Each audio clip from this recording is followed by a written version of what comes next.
1. We were in class when the headmaster came in, followed by a new fellow, not wearing the school uniform, and a school servant carrying a large desk. Those who had been asleep woke up, and everyone rose as if just surprised at his work. The headmaster made a sign to us to sit down. Then, turning to the class master, he said to him in a low voice, "Monsieur Roger, here is a pupil whom I recommend to your care. He'll be in the second. If his work and conduct are satisfactory, he will go into one of the upper classes, as becomes his age." The new fellow, standing in the corner behind the door so that he could hardly be seen, was a country lad of about 15, and taller than any of us. His hair was cut square on his forehead like a village chorister's. He looked reliable, but very ill at ease. Although he was not broad-shouldered, his short school jacket of green cloth with black buttons must have been tied about the armholes, and showed at the opening of the cuffs red wrists accustomed to being bare. His legs, in blue stockings, looked out from beneath yellow trousers, drawn tight by braces. He wore stout, ill-cleaned, hobnailed boots. We began repeating the lesson. He listened with all his ears, as attentive as if at a sermon, not daring even to cross his legs or lean on his elbow. And when at 2 o'clock the bell rang, the master was obliged to tell him to fall into line with the rest of us.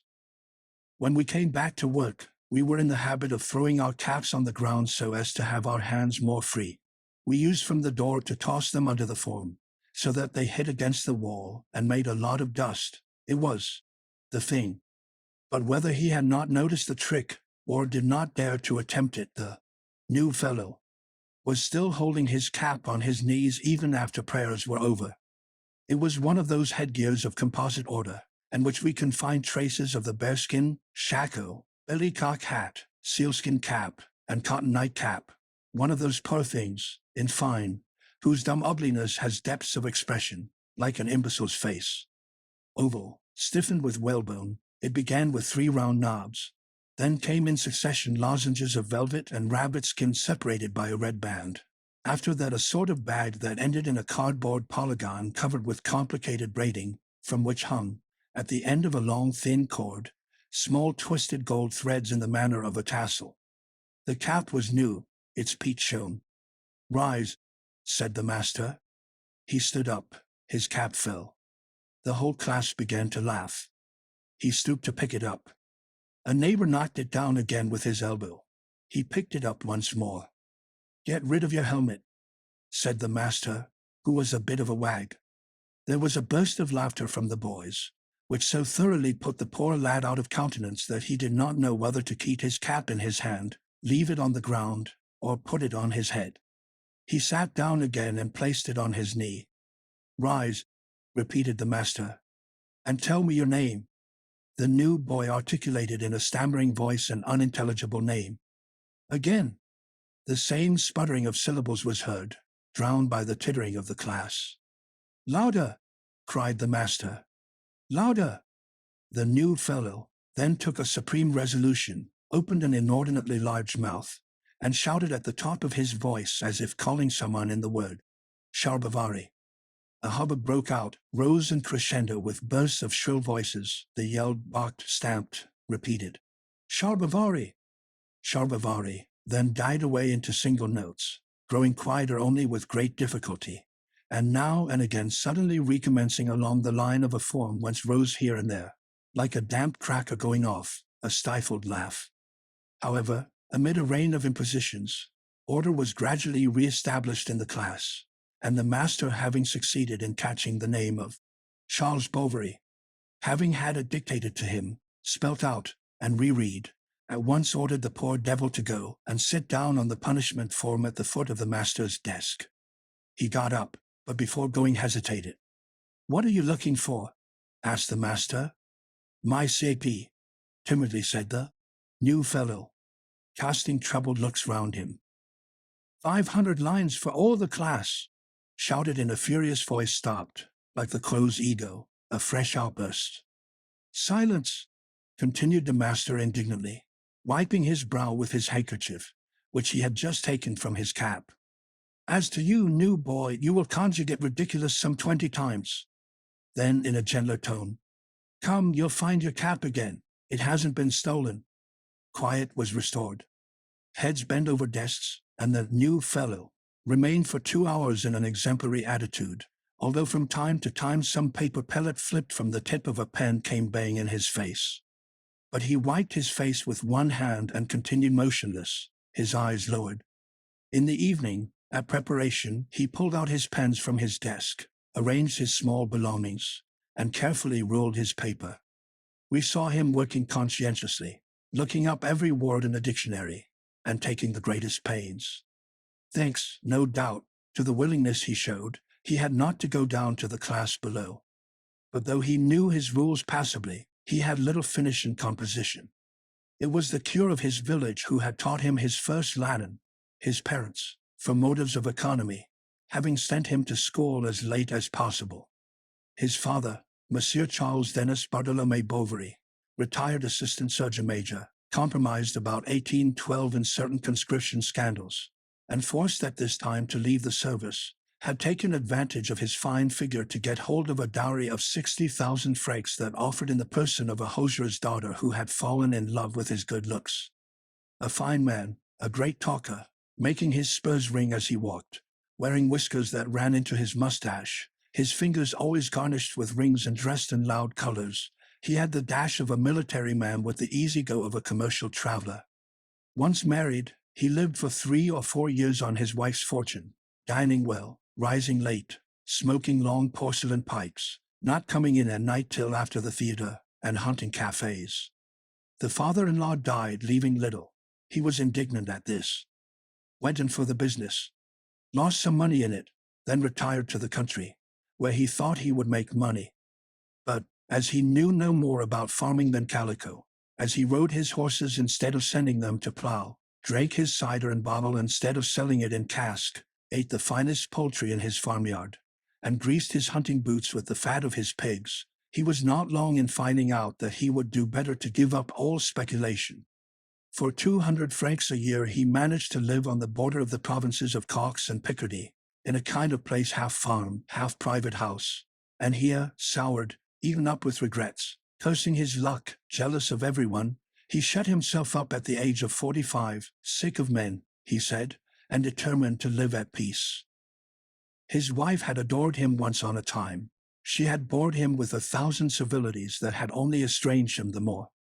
Lively once, expansive and affectionate, in growing older she had become, after the fashion of wine that, exposed to air, turns to vinegar, ill-tempered, grumbling, irritable. She had suffered so much without complaint at first, until she had seen him going after all the village drabs, and until a score of bad houses sent him back to her at night, weary, stinking drunk. Then her pride revolted. After that she was silent, burying her anger in a dumb stoicism that she maintained till her death. She was constantly going about looking after business matters. She called on the lawyers, the president, remembered when bills fell due, got them renewed, and at home ironed, sewed, washed, looked after the workmen, paid the accounts, while he, troubling himself about nothing, eternally besotted in sleepy sulkiness, whence he only roused himself to say disagreeable things to her, sat smoking by the fire and spitting into the cinders. When she had a child, it had to be sent out to nurse. When he came home, the lad was spoilt as if he were a prince. His mother stuffed him with jam. His father let him run about barefoot, and playing the philosopher, even said he might as well go about quite naked like the young of animals. As opposed to the maternal ideas, he had a certain virile idea of childhood on which he sought to mold his son, wishing him to be brought up heartily, like a Spartan, to give him a strong constitution. He sent him to bed without any fire, taught him to drink off large draughts of rum and to jeer at religious processions. But peaceable by nature, the lad answered only poorly to his notions. His mother always kept him near her. She cut out cardboard for him, told him tales, entertained him with endless monologues full of melancholy gaiety and charming nonsense. In her life's isolation she centered on the child's head all her shattered, broken little vanities. She dreamed of high station. She already saw him, tall, handsome, clever, settled as an engineer or in the law. She taught him to read, and even, on an old piano, she had taught him 2 or 3 little songs. But to all this Monsieur Bovary, caring little for letters, said, it was not worthwhile. Would they ever have the means to send him to a public school, to buy him a practice, or start him in business? Besides, what cheek a man always gets on in the world. Madame Bovary bit her lips, and the child knocked about the village. He went after the laborers, drove away with clouds of earth the ravens that were flying about.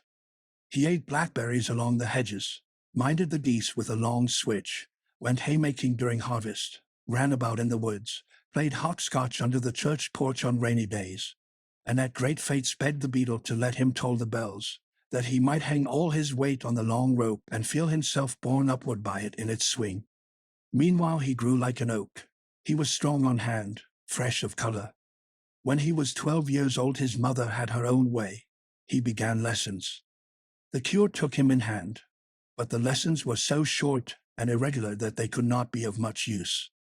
They were given at spare moments in the sacristy, standing up, hurriedly, between a baptism and a burial. Or else the cure, if he had not to go out, sent for his pupil after the Angelus. They went up to his room and settled down. The flies and moths fluttered round the candle. It was close, the child fell asleep, and the good man, beginning to doze with his hands on his stomach, was soon snoring with his mouth wide open. On other occasions, when Monsieur le Curé, on his way back after administering the viaticum to some sick person in the neighborhood, caught sight of Charles playing about the fields, he called him, lectured him for a quarter of an hour, and took advantage of the occasion to make him conjugate his verb at the foot of a tree. The rain interrupted them, or an acquaintance passed. All the same, he was always pleased with him, and even said the young man had a very good memory. Charles could not go on like this. Madame Bovary took strong steps. Ashamed, or rather tired out, Monsieur Bovary gave in without a struggle, and they waited 1 year longer, so that the lad should take his first communion. 6 months more passed, and the year after Charles was finally sent to school at Rouen, where his father took him towards the end of October, at the time of the St. Romain fair. It would now be impossible for any of us to remember anything about him.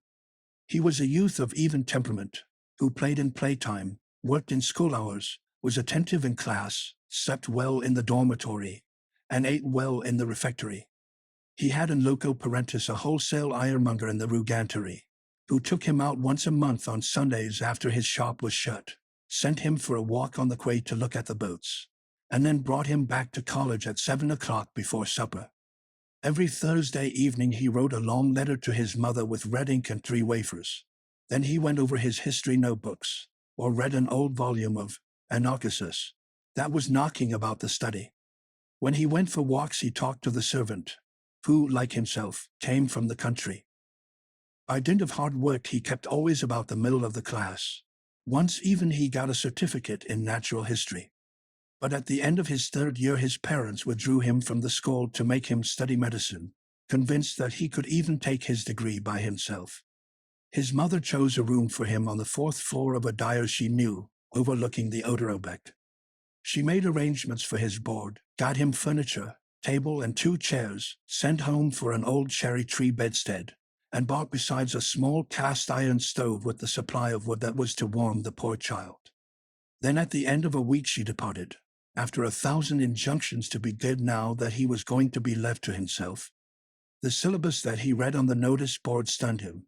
Lectures on anatomy, lectures on pathology, lectures on physiology, lectures on pharmacy, lectures on botany and clinical medicine, and therapeutics, without counting hygiene and materia medica, all names of whose etymologies he was ignorant, and that were to him as so many doors to sanctuaries filled with magnificent darkness. He understood nothing of it all. It was all very well to listen. He did not follow. Still he worked. He had bound notebooks. He attended all the courses, never missed a single lecture. He did his little daily task like a mill horse, who goes round and round with his eyes bandaged, not knowing what work he is doing. To spare him expense his mother sent him every week by the carrier a piece of veal baked in the oven, with which he lunched when he came back from the hospital, while he sat kicking his feet against the wall. After this he had to run off to lectures, to the operation room, to the hospital, and return to his home at the other end of the town. In the evening, After the poor dinner of his landlord, he went back to his room and set to work again in his wet clothes, which smoked as he sat in front of the hot stove. On the fine summer evenings, at the time when the close streets are empty, when the servants are playing shuttlecock at the doors, he opened his window and leaned out. The river that makes of this quarter of Rouen a wretched little Venice flowed beneath him, between the bridges and the railings, yellow, violet, or blue. Working men kneeling on the banks washed their bare arms in the water. On poles projecting from the attics, skeins of cotton were drying in the air. Opposite, beyond the roots, spread the pure heaven with the red sun setting. How pleasant it must be at home! How fresh under the beech tree! And he expanded his nostrils to breathe in the sweet odors of the country which did not reach him. He grew thin, his figure became taller, his face took a saddened look that made it nearly interesting. Naturally, through indifference, he abandoned all the resolutions he had made. Once he missed a lecture, the next day all the lectures, and enjoying his idleness, little by little, he gave up work altogether. He got into the habit of going to the public house, and had a passion for dominoes. To shut himself up every evening in the dirty public room, to push about on marble tables the small sheep bones with black dots, seemed to him a fine proof of his freedom, which raised him in his own esteem. It was beginning to see life, the sweetness of stolen pleasures, and when he entered, he put his hand on the door handle with a joy almost sensual. Then many things hidden within him came out. He learned couplets by heart and sang them to his boon companions, became enthusiastic about Beringa, learned how to make punch, and finally, how to make love. Thanks to these preparatory labors, he failed completely in his examination for an ordinary degree. He was expected home the same night to celebrate his success.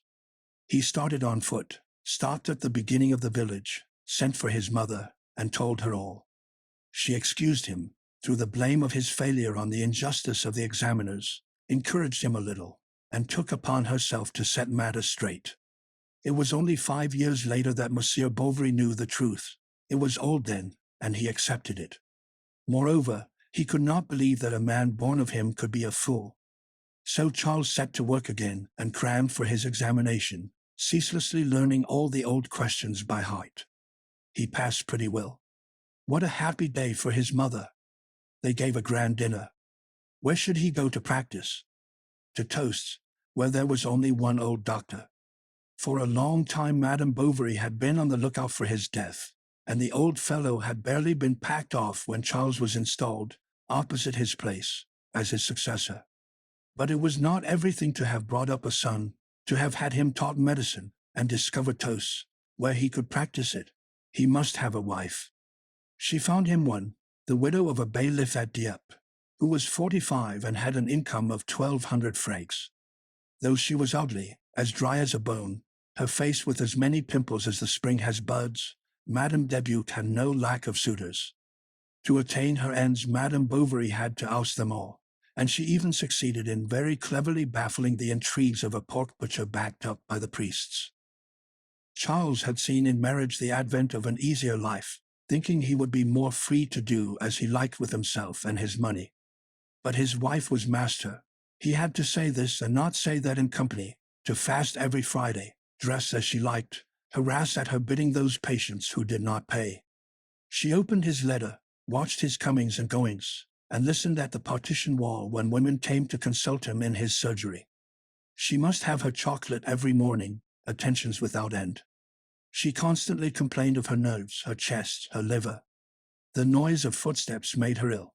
When people left her, solitude became odious to her. If they came back, it was doubtless to see her die.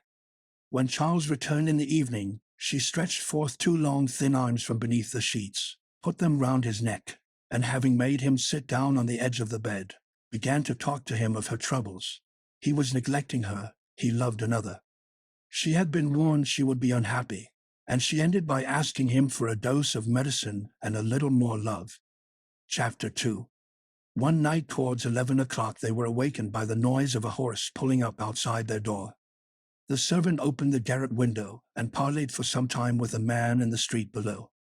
He came for the doctor, had a letter for him. Natus he came downstairs shivering and undid the bars and bolts one after the other. The man left his horse, and following the servant, suddenly came in behind her. He pulled out from his wool cap with grey top-knots a letter wrapped up in a rag and presented it gingerly to Charles, who rested on his elbow on the pillow to read it. Natasy, standing near the bed, held the light. Madame in modesty had turned to the wall, and showed only her back. This letter, sealed with a small seal in blue wax, begged Monsieur Bovary to come immediately to the farm of the Bateau to set a broken leg. Now from Toast to the Bateau was a good 18 miles across country by way of Longueville and Saint Victor. It was a dark night. Madame Bovary Jr. was afraid of accidents for her husband. So it was decided the stable boy should go on first. Charles would start 3 hours later when the moon rose. A boy was to be sent to meet him, and show him the way to the farm, and open the gates for him. Towards 4 o'clock in the morning, Charles, well wrapped up in his cloak, set out for the Bateau. Still sleepy from the warmth of his bed, he let himself be lulled by the quiet trot of his horse. When it stopped of its own accord in front of those holes surrounded with thorns that are dug on the margin of furrows, Charles awoke with a start, suddenly remembered the broken leg, and tried to call to mind all the fractures he knew. The rain had stopped, day was breaking, and on the branches of the leafless trees birds roost motionless, their little feathers bristling in the cold morning wind. The flat country stretched as far as I could see, and the tufts of trees round the farms at long intervals seemed like dark violet stains on the cast-grey surface, that on the horizon faded into the gloom of the sky.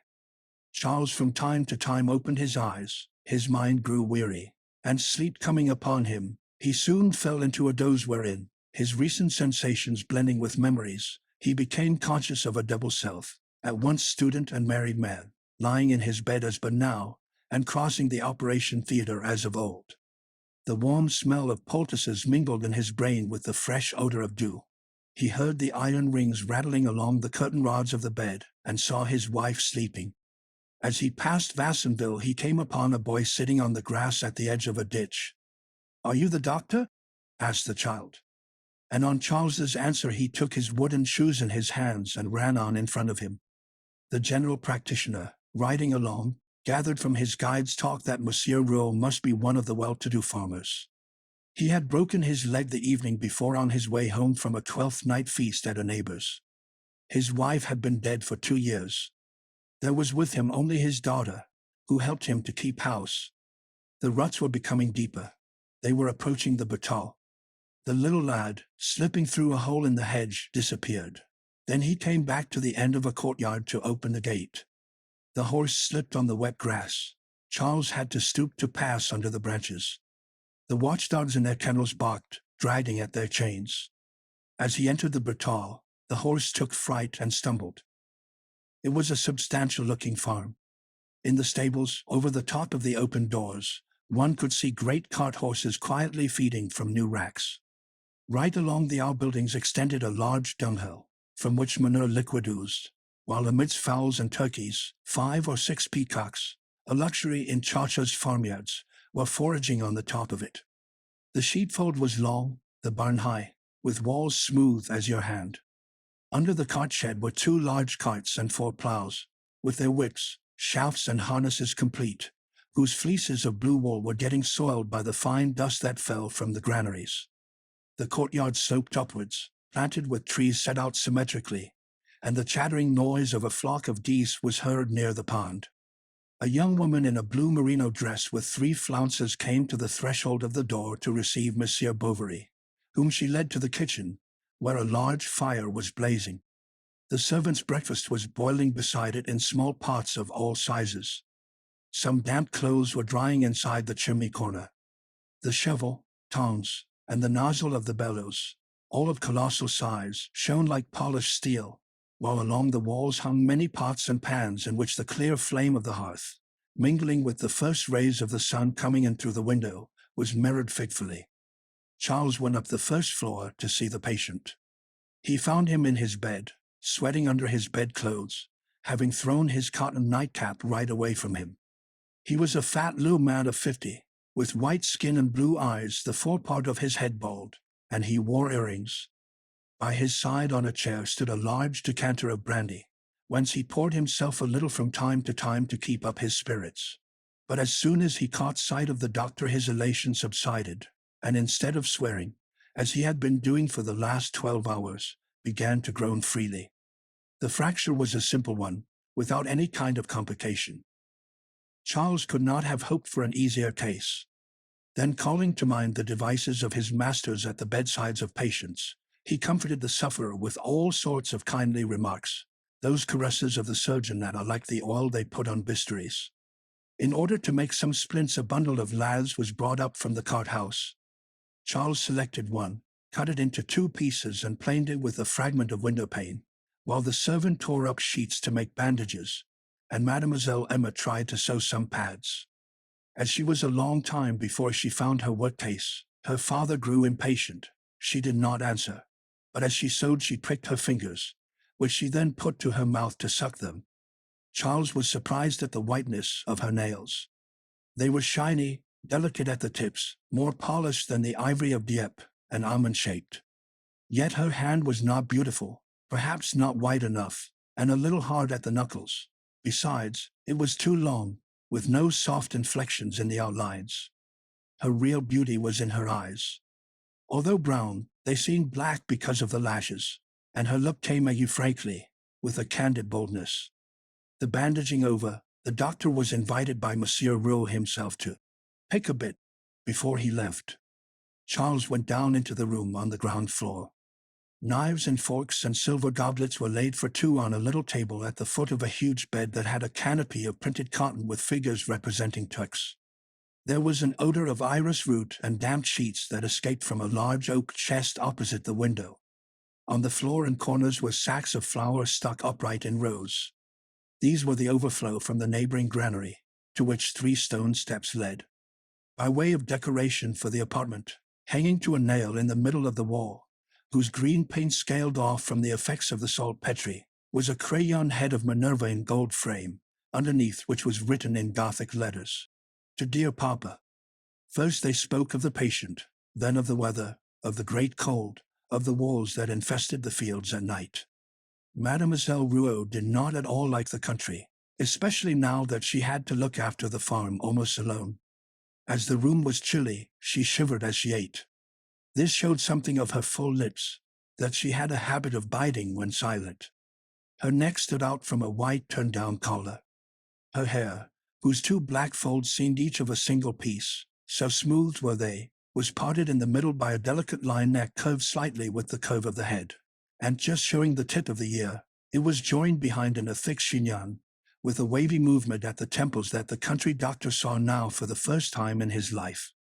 The upper part of her cheek was rose-colored. She had, like a man, thrust in between 2 buttons of her bodice a tortoise-shell eyeglass. When Charles, after bidding farewell to old Rouault, returned to the room before leaving, he found her standing, her forehead against the window, looking into the garden, where the bean pots had been knocked down by the wind. She turned round. "Are you looking for anything?" she asked. "My whip, if you please," he answered. He began rummaging on the bed, behind the doors, under the chairs. It had fallen to the floor, between the sacks and the wall. Mademoiselle Emma saw it, and bent over the flour sacks. Charles, out of politeness, made a dash also, and as he stretched out his arm, at the same moment felt his breast brush against the back of the young girl bending beneath him. She drew herself up, scarlet, and looked at him over her shoulder as she handed him his whip. Instead of returning to the Bataille in 3 days as he had promised, he went back the very next day, then regularly twice a week, without counting the visits he paid now and then as if by accident. Everything, moreover, went well. The patient progressed favorably, and when, at the end of 46 days, old Rouault was seen trying to walk alone in his den, Monsieur Bovary began to be looked upon as a man of great capacity. Old Rouault said that he could not have been cured better by the first doctor of Yvetot, or even of Rouen. As to Charles, he did not stop to ask himself why it was a pleasure to him to go to the Bataille. Had he done so, he would, no doubt, have attributed his zeal to the importance of the case, or perhaps to the money he hoped to make by it. Was it for this, however, that his visits to the farm formed a delightful exception to the meager occupations of his life? On these days he rose early, set off at a gallop, urging on his horse, then got down to wipe his boots in the grass and put on black gloves before entering. He liked going into the courtyard, and noticing the gate turn against his shoulder, the cock crow on the wall, the lads run to meet him. He liked the granary and the stables. He liked old Roe, who pressed his hand and called him his savior. He liked the small wooden shoes of Mademoiselle Emma on the scoured flags of the kitchen. Her high heels made her a little taller, and when she walked in front of him, the wooden soles springing up quickly struck with a sharp sound against the leather of her boots. She always accompanied him to the first step of the stairs. When his horse had not yet been brought round, she stayed there. They had said goodbye. There was no more talking. The open air wrapped her round, playing with the soft down on the back of her neck, or blew to and fro on her hips the apron strings, that fluttered like streamers. Once, during a thaw, the bark of the trees in the yard was oozing, the snow on the roofs of the outbuildings was melting. She stood on the threshold, and went to fetch her sunshade and opened it. The sunshade of silk of the color of pigeons' breasts, through which the sun shone, lighted up with shifting hues the white skin of her face. She smiled under the tender warmth, and drops of water could be heard falling one by one on the stretched silk. During the first period of Charles's visits to the Bertaux, Madame Bovary Jr. never failed to inquire after the invalid, and she had even chosen in the book that she kept on a system of double entry a clean blank page from Monsieur Rouault. But when she heard he had a daughter, she began to make inquiries, and she learned that Mademoiselle Rouault, brought up at the Ursuline convent, had received what is called a good education, and so knew dancing, geography, drawing, how to embroider and play the piano. That was the last straw. So it is for this, she said to herself, that his face beams when he goes to see her, and that he puts on his new waistcoat at the risk of spoiling it with the rain. Ah, that woman! That woman! And she detested her instinctively. At first she solaced herself by allusions that Charles did not understand, then by casual observations that he let pass for fear of a storm, finally by open apostrophes to which he knew not what to answer. Why did he go back to the Breton now that Monsieur Rouault was cured and that these folks hadn't paid yet? Ah, it was because a young lady was there, someone who knew how to talk, to embroider, to be witty. That was what he cared about. He wanted town misses. And she went on. The daughter of old Rouault, a town miss. Get out. Their grandfather was a shepherd, and they have a cousin who was almost had up at the assizes for a nasty blow in a quarrel. It is not worth while making such a fuss, or showing herself at church on Sundays in a silk gown like a countess. Besides, the poor old chap, if it hadn't been for the causa last year, would have had much ado to pay up his arrears. For very weariness Charles left off going to the Bertaux. Heloise made him swear, his hand on the prayer book, that he would go there no more after much sobbing and many kisses, in a great outburst of love. He obeyed then, but the strength of his desire protested against the servility of his conduct, and he thought, with a kind of naive hypocrisy, that his interdict to see her gave him a sort of right to love her. And then the widow was thin. She had long teeth, wore in all weathers a little black shawl, the edge of which hung down between her shoulder blades. Her bony figure was sheathed in her clothes as if they were a scabbard. They were too short, and displayed her ankles with the laces of her large boots crossed over grey stockings. Charles's mother came to see them from time to time, but after a few days the daughter-in-law seemed to put her own edge on her, and then, like two knives, they scarified him with their reflections and observations. It was wrong of him to eat so much. Why did he always offer a glass of something to everyone who came? What obstinacy not to wear flannels! In the spring it came about that a notary at Engouville, the holder of the widow Dubuque's property, one fine day went off, taking with him all the money in his office. Heloise, it is true, still possessed, besides a share in a boat valued at 6,000 francs, her house in the Rue St. And yet, with all this fortune that had been so trumpeted abroad, nothing, excepting perhaps a little furniture and a few clothes, had appeared in the household. The matter had to be gone into. The house at Dieppe was found to be eaten up with mortgages to its foundations. What she had placed with the notary God only knew, and her share in the boat did not exceed 1,000 crowns. She had lied, the good lady, In his exasperation, Monsieur Bovary the elder, smashing a chair on the flags, accused his wife of having caused misfortune to the son by harnessing him to such a harridan, whose harness wasn't worth her hide. They came to toasts. Explanations followed. There were scenes.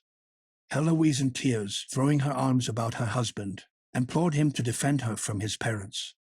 Charles tried to speak up for her. They grew angry and left the house. But the blow had struck home. A week after, as she was hanging up some washing in her yard, she was seized with a spitting of blood, and the next day, while Charles had his back turned to her drying the window curtain, she said, "Oh God!"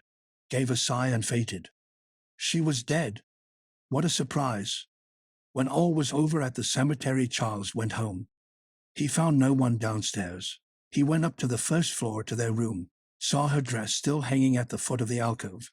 Then, leaning against the writing table, he stayed until the evening, buried in a sorrowful reverie. She had loved him after all. Chapter 3. One morning old Roe brought Charles the money for setting his leg, 75 francs and 40 sous pieces, and a turkey. He had heard of his loss, and consoled him as well as he could. "I know what it is," said he, clapping him on the shoulder. "I've been through it. When I lost my dear departed, I went into the fields to be quite alone. I fell at the foot of a tree. I cried. I called on God. I talked nonsense to him. I wanted to be like the moles that I saw on the branches, their insides swarming with worms, dead, and an end of it. And when I thought that there were others at that very moment with their nice little wives holding them in their embrace, I struck great blows on the earth with my stick. I was pretty well mad with not eating. The very idea of going to a cafe disgusted me. You wouldn't believe it.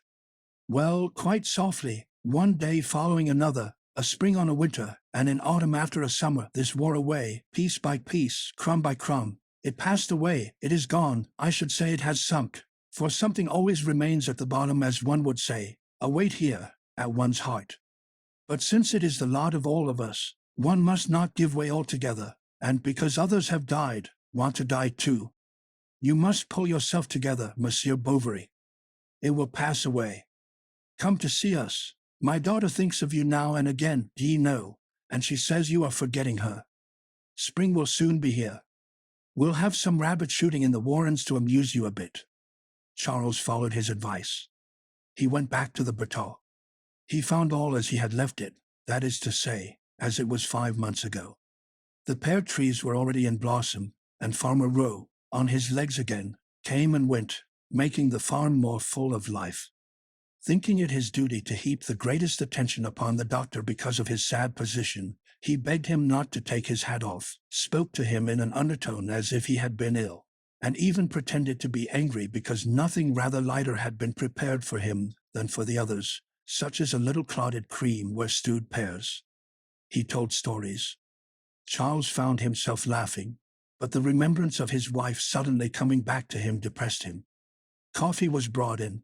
He thought no more about her. He thought less of her as he grew accustomed to living alone. The new delight of independence soon made his loneliness bearable. He could now change his meal times, go in or out without explanation, and when he was very tired stretch himself at full length on his bed. So he nursed and coddled himself, and accepted the consolations that were offered him. On the other hand, the death of his wife had not served him ill in his business, since for a month people had been saying, "The poor young man! What a loss!" His name had been talked about, his practice had increased, and moreover, he could go to the Bertaux just as he liked. He had an aimless hope, and was vaguely happy. He thought himself better looking as he brushed his whiskers before the looking-glass. One day he got there about 3 o'clock. Everybody was in the fields. He went into the kitchen, but did not at once catch sight of Emma. The outside shutters were closed. Through the chinks of the wood the sun sent across the flooring long fine rays that were broken at the corners of the furniture and trembled along the ceiling. Some flies on the table were crawling up the glasses that had been used, and buzzing as they drowned themselves in the dregs of the cider. The daylight that came in by the chimney made velvet of the soot at the back of the fireplace, and touched with blue the cold cinders. Between the window and the hearth Emma was sewing. She wore no fichu. He could see small drops of perspiration on her bare shoulders. After the fashion of country folks, she asked him to have something to drink. He said no, she insisted, and at last laughingly offered to have a glass of liquor with him. So she went to fetch a bottle of curaçao from the cupboard, reached down 2 small glasses, filled one to the brim, poured scarcely anything into the other, and, after having clinked glasses, carried hers to her mouth. As it was almost empty, she bent back to drink, her head thrown back, her lips pouting, her neck on the strain. She laughed at getting none of it, while with the tip of her tongue passing between her small teeth she licked drop by drop the bottom of her glass. She sat down again and took off her work, a white cotton stocking she was darning. She worked with her head bent down. She did not speak, nor did Charles. The air coming in under the door blew a little dust over the flags. He watched it drift along, and heard nothing but the throbbing in his head and the faint clucking of a hen that had laid an egg in the yard. Emma from time to time cooled her cheeks with the palms of her hands, and cooled these again on the knobs of the huge fire dogs. She complained of suffering since the beginning of the season from giddiness. She asked if sea baths would do her any good. She began talking of her convent, Charles of his school. Words came to them. They went up into her bedroom. She showed him her old music books, the little prizes she had won, and the oak leaf crowns left at the bottom of a cupboard. She spoke to him, too, of her mother, of the country, and even showed him the bed in the garden where, on the first Friday of every month, she gathered flowers to put on her mother's tomb. But the gardener they had never knew anything about it. Servants are so stupid. She would have dearly liked, if only for the winter, to live in town, although the length of the fine days made the country perhaps even more wearisome in the summer. And according to what she was saying, her voice was clear, sharp, or, on a sudden, all languor, drawn out in modulations that ended almost in murmurs as she spoke to herself, now joyous, opening big naive eyes, then with her eyelids half closed, her look full of boredom, her thoughts wandering. Going home at night, Charles went over her words one by one, trying to recall them, to fill out their sense, that he might piece out the life she had lived before he knew her. But he never saw her in his thoughts other than he had seen her the first time, or as he had just left her. Then he asked himself what would become of her, if she would be married, and to whom. Alas! Old Roe was rich, and she, so beautiful. But Emma's face always rose before his eyes, and a monotone, like the humming of a top, sounded in his ears. If he should marry after all! If you should marry! At night he could not sleep. His throat was parched. He was athirst. He got up to drink from the water bottle and opened the window. The night was covered with stars, a warm wind blowing in the distance. The dogs were barking. He turned his head towards the Bertaux, thinking that, after all, he should lose nothing. Charles promised himself to ask her in marriage as soon as occasion offered, but each time such occasion did offer, the fear of not finding the right words sealed his lips. Old Roe would not have been sorry to be rid of his daughter, who was of no use to him in the house. In his heart he excused her, thinking her too clever for farming, a calling under the ban of heaven, since one never saw a millionaire in it. Far from having made a fortune by it, the good man was losing every year, for if he was good in bargaining, in which he enjoyed the dodges of the trade, on the other hand, agriculture properly so called, and the internal management of the farm, suited him less than most people. He did not willingly take his hands out of his pockets, and did not spare expense in all that concerned himself, liking to eat well, to have good fires, and to sleep well. He liked old cider, underdone legs of mutton, glorias well beaten up. He took his meals in the kitchen alone, opposite the fire, on a little table brought to him already laid as on the stage. When, therefore, he perceived that Charles's cheeks grew red if near his daughter, which meant that he would propose for her one of these days, he chewed the cud of the matter beforehand. He certainly thought him a little meader, and not quite the son-in-law he would have liked, but he was said to be well brought up, economical, very learned, and no doubt would not make too many difficulties about the dowry. Now, as old Roe would soon be forced to sell 22 acres of his property, as he owed a good deal to the mason, to the harness maker, and as the shaft of the cider press wanted renewing. If he asked for her, he said to himself, I'll give her to him. At Michaelmas Charles went to spend 3 days at the Bertaux. The last had passed like the others and procrastinating from hour to hour. Old Rule was seeing him off. They were walking along the road full of ruts. They were about to part. This was the time. Charles gave himself as far as to the corner of the hedge, and at last went past it. "Monsieur Rowe," he murmured, "I should like to say something to you." They stopped. Charles was silent. "Well, tell me your story." "Don't I know all about it?" said old Rowe, laughing softly. Monsieur Rowe," stammered Charles. "I asked nothing better," the farmer went on. "Although, no doubt, the little one is of my mind, still we must ask her opinion. So you get off, I'll go back home. If it is yes, you needn't return because of all the people about, and besides it would upset her too much. But so that you mayn't be eating your heart, I'll open wide the outer shutter of the window against the wall. You can see it from the back by leaning over the hedge." And he went off. Charles fastened his horse to a tree. He ran into the road and waited. Half an hour passed, then he counted 19 minutes by his watch. Suddenly a noise was heard against the wall. The shutter had been thrown back. The hook was still swinging. The next day by 9 o'clock he was at the farm. Emma blushed as he entered, and she gave a little forced laugh to keep herself in countenance. Old Rowe embraced his future son-in-law. The discussion of money matters was put off. Moreover, there was plenty of time before them, as the marriage could not decently take place till Charles was out of mourning, that is to say, about the spring of the next year. The winter passed waiting for this.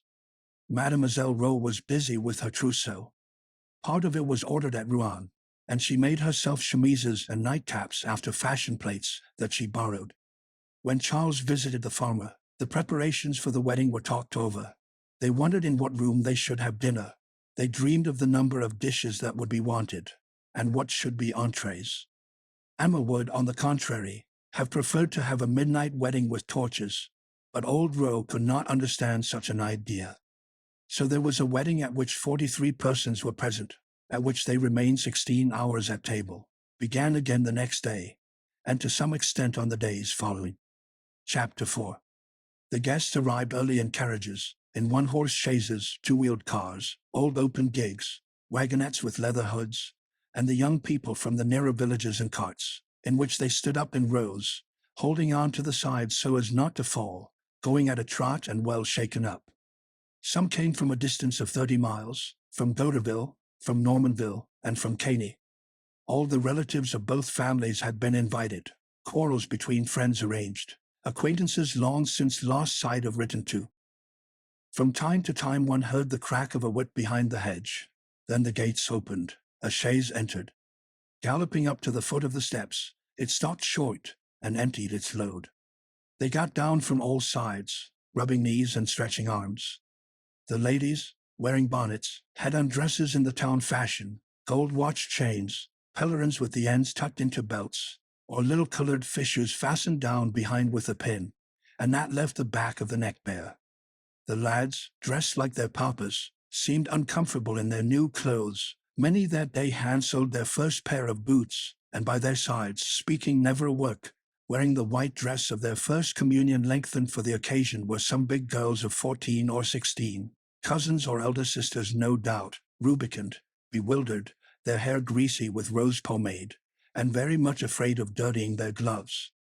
As there were not enough stable boys to unharness all the carriages, the gentlemen turned up their sleeves and set about it themselves. According to their different social positions, they wore tailcoats, overcoats, shooting jackets, cutaway coats, fine tailcoats, redolent of family respectability, that only came out of the wardrobe on state occasions, overcoats with long tails flapping in the wind and round capes and pockets like sacks, shooting jackets of coarse cloth, generally worn with a cap with a brass-bound peak. Very short cutaway coats with two small buttons in the back, close together like a pair of eyes, and the tails of which seemed cut out of one piece by a carpenter's hatchet. Some, too, but these, you may be sure, would sit at the bottom of the table, wore their best blouses, that is to say, with collars turned down to the shoulders, the back gathered into small plaits and the waist fastened very low down with a worked belt. and the shirts stood out from the chest like cuirasses. Everyone had just had his hair cut. Ears stood out from the heads. They had been close-shaved. A few, even, who had had to get up before daybreak, and not been able to see to shave, had diagonal gashes under their noses or cuts the size of a 3-franc piece along the jaws, which the fresh air en route had inflamed, so that the great white beaming faces were mottled here and there with red dabs. The mairie was a mile and a half from the farm, and they went thither on foot, returning in the same way after the ceremony in the church. The procession, first united like one long colored scarf that undulated across the fields, along the narrow path winding amid the green corn, soon lengthened out, and broke up into different groups that loitered to talk.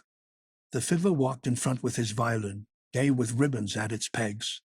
Then came the married pair, the relations, the friends, all following pell-mell. The children stayed behind amusing themselves plucking the bellflowers from odors, or playing amongst themselves unseen. Emma's dress, too long, trailed a little on the ground. From time to time she stopped to pull it up, and then delicately, with her gloved hands, she picked off the coarse grass and the thistledowns, while Charles, empty-handed, waited till she had finished. Old Roe, with a new silk hat and the cuffs of his black coat covering his hands up to the nails, gave his arm to Madame Bovary Senior. As to Monsieur Bovary Senior, who, heartily despising all these folk, had come simply in a frock coat of military cut with one row of buttons, he was passing compliments of the bar to a fair young peasant. She bowed, blushed, and did not know what to say. The other wedding guests talked of their business or played tricks behind each other's backs, egging one another on in advance to be jolly. Those who listened could always catch the squeaking of the fiddler, who went on playing across the fields.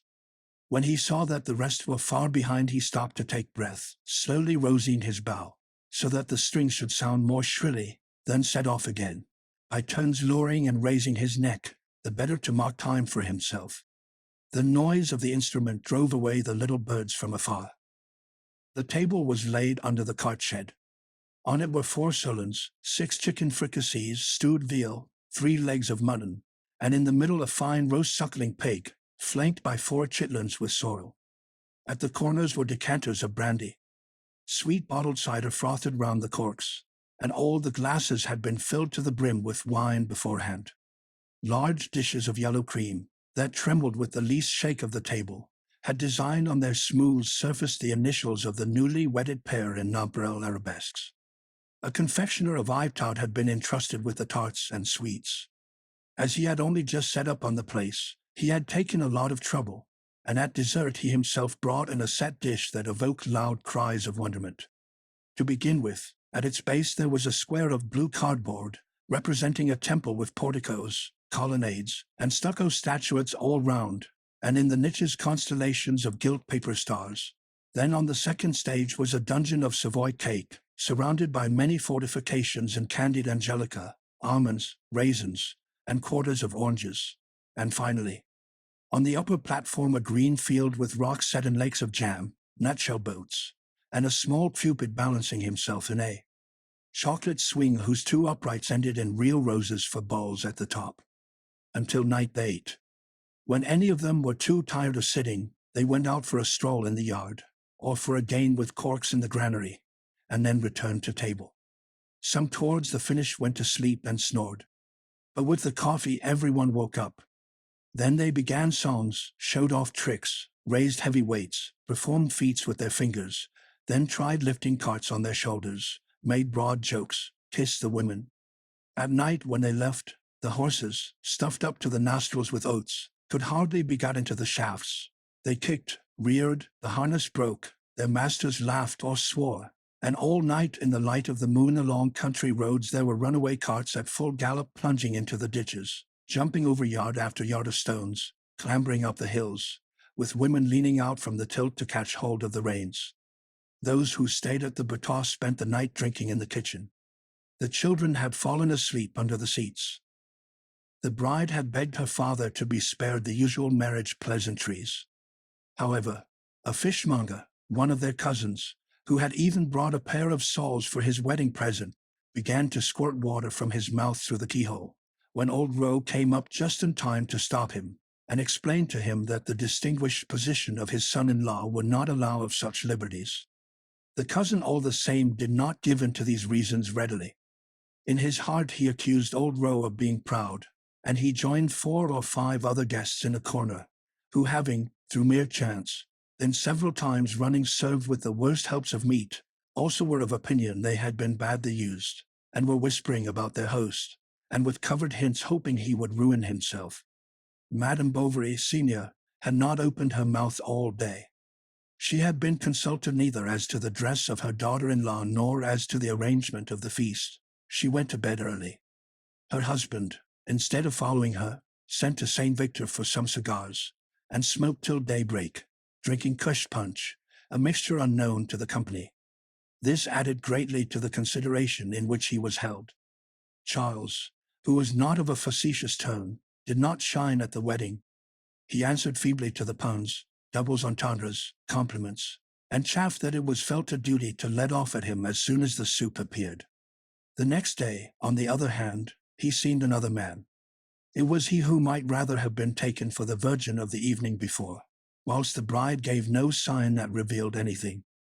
The shrewdest did not know what to make of it, and they looked at her when she passed near them with an unbounded concentration of mind. But Charles concealed nothing.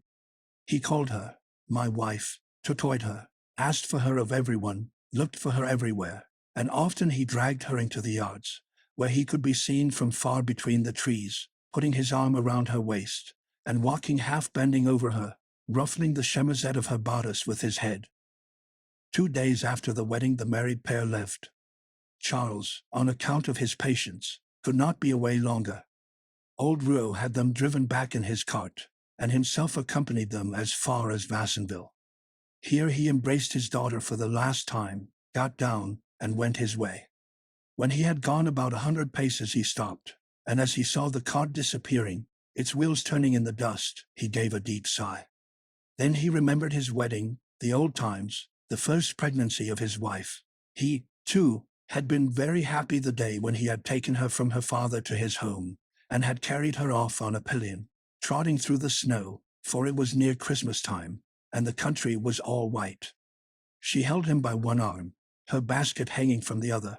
The wind blew the long lace of her conscious headdress so that it sometimes flapped across his mouth, and when he turned his head he saw near him, on his shoulder, her little rosy face, smiling silently under the gold bands of her cap. To warm her hands she put them from time to time in his breast. How long ago it all was! Their son would have been 30 by now. Then he looked back and saw nothing on the road. He felt dreary as an empty house, and tender memories mingling with the sad thoughts in his brain, addled by the fumes of the feast, he felt inclined for a moment to take a turn towards the church. As he was afraid, however, that this sight would make him yet more sad, he went right away home. Monsieur and Madame Charles arrived at Toasts about 6 o'clock. The neighbors came to the windows to see their doctor's new wife. The old servant presented herself, curtsied to her, apologized for not having dinner ready, and suggested that Madame, in the meantime, should look over her house. Chapter 5. The brick front was just in a line with the street, or rather the road.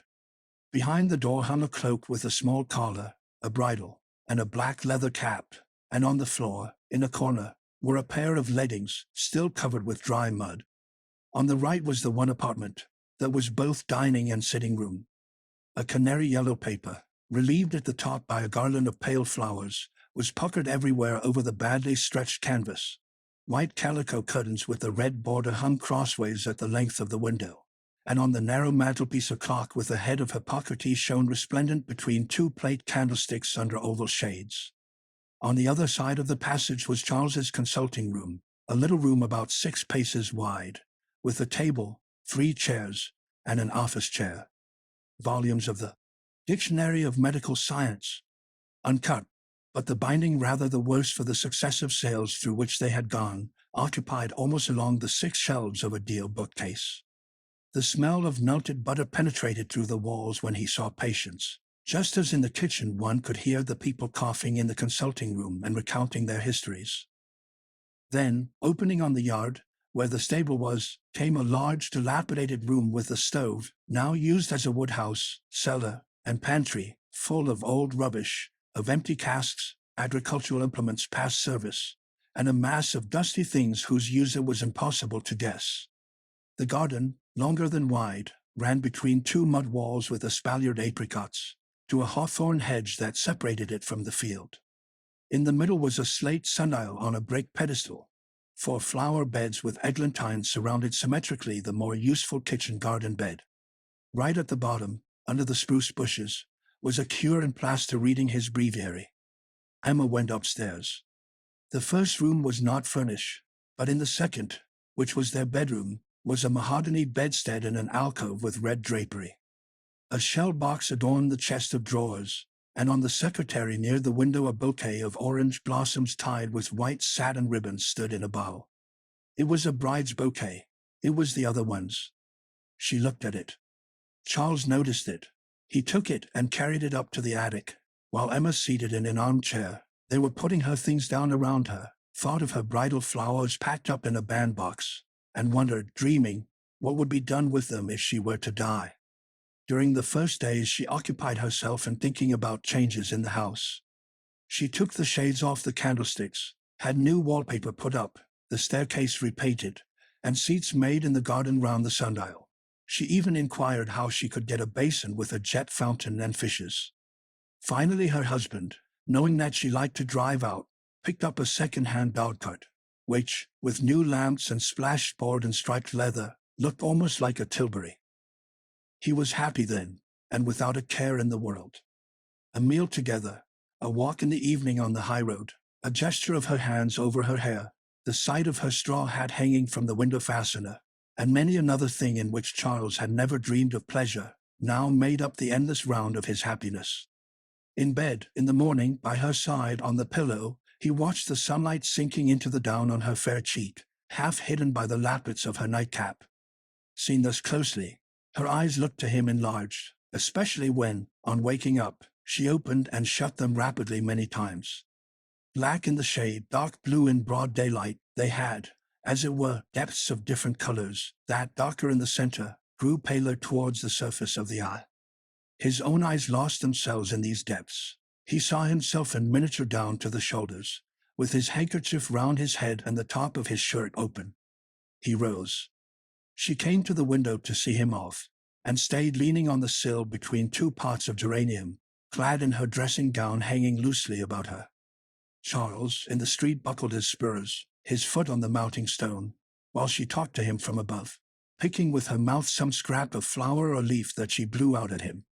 Then this, eddying, floating, described semicircles in the air like a bird, and was caught before it reached the ground in the ill-groomed mane of the old white mare standing motionless at the door. Charles from horseback threw her a kiss. She answered with a nod. She shut the window, and he set off. And then along the high road, spreading out its long ribbon of dust, along the deep lanes that the trees bent over as in arbors, along paths where the corn reached to the knees, with the sun on his back and the morning air in his nostrils, his heart full of the joys of the past night, his mind at rest, his flesh at ease, he went on, rechewing his happiness, like those who after dinner taste again the truffles which they are digesting. Until now, what good had he had of his life? His time at school, when he remained shut up within the high walls, alone, in the midst of companions richer than he or clever at their work, who laughed at his accent, who jeered at his clothes, and whose mothers came to the school with cakes in their muffs. Later on, when he studied medicine, and never had his purse full enough to treat some little work girl who would have become his mistress. Afterwards he had lived 14 months with the widow, whose feet in bed were cold as icicles. But now he had for life this beautiful woman whom he adored. For him the universe did not extend beyond the circumference of her petticoat, and he reproached himself with not loving her. He wanted to see her again. He turned back quickly, ran up the stairs with a beating heart. Emma, in her room, was dressing. He came up on tiptoe, kissed her back. She gave a cry. He could not keep from constantly touching her comb, her ring, her fichu. Sometimes he gave her great-sounding kisses with all his mouth on her cheeks, or else little kisses in a row all along her bare arm from the tip of her fingers up to her shoulder, and she put him away half smiling, half vexed, as you do a child who hangs about you. Before marriage she thought herself in love, but the happiness that should have followed this love not having come, she thought, have been mistaken. And Emma tried to find out what one meant exactly in life by the words felicity, passion, rapture that had seemed to her so beautiful in books. Chapter 6. She had read Paul and Virginia, and she had dreamed of the little bamboo house, the nigger Domingo, the dog Fiddly, but above all of the sweet friendship of some dear little brother, who seeks red fruit for you on trees taller than steeples, or who runs barefoot over the sand, bringing you a bird's nest. When she was 13, her father himself took her to town to place her in the convent. They stopped at an inn in the St. Gervais quarter, where, at their supper, they used painted plates that set forth the story of Mademoiselle de la Valliere. The explanatory legends, chipped here and there by the scratching of knives, all glorified religion, the tendernesses of the heart, and the pomps of court. Far from being bored at first at the convent, she took pleasure in the society of the good sisters, who, to amuse her, took her to the chapel, which one entered from the refectory by a long corridor. She played very little during recreation hours, knew her catechism well, and it was she who always answered Monsieur le Vicair's difficult questions. Living thus, without ever leaving the warm atmosphere of the classrooms, and amid these pale-faced women wearing rosaries with brass crosses, she was softly lulled by the mystic languor exhaled in the perfumes of the altar, the freshness of the holy water, and the lights of the tapers. Instead of attending to Mass, she looked at the pious vignettes with their azure borders in her book, and she loved the sick lamb, the sacred heart pierced with sharp arrows, or the poor Jesus sinking beneath the cross he carries. She tried, by way of mortification, to eat nothing a whole day. She puzzled her head to find some vow to fulfill. When she went to confession, she invented little sins in order that she might stay there longer, kneeling in the shadow, her hands joined, her face against the grating beneath the whispering of the priest. The comparisons of betrothed, husband, celestial lover, and eternal marriage that recur in sermons stirred within her soul depths of unexpected sweetness. In the evening, before prayers, there was some religious reading in the study. On weeknights it was some abstract of sacred history or the lectures of the Abbé Freycinus, and on Sundays passages from the Génie du Christianisme. As a recreation, how she listened at first to the sonorous lamentations of its romantic melancholies re-echoing through the world and eternity. If her childhood had been spent in the shop parlor of some business quarter, she might perhaps have opened her heart to those lyrical invasions of nature, which usually come to us only through translation in books. But she knew the country too well. She knew the lowing of cattle, the milking the plows. Accustomed to calm aspects of life, she turned, on the contrary, to those of excitement. She loved the sea only for the sake of its storms, and the green fields only when broken up by ruins. She wanted to get some personal profit out of things, and she rejected as useless all that did not contribute to the immediate desires of her heart, being of a temperament more sentimental than artistic, looking for emotions, not landscapes. At the convent there was an old maid who came for a week each month to mend the linen, patronized by the clergy. Because she belonged to an ancient family of noblemen ruined by the Revolution, she dined in the refectory at the table of the good sisters, and after the meal had a bit of chat with them before going back to her work. The girls often slipped out from the study to go and see her. She knew by heart the love songs of the last century, and sang them in a low voice as she stitched away. She told stories, gave them news, went errands in the town, and on the sly lent the big girls some novel that she always carried in the pockets of her apron, and of which the good lady herself swallowed long chapters in the intervals of her work. They were all lovers, sweethearts, persecuted ladies fainting in lonely pavilions, postilions killed at every stage, horses ridden to death on every page, somber forests, heartaches, vows, sobs, tears and kisses, little skiffs by moonlight, nightingales in shady groves, gentlemen, brave as lions, gentle as lambs, virtuous as no one ever was, always well-dressed, and weeping like fountains. For 6 months then, Emma, at 15 years of age, made her hands dirty with books from old lending libraries. Through Walter Scott, later on, she fell in love with historical events, dreamed of old chests, guard-rooms, and minstrels. She would have liked to live in some old manor house, like those long-waisted chatelains who, in the shade of pointed arches, spent their days leaning on the stone, chin in hand, watching a cavalier with white plume galloping on his black horse from the distant fields. At this time she had a cult for Mary Stuart, an enthusiastic veneration for illustrious or unhappy women. Joan of Arc, Heloise, Agnes Sorel, the beautiful Ferrania, and Clarence Eyesore stood out to her like comets in the dark immensity of heaven, where also were seen, lost in shadow, and all unconnected, as T. Lewis with his oak, the dying Bayard, some cruelties of Louis XI, a little of St. Bartholomew's Day, the plume of the Bernays, and always the remembrance of the plates painted in honor of Louis XIV.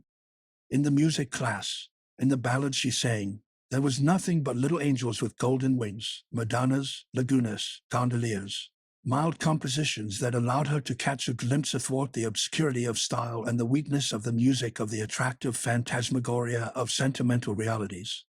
Some of her companions brought keepsakes, given them as New Year's gifts to the convent. These had to be hidden. It was quite an undertaking. They were read in the dormitory. Delicately handling the beautiful satin bindings, Emma looked with dazzled eyes at the names of the unknown authors, who had signed their verses for the most part as counts or viscounts. She trembled as she blew back the tissue paper over the engraving and saw it folded in two and fall gently against the page. Here behind the balustrade of a balcony was a young man in a short cloak, holding in his arms a young girl in a white dress wearing an alms bag at her belt. Or there were nameless portraits of English ladies with fair curls, who looked at you from under their round straw hats with their large clear eyes. Some there were lounging in their carriages, gliding through parks, a greyhound bounding along in front of the equipage driven at a trot by two midget postilions in white breeches. Others, dreaming on sofas with an open leather, gazed at the moon through a slightly open window half draped by a black curtain. The naive ones, a tear on their cheeks, were kissing doves through the bars of a Gothic cage, or, smiling, their heads on one side, were plucking the leaves of a marguerite with their taper fingers, that curved at the tips like peaked shoes. And you, too, were there, sultans with long pipes reclining beneath arbors in the arms of biders, Jawas, Turkish sabres, Greek caps, and you especially, pale landscapes of dithyrambic lands that often show us at once palm trees and firs, tigers on the right, a lion to the left, Tartar minarets on the horizon, the whole framed by a very neat virgin forest, and with a great perpendicular sunbeam trembling in the water, where, standing out in relief like white excoriations on a steel grey ground, swans are swimming about. And the shade of the argand lamp fastened to the wall above Emma's head lighted up all these pictures of the world, that passed before her one by one in the silence of the dormitory, and to the distant noise of some belated carriage rolling over the boulevards. When her mother died, she cried much the first few days. She had a funeral picture made with the hair of the deceased, and in a letter sent to the Bertaux full of sad reflections on life, she asked to be buried later on in the same grave. The Goodman thought she must be ill, and came to see her. Emma was secretly pleased that she had reached at a first attempt the rare ideal of pale lives, never attained by mediocre heights. She let herself glide along with Lamartine meanderings, listen to harps on lakes, to all the songs of dying swans, to the falling of the leaves, the pure virgins ascending to heaven, and the voice of the eternal discoursing down the valleys. She wearied of it, would not confess it, continued from habit, and at last was surprised to feel herself soothed, and with no more sadness at heart than wrinkles on her brow. The good nuns, who had been so sure of her vocation, perceived with great astonishment that Mademoiselle Rouault seemed to be slipping from them. They had indeed been so lavish to her of prayers, retreats, novenas, and sermons. They had so often preached the respect due to saints and martyrs, and given so much good advice as to the modesty of the body and the salvation of her soul, that she did as tightly reined horses. She pulled up short, and the bit slipped from her teeth.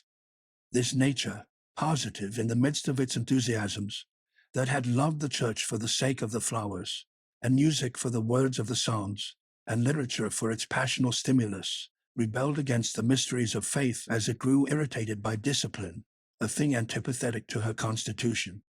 When her father took her from school, no one was sorry to see her go. The lady superior even thought that she had latterly been somewhat irreverent to the community. Emma, at home once more, first took pleasure in looking after the servants, then grew disgusted with the country and missed her convent. When Charles came to the Breton for the first time, she thought herself quite disillusioned, with nothing more to learn and nothing more to feel. But the uneasiness of her new position, or perhaps the disturbance caused by the presence of this man, had sufficed to make her believe that she at last felt that wondrous passion which, till then, like a great bird with rose-colored wings, hung in the splendor of the skies of poesy. And now she could not think that the calm in which she lived was the happiness she had dreamed. Chapter 7. She thought sometimes that, after all, this was the happiest time of her life, the honeymoon, as people called it. To taste the full sweetness of it, it would have been necessary doubtless to fly to those lands with sonorous names where the days after marriage are full of laziness most suave. In post-chaises behind blue silken curtains to ride slowly up steep road, listening to the song of the postilion re-echoed by the mountains, along with the bells of goats and the muffled sound of a waterfall. At sunset on the shores of gulfs to breathe in the perfume of lemon trees. Then in the evening on the villa terraces above, hand in hand to look at the stars, making plans for the future. It seemed to her that certain places on earth must bring happiness, as a plant peculiar to the soil, and that cannot thrive elsewhere. Why could not she lean over balconies in Swiss chalets, or enshrine her melancholy in a Scotch cottage, with a husband dressed in a black velvet coat with long tails, and thin shoes, a pointed hat and frills? Perhaps she would have liked to confide all these things to someone. But how tell an undefinable uneasiness, variable as the clouds, unstable as the winds? Words failed her, the opportunity, the courage. If Charles had but wished it, if he had guessed it, if his look had but once met her thought, it seemed to her that a sudden plenty would have gone out from her heart, as the fruit falls from a tree when shaken by a hand. But as the intimacy of their life became deeper, the greater became the gulf that separated her from him. Charles's conversation was commonplace as a street pavement, and everyone's ideas trooped through it in their everyday garb, without exciting emotion, laughter, or thought. He had never had the curiosity, he said, while he lived at Rouen, to go to the theater to see the actors from Paris. He could neither swim, nor fence, nor shoot, and one day he could not explain some term of horsemanship to her that she had come across in a novel. A man, on the contrary, should he not know everything, excel in manifold activities, initiate you into the energies of passion, the refinements of life, all mysteries? But this one taught nothing, knew nothing, wished nothing. He thought her happy, and she resented this easy calm, this serene heaviness, the very happiness she gave him. Sometimes she would draw, and it was great amusement to Charles to stand there bolt upright and watch her bend over her cardboard, with eyes half closed the better to see her work, or rolling, between her fingers, little bread pellets. As to the piano, the more quickly her fingers glided over it the more he wondered. She struck the notes with aplomb, and ran from top to bottom of the keyboard without a break. Thus shaken up, the old instrument, whose strings buzzed, could be heard at the other end of the village when the window was open, and often the bailiff's clerk, passing along the high road bareheaded and in list slippers, stopped to listen, his sheet of paper in his hand. Emma, on the other hand, knew how to look after her house.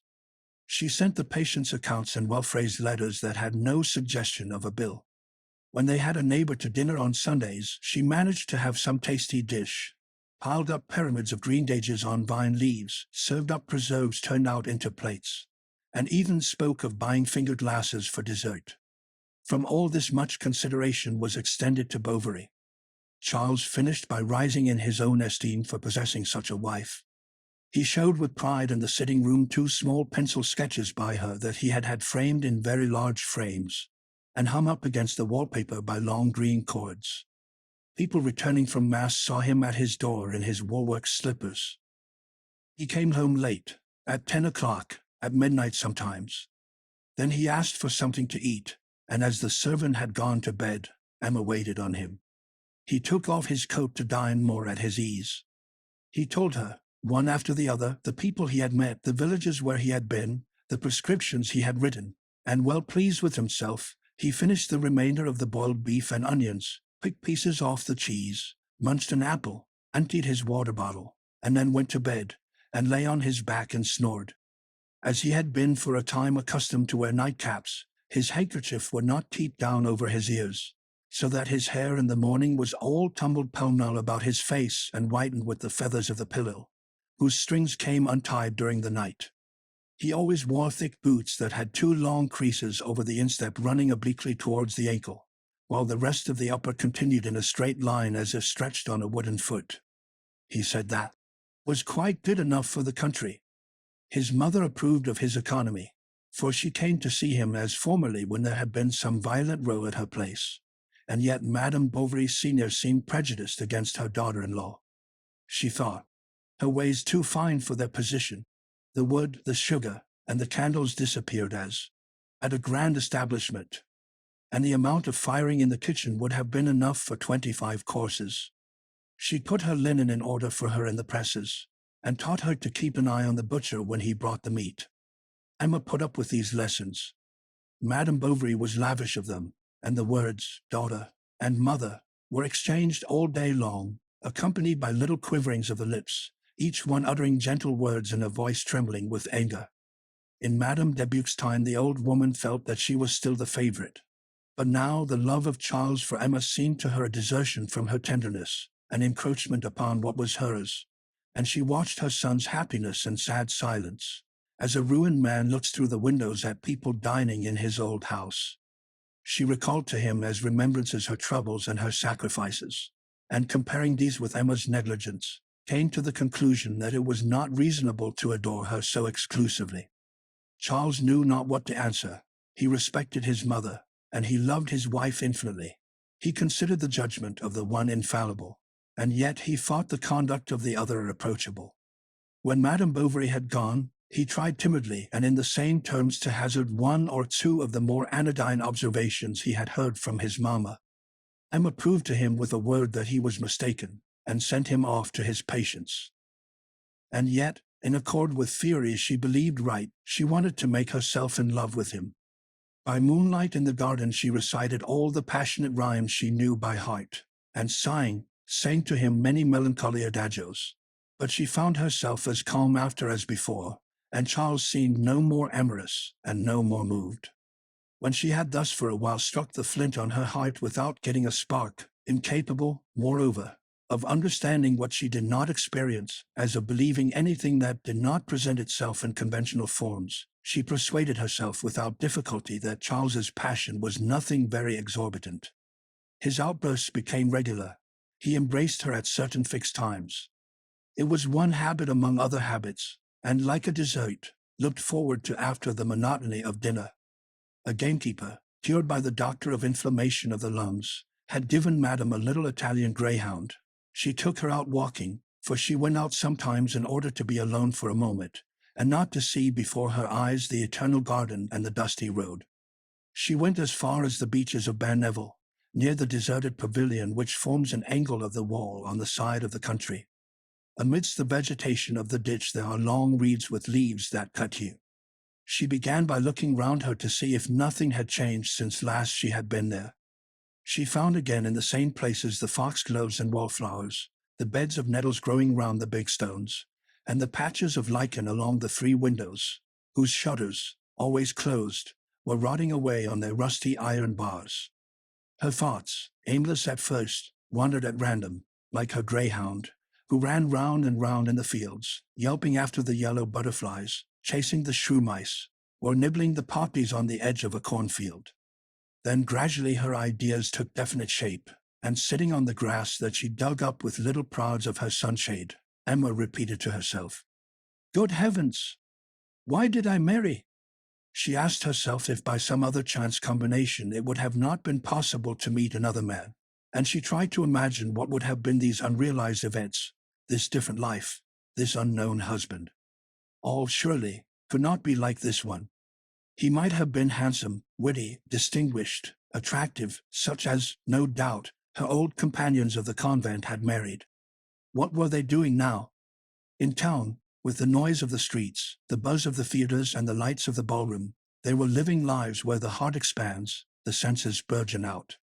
But she, Her life was cold as a garret whose dormer window looks on the north, and ennui, the silent spider, was weaving its web in the darkness in every corner of her heart. She recalled the prize days, when she mounted the platform to receive her little crowns, with her hair and long plaits. In her white frock and open prunella shoes she had a pretty way, and when she went back to her seat, the gentlemen bent over her to congratulate her. The courtyard was full of carriages. Farewells were called to her through their windows. The music master with his violin case bowed in passing by. How far all of this? How far away? She called Jolly, took her between her knees, and smoothed the long, delicate head, saying, "Come, 'tis mistress, you have no troubles." Then, noting the melancholy face of the graceful animal, who yawned slowly, she softened, and comparing her to herself, spoke to her aloud as to somebody in trouble whom one is consoling. Occasionally there came gusts of winds, breezes from the sea rolling in one sweep over the whole plateau of the Cox country, which brought even to these fields a salt freshness. The rushes, close to the ground, whistled. The branches trembled in a swift rustling, while their summits, ceaselessly swaying, kept up a deep murmur. Emma drew her shawl round her shoulders and rose. In the avenue a green light dimmed by the leaves lit up the short moss that crackled softly beneath her feet. The sun was setting, the sky showed red between the branches, and the trunks of the trees, uniform, and planted in a straight line, seemed a brown colonnade standing out against the background of gold. A fear took hold of her. She called Jolly, and hurriedly returned to toasts by the high road, threw herself into an armchair, and for the rest of the evening did not speak. But towards the end of September something extraordinary fell upon her life. She was invited by the Marquis d'Andervilliers to Vaubyessard. Secretary of State under the Restoration, the Marquis, anxious to re-enter political life, set about preparing for his candidature to the Chamber of Deputies long beforehand. In the winter he distributed a great deal of wood, and in the Conseil General always enthusiastically demanded new roads for his arrondissement. During the dull days he had suffered from an abscess, which Charles had cured as if by miracle by giving a timely little touch with the lancet. The steward sent to toast to pay for the operation reported in the evening that he had seen some superb cherries in the doctor's little garden. Now cherry trees did not thrive at Vaubyessard. The Marquis asked Bovary for some slips, made it his business to thank his personally, saw Emma, thought she had a pretty figure, and that she did not bow like a peasant, so that he did not think he was going beyond the bounds of condescension, nor, on the other hand, making a mistake in inviting the young couple. On Wednesday at 3 o'clock, Monsieur and Madame Bovary, seated in their dog-cart, set out for Vaubyessard, with a great trunk strapped on behind and a bonnet box in front of the apron. Besides these, Charles held a bandbox between his knees. They arrived at nightfall, just as the lamps in the park were being lit to show the way for the carriages. Chapter 8. The chateau, a modern building in Italian style, with 2 projecting wings and 3 flights of steps, lay at the foot of an immense greensward, on which some cows were grazing among groups of large trees set out at regular intervals, while large beds of arbutus, rhododendron, syringas, and guelder roses bulged out their irregular clusters of green along the curve of the gravel path. A river flowed under a bridge. Through the mist one could distinguish buildings with thatched roofs scattered over the field bordered by 2 gently sloping, well-timbered hillocks, and in the background amid the trees rose in 2 parallel lines the coach houses and stables, all that was left of the ruined old chateau. Charles's dog-cart pulled up before the middle flight of steps. Servants appeared. The Marquis came forward, and offering his arm to the doctor's wife, conducted her to the vestibule. It was paved with marble slabs, was very lofty, and the sound of footsteps and that of voices re-echoed through it as in a church. Opposite rose a straight staircase, and on the left a gallery overlooking the garden led to the billiard room, through whose door one could hear the click of the ivory balls. As she crossed it to go to the drawing room, Emma saw standing round the table men with grave faces, their chins resting on high cravats. They all wore orders, and smiled silently as they made their strokes.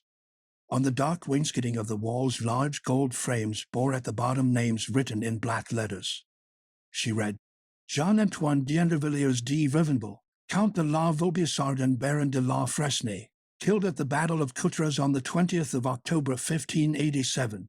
and on another, Jean-Antoine Henry Guy d'Andervilliers de la Vaubyessard, Admiral of France and Chevalier of the Order of St. Michael, wounded at the Battle of the Haute Saint-Vaast on the 29th of May, 1692, died at Vaubyessard on the 23rd of January, 1693. One could hardly make out those that followed, for the light of the lamps lowered over the green cloth threw a dim shadow round the room, burnishing the horizontal pictures. It broke up against these indelicate lines where there were cracks in the varnish, and from all these great black squares framed in with gold stood out here and there some lighter portion of the painting, a pale brow, two eyes that looked at you, perukes flowing over and powdering red-coated shoulders, or the buckle of a garter above a well-rounded calf. The Marquis opened the drawing-room door. One of the ladies, the Marchioness herself, came to meet Emma. She made her sit down by her on an ottoman, and began talking to her as amicably as if she had known her a long time. She was a woman of about 40, with fine shoulders, a hook nose, a drawling voice, and on this evening she wore over her brown hair a simple Vapier fichu that fell in a point at the back. A fair young woman sat in a high-backed chair in a corner, and gentlemen with flowers in their buttonholes were talking to ladies round the fire. At 7 dinner was served. The men, who were in the majority, sat down at the first table in the vestibule, the ladies at the second in the dining-room with the Marquis and Marchioness. Emma, on entering, felt herself wrapped round by the warm air, a blending of the perfume of flowers and of the fine linen, of the fumes of the viands, and the odor of the truffles. The silver dish covers reflected the lighted wax candles in the candelabra. The cut crystal covered with light steam reflected from one to the other pale rays. Bouquets were placed in a row the whole length of the table, and in the large border plates each napkin, arranged after the fashion of a bishop's mitre, held between its two gaping folds a small oval-shaped roll. The red claws of lobsters hung over the dishes. Rich fruit in open baskets was piled up en masse. There were quails in their plumage. Smoke was rising, and in silk stockings, knee breeches, white cravat, and frilled shirt, the steward, grave as a judge, offering ready-carved dishes between the shoulders of the guests, with a touch of the spoon gave you the piece chosen. On the large stove of porcelain and laid with copper baguettes the statue of a woman, draped to the chin, gazed motionless on the room full of life. Madame Bovary noticed that many ladies had not put their gloves in their glasses. But at the upper end of the table, alone amongst all these women, bent over his full plate, and his napkin tied round his neck like a child, an old man sat eating, letting drops of gravy drip from his mouth. His eyes were bloodshot, and he wore a little queue tied with black ribbon. He was the Marquis's father-in-law, the old Duc de Laverdiere, once on a time favorite of the Count d'Ardois, in the days of the vaudeville hunting parties at the Marquis de Conflans, and had been, it was said, the lover of Queen Marie Antoinette, between Monsieur de Coigny and Monsieur de Lauzun. He had lived a life of noisy debauch, full of duels, bets, elopements. He had squandered his fortune and frightened all his family. A servant behind his chair named aloud to him in his ear the dishes that he pointed to stammering, and constantly Emma's eyes turned involuntarily to this old man with hanging lips, as to something extraordinary. He had lived at court, and slept in the bed of queens. Iced champagne was poured out. Emma shivered all over as she felt it cold in her mouth. She had never seen pomegranates nor tasted pineapples. The powdered sugar even seemed to her whiter and finer than elsewhere. The ladies afterwards went to their rooms to prepare for the ball. Emma made her toilet with the fastidious care of an actress on her debut. She did her hair according to the directions of the hairdresser, and put on the barège dress spread out upon the bed. Charles's trousers were tied across the belly. "My trouser straps will be rather awkward for dancing," he said. "Dancing?" repeated Emma. "Yes. Why, you must be mad. They would make fun of you. Keep your place. Besides, it is more becoming for a doctor," she added. Charles was silent. He walked up and down waiting for Emma to finish dressing. He saw her from behind in the glass between two lights. Her black eyes seemed blacker than ever. Her hair, undulating towards the ears, shone with a blue luster. A rose in her chignon trembled on its mobile stalk, with artificial dewdrops on the tip of the leaves. She wore a gown of pale saffron trimmed with 3 bouquets of pompon roses mixed with green. Charles came and kissed her on her shoulder. "Let me alone," she said. "You are tumbling me." One could hear the flourish of the violin and the notes of a horn. She went downstairs, restraining herself from running. Dancing had begun. Guests were arriving. There was some crushing. She sat down on a form near the door.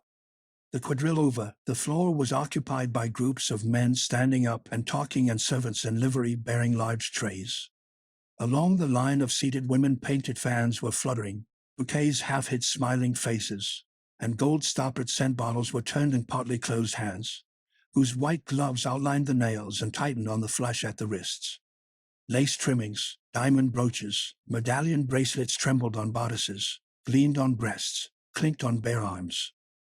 The hair, well smoothed over the temples and knotted at the nape, or crowns, or bunches, or sprays of myosotis, jasmine, pomegranate blossoms, ears of corn, and cornflowers. Calmly seated in their places, mothers with forbidding countenances were wearing red turbans. Emma's heart beat rather faster when, her partner holding her by the tips of the fingers, she took her place in a line with the dancers, and waited for the first note to start. But her emotion soon vanished, and swaying to the rhythm of the orchestra, she glided forward with slight movements of the neck.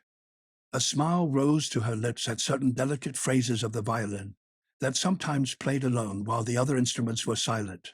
One could hear the clear clink of the Lewis door that were being thrown down upon the card tables in the next room. Then all struck again. The cornetto piston uttered its sonorous note. Feet marked time, skirts swelled and rustled, hands touched and parted. The same eyes falling before you met yours again.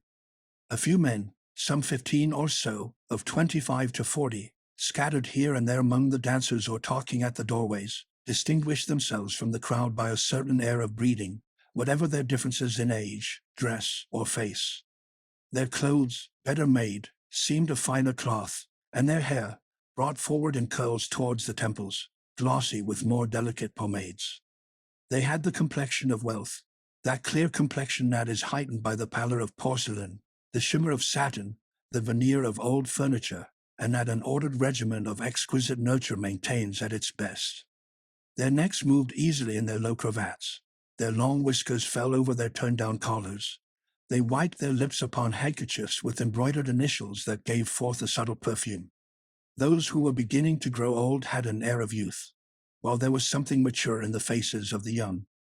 In their unconcerned looks was the calm of passions daily satiated, and through all their gentleness of manner pierced that peculiar brutality, the result of a command of half-easy things, in which force is exercised and vanity amused, the management of thoroughbred horses and the society of loose women. A few steps from Emma a gentleman in a blue coat was talking of Italy with a pale young woman wearing a parure of pearls. They were praising the breadth of the columns of St. Peter's, Tivoli, Vesuvius, Castellamare, and Cassines, the roses of Genoa, the Colosseum by moonlight. With her other ear Emma was listening to a conversation full of words she did not understand. A circle gathered round a very young man who the week before had beaten Miss Arabella, and Romulus, and won 2,000 Louis jumping a ditch in England. One complained that his racehorses were growing fat, another of the printer's errors that had disfigured the name of his horse. The atmosphere of the ball was heady. The lamps were growing dim. Guests were flocking to the billiard room. A servant got upon a chair and broke the window panes. At the crash of the glass, Madame Bovary turned her head and saw in the garden the faces of peasants pressed against the window looking in at them. Then the memory of the bateau came back to her. She saw the farm again, the muddy pond, her father in a blouse under the apple trees, and she saw herself again as formerly, skimming with her finger the cream off the milk pans in the dairy. But in the refulgence of the present hour her past life, so distinct until then, faded away completely, and she almost doubted having lived it. She was there. Beyond the ball was only shadow overspreading all the rest. She was just eating a maraschino ice that she held with her left hand in a silver-gilt cup, her eyes half closed, and the spoon between her teeth. A lady near her dropped her fan. A gentleman was passing. "Would you be so good," said the lady, "as to pick up my fan that has fallen behind the sofa?" The gentleman bowed, and as he moved to stretch out his arm, Emma saw the hand of a young woman throw something white, folded in a triangle, into his hat.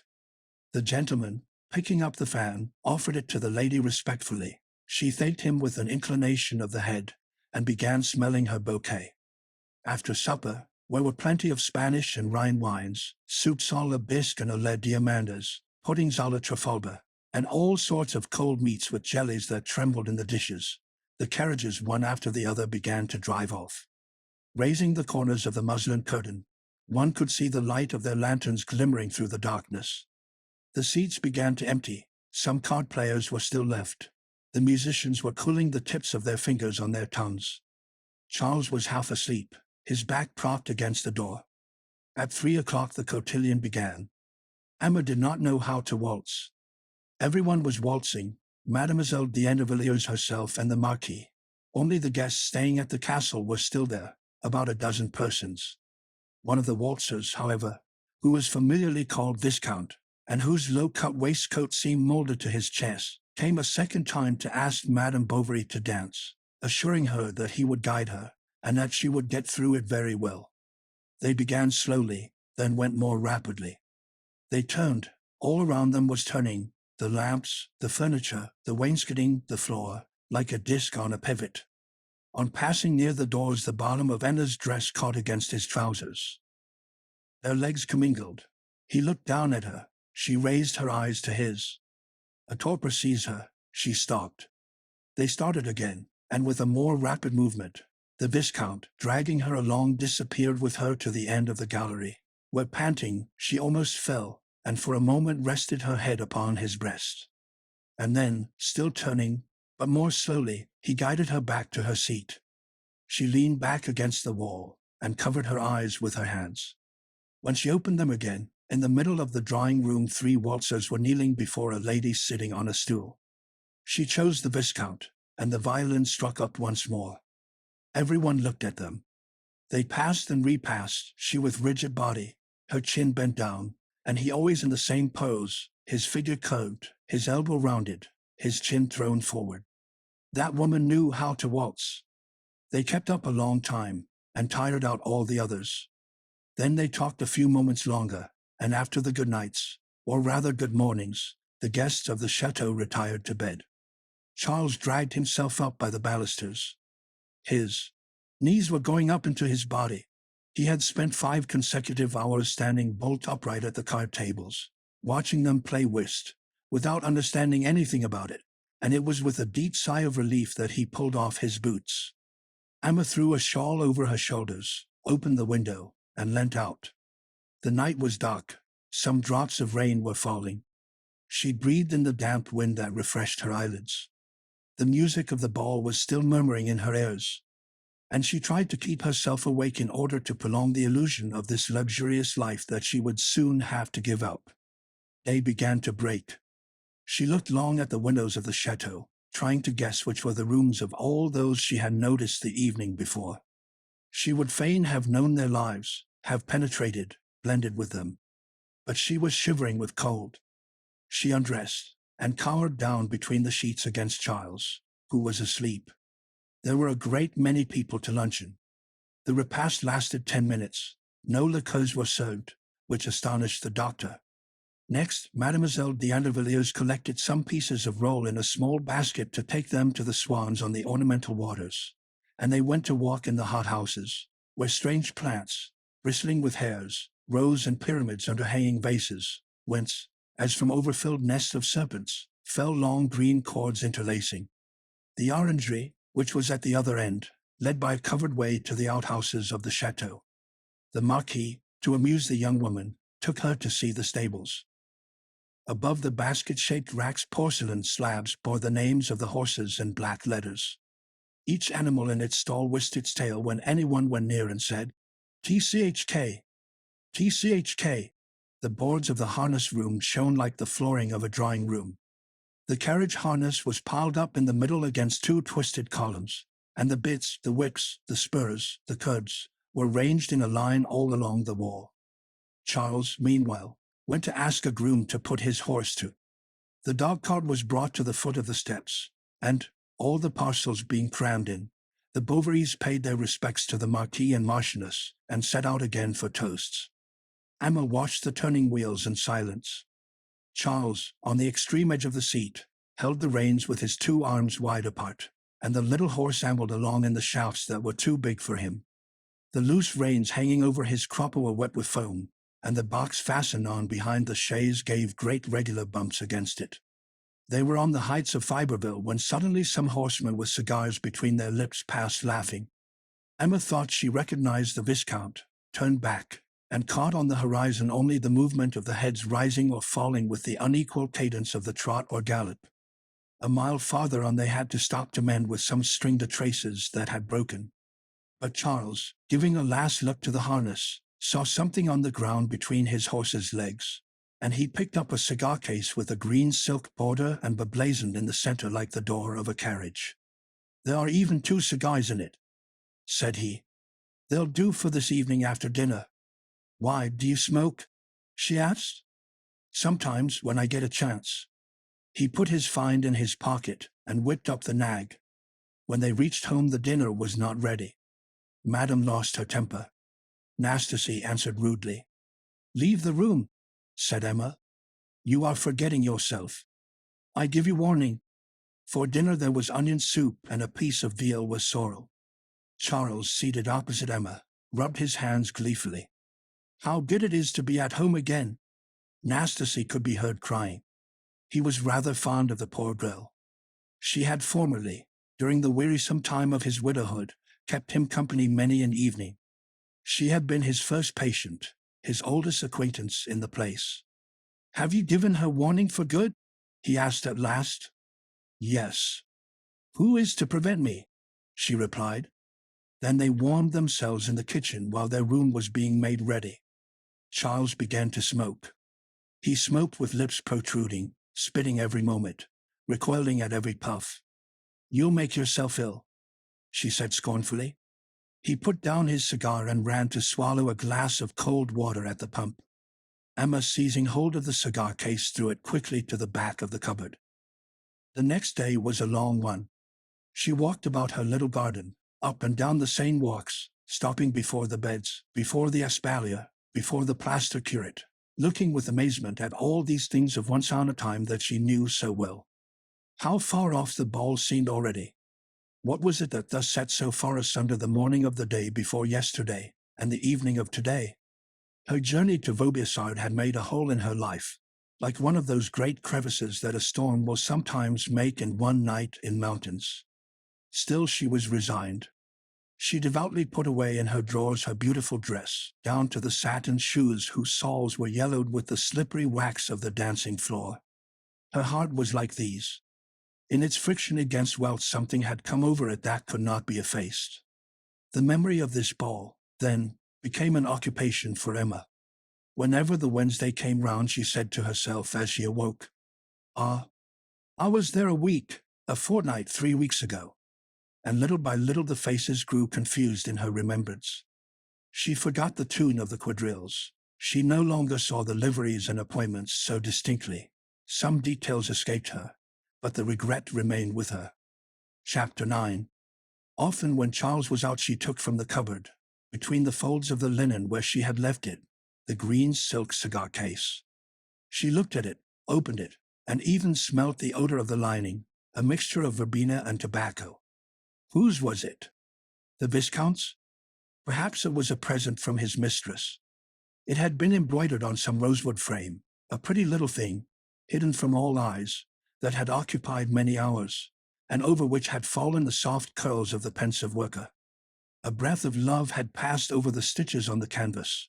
Each prick of the needle had fixed there a hope or a memory, and all those interwoven threads of silk were but the continuity of the same silent passion. And then one morning the Viscount had taken it away with him. Of what had they spoken when it lay upon the wide-mantelled chimneys between flower vases and pompadour clocks? She was at Toast's. He was at Paris now, far away. What was this Paris like? What a vague name! She repeated it in a low voice, for the mere pleasure of it. It rang in her ears like a great cathedral bell. It shone before her eyes, even on the labels of her pomade pots. At night, when the carriers passed under her windows in their carts singing the Marger Lane, she awoke, and listened to the noise of the iron-bound wheels, which, as they gained the country road, was soon deadened by the soil. "They will be there tomorrow," she said to herself, and she followed them and thought up and down the hills, traversing villages, gliding along the high roads by the light of the stars. At the end of some indefinite distance there was always a confused spot into which her dream died. She bought a plan of Paris, and with the tip of her finger on the map she walked about the capital. She went up the boulevards, stopping at every turning, between the lines of the streets, in front of the white squares that represented the houses. At last she would close the lids of her weary eyes, and see in the darkness the gas jets flaring in the wind and the steps of carriages lowered with much noise before the peristyles of theatres. She took in La Corbel, a lady's journal, and the Sylphie de Salons. She devoured, without skipping a word, all the accounts of first nights, races, and soirees, took interest in the debut of a singer and the opening of a new shop. She knew the latest fashions, the addresses of the best tailors, the days of the Bois and the opera. In Eugene Sue she studied descriptions of furniture. She read Balzac and George Sand, seeking in them imaginary satisfaction for her own desires. Even at table she had her book by her, and turned over the pages while Charles ate and talked to her. The memory of the Viscount always returned as she read. Between him and the imaginary personages she made comparisons. But the circle of which he was the center gradually widened round him, and the aureole that he bore, fading from his form, broadened out beyond, lighting up her other dreams. Paris, more vague than the ocean, glimmered before Emma's eyes in an atmosphere of vermilion. The many lives that stirred amid this tumult were, however, divided into parts, classed as distinct pictures. Emma perceived only 2 or 3 that hid from her all the rest, and in themselves represented all humanity. The world of ambassadors moved over polished floors and drawing rooms lined with mirrors, round oval tables covered with velvet and gold-fringed cloths. There were dresses with trains, deep mysteries, anguish hidden beneath smiles. Then came the society of the duchesses. All were pale, all got up at 4 o'clock. The women, poor angels, wore English point on their petticoats, and the men, unappreciated geniuses under a frivolous outward seeming, rode horses to death at pleasure parties, spent the summer season at Baden, and towards the 40s married heiresses.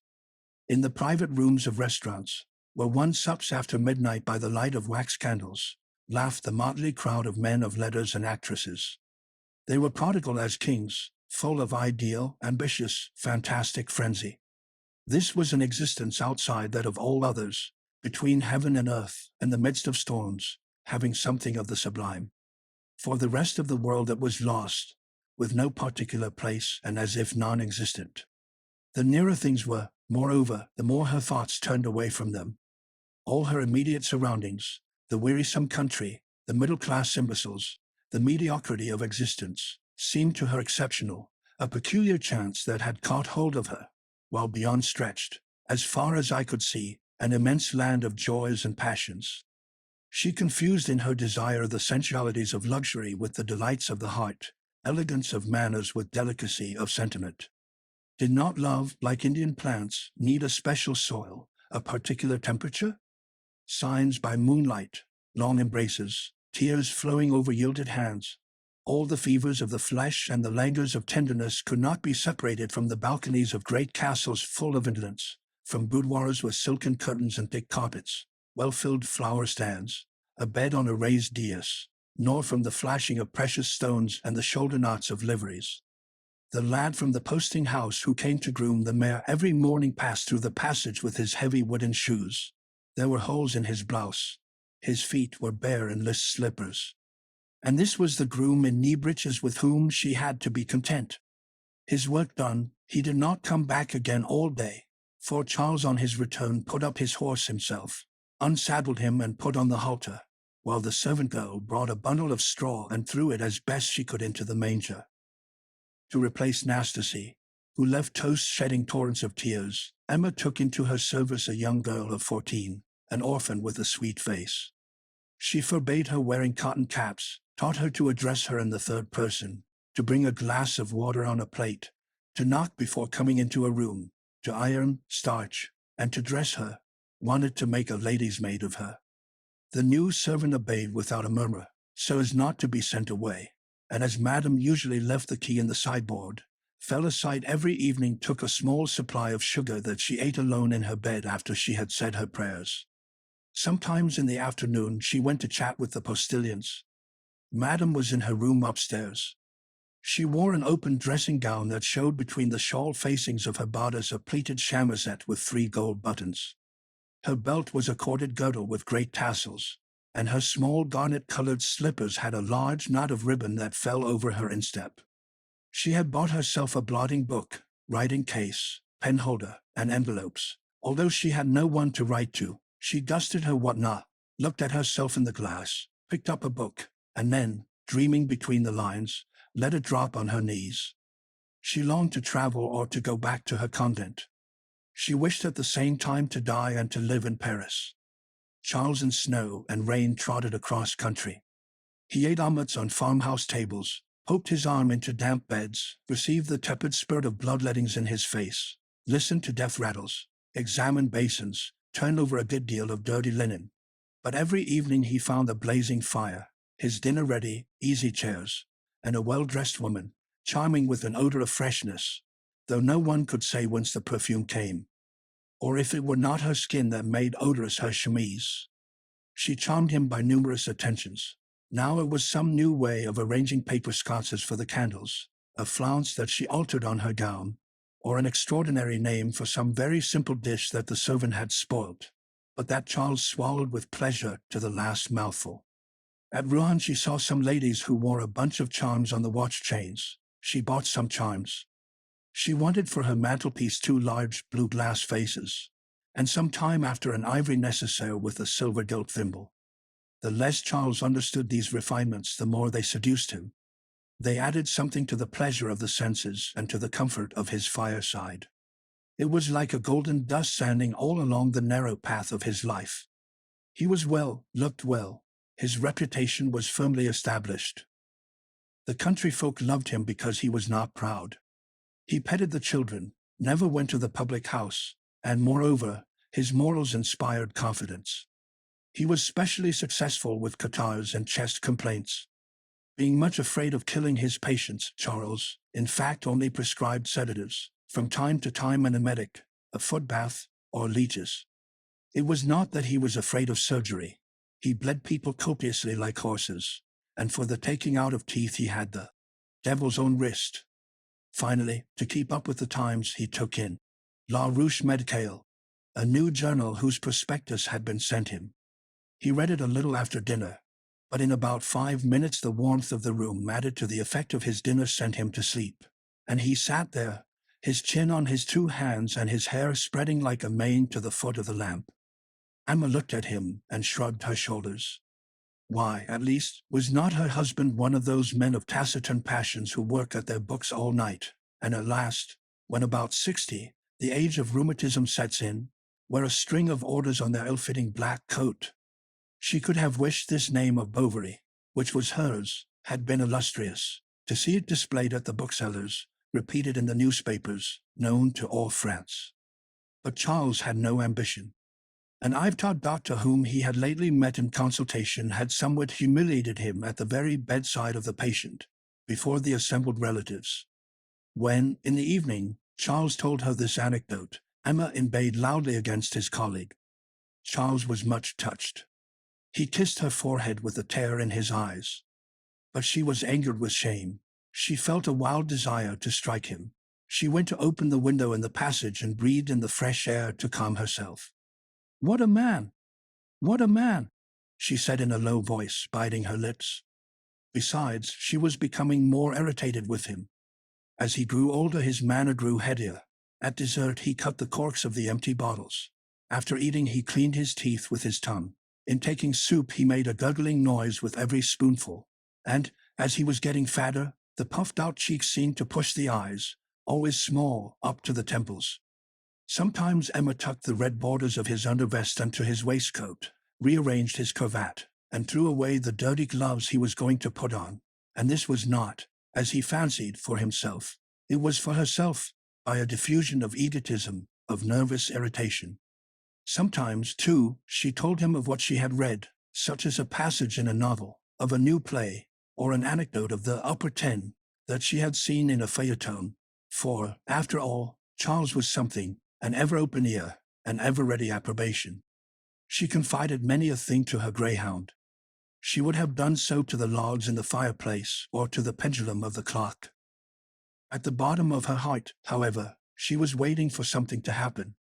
Like shipwrecked sailors, she turned despairing eyes upon the solitude of her life, seeking afar off some white sail in the mists of the horizon.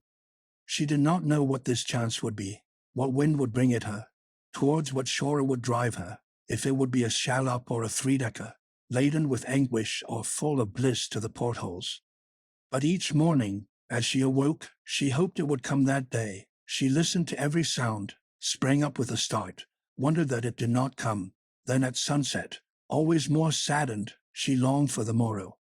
Spring came round. With the first warm weather, when the pear trees began to blossom, she suffered from dyspnea. From the beginning of July she counted how many weeks there were to October, thinking that perhaps the Marquis d'Andervilliers would give another ball at Vaubyessard. But all September passed without letters or visits. After the ennui of this disappointment her heart once more remained empty, and then the same series of days recommenced.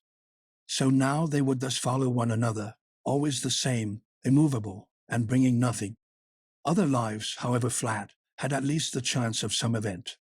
One adventure sometimes brought with it infinite consequences, and the scene changed. But nothing happened to her. God had willed it so. The future was a dark corridor, with its door at the end shut fast. She gave up music. What was the good of playing? Who would hear her? Since she could never, in a velvet gown with short sleeves, striking with her light fingers the ivory keys of an Arab at a concert, feel the murmur of ecstasy envelop her like a breeze, it was not worth while boring herself with practicing. Her drawing cardboard and her embroidery she left in the cupboard. What was the good? What was the good? Sewing irritated her. I have read everything, she said to herself. And she sat there making the tongs red hot, or looked at the rain falling. How sad she was on Sundays when vespers sounded. She listened with dull attention to each stroke of the cracked bell. A cat slowly walking over some roof put up his back in the pale rays of the sun. The wind on the high road blew up clouds of dust. Afar off a dog sometimes howled, and the bell, keeping time, continued its monotonous ringing that died away over the fields. But the people came out from church. The women in waxed cloths, the peasants in new blouses, the little bare-headed children skipping along in front of them, all were going home. And till nightfall, 5 or 6 men, always the same, stayed playing at corks in front of the large door of the inn. The winter was severe.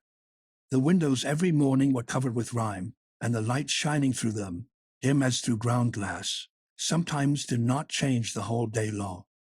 At 4 o'clock the lamp had to be lighted. On fine days she went down into the garden. The dew had left on the cabbages a silver lace with long transparent threads spreading from one to the other. No birds were to be heard. Everything seemed asleep, the espalier covered with straw, and the vine, like a great sick serpent under the coping of the wall, along which, on drawing near, one saw the many-footed woodlice crawling. Under the spruce by the hedgerow, the curé in the three-cornered hat reading his breviary had lost his right foot, and the very plaster, scaling off with the frost, had left white scabs on his face. Then she went up again, shut her door, put on coals, and fainting with the heat of the hearth, felt her boredom weigh more heavily than ever. She would have liked to go down and talk to the servant, but a sense of shame restrained her. Every day at the same time the schoolmaster in a black skullcap opened the shutters of his house, and the rural policeman, wearing his sabre over his blouse, passed by. Night and morning the post-horses, 3 by 3, crossed the street to water at the pond. From time to time the bell of a public house door rang, and when it was windy one could hear the little brass basins that served as signs for the hairdresser's shop creaking on their 2 rods. This shop had as decoration an old engraving of a fashion plate stuck against the window pane, and the wax bust of a woman with yellow hair. He, too, the hairdresser, lamented his wasted calling, his hopeless future, and dreaming of some shop in a big town, at Rouen, for example, overlooking the harbor, near the theater. He walked up and down all day from the Mairie to the church, somber and waiting for customers. When Madame Bovary looked up, she always saw him there, like a sentinel on duty, with his skull cap over his ears and his vest of lasting. Sometimes in the afternoon, outside the window of her room, the head of a man appeared, a swarthy head with black whiskers, smiling slowly, with a broad, gentle smile that showed his white teeth. A waltz immediately began, and on the organ, in a little drawing room, dancers the size of a finger, women in pink turbans, Tyroleans in jackets, monkeys in frock coats, gentlemen in knee breeches, turned and turned between the sofas, the consoles, multiplied in the bits of looking-glass held together at their corners by a piece of gold paper. The man turned his handle, looking to the right and left, and up at the windows. Now and again, while he shot out a long squirt of brown saliva against the milestone, with his knee raised his instrument, whose hard straps tired his shoulder. And now, doleful and drawling, or gay and hurried, the music escaped from the box, droning through a curtain of pink taffeta under a brass claw in arabesque. They were airs played in other places at the theaters, sung in drawing rooms, danced to at night under lighted lustres, echoes of the world that reached even to Emma. Endless sarabands ran through her head, and like an Indian dancing girl on the flowers of a carpet, her thoughts leapt with the notes, swung from dream to dream, from sadness to sadness. When the man had caught some coppers in his cap, he drew down an old cover of blue cloth, hitched his organ onto his back, and went off with a heavy tread. She watched him doing, but it was above all the meal times that were unbearable to her, and this small room on the ground floor, with its smoking stove, its creaking door, the walls that sweated, the damp flags. All the bitterness in life seemed served up on her plate, and with smoke of the boiled beef there rose from her secret soul whiffs of sickliness. Charles was a slow eater. She played with a few nets, or, leaning on her elbow, amused herself with drawing lines along the oilcloth table cover with the point of her knife. She now let everything in her household take care of itself, and Madame Bovary Senior, when she came to spend part of Lent at Toast's, was much surprised at the change. She who was formerly so careful, so dainty, now passed whole days without dressing, wore grey cotton stockings, and burnt tallow candles. She kept saying they must be economical since they were not rich, adding that she was very contented, very happy, that Toasts pleased her very much, with other speeches that closed the mouth of her mother-in-law. Besides, Emma no longer seemed inclined to follow her advice. Once even, Madame Bovary having thought fit to maintain that mistresses ought to keep an eye on the religion of their servants, she had answered with so angry a look and so cold a smile that the good woman did not interfere again. Emma was growing difficult, capricious. She ordered dishes for herself, then she did not touch them. One day drank only pure milk, the next cups of tea by the dozen. Often she persisted in not going out, then, stifling, threw open the windows and put on light dresses. After she had well scolded her servant, she gave her presents or sent her out to see neighbors, just as she sometimes threw beggars all the silver in her purse, although she was by no means tender-hearted or easily accessible to the feelings of others, like most country-bred people, who always retain in their souls something of the horny hardness of the paternal hands. Towards the end of February, old Roe, in memory of his cure, himself brought his son-in-law a superb turkey, and stayed 3 days at Toast's. Charles being with his patients, Emma kept him company. He smoked in the room, spat on the firedogs, talked farming, calves, cows, poultry, and municipal council, so that when he left she closed the door on him with a feeling of satisfaction that surprised even herself. Moreover, she no longer concealed her contempt for anything or anybody, and at times she set herself to express singular opinions, finding fault with that which others approved, and approving things perverse and immoral, all of which made her husband open his eyes widely. Would this misery last forever? Would she never issue from it? Yet she was as good as all the women who were living happily. She had seen duchesses at Vaubyessard with clumsier waists and commoner ways, and she execrated the injustice of God. She leant her head against the walls to weep. She envied lives of stir, longed for masked balls, for violent pleasures, with all the wildness that she did not know, but that these must surely yield. She grew pale and suffered from palpitations of the heart. Charles prescribed valerian and camphor baths. Everything that was tried only seemed to irritate her the more. On certain days she chatted with feverish rapidity, and this overexcitement was suddenly followed by a state of torpor, in which she remained without speaking, without moving.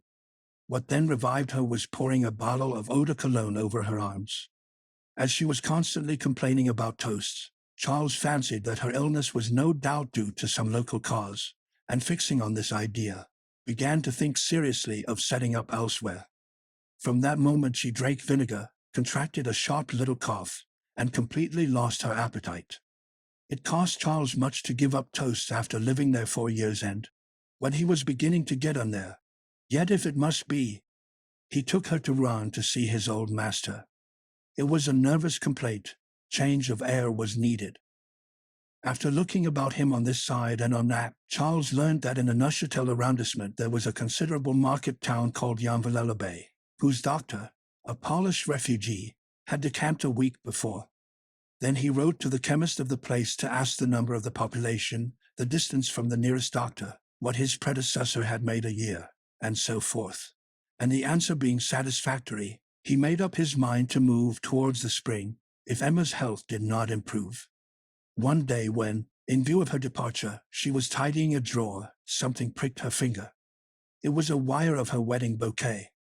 The orange blossoms were yellow with dust, and the silver-bordered satin ribbons frayed at the edges. She threw it into the fire. It flared up more quickly than dry straw. Then it was, like a red bush in the cinders, slowly devoured. She watched it burn. The little pasteboard berries burst, the wire twisted, the gold lace melted, and the shriveled paper corrales, fluttering like black butterflies at the back of the stove, at last flew up the chimney.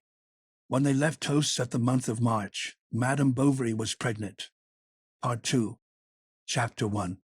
Yearns, so called from an old Capuchin abbey of which not even the ruins remain, is a market town 24 miles from Rouen, between the Abbeville and Beauvais roads, at the foot of a valley watered by the Roe, a little river that runs into the Nl after turning 3 watermills near its mouth, where there are a few trout that the lads amuse themselves by fishing for on Sundays.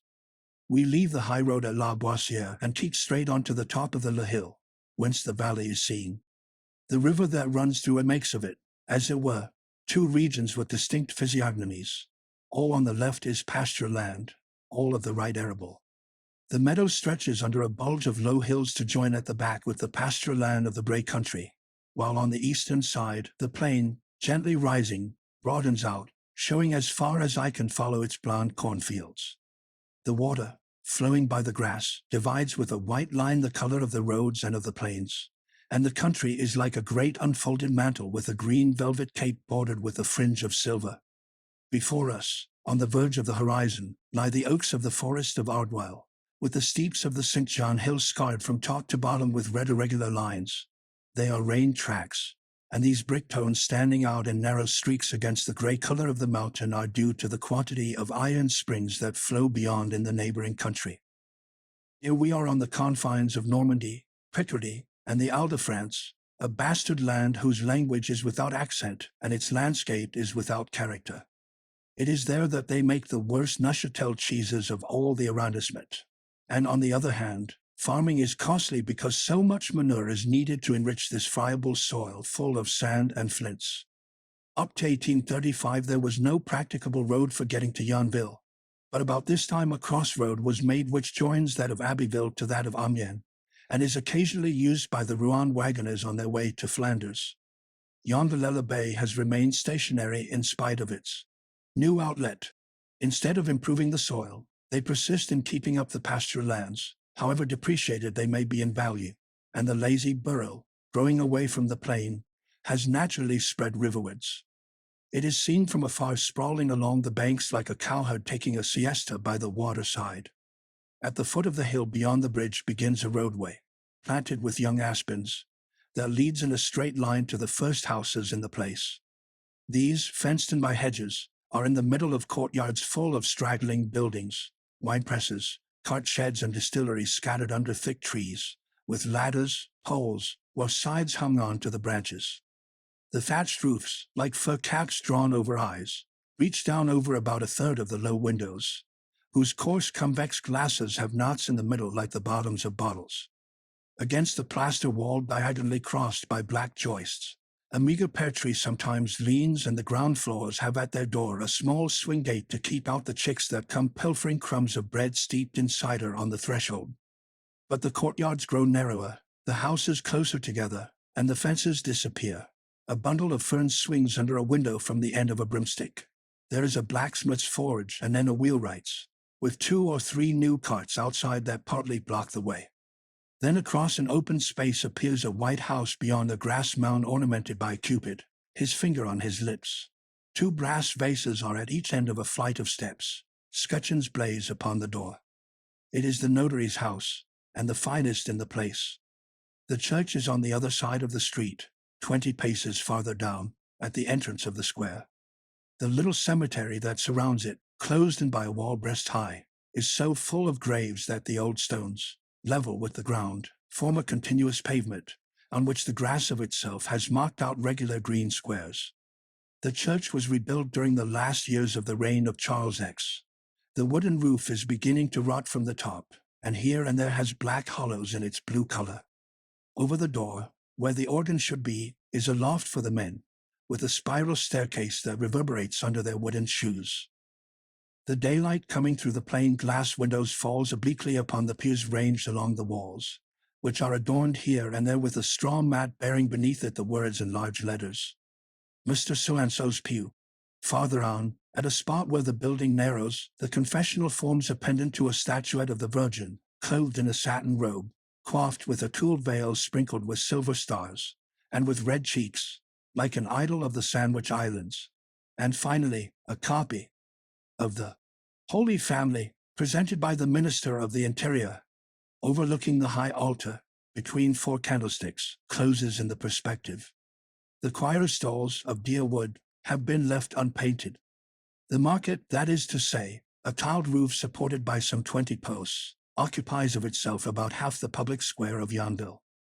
The town hall, constructed from the designs of a Paris architect, is a sort of Greek temple that forms the corner next to the chemist's shop. On the ground floor are 3 Ionic columns, and on the first floor a semicircular gallery, while the dome that crowns it is occupied by a Gallic cock, resting 1 foot upon the chart, and holding in the other the scales of justice. But that which most attracts the eye is opposite the lion door in the chemist's shop of Monsieur Hermes. In the evening especially its argand lamp is lit up, and the red and green jars that embellish his shop front throw far across the street their 2 streams of color. Then across them, as if in Bengal lights, is seen the shadow of the chemist leaning over his desk.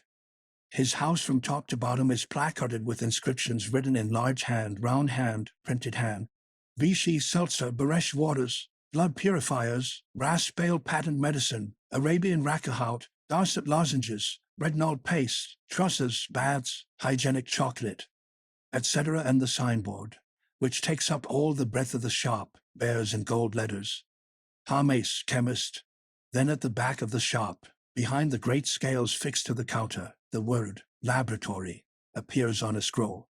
Above a glass door, which about halfway up once more repeats Hermes in gold letters on a black ground. Beyond this there is nothing to see at Yonville. The street, the only one, a gunshot in length and flanked by a few shops on either side, stops short at the turn of the highroad. If it is left on the right hand and the foot of the St. John Hills followed, the cemetery is soon reached. At the time of the cholera, in order to enlarge this, a piece of wall was pulled down, and 3 acres of land by its side purchased. But all the new portion is almost tenantless. The tombs, as heretofore, continue to crowd together towards the gate. The keeper, who is at once gravedigger and church beadle, thus making a double profit out of the perished corpses, has taken advantage of the unused plot of ground to plant potatoes there. From year to year, however, his small field grows smaller, and when there is an epidemic, he does not know whether to rejoice at the deaths or regret the burials. "You live on the dead, lest the Buddhas," the cure at last said to him one day. This grim remark made him reflect. It checked him for some time, but to this day he carries on the cultivation of his little tubers, and even maintains stoutly that they grow naturally. Since the events about to be narrated, Nothing in fact has changed at Yarnville. The tin tricolor flag still swings at the top of the church steeple. The two chintz streamers still flutter in the wind from the linen drapers. The chemist's fetuses, like lumps of white amardew, rot more and more in their turbid alcohol, and above the big door of the inn the old golden lion, faded by rain, still shows passers-by its poodle mane. On the evening when the Bovarys were to arrive at Yarnville, Widow Lefrancois, the landlady of this inn, was so very busy that she sweated great drops as she moved her saucepans. Tomorrow was market day. The meat had to be cut beforehand, the fowls drawn, the soup and coffee made. Moreover, she had the boarders' meal to see to, and that of the doctor, his wife, and their servant. The billiard-room was echoing with bursts of laughter. 3 millers in a small parlor were calling for brandy. The wood was blazing, the brazen pan was hissing, and on the long kitchen table, amid the quarters of raw mutton, rose piles of plates that rattled with the shaking of the block on which spinach was being chopped. From the poultry yard was heard the screaming of the fowls whom the servant was chasing in order to wring their necks. A man slightly marked with smallpox, in green leather slippers, and wearing a velvet cap with a gold tassel, was warming his back at the chimney. His face expressed nothing but self-satisfaction, and he appeared to take life as calmly as the goldfinch suspended over his head in its wicker cage. This was the chemist. "Artemise!" shouted the landlady. "Chop some wood, fill the water bottles, bring some brandy. Look sharp! If only I knew what dessert to offer the guests you are expecting. Good heavens! Those furniture movers are beginning their racket in the billiard-room again, and their van has been left before the front door. The Hirondelle might run into it when it draws up. Call Paulite and tell him to put it up. Only think, Monsieur Hermes, that since morning they have had about 15 games, and drunk 8 jars of cider. Why, they'll tear my cloth for me," she went on, looking at them from a distance, her strainer in her hand. "That wouldn't be much of a loss," replied Monsieur Hermes. "You would buy another." "Another billiard table," exclaimed the widow. "Since that one is coming to pieces, Madame Lefrancois.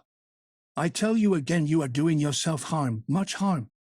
And besides, players now want narrow pockets and heavy cues. Hazards aren't played now. Everything is changed. One must keep pace with the times. Just look at Tellier." The hostess reddened with vexation. The chemist went on. "You may say what you like. His table is better than yours. And if one were to think, for example, of getting up a patriotic pool for Poland or the sufferers from the Lyons floods. It isn't beggars like him that'll frighten us," interrupted the landlady, shrugging her fat shoulders. "Come, come, Monsieur Hermes. As long as the Lion d'Or exists, people will come to it. We've feathered our nest.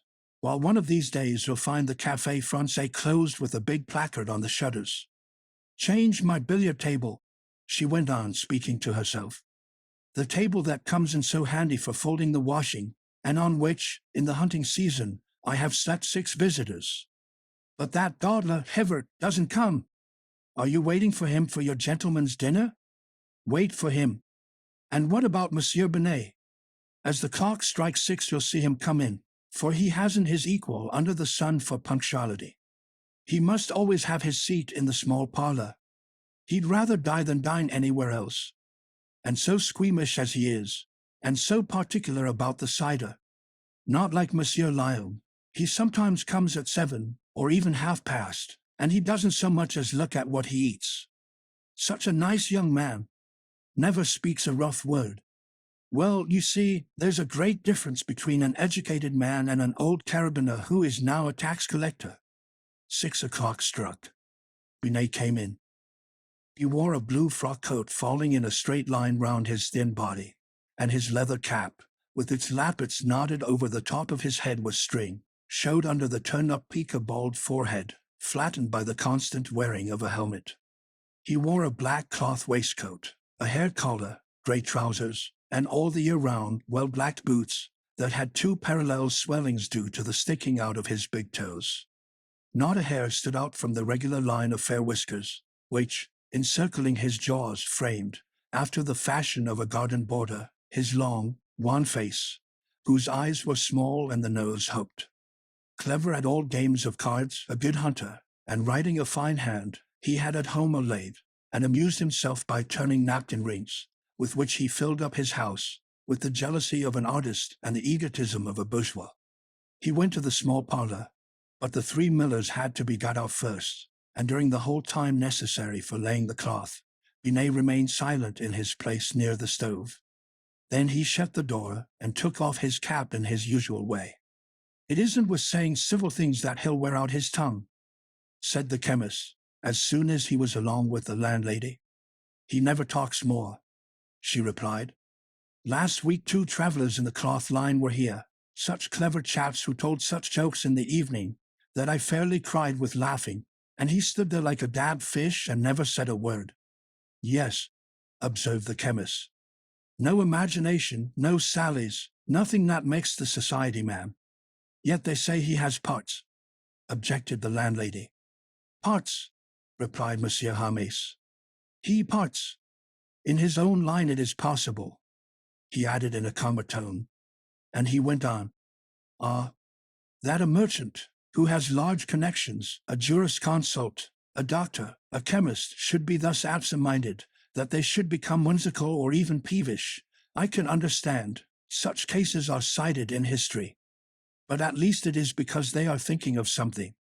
Myself, for example, how often has it happened to me to look on the bureau for my pen to write a label, and to find, after all, that I had put it behind my ear." Madame Lefrancois just then went to the door to see if the Hirondelle were not coming. She started. A man dressed in black suddenly came into the kitchen. By the last gleam of the twilight one could see that his face was rubicund and his form athletic. "What can I do for you, Monsieur le Curé?" asked the landlady, as she reached down from the chimney one of the copper candlesticks placed with their candles in a row. "Will you take something? A thimbleful of cassis? A glass of wine?" The priest declined very politely. He had come for his umbrella, that he had forgotten the other day at the Ermont convent, and after asking Madame Lefrancois to have it sent to him at the presbytery in the evening, he left for the church, from which the Angelus was ringing.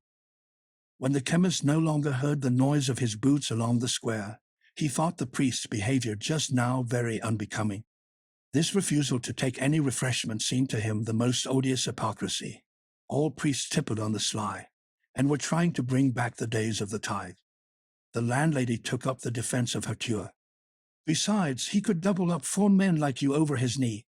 Last year he helped our people to bring in the straw. He carried as many as 6 trusses at once. He is so strong." "Bravo," said the chemist. "Now just send your daughters to confess to fellows with such a temperament. If I were the government, I'd have the priests bled once a month. Yes, Madame Lefrancois, every month, a good phlebotomy, in the interests of the police and morals."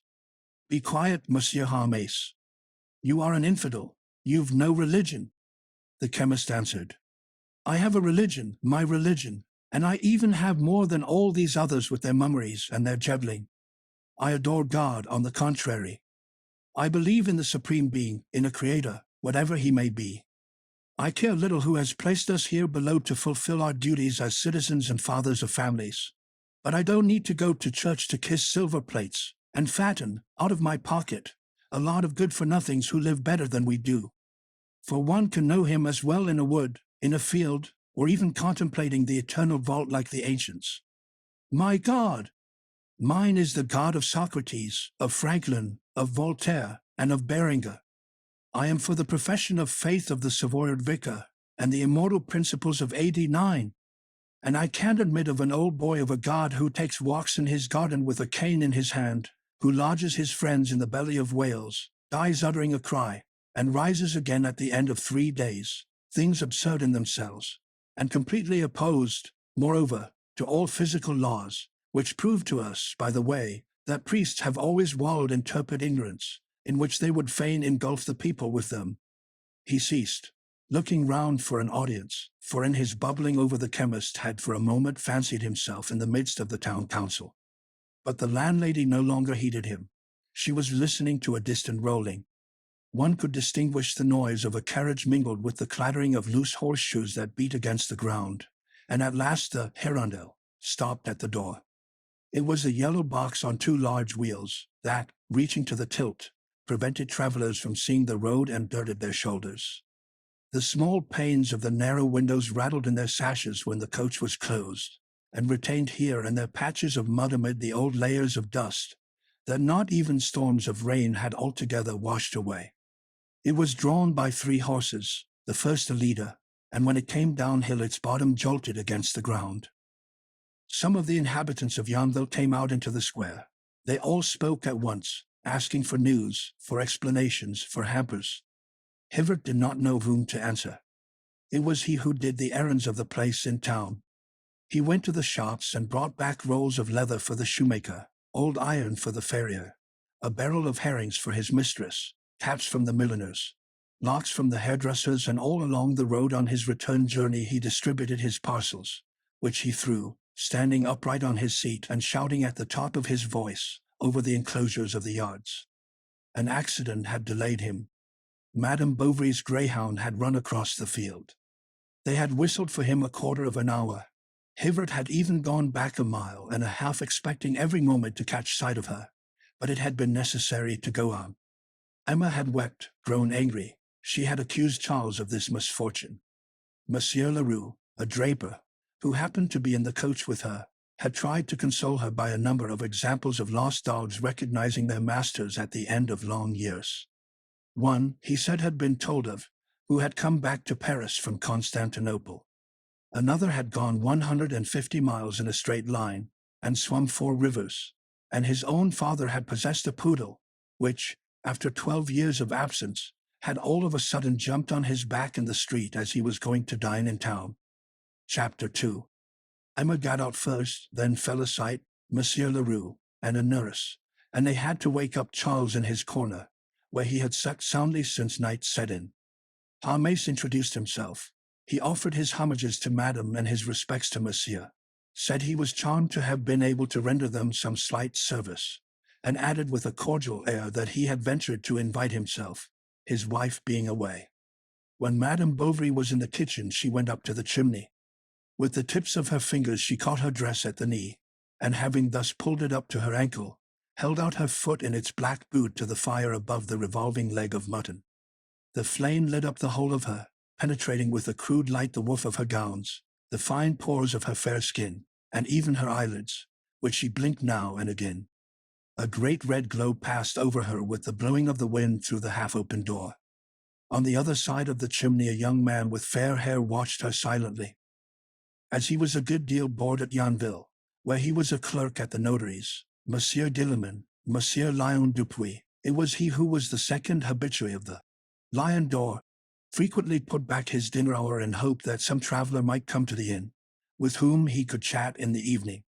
On the days when his work was done early, he had, for want of something else to do, to come punctually, and endure from soup to cheese a tête-à-tête with Binet. It was therefore with delight that he accepted the landlady's suggestion that he should dine in company with the newcomers, and they passed into the large parlor where Madame Lefrancois, for the purpose of showing off, had had the table laid for 4. Harmes asked to be allowed to keep on his skullcap for fear of coryza. Then, turning to his neighbor, "Madame is no doubt a little fatigued. One gets jolted so abominably in our Hirondelle." "That is true," replied Emma, "but moving about always amuses me. I like change of place." "It is so tedious," sighed the clerk, "to be always riveted to the same places." "If you were like me," said Charles, "constantly obliged to be in the saddle." "But," Lion went on, addressing himself to Madame Bovary, "nothing, it seems to me, is more pleasant, when one can," he added. "Moreover," said the druggist, "the practice of medicine is not very hard work in our part of the world, for the state of our roads allows us the use of gigs, and generally, as the farmers are prosperous, they pay pretty well.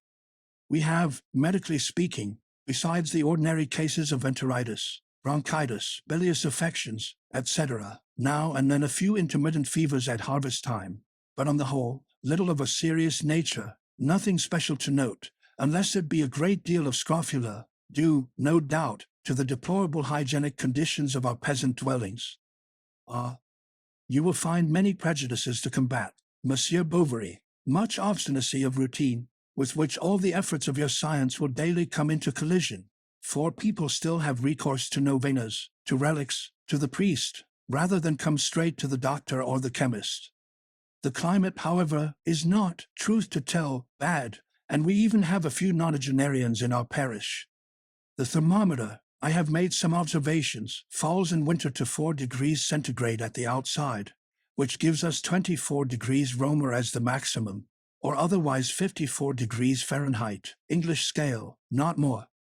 And, as a matter of fact, we are sheltered from the north winds by the forest of Ardwell on the one side, from the west winds by the St. Jean Range on the other, and this heat, moreover, which, on account of the aqueous vapors given off by the river and the considerable number of cattle in the fields, which, as you know, exhale much ammonia, that is to say, nitrogen, hydrogen, and oxygen, no, nitrogen and hydrogen alone, and which, sucking up into itself the humus from the ground, mixing together all those different emanations, unites them into a stack, so to say, and combining with the electricity diffused through the atmosphere, when there is any, might in the long run, as in tropical countries, engender insalubrious miasmata. This heat, I say, finds itself perfectly tempered on the side whence it comes, or rather whence it should come, that is to say, the southern side, by the southeastern winds, which, having cooled themselves passing over the Seine, reach us sometimes all at once like breezes from Russia. At any rate, you have some walks in the neighborhood? Continued Madame Bovary, speaking to the young man. Oh, very few, he answered. There is a place they call La Pâture on the top of the hill, on the edge of the forest. Sometimes, on Sundays, I go and stay there with a book, watching the sunset. I think there is nothing so admirable as sunsets, she resumed, but especially by the side of the sea. Oh, I adore the sea, said Monsieur Lyon. And then, does it not seem to you, continued Madame Bovary, that the mind travels more freely on this limitless expanse, the contemplation of which elevates the soul, gives ideas of the infinite, the ideal? It is the same with mountainous landscapes, continued Lyon. A cousin of mine who traveled in Switzerland last year told me that one could not picture to oneself the poetry of the lakes, the charm of the waterfalls, the gigantic effect of the glaciers. One sees pines of incredible size across torrents, cottages suspended over precipices, and 1,000 feet below one, whole valleys when the clouds open. Such spectacles must stir to enthusiasm, incline to prayer, to ecstasy, and I no longer marvel at that celebrated musician who, the better to inspire his imagination, was in the habit of playing the piano before some imposing sight. You play? She asked. No, but I am very fond of music, he replied. Ah, don't you listen to him, Madame Bovary, interrupted Hermes, bending over his plate. That's sheer modesty.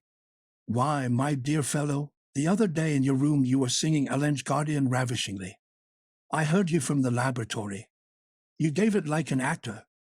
Lyon, in fact, lodged at the chemist's where he had a small room on the second floor, overlooking the place. He blushed at the compliment of his landlord, who had already turned to the doctor, and was enumerating to him, one after the other, all the principal inhabitants of Yonville. He was telling anecdotes, giving information. The fortune of the notary was not known exactly, and there was the Tuvache household, who made a good deal of show. Emma continued, And what music do you prefer? Oh, German music, that which makes you dream. Have you been to the opera? Not yet, but I shall go next year, when I am living at Paris to finish reading for the bar.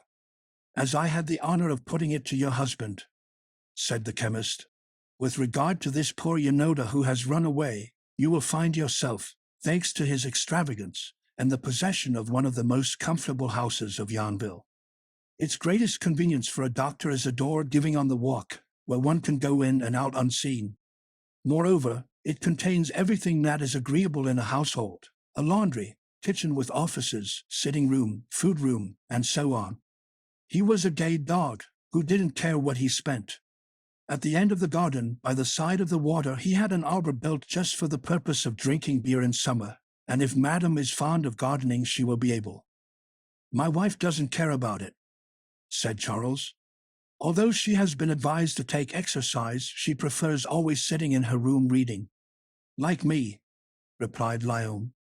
And indeed, what is better than to sit by one's fireside in the evening with a book, while the wind beats against the window and the lamp is burning?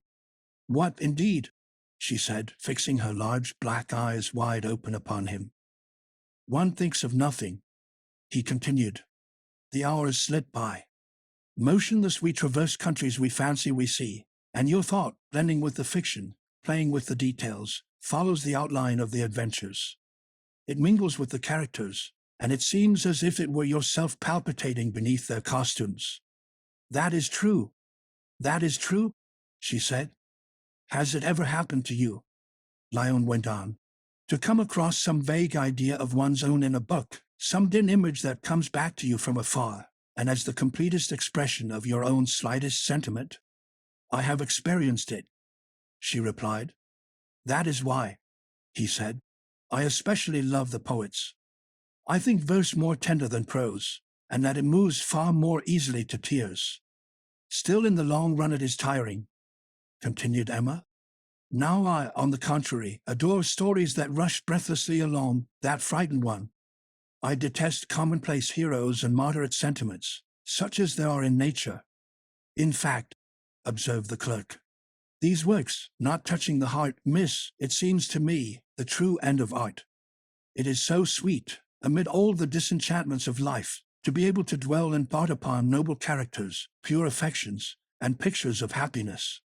For myself, living here far from the world, this is my one distraction, but Yonville affords so few resources.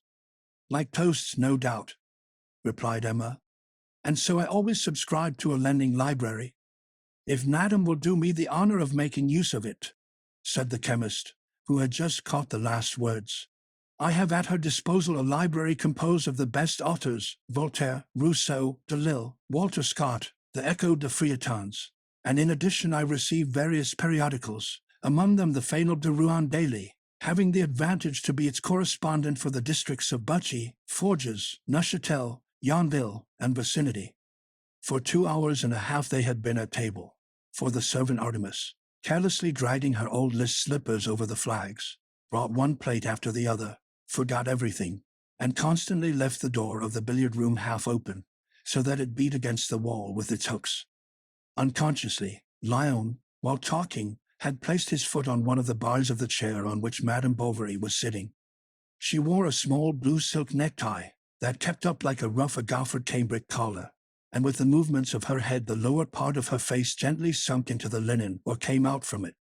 Thus, side by side, while Charles and the chemist chatted, they entered into one of those vague conversations where the hazard of all that is said brings you back to the fixed center of a common sympathy. The Paris theaters, titles of novels, new quadrilles, and the world they did not know, toasts, where she had lived, and Yonville, where they were, they examined all, talked of everything till to the end of dinner. When coffee was served, Felicite went away to get ready the room in the new house, and the guests soon raised the siege. Madame Lefrancois was asleep near the cinders, while the stable boy, lantern in hand, was waiting to show Monsieur and Madame Bovary the way home. Bits of straw stuck in his red hair, and he limped with his left leg. When he had taken in his other hand the cure's umbrella, they started. The town was asleep. The pillars of the market threw great shadows. The earth was all grey as on a summer's night. But as the doctor's house was only some 50 paces from the inn, they had to say good night almost immediately, and the company dispersed. As soon as she entered the passage, Emma felt the cold of the plaster fall about her shoulders like damp linen.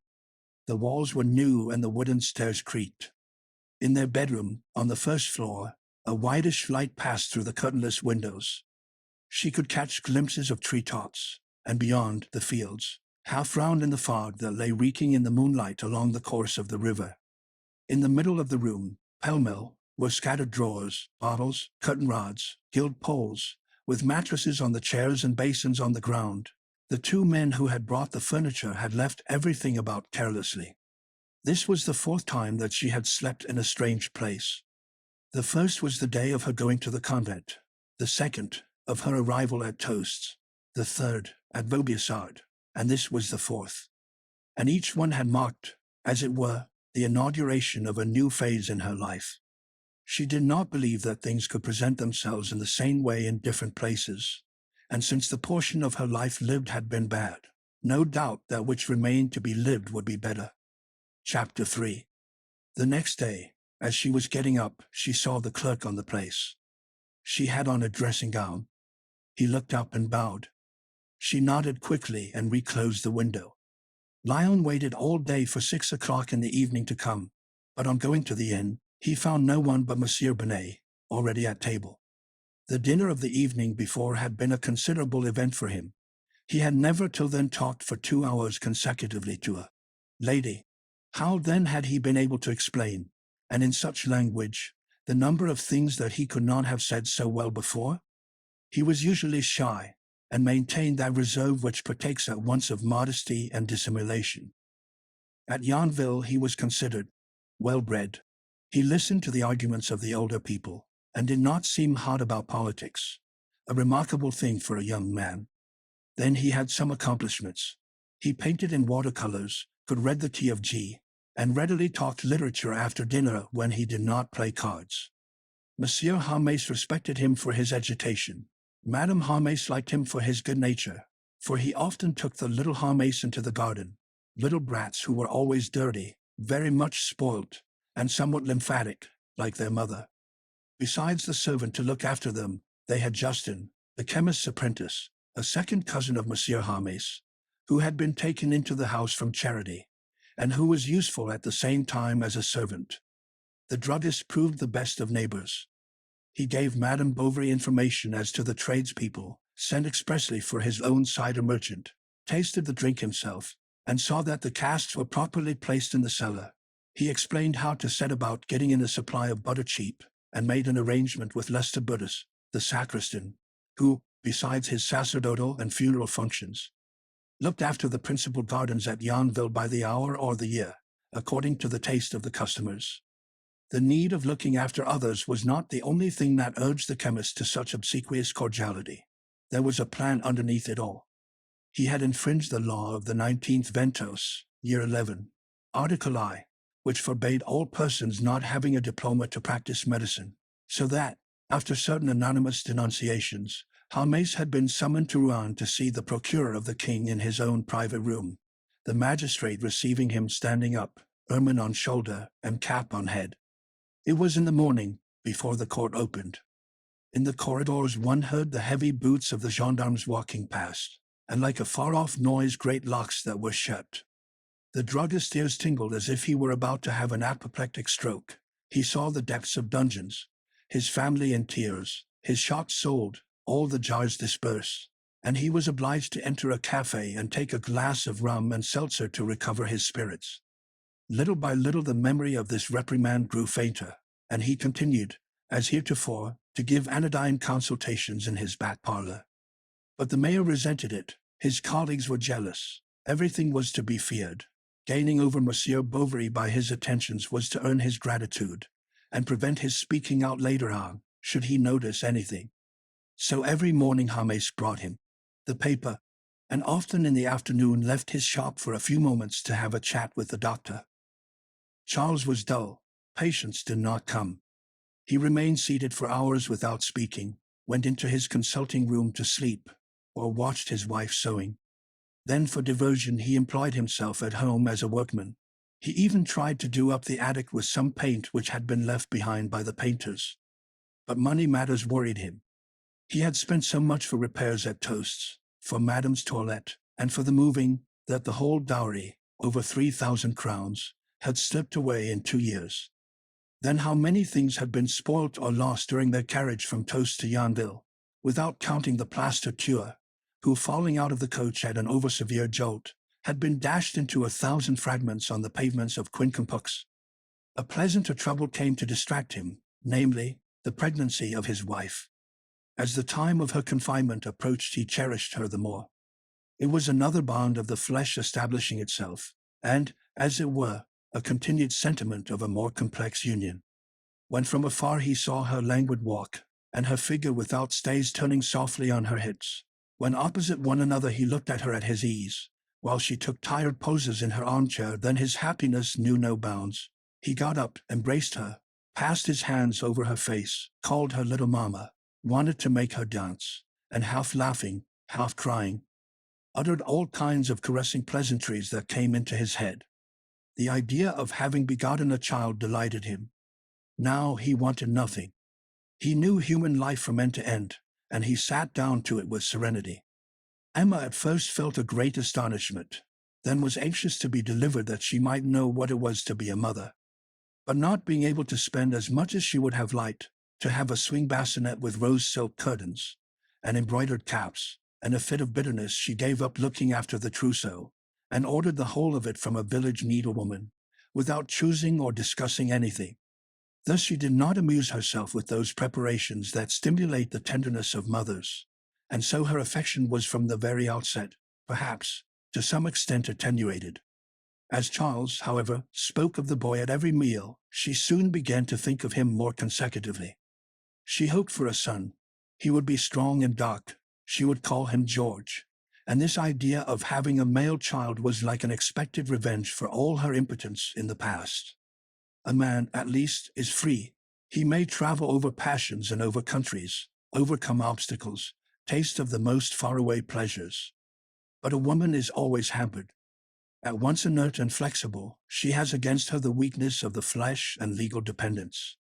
Her will, like the veil of her bonnet, held by a string, flutters in every wind. There is always some desire that draws her, some conventionality that restrains. She was confined on a Sunday at about 6 o'clock, as the sun was rising. "It is a girl," said Charles. She turned her head away and fainted. Madame Harmes, as well as Madame Lefrancois the Lion d'Or, almost immediately came running in to embrace her. The chemist, as man of discretion, only offered a few provincial felicitations through the half-open door. He wished to see the child and thought it well made.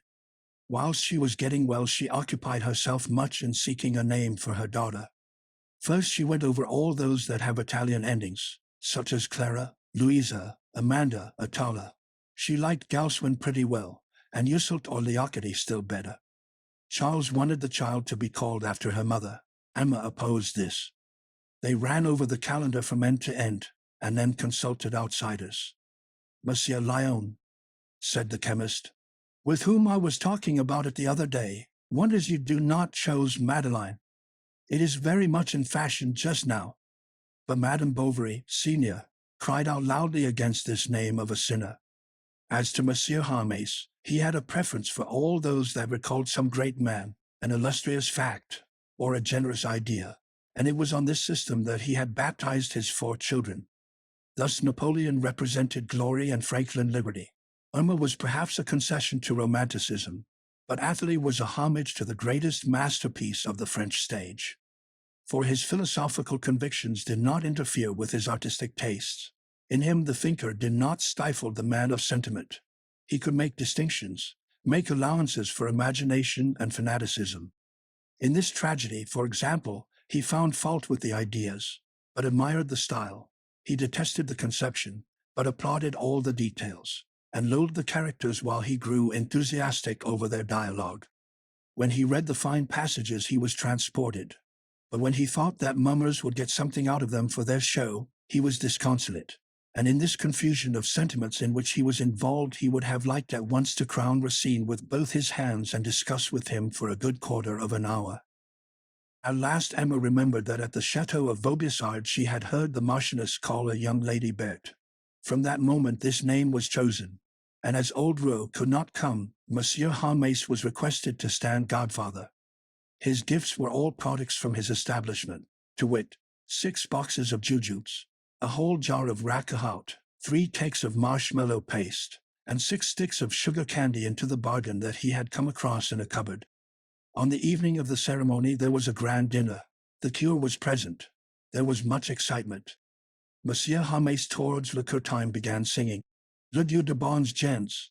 Monsieur Lyon sang a barcarolle, and Madame Bovary, senior, who was godmother, a romance of the time of the Empire. Finally, M. Bovary, senior, insisted on having the child brought down, and began baptizing it with a glass of champagne that he poured over its head. This mockery of the first of the sacraments made the Abbé Brunetian angry. Old Bovary replied by a quotation from La Guerre de Dieu. The cure wanted to leave. The ladies implored, James interfered, and they succeeded in making the priest sit down again, and he quietly went on with the half-finished coffee in his saucer. Monsieur Bovary, Senior, stayed at Yonville a month, dazzling the natives by a superb policeman's cap with silver tassels that he wore in the morning when he smoked his pipe in the square. Being also in the habit of drinking a good deal of brandy, he often sent the servant to the Lion d'Or to buy him a bottle, which was put down to his son's account, and to perfume his handkerchiefs he used up his daughter-in-law's whole supply of eau de cologne. The latter did not at all dislike his company. He had knocked about the world. He talked about Berlin, Vienna, and Strasbourg, of his soldier times, of the mistresses he had had, the grand luncheons of which he had partaken. Then he was amiable, and sometimes even, either on the stairs or in the garden, would seize hold of her waist, crying, "Charles, look out for yourself." Then Madame Bovary, Senior, became alarmed for her son's happiness, and fearing that her husband might in the long run have an immoral influence upon the ideas of the young woman, took care to hurry their departure.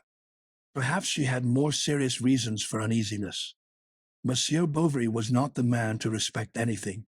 One day Emma was suddenly seized with the desire to see her little girl, who had been put to nurse with the carpenter's wife, and without looking at the calendar to see whether the 6 weeks of the Virgin were yet past, she set out for the Rowletts' house, situated at the extreme end of the village, between the high road and the fields. It was midday. The shutters of the houses were closed, and the slate roofs that glittered beneath the fierce light of the blue sky seemed to strike sparks from the crest of the gables. A heavy wind was blowing. Emma felt weak as she walked.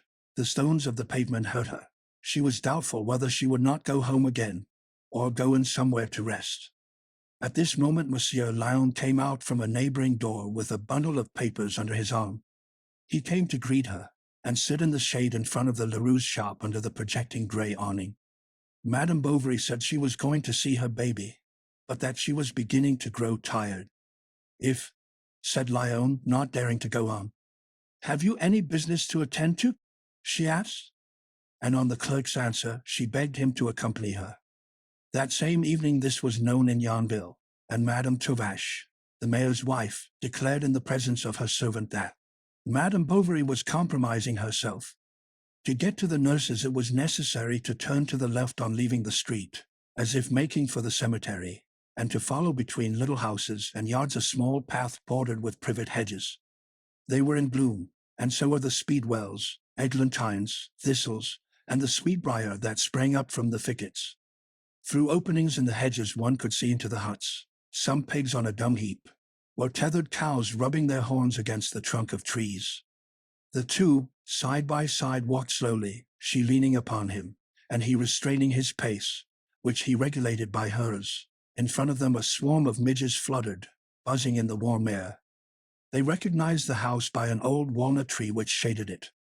Low and covered with brown tiles, there hung outside it, beneath the dormer window of the garret, a string of onions.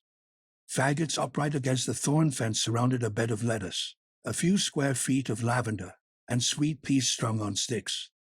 Dirty water was running here and there on the grass, and all round were several indefinite rags, knitted stockings, a red calico jacket, and a large sheet of coarse linen spread over the hedge. At the noise of the gate the nurse appeared with a baby she was suckling on one arm. With her other hand she was pulling along a poor puny little fellow, his face covered with scrofula, the son of a Rouen hosier, whom his parents, too taken up with their business, left in the country. "Go in," she said. "Your little one is there asleep." The room on the ground floor, the only one in the dwelling, had at its farther end, against the wall, a large bed without curtains, while a kneading trough took up the side by the window, one pane of which was mended with a piece of blue paper. In the corner behind the door, shining hobnailed shoes stood in a row under the slab of the washstand, near a bowl of oil with a feather stuck in its mouth. A Matthew Lansburg lay on the dusty mantelpiece amid gunflets, candelans, and bits of amadou. Finally, the last luxury in the apartment was a femme blowing her trumpets, a picture cut out, no doubt from some perfumer's prospectus, and nailed to the wall with 6 wooden shoe pegs. Emma's child was asleep in a wicker cradle. She took it up in the wrapping that enveloped it, and began singing softly as she rocked herself to and fro. Lyon walked up and down the room. It seemed strange to him to see this beautiful woman in her nankeen dress in the midst of all this poverty. Madame Bovary reddened. He turned away, thinking perhaps there had been an impertinent look in his eyes. Then she put back the little girl, who had just been sick over her collar. The nurse at once came to dry her, protesting that it wouldn't show. "She gives me other doses," she said. "I am always washing of her. If you would have the goodness to order Camus, the grocer, to let me have a little soap, it would really be more convenient for you, as I needn't trouble you then." Very well, said Emma. "Good morning, Madame Rollet." And she went out, wiping her shoes at the door. The good woman accompanied her to the end of the garden, talking all the time of the trouble she had getting up of nights. "I'm that worn out sometimes as I drop asleep on my chair. I'm sure you might at least give me just a pound of ground coffee. That'd last me a month, and I'd take it of a morning with some milk." After having submitted to her thanks, Madame Bovary left. She had gone a little way down the path when, at the sound of wooden shoes, she turned round. It was the nurse. "What is it?" Then the peasant woman, taking her aside behind an elm tree, began talking to her of her husband, who with his trade and 6 francs a year that the captain. "Oh, be quick," said Emma. "Well," the nurse went on, heaving sighs between each word, "I'm afraid he'll be put out seeing me have coffee alone, you know men." "But you are to have some," Emma repeated. "I would give you some." "You bother me." "Oh dear, my poor dear lady. You see, in consequence of his wounds he has terrible cramps in the chest. He even says that cider weakens him. Do make haste, mere Rollet." "Well," the latter continued, making a curtsy, "if it weren't asking too much," and she curtsied once more. "If you would," and her eyes begged. "A jar of brandy," she said at last, "and I'd rub your little one's feet with it. They're as tender as one's tongue." Once rid of the nurse, Anna again took Monsieur Lyon's arm. She walked fast for some time, then more slowly, and looking straight in front of her, her eyes rested on the shoulder of the young man, whose frock coat had a black velvety collar. His brown hair fell over it, straight and carefully arranged. She noticed his nails, which were longer than one wore them at Yonville. It was one of the clerk's chief occupations to trim them, and for this purpose he kept a special knife in his writing desk. They returned to Yonville by the waterside.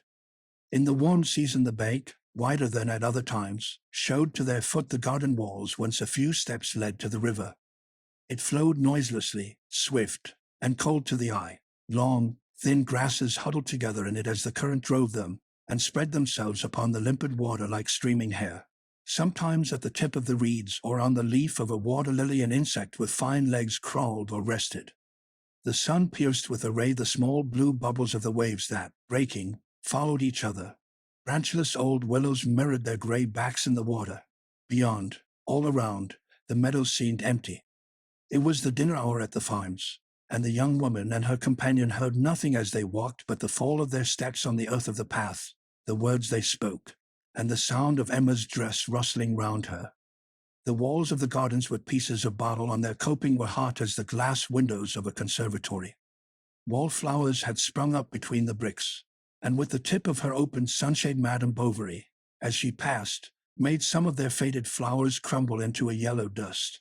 Or a spray of overhanging honeysuckle and clematis caught in its fringe and dangled for a moment over the silk. They were talking of a troupe of Spanish dancers who were expected shortly at the Rouen Theatre. "Are you going?" she asked. "If I can," he answered. Had they nothing else to say to one another? Yet their eyes were full of more serious speech, and while they forced themselves to find trivial phrases, they felt the sane languor stealing over them both. It was the whisper of the soul, deep, continuous, dominating that of their voices. Surprised with wonder at this strange sweetness, they did not think of speaking of the sensation or of seeking its cause. Coming joys, like tropical shores, throw over the immensity before them their inborn softness, an odorous wind, and we are lulled by this intoxication without a thought of the horizon that we do not even know. In one place the ground had been trodden down by the cattle. They had to step on large green stones put here and there in the mud.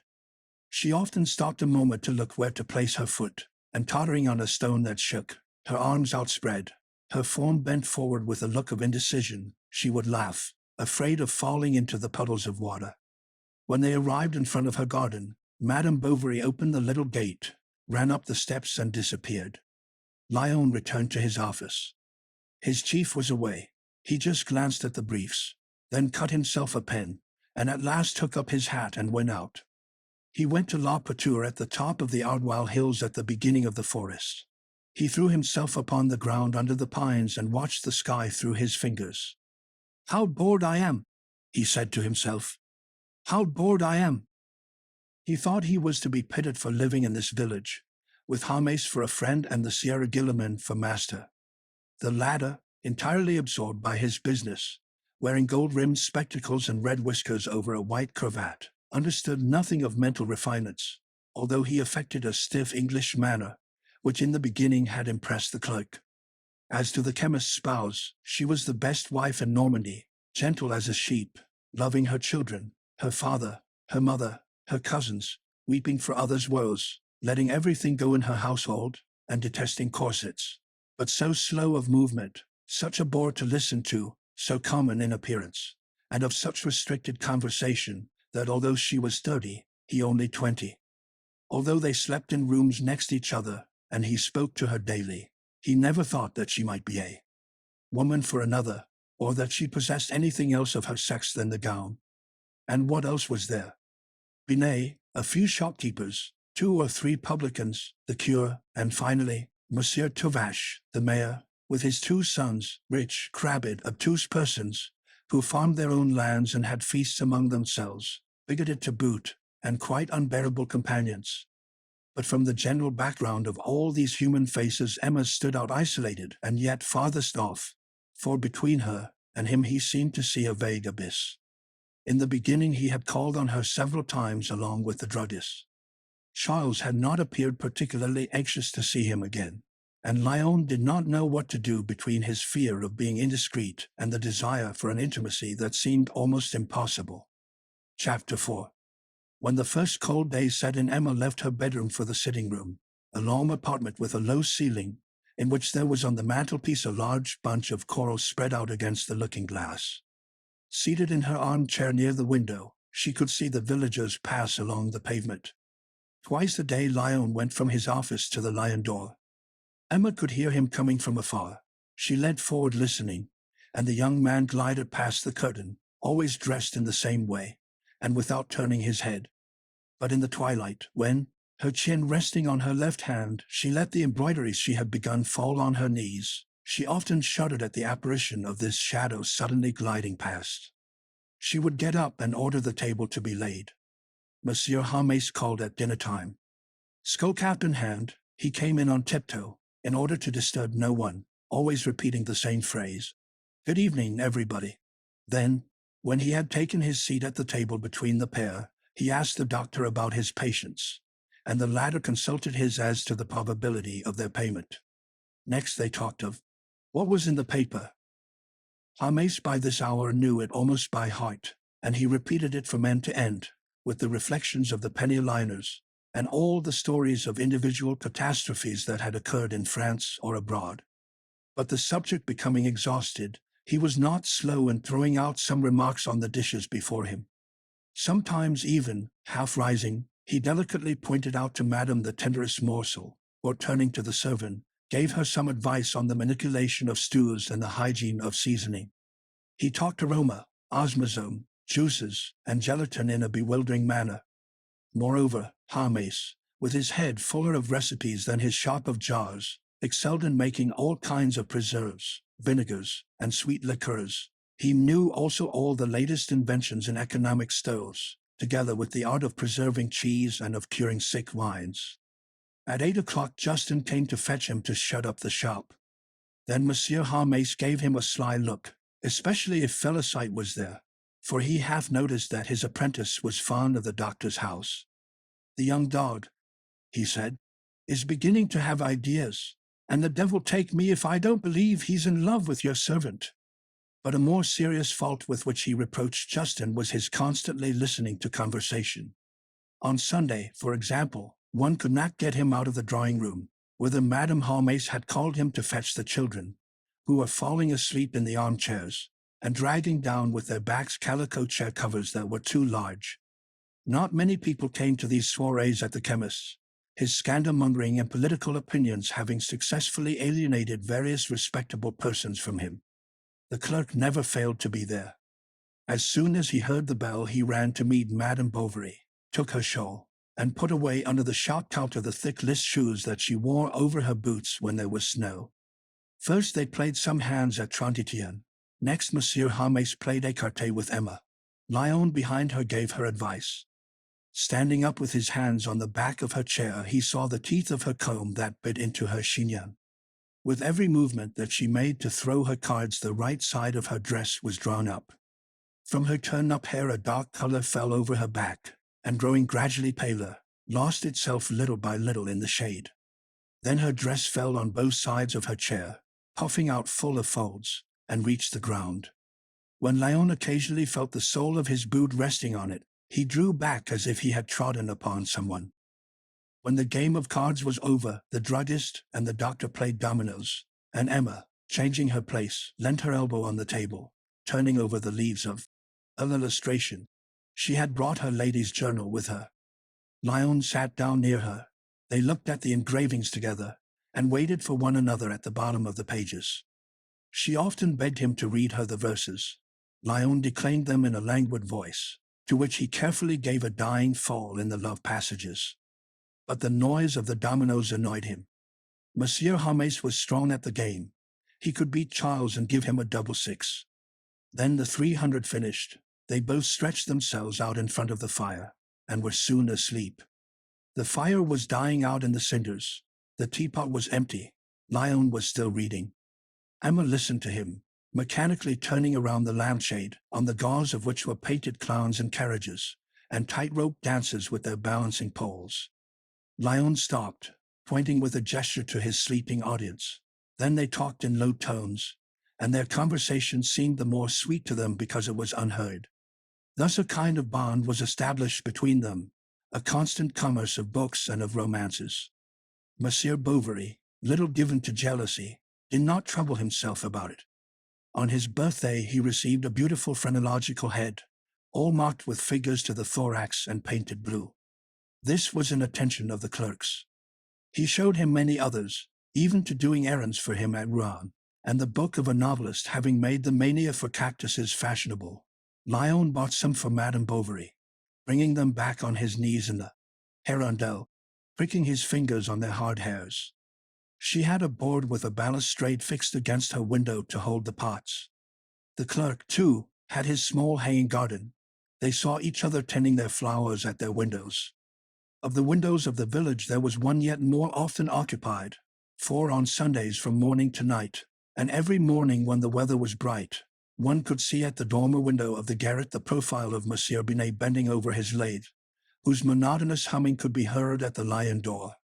One evening on coming home, Léon found in his room a rug and velvet and wool with leaves on a pale ground. He called Madame Halmace, Monsieur Halmace, Justin, the children, the cook. He spoke of it to his chief. Every one wanted to see this rug. Why did the doctor's wife give the clerk presents? It looked queer. They decided that she must be his lover. He made this seem likely, so ceaselessly did he talk of her charms and of her wit. So much so that Binet once roughly answered him, "What does it matter to me since I'm not in her set?" He tortured himself to find out how he could make his declaration to her, and always halting between the fear of displeasing her and the shame of being such a coward, he wept with discouragement and desire. Then he took energetic resolutions, wrote letters that he tore up, put it off to times that he again deferred. Often he set out with the determination to dare all, but this resolution soon deserted him in Emma's presence, and when Charles, dropping in, invited him to jump into his chaise to go with him to see some patient in the neighborhood, He at once accepted, bowed to Madame, and went out. Her husband, was he not something belonging to her? As to Emma, she did not ask herself whether she loved. Love, she thought, must come suddenly, with great outbursts and lightnings, a hurricane of the skies, which falls upon life, revolutionizes it, roots up the world like a leaf, and sweeps the whole heart into the abyss. She did not know that on the terrace of houses it makes lakes when the pipes are choked, and she would thus have remained in her security when she suddenly discovered a rent in the wall of it. Chapter 5. It was a Sunday in February, an afternoon when the snow was falling. They had all, Monsieur and Madame Bovary, Hermes, and Monsieur Lyon, gone to see a yarn mill that was being built in the valley a mile and a half from yonder. The druggist had taken Napoleon, an athlete, to give them some exercise, and Justin accompanied them, carrying the umbrellas on his shoulder. Nothing, however, could be less curious than this curiosity. A great piece of waste ground, on which pell-mell, amid a mass of sand and stones, were a few brake wheels, already rusty, surrounded by a quadrangular building pierced by a number of little windows. The building was unfinished. The sky could be seen through the joists of the roofing. Attached to the stop plank of the gable, a bunch of straw mixed with corn ears fluttered its tricolored ribbons in the wind. Hermes was talking. He explained to the company the future importance of this establishment, computed the strength of the floorings, the thickness of the walls, and regretted extremely not having a yardstick such as Monsieur Binet possessed for his own special use. Emma, who had taken his arm, bent lightly against his shoulder, and she looked at the sun's disk shedding afar through the mist his pale splendor. She turned. Charles was there. His cap was drawn down over his eyebrows, and his two thick lips were trembling, which added a look of stupidity to his face. His very back, his calm back, was irritating to behold, and she saw written upon his coat all the platitude of the bearer. While she was considering him thus, tasting in her irritation a sort of depraved pleasure, Lyon made a step forward. The cold that made him pale seemed to add a more gentle languor to his face. Between his cravat and his neck the somewhat loose collar of his shirt showed the skin. The lobe of his ear looked out from beneath a lock of hair, and his large blue eyes, raised to the clouds, seemed to Emma more limpid and more beautiful than those mountain lakes where the heavens are mirrored. "Wretched boy!" suddenly cried the chemist. And he ran to his son, who had just precipitated himself into a heap of lime in order to whiten his boots. At the reproaches with which he was being overwhelmed, Napoleon began to roar, while Justin dried his shoes with a wisp of straw. But a knife was wanted. Charles offered his. "Ah," she said to herself. He carried a knife in his pocket like a peasant. The hoarfrost was falling, and they turned back to Yonville. In the evening Madame Bovary did not go to her neighbors, and when Charles had left and she felt herself alone, the comparison re-began with the clearness of a sensation almost actual, and with that lengthening of perspective which memory gives to things. Looking from her bed at the clean fire that was burning, she still saw, as she had down there, Lyon standing up with one hand behind his cane, and with the other holding Athalie, who was quietly sucking a piece of ice. She thought him charming. She could not tear herself away from him. She recalled his other attitudes on other days, the words he had spoken, the sound of his voice, his whole person, and she repeated, pouting out her lips as if for a kiss. "Yes, charming. Charming. Is he not in love?" she asked herself. But with whom? With me? All the proofs arose before her at once. Her heart leapt. The flame of the fire threw a joyous light upon the ceiling. She turned on her back, stretching out her arms. Then began the eternal lamentation. Oh, if heaven had not willed it! And why not? What prevented it? When Charles came home at midnight, she seemed to have just awakened, and as he made a noise undressing, she complained of a headache, then asked carelessly what had happened that evening. "Monsieur Lyon," he said, "went to his room early." She could not help smiling, and she fell asleep, her soul filled with a new delight. The next day, at dusk, she received a visit from Monsieur Leroux, the draper. He was a man of ability, was this shopkeeper. Born a Gascon but bred a Norman, he grafted upon his southern volubility the cunning of the cottagers. His fat, flabby, beardless face seemed dyed by a decoction of licorice, and his white hair made even more vivid the keen brilliance of his small black eyes. No one knew what he had been formerly. A peddler said some, a baker at Retard according to others. What was certain was that he made complex calculations in his head that would have frightened Binet himself. Polite to obsequiousness, he always held himself with his back bent in the position of one who bows or who invites. After leaving at the door his hat surrounded with crape, he put down a green bandbox on the table, and began by complaining to Madame, with many civilities, that he should have remained till that day without gaining her confidence. A poor shop like his was not made to attract a fashionable lady. He emphasized the words, yet she had only to command, and he would undertake to provide her with anything she might wish, either in haberdashery or linen, millinery or fancy goods, for he went to town regularly 4 times a month. He was connected with the best houses. You could speak of him at the Trois Frères, at the Bar d'Or, or at the Grand Savage. All these gentlemen knew him as well as the insides of their pockets. Today, then, he had come to show Madame, in passing, various articles he happened to have, thanks to the most rare opportunity. And he pulled out 6 embroidered collars from the box.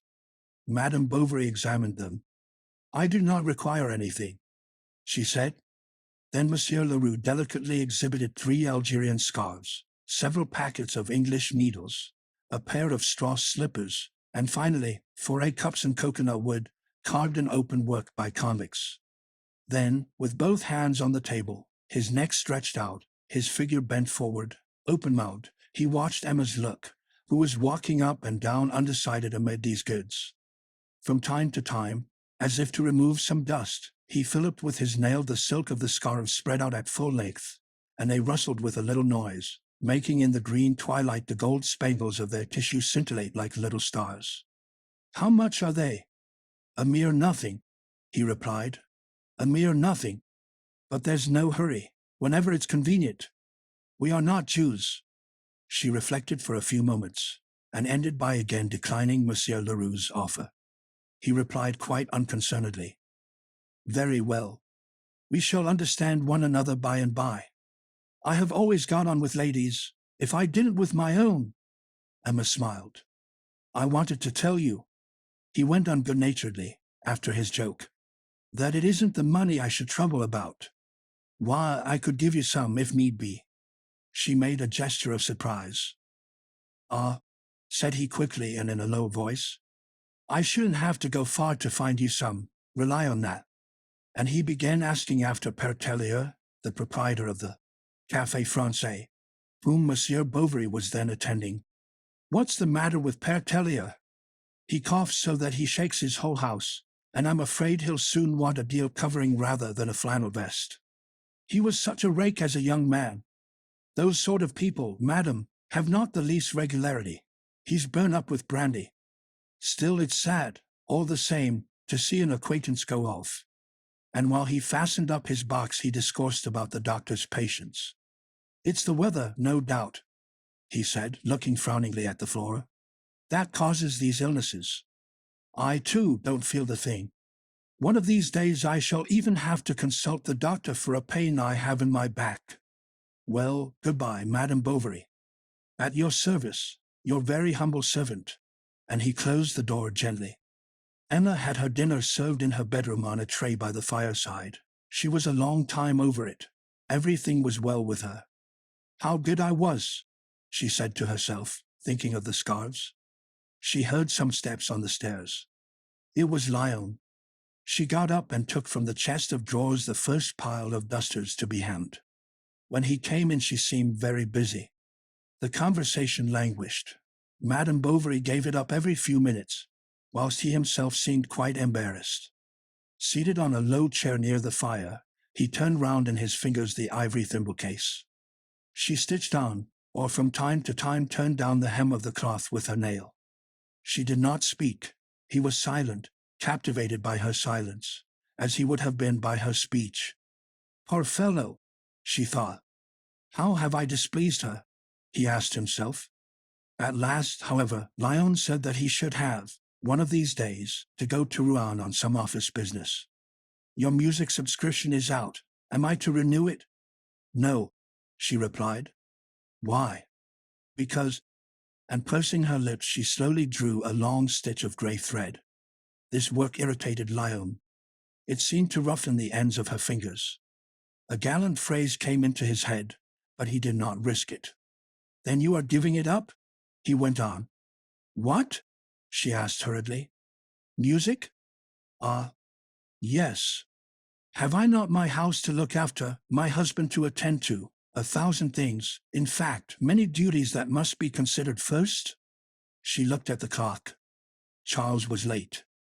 Then she affected anxiety. 2 or 3 times she even repeated, He is so good. The clerk was fond of Monsieur Bovary, but this tenderness on his behalf astonished him unpleasantly. Nevertheless, he took up on his praises, which he said everyone was singing, especially the chemist. He is a good fellow, continued Emma. Certainly, replied the clerk, and he began talking of Madame Harmis, whose very untidy appearance generally made them laugh. What does it matter? Interrupted Emma. A good housewife does not trouble about her appearance. Then she relaxed into silence. It was the same on the following days. Her talks, her manners, everything changed. She took interest in the housework, went to church regularly, and looked after her servant with more severity. She took Bert from nurse. When visitors called, Felicite brought her in, and Madame Bovary undressed her to show off her limbs. She declared she adored children. This was her consolation, her joy, her passion, and she accompanied her caresses with lyrical outbursts which would have reminded anyone but the Yonville people of Sachedin, Notre Dame de Paris. When Charles came home, he found his slippers put to warm near the fire. His waistcoat now never wanted lining, nor his shirt buttons, and it was quite a pleasure to see in the cupboard the nightcaps arranged in piles of the same height. She no longer grumbled as formerly at taking a turn in the garden. What he proposed was always done, although she did not understand the wishes to which she submitted without a murmur. And when Lyon saw him by his fireside after dinner, his 2 hands on his stomach, his 2 feet on the fender, his 2 cheeks red with feeding, his eyes moist with happiness, the child crawling along the carpet, and this woman with the slender waist who came behind his armchair to kiss his forehead. What madness! He said to himself. And how to reach her? Unless she seemed so virtuous and inaccessible to him that he lost all hope, even the faintest. But by this renunciation he placed her on an extraordinary pinnacle. To him she stood outside those fleshly attributes from which he had nothing to obtain, and in his heart she rose ever, and became farther removed from him after the magnificent manner of an apotheosis that is taking wing. It was one of those pure feelings that do not interfere with life, that are cultivated because they are rare, and whose loss would afflict more than their passion rejoices. Emma grew thinner, her cheeks paler, her face longer. With her black hair, her large eyes, her aquiline nose, her bird-like walk, and always silent now, did she not seem to be passing through life scarcely touching it, and to bear on her brow the vague impress of some divine destiny? She was so sad and so calm, at once so gentle and so reserved, that near her one felt oneself seized by an icy charm, as we shudder in churches at the perfume of the flowers mingling with the cold of the marble. The others even did not escape from this seduction. The chemist said, She is a woman of great parts, who wouldn't be misplaced in a sub-prefecture. The housewives admired her economy, the patients her politeness, the poor her charity. But she was eaten up with desires, with rage, with hate. That dress with the narrow folds hid a distracted fear, of whose torment those chaste lips said nothing. She was in love with Lyon, and sought solitude that she might with the more ease delight in his image. The sight of his form troubled the voluptuousness of this mediation. Emma thrilled at the sound of his step. Then in his presence the emotion subsided, and afterwards there remained to her only an immense astonishment that ended in sorrow. Lyon did not know that when he left her in despair she rose after he had gone to see him in the street.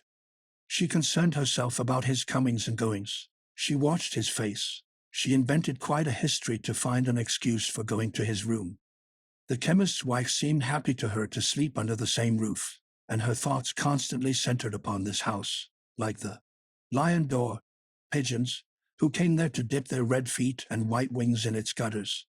But the more Emma recognized her love, the more she crushed it down, that it might not be evident, that she might make it less. She would have liked Lyon to guess it, and she imagined chances, catastrophes that should facilitate this. What restrained her was, no doubt, idleness and fear, and a sense of shame also. She thought she had repulsed him too much, that the time was past, that all was lost.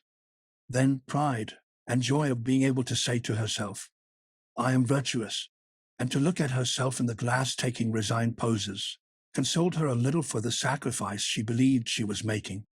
Then the lusts of the flesh, the longing for money, and the melancholy of passion all blended themselves into one suffering, and instead of turning her thoughts from it, she clave to it the more, urging herself to pain, and seeking everywhere occasion for it. She was irritated by an ill-served dish or by a half-open door, bewailed the velvet she had not, the happiness she had missed, her too exalted dreams, her narrow home. What exasperated her was that Charles did not seem to notice her anguish. His conviction that he was making her happy seemed to her an imbecile insult, and his sureness on this point ingratitude.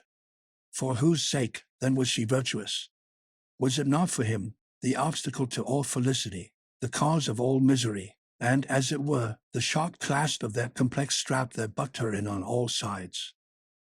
On him alone, then, she concentrated all the various hatreds that resulted from her boredom, and every effort to diminish only augmented it, for this useless trouble was added to the other reasons for despair, and contributed still more to the separation between them.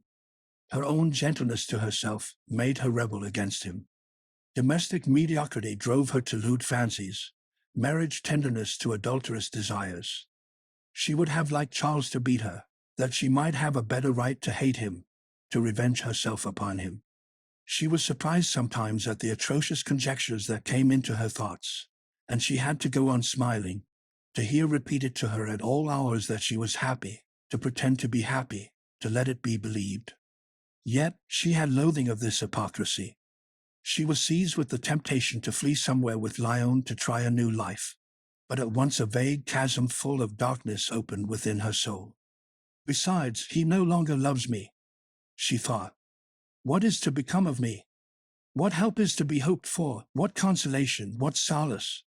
She was left broken, breathless, inert, sobbing in a low voice, with flowing tears.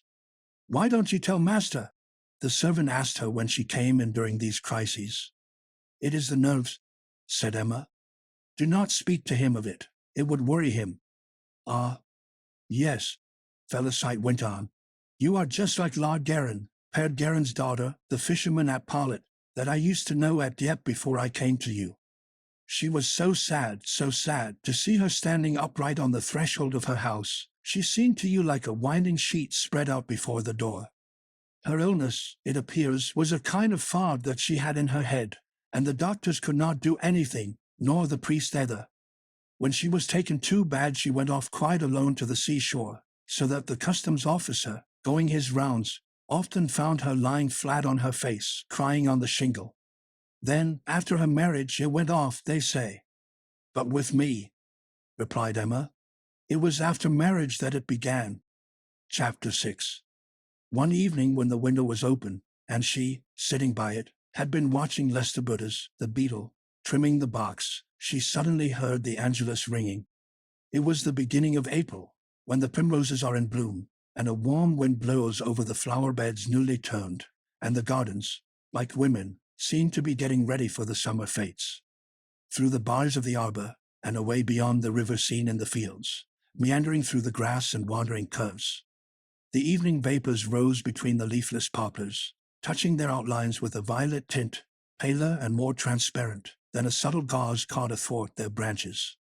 In the distance cattle moved about, either their steps nor their lowing could be heard, and the bell, still ringing through the air, kept up its peaceful lamentation.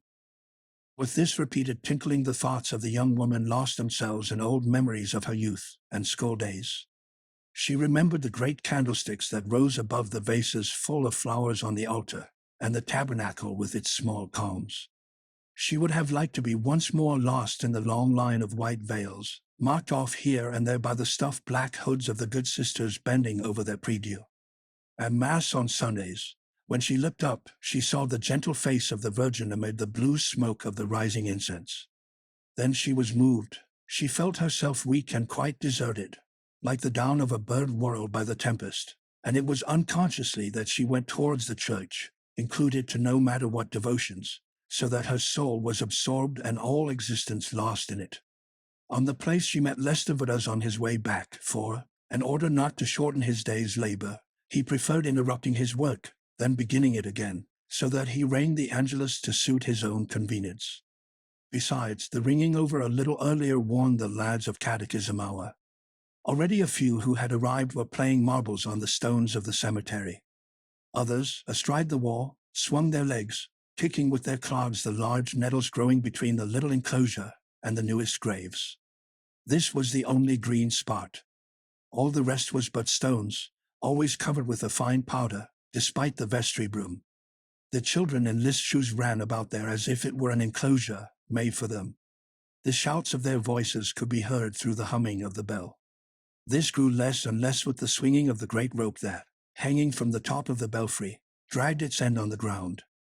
Swallows flitted to and fro uttering little cries, cut the air with the edge of their wings, and swiftly returned to their yellow nests under the tiles of the coping.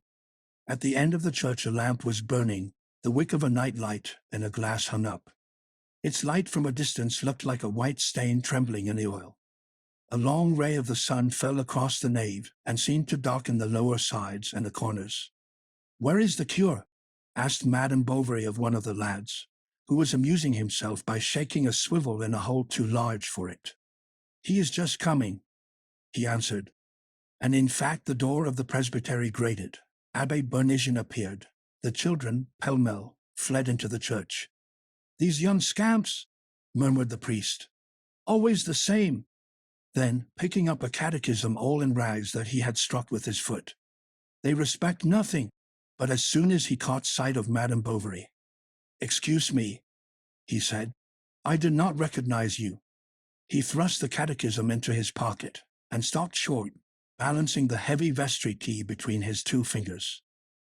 The light of the setting sun that fell full upon his face paled the lasting of his cassock, shiny at the elbows, unraveled at the hem. Grease and tobacco stains followed along his broad chest the lines of the buttons, and grew more numerous the farther they were from his neckcloth, in which the massive folds of his red chin rested. This was dotted with yellow spots that disappeared beneath the coarse hair of his grayish beard. He had just dined and was breathing noisily. "How are you?" he added. "Not well," replied Emma. "I am ill." "Well, and so am I," answered the priest. "These first warm days weaken one most remarkably, don't they? But after all, we are born to suffer, as St. Paul says. But what does Monsieur Bovary think of it?" "He," she said with a gesture of contempt. "What?" replied the good fellow, quite astonished. "Doesn't he prescribe something for you?" "Ah," said Emma, "it is no earthly remedy I need." But the cure from time to time looked into the church, where the kneeling boys were shouldering one another and tumbling over like packs of cards. "I should like to know," she went on. "You look out, Ribaudet," cried the priest in an angry voice. "I'll warm your ears, you imp." Then turning to Emma, "He's Boudet the carpenter's son. His parents are well off, and let him do just as he pleases. Yet he could learn quickly if he would, for he is very sharp. And so sometimes for a joke I call him Ribaudet, like the road one takes to go to Marama, and I even say Mon Ribaudet. Ha! Ha! Mon Ribaudet. The other day I repeated that just to Monsignor, and he laughed at it. He condescended to laugh at it. And how is Monsieur Bovary?" She seemed not to hear him, and he went on. "Always very busy, no doubt, for he and I are certainly the busiest people in the parish. But he is doctor of the body," he added with a thick laugh, "an eye of the soul." She fixed her pleading eyes upon the priest. "Yes," she said, "you solace all sorrows." "Ah, don't talk to me of it, Madame Bovary. This morning I had to go to Badaiville for a cow that was ill. They thought it was under a spell.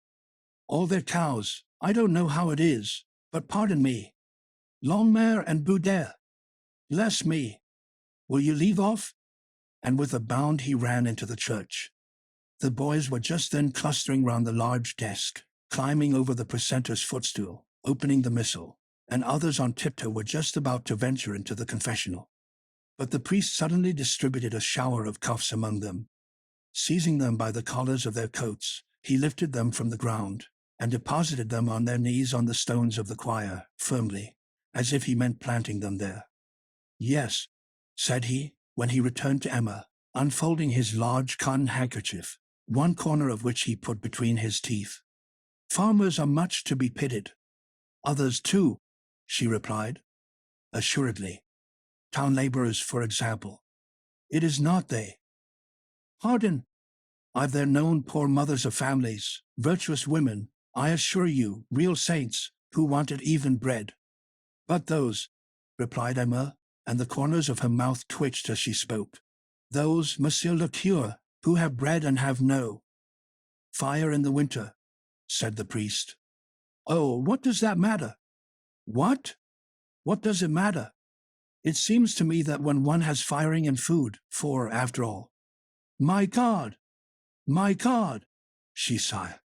It is indigestion, no doubt. You must get home, Madame Bovary. Drink a little tea, that will strengthen you, or else a glass of fresh water with a little moist sugar. Why? And she looked like one awaking from a dream. Well, you see, you were putting your hand to your forehead. I thought you felt faint. Then, bethinking himself. But you were asking me something? What was it? I really don't remember. Nothing, repeated Emma, and the glance she cast round her slowly fell upon the old man and the cassock. They looked at one another face to face without speaking. Then, Madame Bovary, he said at last, excuse me, but duty first, you know. I must look after my good-for-nothings. The first communion will soon be upon us, and I fear we shall be behind after all. So after Ascension Day I keep them rector an extra hour every Wednesday. Poor children! One cannot lead them too soon into the path of the Lord, as, moreover, he has himself recommended us to do by the mouth of his divine Son. Good health to you, madam, my respects to your husband. And he went into the church, making a genuflection as soon as he reached the door.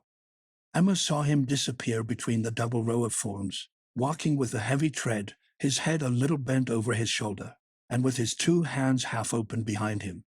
Then she turned on her heel all of one piece, like a statue on a pivot, and went homewards. But the loud voice of the priest, the clear voices of the boys still reached her ears, and went on behind her. Are you a Christian? Yes, I am a Christian. What is a Christian? He who, being baptized. She went up the steps of the staircase, holding on to the banisters, and when she was in her room threw herself into an armchair. The whitish light of the window panes fell with soft undulations. The furniture in its place seemed to have become more immobile, and to lose itself in the shadow as in an ocean of darkness. The fire was out, the clock went on ticking, and Emma vaguely marveled at this calm of all things while within herself was such tumult. But little Barrett was there, between the window and the work-table, tottering on her knitted shoes, and trying to come to her mother to catch hold of the ends of her apron strings. Leave me alone, said the latter, putting her from her with her hand. The little girl soon came up closer against her knees, and leaning on them with her arms, she looked up with her large blue eyes, while a small thread of pure saliva dribbled from her lips onto the silk apron. Leave me alone, repeated the young woman quite irritably. Her face frightened the child, who began to scream. Will you leave me alone? She said, pushing her with her elbow. Barrett fell at the foot of the drawers against the brass handle, cutting her cheek, which began to bleed, against it. Madame Bovary sprang to lift her up, broke the bell rope, called for the servant with all her might, and she was just going to curse herself when Charles appeared. It was the dinner hour. He had come home. Look, dear, said Emma in a calm voice. The little one fell down while she was playing, and has hurt herself. Charles reassured her. The case was not a serious one, and he went for some sticking plaster. Madame Bovary did not go downstairs to the dining room. She wished to remain alone to look after the child. Then, watching her sleep, the little anxiety she felt gradually wore off, and she seemed very stupid to herself, and very good to have been so worried just now at so little. Berthe, in fact, no longer sobbed. Her breathing now imperceptibly raised the cotton covering. Big tears lay in the corner of the half-closed eyelids, through whose lashes one could see two pale sunken pupils. The plaster stuck on her cheek drew the skin obliquely. "It is very strange," thought Emma. "How ugly this child is." When at 11 o'clock Charles came back from the chemist's shop, whither he had gone after dinner to return the remainder of the sticking plaster, he found his wife standing by the cradle. "I assure you it's nothing," he said, kissing her on the forehead.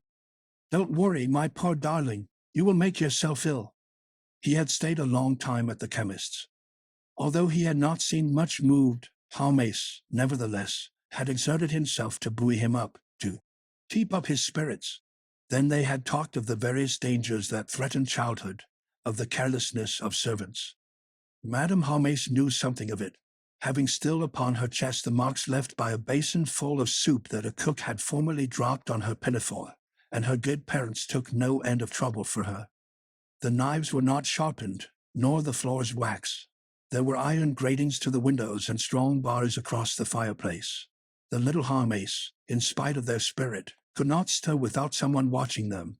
At the slightest cold their father stuffed them with pectorals, and until they were turned 4 they all, without pity, had to wear wadded head protectors. This, it is true, was a fancy of Madame Jaume's. Her husband was inwardly afflicted at it, fearing the possible consequences of such compression to the intellectual organs.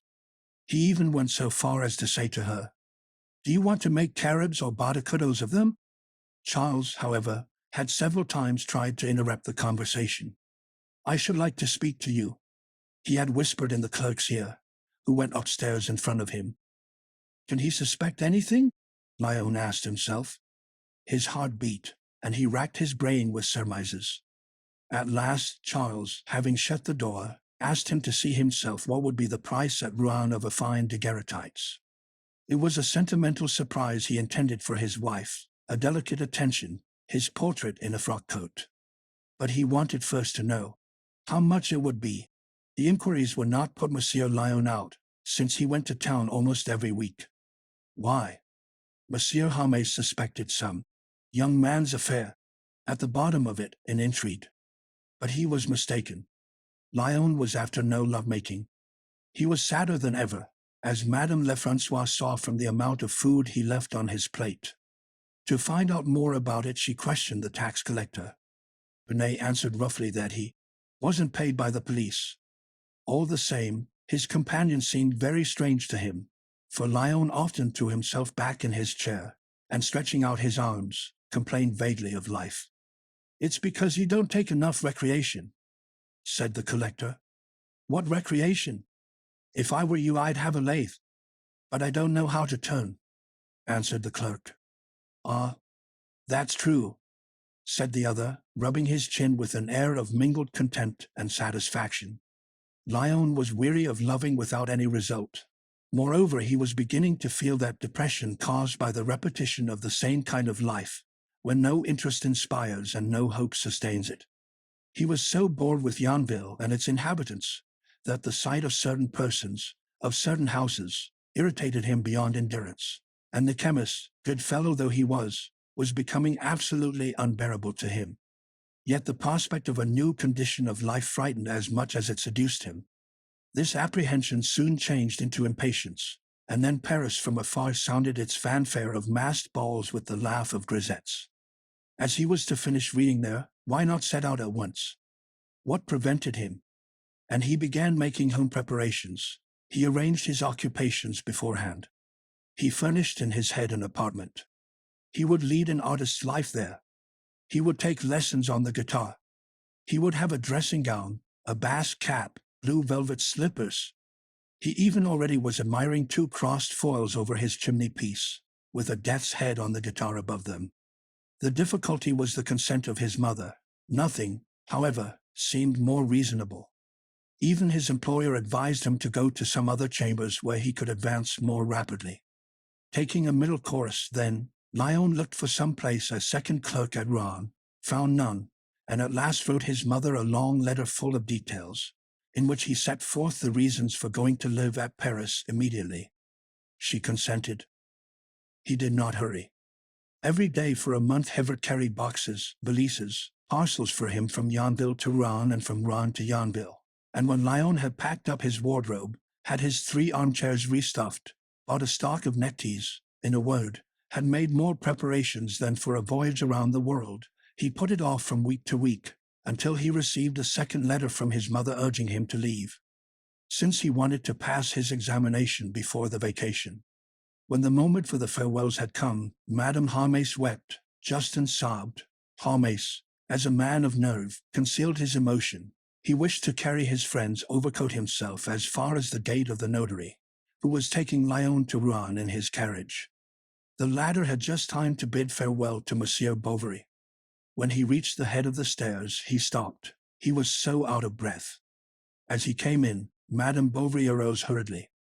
"It is I again," said Lyon. "I was sure of it." She bit her lips, and a rush of blood flowing under her skin made her red from the roots of her hair to the top of her collar. She remained standing, leaning with her shoulder against the wainscot. "The doctor is not here?" he went on. "He is out," she repeated. "He is out." Then there was silence. They looked at one another, and their thoughts, confounded in the same agony, clung close together like 2 throbbing breasts. "I should like to kiss Bert," said Lyon. Emma went down a few steps and called Felicite. He threw one long look around him that took in the walls, the decorations, the fireplace, as if to penetrate everything, carry away everything. But she returned, and the servant brought Bert, who was swinging a window roof downwards at the end of a string. Lyon kissed her several times on the neck. "Goodbye, poor child. Goodbye, dear little one. Goodbye." And he gave her back to her mother. "Take her away," she said. They remained alone, Madame Bovary, her back turned, her face pressed against the window pane. Lyon held his cap in his hand, knocking it softly against his thigh. "It is going to rain," said Emma. "I have a cloak," he answered. "Ah." She turned around, her chin lowered, her forehead bent forward. The light fell on it as on a piece of marble, to the curve of the eyebrows, without one's being able to guess what Emma was seeing on the horizon or what she was thinking within herself. "Well, goodbye," he sighed. She raised her head with a quick movement. "Yes, goodbye, go." They advanced towards each other. He held out his hand. She hesitated. "In the English fashion, then," she said, giving her own hand wholly to him, and forcing a laugh. Lyon felt it between his fingers, and the very essence of all his being seemed to pass down into that moist palm. Then he opened his hand, their eyes met again, and he disappeared. When he reached the marketplace, he stopped and hid behind a pillar to look for the last time at this white house with the 4 green blinds. He thought he saw a shadow behind the window in the room, but the curtain, sliding along the pole as though no one were touching it, slowly opened its long oblique folds that spread out with a single movement, and thus hung straight and motionless as a plaster wall. Lyon set off running. From afar he saw his employer's gig in the road, and by it a man in a coarse apron holding the horse. Harmes and Monsieur Guillemin were talking. They were waiting for him. "Embrace me," said the druggist with tears in his eyes. "Here is your coat, my good friend. Mind the cold. Take care of yourself. Look after yourself. Come, Lyon, jump in," said the notary. Harmes bent over the splashboard, and in a voice broken by sobs uttered these 3 sad words. "A pleasant journey." "Good night," said Monsieur Guillemin. "Give him his head." They set out, and Harmes went back. Madame Bovary had opened her window overlooking the garden and watched the clouds. They gathered around the sunset on the side of Rouen and then swiftly rolled back their black columns, behind which the great rays of the sun looked out like the golden arrows of a suspended trophy, while the rest of the empty heavens was white as porcelain. But a gust of wind bowed the poplars, and suddenly the rain fell. It pattered against the green leaves. Then the sun reappeared, the hens clucked, sparrows shook their wings in the damp thickets, and the pools of water on the gravel as they flowed away carried off the pink flowers of an acacia. Ah, how far off he must be already, she thought. Monsieur Hermes, as usual, came at 6:30 during dinner. Well, said he, so we've sent off our young friend. So it seems, replied the doctor, then turning on his chair.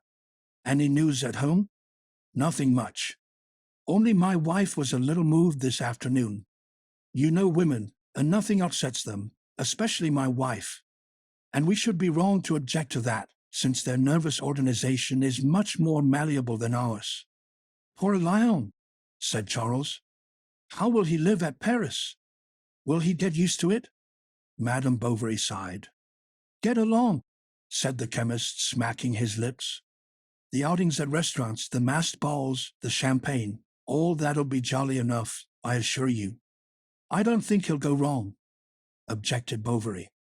Nor do I, said Monsieur Hermes quickly, although he'll have to do like the rest for fear of passing for a Jesuit. And you don't know what a life those dogs lead in the Latin Quarter with actresses. Besides, students are thought a great deal of in Paris. Provided they have a few accomplishments, they are received in the best society. There are even ladies of the Faubourg Saint-Germain who fall in love with them, which subsequently furnishes them opportunities for making very good matches. But, said the doctor, I fear for him that down there. You are right, interrupted the chemist. That is the reverse of the medal, and one is constantly obliged to keep one's hand in one's pocket there. Thus, we will suppose you are in a public garden.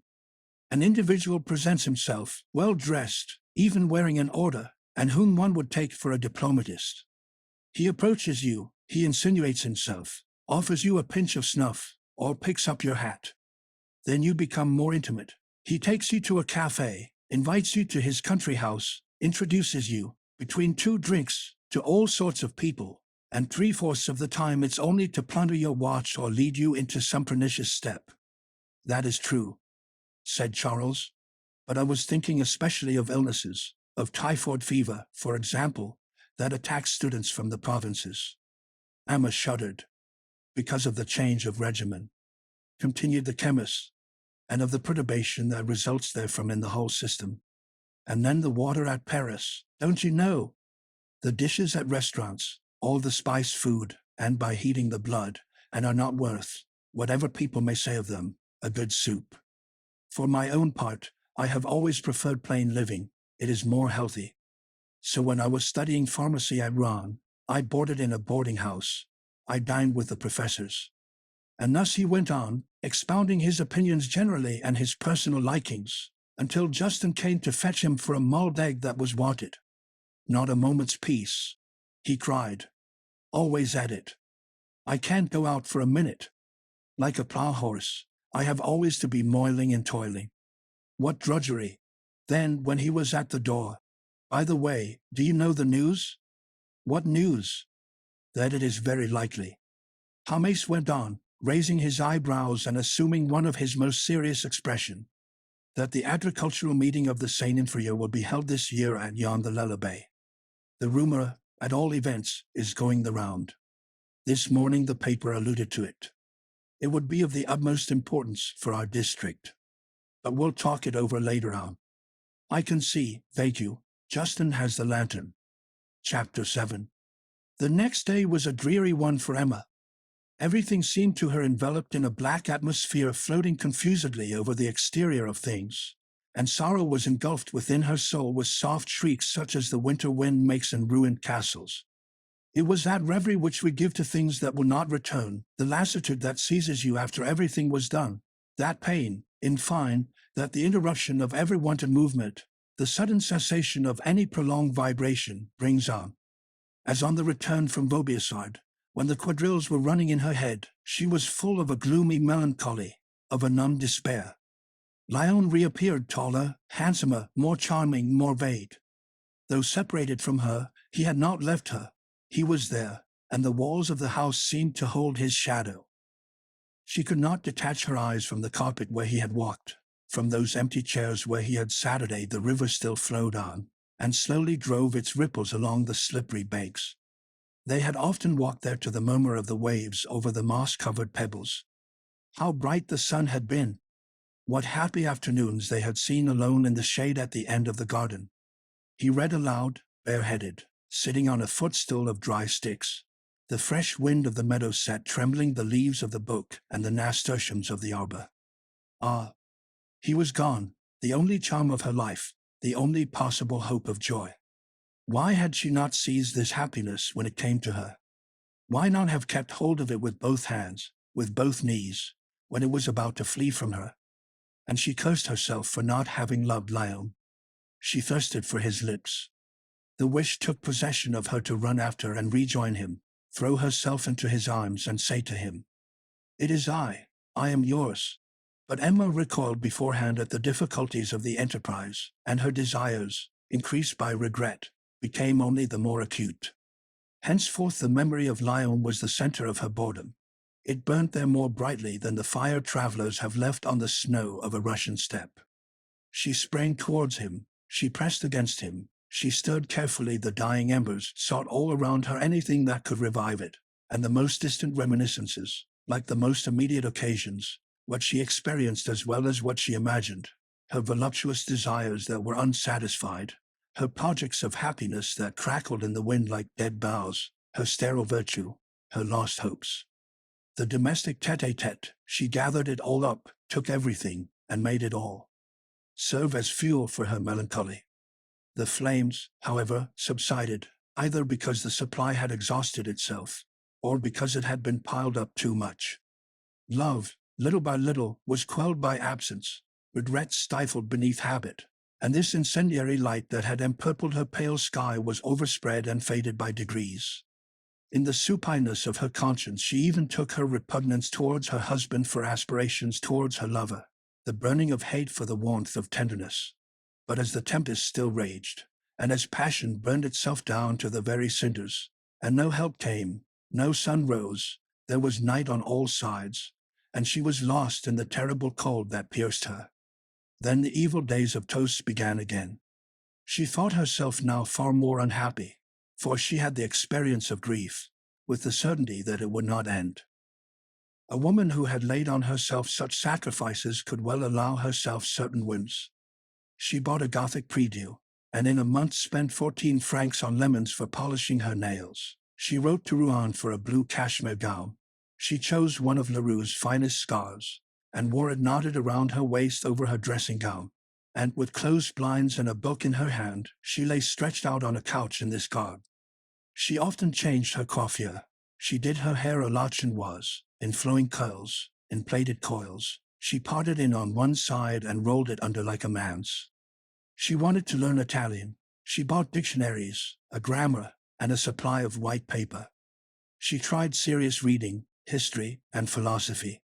Sometimes in the night Charles woke up with a start, thinking he was being called to a patient. "I'm coming," he stammered, and it was the noise of a match Emma had struck to relight the lamp.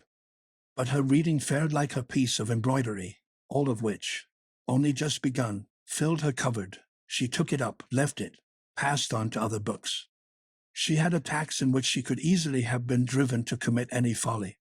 She maintained one day, in opposition to her husband, that she could drink off a large glass of brandy, and, as Charles was stupid enough to dare her to, she swallowed the brandy to the last drop. In spite of her vaporish airs, as the housewives of Yonville called them, Emma, all the same, never seemed gay, and usually she had at the corners of her mouth that immobile contraction that puckers the faces of old maids, and those of men whose ambition has failed. She was pale all over, white as a sheet. The skin of her nose was drawn at the nostrils. Her eyes looked at you vaguely. After discovering 3 gray hairs on her temples, she talked much of her old age. She often fainted.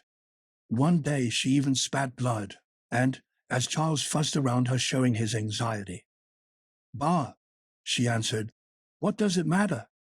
Charles fled to his study and wept there, both his elbows on the table, sitting in an armchair at his bureau under the phrenological head. Then he wrote to his mother begging her to come, and they had many long consultations together on the subject of Emma. What should they decide? What was to be done since she rejected all medical treatment? "Do you know what your wife wants?" replied Madame Bovary Senior. "She wants to be forced to occupy herself with some manual work.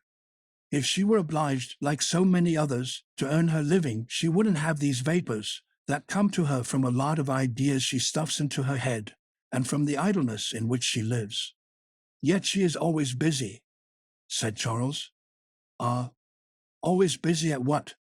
"Reading novels, bad books, works against religion, and in which they mock at priests and speeches taken from Voltaire. But all that leads you far astray, my poor child. Anyone who has no religion always ends by turning out badly." So it was decided to stop Emma reading novels. The enterprise did not seem easy. The good lady undertook it. She was, when she passed through Rouen, to go herself to the lending library and represent that Emma had discontinued her subscription. Would they not have a right to apply to the police if the librarian persisted all the same in his poisonous trade? The farewells of mother and daughter-in-law were cold. During the 3 weeks that they had been together, they had not exchanged half a dozen words apart from the inquiries and phrases when they met at table and in the evening before going to bed. Madame Bovary left on a Wednesday, the market day at Yonville. The place since morning had been blocked by a row of carts, which, on end and their shelves in the air, spread all along the line of houses from the church to the inn. On the other side there were canvas booths, where cotton checks, blankets, and woolen stockings were sold, together with harness for horses, and packets of blue ribbon, whose ends fluttered in the wind. The coarse hardware was spread out on the ground between pyramids of eggs and hampers of cheeses, from which sticky straw stuck out. Near the corn machines, clucking hens passed their necks through the bars of flat cages. The people, crowding in the same place and unwilling to move thence, sometimes threatened to smash the shop front of the chemist. On Wednesdays his shop was never empty, and the people pushed in less to buy drugs than for consultations. So great was Homais' reputation in the neighboring villages. His robust aplomb had fascinated the rustics. They considered him a greater doctor than all the doctors. Emma was leaning out at the window. She was often there. The window in the provinces replaces the theatre and the promenade. She was amusing herself with watching the crowd of boors when she saw a gentleman in a green velvet coat. He had on yellow gloves, although he wore heavy gaiters. He was coming towards the doctor's house, followed by a peasant walking with a bent head and quite a thoughtful air. "Can I see the doctor?" he asked Justin, who was talking on the doorsteps with Felicite, and taking him for a servant of the house. "Tell him that Monsieur Rodolphe Boulanger of La Huchette is here." It was not from territorial vanity that the new arrival added "of La Huchette" to his name, but to make himself the better known. La Huchette, in fact, was an estate near Yonville, where he had just bought the chateau and 2 farms that he cultivated himself, without, however, troubling very much about them. He lived as a bachelor, and was supposed to have at least 15,000 francs a year. Charles came into the room. Monsieur Boulanger introduced his man, who wanted to be bled because he felt a tingling all over. "That approached me," he urged as an objection to all reasoning. So Bovary ordered a bandage and a basin, and asked Justin to hold it. Then addressing the peasant, who was already pale, "Don't be afraid, my lad." "No, no, sir," said the other. "Get on." And with an air of bravado he held out his great arm. At the prick of the lancet the blood spurted out, splashing against the looking-glass. "Hold the basin nearer," exclaimed Charles. "Lor," said the peasant, "one would swear it was a little fountain flowing. How red my blood is! That's a good sign, isn't it?" "Sometimes," answered the doctor. "One feels nothing at first, and then syncope sets in, and more especially with people of strong constitution like this man." At these words the rustic let go the lancet case he was twisting between his fingers. A shudder of his shoulders made the chair back creak. His hat fell off. "I thought as much," said Bovary, pressing his finger on the vein. The basin was beginning to tremble in Justin's hands. His knees shook. He turned pale. "Emma! Emma!" called Charles. With one bound she came down the staircase. "Some vinegar," he cried. "Oh dear! 2 at once!" And in his emotion he could hardly put on the compress. "It is nothing," said Monsieur Boulanger quietly, taking Justin in his arms. He seated him on the table with his back resting against the wall. Madame Bovary began taking off his cravat. The strings of his shirt had got into a knot, and she was for some minutes moving her light fingers about the young fellow's neck. Then she poured some vinegar on her cambric handkerchief. She moistened his temples with little dabs, and then blew upon them softly. The ploughman revived, but Justin's syncope still lasted, and his eyeballs disappeared in the pale sclerotics like blue flowers in milk. "We must hide this from him," said Charles. Madame Bovary took the basin to put it under the table. With the movement she made in bending down, her dress, it was a summer dress with 4 flounces, yellow, long in the waist and wide in the skirt, spread out around her on the flags of the room, and as Emma, stooping, staggered a little as she stretched out her arms. The stuff here and there gave with the inflections of her bust. Then she went to fetch a bottle of water, and she was melting some pieces of sugar when the chemist arrived. The servant had been to fetch him in the tumult. Seeing his pupil's eyes staring, he drew a long breath. Then going around him, he looked at him from head to foot. "Fool," he said. "Really a little fool. A fool in 4 letters. A phlebotomy's a big affair, isn't it? And a fellow who isn't afraid of anything, a kind of squirrel, just as he is who climbs to vertiginous heights to shake down nuts. Oh, yes. You just talk to me, boast about yourself. Here's a fine fitness for practicing pharmacy later on, for under serious circumstances you may be called before the tribunals in order to enlighten the minds of the magistrates. And you would have to keep your head then, to reason, show yourself a man, or else pass for an imbecile." Justin did not answer. The chemist went on. "Who asked you to come? You are always pestering the doctor and madam. On Wednesday, moreover, your presence is indispensable to me. There are now 20 people in the shop. I left everything because of the interest I take in you. Come, get along. Sharp.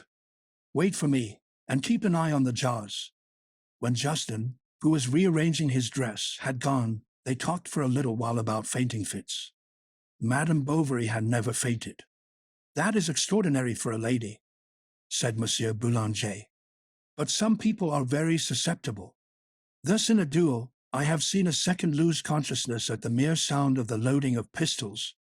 For my part," said the chemist, "the sight of other people's blood doesn't affect me at all, but the mere thought of my own flowing would make me faint if I reflected upon it too much."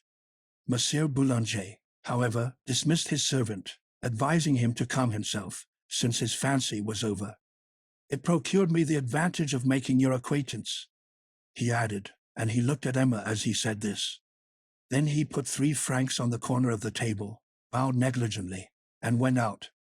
He was soon on the other side of the river. This was his way back to La Huchette, and Emma saw him in the meadow, walking under the poplars, slackening his pace now and then as one who reflects. "She is very pretty," he said to himself. "She is very pretty, this doctor's wife. Fine teeth, black eyes, a dainty foot, a figure like a Parisienne's. Where the devil does she come from? Wherever did that fat fellow pick her up?" Monsieur Rodolphe Boulanger was 34. He was of brutal temperament and intelligent perspicacity, having, moreover, had much to do with women, and knowing them well. This one had seemed pretty to him, so he was thinking about her and her husband. "I think he is very stupid. She is tired of him, no doubt. He has dirty nails, and hasn't shaved for 3 days. While he is trotting after his patients, she sits there botching socks. And she gets bored. She would like to live in town and dance polkas every evening. Poor little woman! She is gaping after love like a carp after water on a kitchen table. With 3 words of gallantry she'd adore one, I'm sure of it. She'd be tender, charming. Yes, but how to get rid of her afterwards?" Then the difficulties of love-making seen in the distance made him by contrast think of his mistress. She was an actress at Rouen, whom he kept, and when he had pondered over this image, with which, even in remembrance, he was satiated. "Ah, Madame Bovary," he thought, "is much prettier, especially fresher. Virginie is decidedly beginning to grow fat. She is so finicky about her pleasures, and besides she has a mania for prawns. The fields were empty, and around him Rodolphe only heard the regular beating of the grass striking against his boots, with a cry of the grasshopper hidden at a distance among the oats. He again saw Emma in her room, dressed as he had seen her, and he undressed her. "Oh, I will have her," he cried, striking a blow with his stick at a card in front of him. And he at once began to consider the political part of the enterprise. He asked himself, "Where shall we meet? By what means? We shall always be having the brat on our hands, and the servant, the neighbors, and husband, all sorts of worries. Pshaw! One would lose too much time over it." Then he resumed, "She really has eyes that pierce one's heart like a gimlet. And that pale complexion! I adore pale women." When he reached the top of the Arguello Hills, he had made up his mind. "It's only finding the opportunities. Well, I will call in now and then. I'll send them venison, poultry. I'll have myself bled, if need be. We shall become friends. I'll invite them to my place. By Jove," added he, "there's the agricultural show coming on. She'll be there. I shall see her. We'll begin boldly, for that's the surest way." Chapter 8. At last it came, the famous agricultural show. On the morning of the solemnity, all the inhabitants at their doors were chatting over the preparations. The pediment of the town hall had been hung with garlands of ivy. A tent had been erected in a meadow for the banquet, and in the middle of the place, in front of the church, a kind of bombard was to announce the arrival of the prefect and the names of the successful farmers who had obtained prizes. The National Guard of Bocce, there was none at Yonville, had come to join the corps of firemen, of whom Binet was captain. On that day he wore a collar even higher than usual, and tightly buttoned in his tunic. His figure was so stiff and motionless that the whole vital portion of his person seemed to have descended into his legs, which rose in a cadence of set steps with a single movement. As there was some rivalry between the tax collector and the colonel, both, to show off their talents, drilled their men separately. One saw the red epaulets and the black breastplates pass and repass alternately. There was no end to it, and it constantly began again. There had never been such a display of pomp. Several citizens had scoured their houses the evening before. Tricolored flags hung from half-open windows. All the public houses were full, and in the lovely weather the starched caps, the golden crosses, and the colored neckerchiefs seemed whiter than snow, shone in the sun, and relieved with the motley colors the somber monotony of the frock coats and blue smocks. The neighboring farmers' wives, when they got off their horses, pulled out the long pins that fastened around them their dresses, turned up for fear of mud, and the husbands, for their part, in order to save their hats, kept their handkerchiefs around them, holding one corner between their teeth. The crowd came into the main street from both ends of the village. People poured in from the lanes, the alleys, the houses, and from time to time one heard knockers banging against doors closing behind women with their gloves, who were going out to see the fete.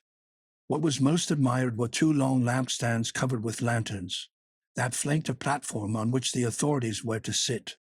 Besides this, there were against the four columns of the town hall 4 kinds of poles, each bearing a small standard of greenish cloth, embellished with inscriptions in gold letters.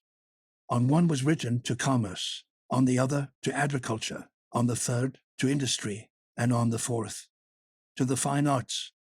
But the jubilation that brightened all faces seemed to darken that of Madame Lefrancois, the innkeeper.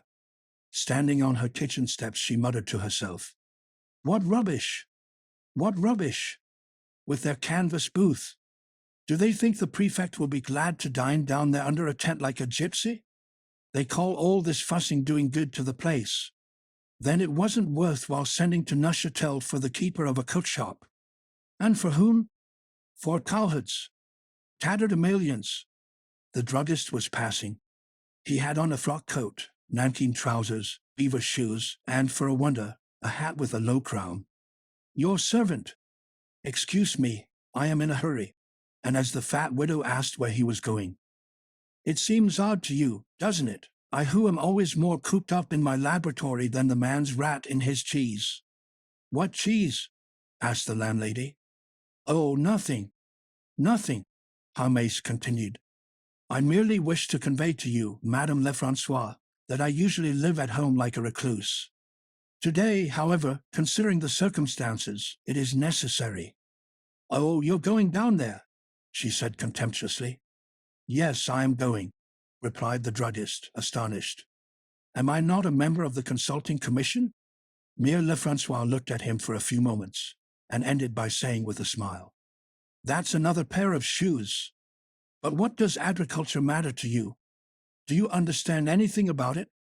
Certainly I understand it, since I am a druggist, that is to say, a chemist. And the object of chemistry, Madame Lefrancois, being the knowledge of the reciprocal and molecular action of all natural bodies, it follows that agriculture is comprised within its domain. And, in fact, the composition of the manure, the fermentation of liquids, the analyses of gases, and the influence of miasmata, what, I ask you, is all this, if it isn't chemistry, pure and simple? The landlady did not answer. Hermes went on. Do you think that to be an agriculturist it is necessary to have tilled the earth or fattened fowls oneself? It is necessary rather to know the composition of the substances in question, the geological strata, the atmospheric actions, the quality of the soil, the minerals, the waters, the density of the different bodies, their capillarity, and what not.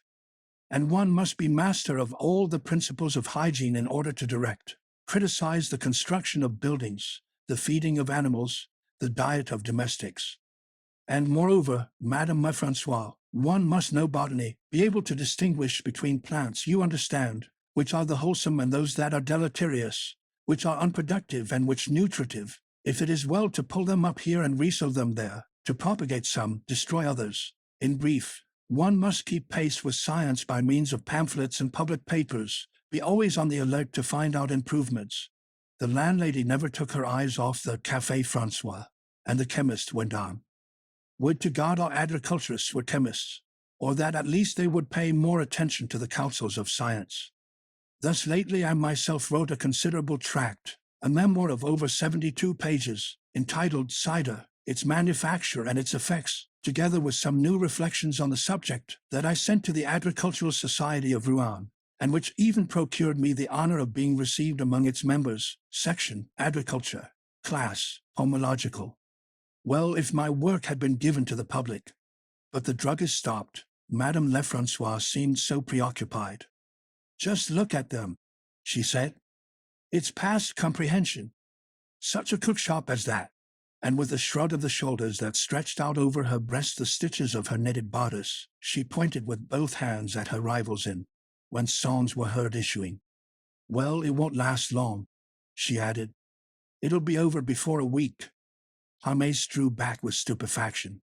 She came down 3 steps and whispered in his ear. What? You didn't know it? There is to be an execution in next week. It's Leroux who is selling him out. He has killed him with bills. What a terrible catastrophe, cried the druggist, who always found expressions in harmony with all imaginable circumstances. Then the landlady began telling him the story that she had heard from Theodore, Monsieur Guillemin's servant, and although she detested Tellier, she blamed Leroux. He was a wheedler, a sneak. There, she said. Look at him. He is in the market. He is buying to Madame Bovary, who's got on a green bonnet. Why, she's taking Monsieur Boulanger's arm. Madame Bovary, exclaimed Hermes.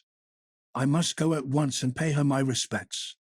Perhaps she'll be very glad to have a seat in the enclosure under the peristyle. And without heeding Madame Lefrancois, who was calling him back to tell him more about it, the druggist walked off rapidly with a smile on his lips, with straight knees, bowing copiously to right and left, and taking up much room with the large tails of his frock coat that fluttered behind him in the wind. Rodolphe, having caught sight of him from afar, hurried on, but Madame Bovary lost her breath, so he walked more slowly, and smiling at her said in a rough tone, It's only to get away from that fat fellow, you know, the druggist. She pressed his elbow. What's the meaning of that? He asked himself, and he looked at her out of the corner of his eyes. Her profile was so calm that one could guess nothing from it. It stood out in the light from the oval of her bonnet, with pale ribbons on it like the leaves of weeds. Her eyes with their long curved lashes looked straight before her, and though wide open, they seemed slightly puckered by the cheekbones. because of the blood pulsing gently under the delicate skin. A pink line ran along the partition between her nostrils. Her head was bent upon her shoulder, and the pearl tips of her white teeth were seen between her lips. "Is she making fun of me?" thought Rodolphe. Emma's gesture, however, had only been meant for a warning, for Monsieur Leroux was accompanying them, and spoke now and again as if to enter into the conversation. "What a superb day! Everybody is out. The wind is east." And neither Madame Bovary nor Rodolphe answered him, whilst at the slightest movement made by them he drew near, saying, "I beg your pardon," and raised his hat. When they reached the farrier's house, instead of following the road up to the fence, Rodolphe suddenly turned down a path, drawing with him Madame Bovary. He called out, "Good evening, Monsieur Leroux. See you again presently." "How you got rid of him?"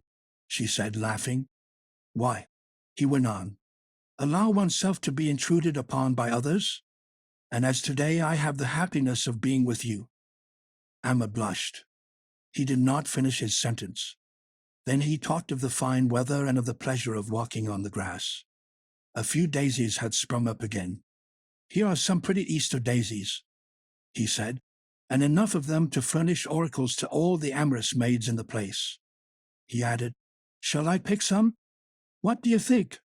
Are you in love?" she asked, coughing a little. "Hum, hum. Who knows?" answered Rodolphe.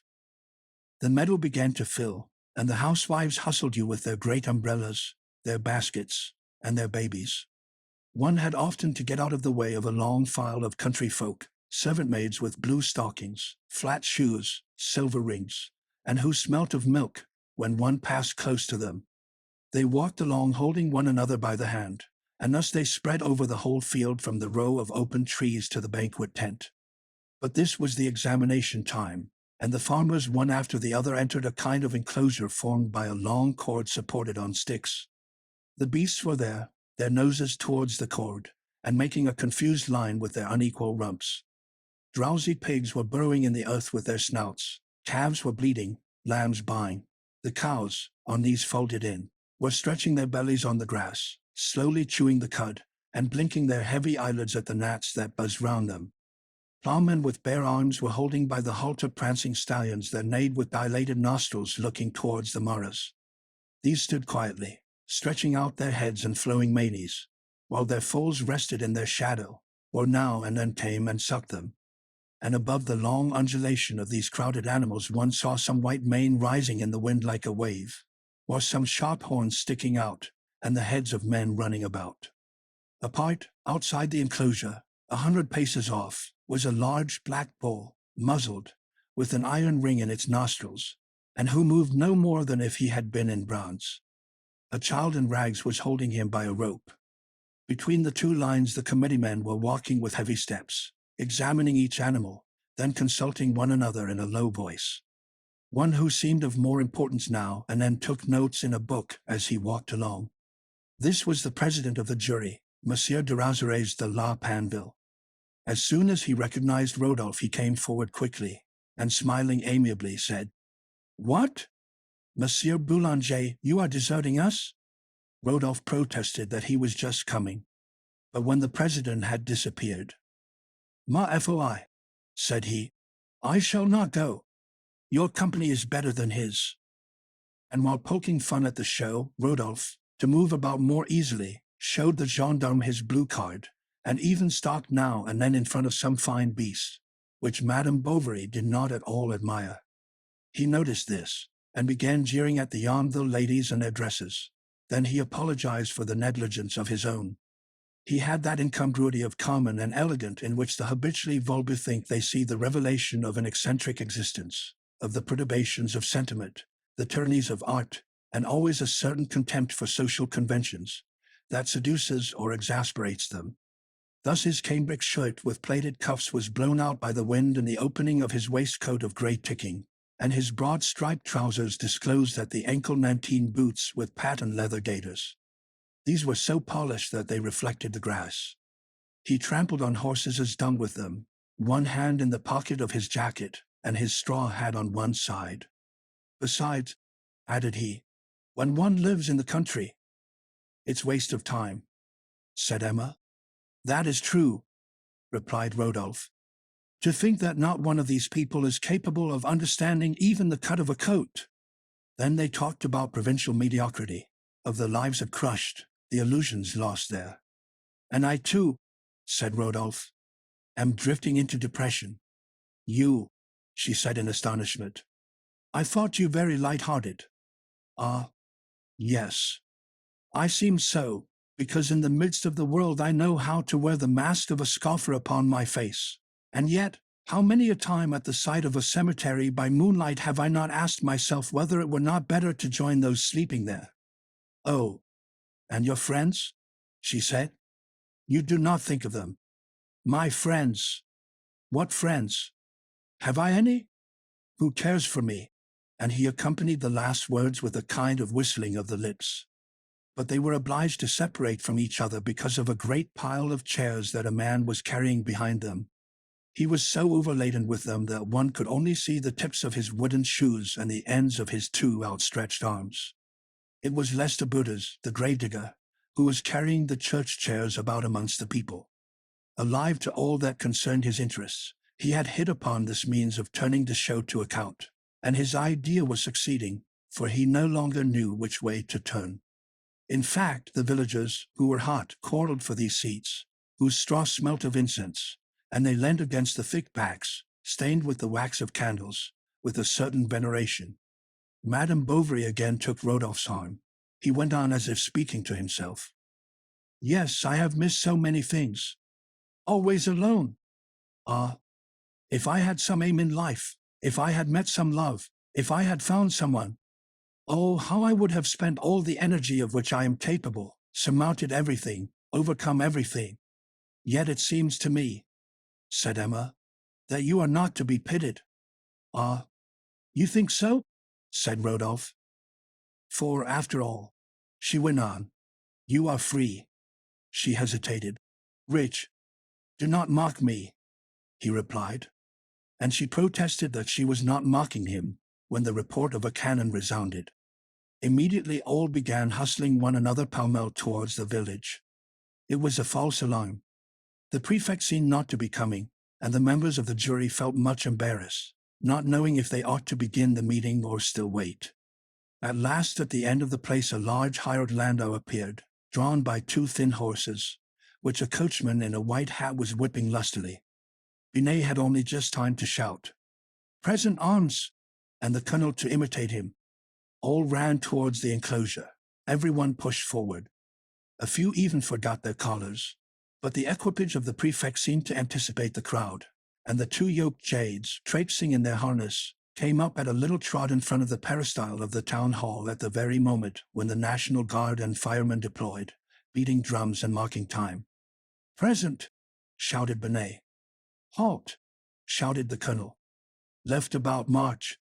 And after presenting arms, during which the clang of the band, letting loose, rang out like a brass kettle rolling downstairs, all the guns were lowered.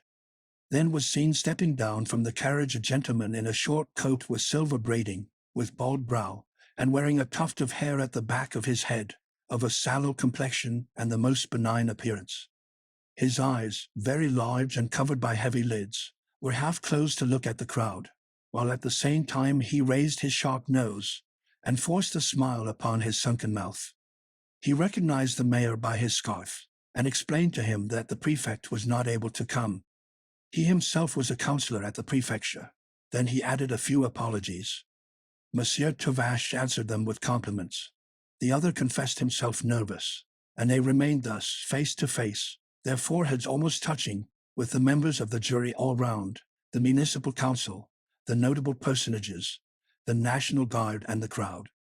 The councillor, pressing his little cocked hat to his breast, repeated his bows, while Tuvache, bent like a bow, also smiled, stammered, tried to say something, protested his devotion to the monarchy and the honor that was being done to Yonville. Hippolyte, the groom from the inn, took the head of the horses from the coachman, and, limping along with his club foot, led them to the door of the Lion d'Or, where a number of peasants collected to look at the carriage. The drum beat, the howitzer thundered, and the gentlemen one by one mounted the platform, where they sat down in red-attract velvet armchairs that had been lent by Madame Tavache. All these people looked alike. Their fair, flabby faces, somewhat tanned by the sun, were the color of sweet cider, and their puffy whiskers emerged from stiff collars, kept up by white cravats with broad bows. All the waistcoats were of velvet, double-breasted. All the watches had, at the end of a long ribbon, an oval cornelian seal. Everyone rested his 2 hands on his thighs, carefully stretching the stride of their trousers, whose unsponged glossy cloth shone more brilliantly than the leather of their heavy boots. The ladies of the company stood at the back under the vestibule between the pillars, while the common herd was opposite, standing up or sitting on chairs. As a matter of fact, Lester Butters had brought thither all those that he had moved from the field, and he even kept running back every minute to fetch others from the church. He caused such confusion with this piece of business that one had great difficulty in getting to the small steps of the platform. "I think," said Monsieur Leroux to the chemist, who was passing to his place, "that they ought to have put up 2 Venetian masks with something rather severe and rich for ornaments. It would have been a very pretty effect." "To be sure," replied Hermes. "But what can you expect? The mayor took everything on his own shoulders. He hasn't much taste. Poor Tavache! And he is even completely destitute of what is called the genius of art." Rodolphe, meanwhile, with Madame Bovary, had gone up to the first floor of the town hall, to the council room, and, as it was empty, he declared that they could enjoy the sight there more comfortably. He fetched 3 stools from the round table under the bust of the monarch, and having carried them to one of the windows, they sat down by each other. There was commotion on the platform, long whisperings, much parleying. At last the councillor got up. They knew now that his name was Louvain, and in the crowd the name was passed from one to the other. After he had collated a few pages, and bent over them to see better, he began. "Gentlemen, may I be permitted first of all, before addressing you on the object of our meeting today, and this sentiment will, I am sure, be shared by you all, may I be permitted, I say, to pay a tribute to the higher administration, to the government, to the monarch, gentlemen, our sovereign, to that beloved king, to whom no branch of public or private prosperity is a matter of indifference, and who directs with a hand at once so firm and wise the chariot of the state amid the incessant perils of a stormy sea, knowing, moreover, how to make peace respected as well as war, industry, commerce, agriculture, and the fine arts?" "I ought," said Rodolphe, "to get back a little further." "Why?" said Emma. But at this moment the voice of the councillor rose to an extraordinary pitch.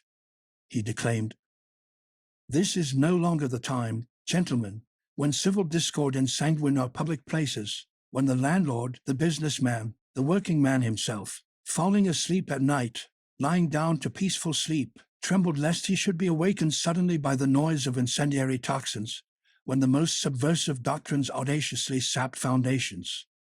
"Well, someone down there might see me," Rodolphe resumed. "Then I should have to invent excuses for a fortnight, and with my bad reputation." "Oh, you are slandering yourself," said Emma. "No, it is dreadful, I assure you. But, gentlemen," continued the councillor, "if, banishing from my memory the remembrance of these sad pictures, I carry my eyes back to the actual situation of our dear country, what do I see there? Everywhere commerce and the arts are flourishing, everywhere new means of communication, like so many new arteries in the body of the state, establish within it new relations. Our great industrial centers have recovered all their activity.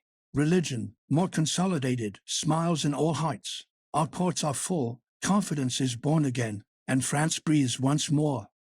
Besides," added Rodolphe, "perhaps from the world's point of view they are right." "How so?" she asked. "What?" said he. "Do you not know that there are souls constantly tormented? They need by turns to dream and to act, the purest passions and the most turbulent joys, and thus they fling themselves into all sorts of fantasies, of follies." Then she looked at him as one looks at a traveler who has voyaged over strange lands, and went on. "We have not even this distraction, we poor women. A sad distraction, for happiness isn't found in it." "But is it ever found?" she asked. "Yes, one day it comes. he answered. And this is what you have understood, said the counselor. You farmers, agricultural laborers. You pacific pioneers of a work that belongs wholly to civilization. You, men of progress and morality, you have understood, I say, that political storms are even more redoubtable than atmospheric disturbances. It comes one day, repeated Rodolphe. One day suddenly, and when one is despairing of it. Then the horizon expands. It is as if a voice cried, "It is here." You feel the need of confiding the whole of your life, of giving everything, sacrificing everything to this being. There is no need for explanations. They understand one another. They have seen each other in dreams. And he looked at her. In fine, here it is, this treasure so sought after, here before you. It glitters, it flashes, yet one still doubts. One does not believe it. One remains dazzled, as if one went out from darkness into light. And as he ended, Rodolphe suited the action to the word. He passed his hand over his face, like a man seized with giddiness. Then he let it fall on Emma's. She took hers away. And who would be surprised at it, gentlemen? He only who is so blind, so plunged, I do not fear to say it, so plunged in the prejudices of another age as still to misunderstand the spirit of agricultural populations. Where, indeed, is to be found more patriotism than in the country, greater devotion to the public welfare, more intelligence, in a word? And, gentlemen, I do not mean that superficial intelligence, vain ornament of idle minds, but rather that profound and balanced intelligence that applies itself above all else to useful objects, thus contributing to the good of all, to the common amelioration and to the support of the state, born of respect for law and the practice of duty.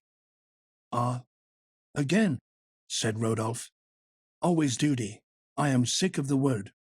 They are a lot of old blockheads in flannel vests and of old women with foot warmers and rosaries who constantly drone into our ears duty, duty. Ah, by Jove! One's duty is to feel what is great, cherish the beautiful, and not accept all the conventions of society with the ignominy that it imposes upon us. Yet, objected Madame Bovary. No, no. Why cry out against the passions?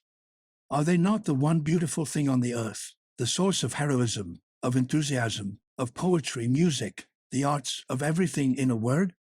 But one must, said Emma, to some extent bow to the opinion of the world and accept its moral code. Ah, but there are two, he replied. The small, the conventional, that of men, that which constantly changes, that brays out so loudly, that makes such a commotion here below, of the earth earthly, like the mass of imbeciles you see down there. But the other, the eternal, that is about us and above, like the landscape that surrounds us, and the blue heavens that give us light. Monsieur Louvain had just wiped his mouth with a pocket handkerchief. He continued, And what should I do here, gentlemen, pointing out to you the uses of agriculture? Who supplies our wants? Who provides our means of subsistence? Is it not the agriculturist? The agriculturist, gentlemen, who, sowing with laborious hand the fertile furrows of the country, brings forth the corn, which, being ground, is made into a powder by means of ingenious machinery, comes out thence under the name of flour, and from there, transported to our cities, is soon delivered at the baker's, who makes it into food for poor and rich alike. Again, is it not the agriculturist who fattens, for our clothes, his abundant flocks in the pastures? For how should we clothe ourselves, how nourish ourselves, without the agriculturist? And, gentlemen, is it even necessary to go so far for examples? Who has not frequently reflected on all the momentous things that we get out of that modest animal, the ornament of poultry yards, that provides us at once with a soft pillow for our bed, with succulent flesh for our tables, and eggs? But I should never end if I were to enumerate one after the other all the different products which the earth, well cultivated, like a generous mother, lavishes upon her children. Here it is the vine, elsewhere the apple tree for cider, their colza, farther on cheeses and flax. Gentlemen, let us not forget flax, which has made such great strides of late years, and to which I will more particularly call your attention. He had no need to call it, for all the mouths of the multitude were wide open, as if to drink in his words. Tovache by his side listened to him with staring eyes. Monsieur de Roseres from time to time softly closed his eyelids, and farther on the chemist, with his son Napoleon between his knees, put his hand behind his ear in order not to lose a syllable. The chins of the other members of the jury went slowly up and down in their waistcoats in sign of approval. The firemen at the foot of the platform rested on their bayonets, and Binet, motionless, stood with outturned elbows, the point of his saber in the air. Perhaps he could hear, but certainly he could see nothing, because of the visor of his helmet, that fell down on his nose. His lieutenant, the youngest son of Monsieur Tuvache, had a bigger one, for his was enormous, and shook on his head, and from it an end of his cotton scarf peeped out. He smiled beneath it with a perfectly infantine sweetness, and his pale little face, whence drops were running, wore an expression of enjoyment and sleepiness. The square as far as the houses was crowded with people. One saw folk leaning on their elbows at all the windows, others standing at doors, and Justin, in front of the chemist's shop, seemed quite transfixed by the sight of what he was looking at. In spite of the silence, Monsieur Louvain's voice was lost in the air.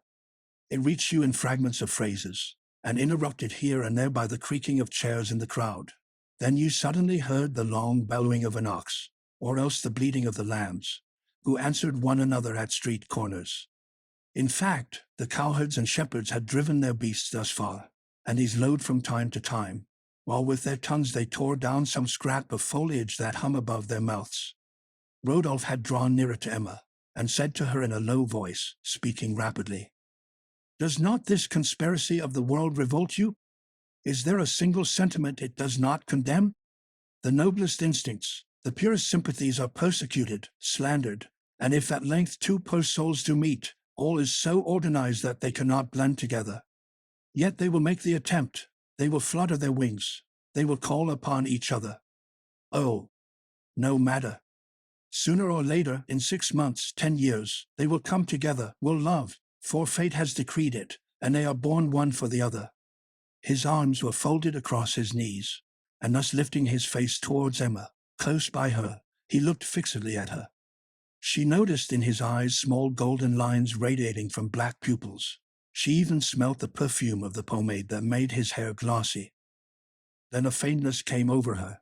She recalled the Viscount who had waltzed with her at Vaubyessard, and his beard exhaled like this air an odor of vanilla and citron, and mechanically she half closed her eyes the better to breathe it in.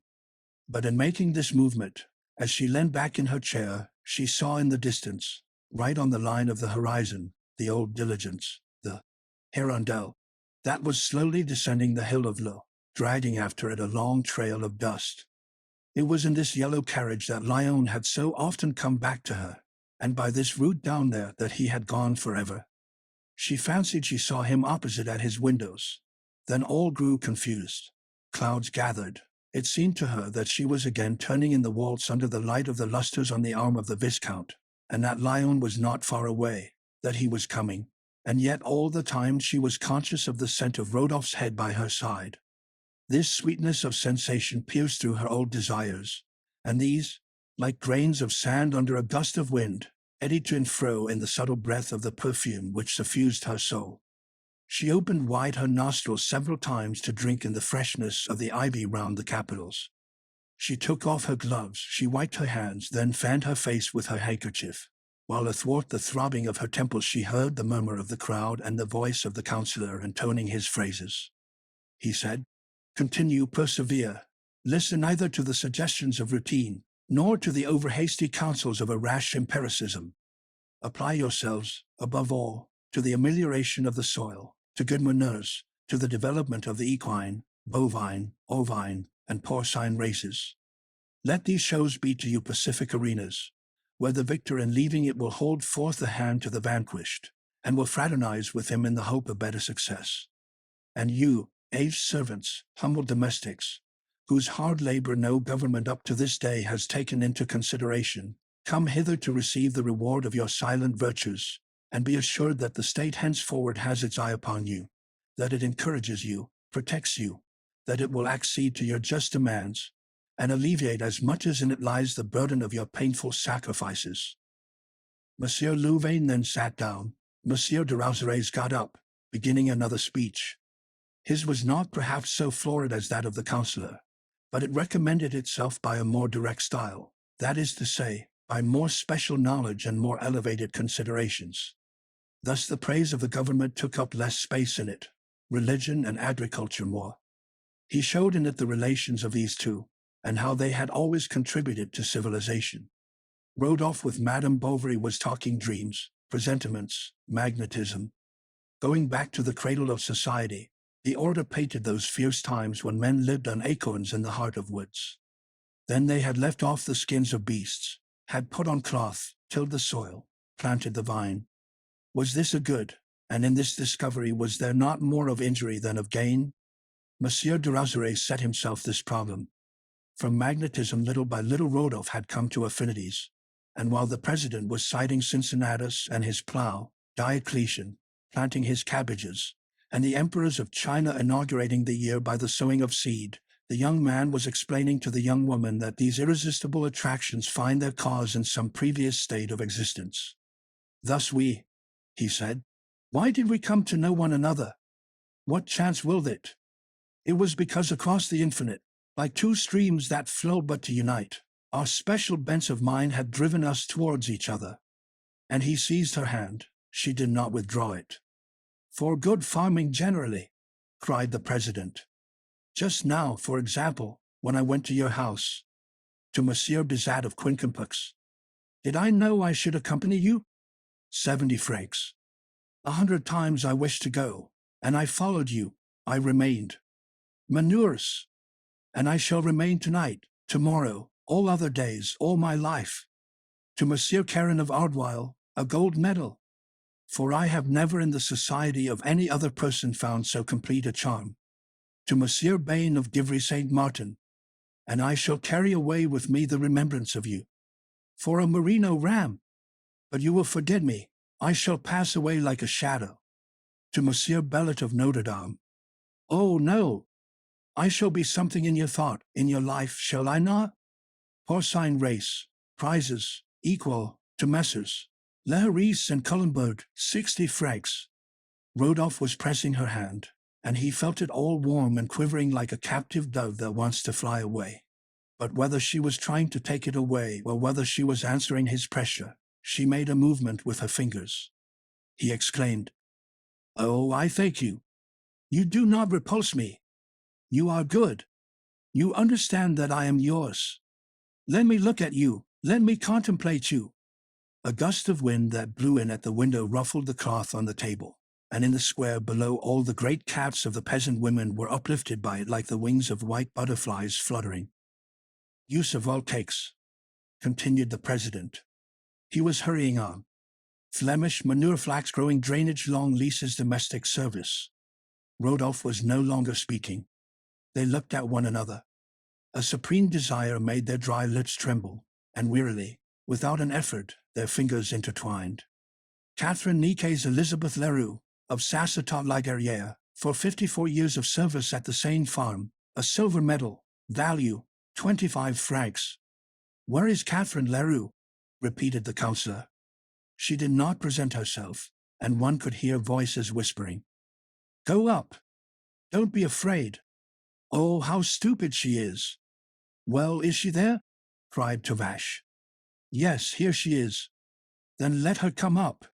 Then there came forward on the platform a little old woman with timid bearing, who seemed to shrink within her poor clothes.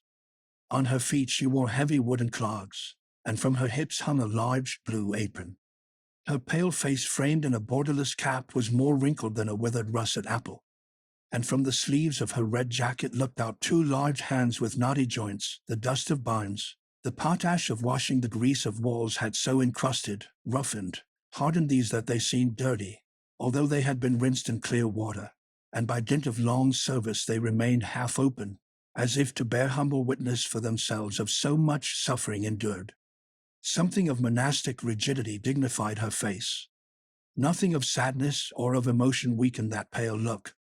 In her constant living with animals she had caught their dumbness and their calm. It was the first time that she found herself in the midst of so large a company, and inwardly scared by the flags, the drums, the gentlemen in frock coats, and the order of the councillor, she stood motionless, not knowing whether to advance or run away, nor why the crowd was pushing her and the jury were smiling at her. thus stood before these radiant bourgeois this half-century of servitude. "Approach, venerable Catherine Nicaise Elizabeth Leroux," said the councillor, who had taken the list of prize winners from the president, and looking at the piece of paper and the old woman by turns, he repeated in a fatherly tone, "Approach, approach." "Are you deaf?" said Tuvache, fidgeting in his armchair, and he began shouting in her ear, 54 years of service. A silver medal. 25 francs. For you." Then, when she had her medal, she looked at it, and a smile of beatitude spread over her face. And as she walked away, they could hear her muttering, "I'll give it to our curate home, to say some masses for me." "What fanaticism!" exclaimed the chemist, leaning across to the notary. The meeting was over, the crowd dispersed, and now that the speeches had been read, each one fell back into his place again, and everything into the old grooves. The masters bullied the servants, and he struck the animals, indolent victors, going back to the stalls, a green crown on their horns. The National Guards, however, had gone up to the first floor of the town hall with buns spitted on their bayonets, and the drummer of the battalion carried a basket with bottles. Madame Bovary took Rodolphe's arm. He saw her home. They separated at her door. Then he walked about alone in the meadow while he waited for the time of the banquet. The feast was long, noisy, ill-served. The guests were so crowded that they could hardly move their elbows, and the narrow planks used for forms almost broke down under their weight. They ate hugely. Each one stuffed himself on his own account. Sweat stood on every brow, and a whitish steam, like the vapor of a stream on an autumn morning, floated above the table between the hanging lamps. Rodolphe, leaning against the calico of the tent, was thinking so earnestly of Emma that he heard nothing. Behind him on the grass the servants were piling up the dirty plates. His neighbors were talking. He did not answer them. They filled his glass, and there was silence in his thoughts in spite of the growing noise. He was dreaming of what she had said, of the line of her lips, her face, as in a magic mirror, shone on the plates of the shakos. The folds of her gown fell along the walls, and days of love unrolled to all infinity before him in the vistas of the future. He saw her again in the evening during the fireworks, but she was with her husband, Madame Hames, and the druggist, who was worrying about the danger of stray rockets, and every moment he left the company to go and give some advice to Binet. The pyrotechnic pieces sent to Monsieur Tuvache had, through an excess of caution, been shut up in his cellar, and so the damp powder would not light, and the principal set piece, that was to represent a dragon biting his tail, failed completely. Now and then a meager Roman candle went off. Then the gaping crowd sent up a shout that mingled with the cry of the women, whose waists were being squeezed in the darkness. Emma silently nestled against Charles's shoulder.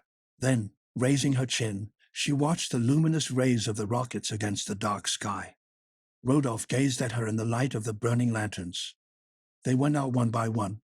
The stars shone out. A few crocks of rain began to fall. She knotted her fish around her bare head. At this moment the councillor's carriage came out from the inn. His coachman, who was drunk, suddenly dozed off, and one could see from the distance, above the hood, between the two lanterns, the mass of his body, that swayed from right to left with the giving of the traces. "Truly," said the druggist, "one ought to proceed most rigorously against drunkenness. I should like to see written up weekly at the door of the town hall on a board ad hoc the names of all those who during the week got intoxicated on alcohol. Besides, with regard to statistics, one would thus have, as it were, public records that one could refer to in case of need. But excuse me." And he once more ran off to the captain. The latter was going back to see his lathe again. "Perhaps you would not do ill," Hames said to him, "to send one of your men or to go yourself." "Leave me alone," answered the tax collector. "It's all right. Do not be uneasy," said the druggist, when he returned to his friends. "Monsieur Binet has assured me that all precautions have been taken. No sparks have fallen. The pumps are full. Let us go to rest." "Ma foi, I want it," said Madame Hames, yawning at large. "But never mind. We've had a beautiful day for our fate," Rodolphe repeated in a low voice, and with a tender look. "Oh, yes, very beautiful." And having bowed to one another, They separated. 2 days later, in the Final de Rouen, there was a long article on the show. Harnais had composed it with verve the very next morning. Why these festoons, these flowers, these garlands? Whither hurries this crowd like the waves of a furious sea under the torrents of a tropical sun pouring its heat upon our heads? Then he spoke of the condition of the peasants. Certainly the government was doing much, but not enough. Courage, he cried to it. 1,000 reforms are indispensable. Let us accomplish them. Then, touching on the entry of the councillor, he did not forget the martial air of our militia, nor our most merry village maidens, nor the bald-headed old men like patriarchs who were there, and of whom some, the remnants of our phalanxes, still felt their hearts beat at the manly sound of the drums. He cited himself among the first of the members of the jury, and he even called attention in a note to the fact that Monsieur Harnais, chemist, had sent a memoir on cider to the Agricultural Society. When he came to the distribution of the prizes, he painted the joy of the prize winners in dithyrambic strophes. The father embraced the son, the brother, the husband his consort. More than one showed his humble medal with pride, and no doubt when he got home to his good housewife, he hung it up weeping on the modest walls of his cot. About 6 o'clock a banquet prepared in the meadow of Monsieur Ligard brought together the principal personages of the fete. The greatest cordiality reigned here. Divers toasts were proposed. Monsieur Louvain, the king, Monsieur Tuvache, the prefect, Monsieur de Rozeres, agriculture, Monsieur Harnais, industry and the fine arts, those twin sisters, Monsieur Leplicky, progress. In the evening some brilliant fireworks on a sudden illumined the air. One would have called it a veritable kaleidoscope, a real operatic scene, and for a moment a little locality might have thought itself transported into the midst of a dream of the 1,001 Nights. Let us state that no untoward event disturbed this family meeting. And he added, only the absence of the clergy was remarked. No doubt the priests understand progress in another fashion. Just as you please, Messrs. The followers of Loyola. Chapter 9. 6 weeks passed. Rodolphe did not come again. At last one evening he appeared. The day after the show he had said to himself, "We mustn't go back too soon, that would be a mistake." And at the end of a week he had gone off hunting. After the hunting he had thought it was too late, and then he reasoned thus. If from the first day she loved me, she must from impatience to see me again love me more. Let's go on with it. And he knew that his calculation had been right when, on entering the room, he saw Emma turn pale. She was alone. The day was drawing in. The small muslin curtain along the windows deep in the twilight, and the gilding of the barometer, on which the rays of the sun fell, shone in the looking-glass between the meshes of the coral. Rodolphe remained standing, and Emma hardly answered his first conventional phrases. He said, have been busy. I have been ill. Seriously? She cried. Well, said Rodolphe, sitting down at her side on a footstool. No, it was because I did not want to come back. Why? Can you not guess? He looked at her again, but so hard that she lowered her head, blushing. He went on. Emma. Sir, she said, drawing back a little. You see, replied he in a melancholy voice, that I was right not to come back, for this name that fills my whole soul, and that escaped me, you forbid me to use. Madame Bovary. Why, all the world calls you thus. Besides, it is not your name, it is the name of another, he repeated. Of another, and he hid his face in his hands. Yes, I think of you constantly. The memory of you drives me to despair. Forgive me. I will leave you. Farewell. I will go far away, so far that you will never hear of me again, and yet, today, I know not what force impelled me towards you. For one does not struggle against heaven, one cannot resist the smile of angels, one is carried away by that which is beautiful, charming, adorable. It was the first time that Emma had heard such words spoken to herself, and her pride, like one who reposes bathed in warmth, expanded softly and fully at this glowing language. But if I did not come, he continued, if I could not see you, at least I have gazed long on all that surrounds you. At night, every night I arose. I came hither. I watched your house, its glimmering in the moon, the trees in the garden swaying before your window, and the little lamp, a gleam shining through the window panes in the darkness. Ah, you never knew that there, so near you, so far from you, was a poor wretch. She turned towards him with a sob. Oh, you are good, she said. No, I love you, that is all. You do not doubt that. Tell me one word, only one word. And Rodolphe imperceptibly glided from the footstool to the ground. But a sound of wooden shoes was heard in the kitchen, and he noticed the door of the room was not closed. How kind it would be of you, he went on, rising. If you would humor a whim of mine, it was to go over her house. He wanted to know it, and Madame Bovary, seeing no objection to this, they both rose when Charles came in. Good morning, doctor, Rodolphe said to him. The doctor, flattered at this unexpected title, launched out into obsequious phrases. Of this the other took advantage to pull himself together a little. Madame was speaking to me, he then said, about her health. Charles interrupted him. He had indeed 1,000 anxieties. His wife's palpitations of the heart were beginning again. Then Rodolphe asked if riding would not be good. Certainly. Excellent. Just the thing. There's an idea. You ought to follow it up. And as she objected that she had no horse, Monsieur Rodolphe offered one. She refused his offer. He did not insist. Then, to explain his visit, he said that his ploughman, the man of the bloodletting, still suffered from giddiness. I'll call around, said Bovary. No, no. I'll send him to you. We'll come. That will be more convenient for you. Ah, very good. I thank you. And as soon as they were alone, why don't you accept Monsieur Boulanger's kind offer? She assumed the sulky air, invented 1,000 excuses, and finally declared that perhaps it would look odd. Well, what the deuce do I care for that? Said Charles, making a pirouette. Health before everything. You are wrong. And how do you think I can ride when I haven't got a habit? You must order one, he answered. The riding habit decided her. When the habit was ready, Charles wrote to Monsieur Boulanger that his wife was at his command, and that they counted on his good nature. The next day at noon Rodolphe appeared at Charles's door with 2 saddle horses. One had pink rosettes at his ears and a deerskin side saddle. Rodolphe had put on high soft boots, saying to himself that no doubt she had never seen anything like them.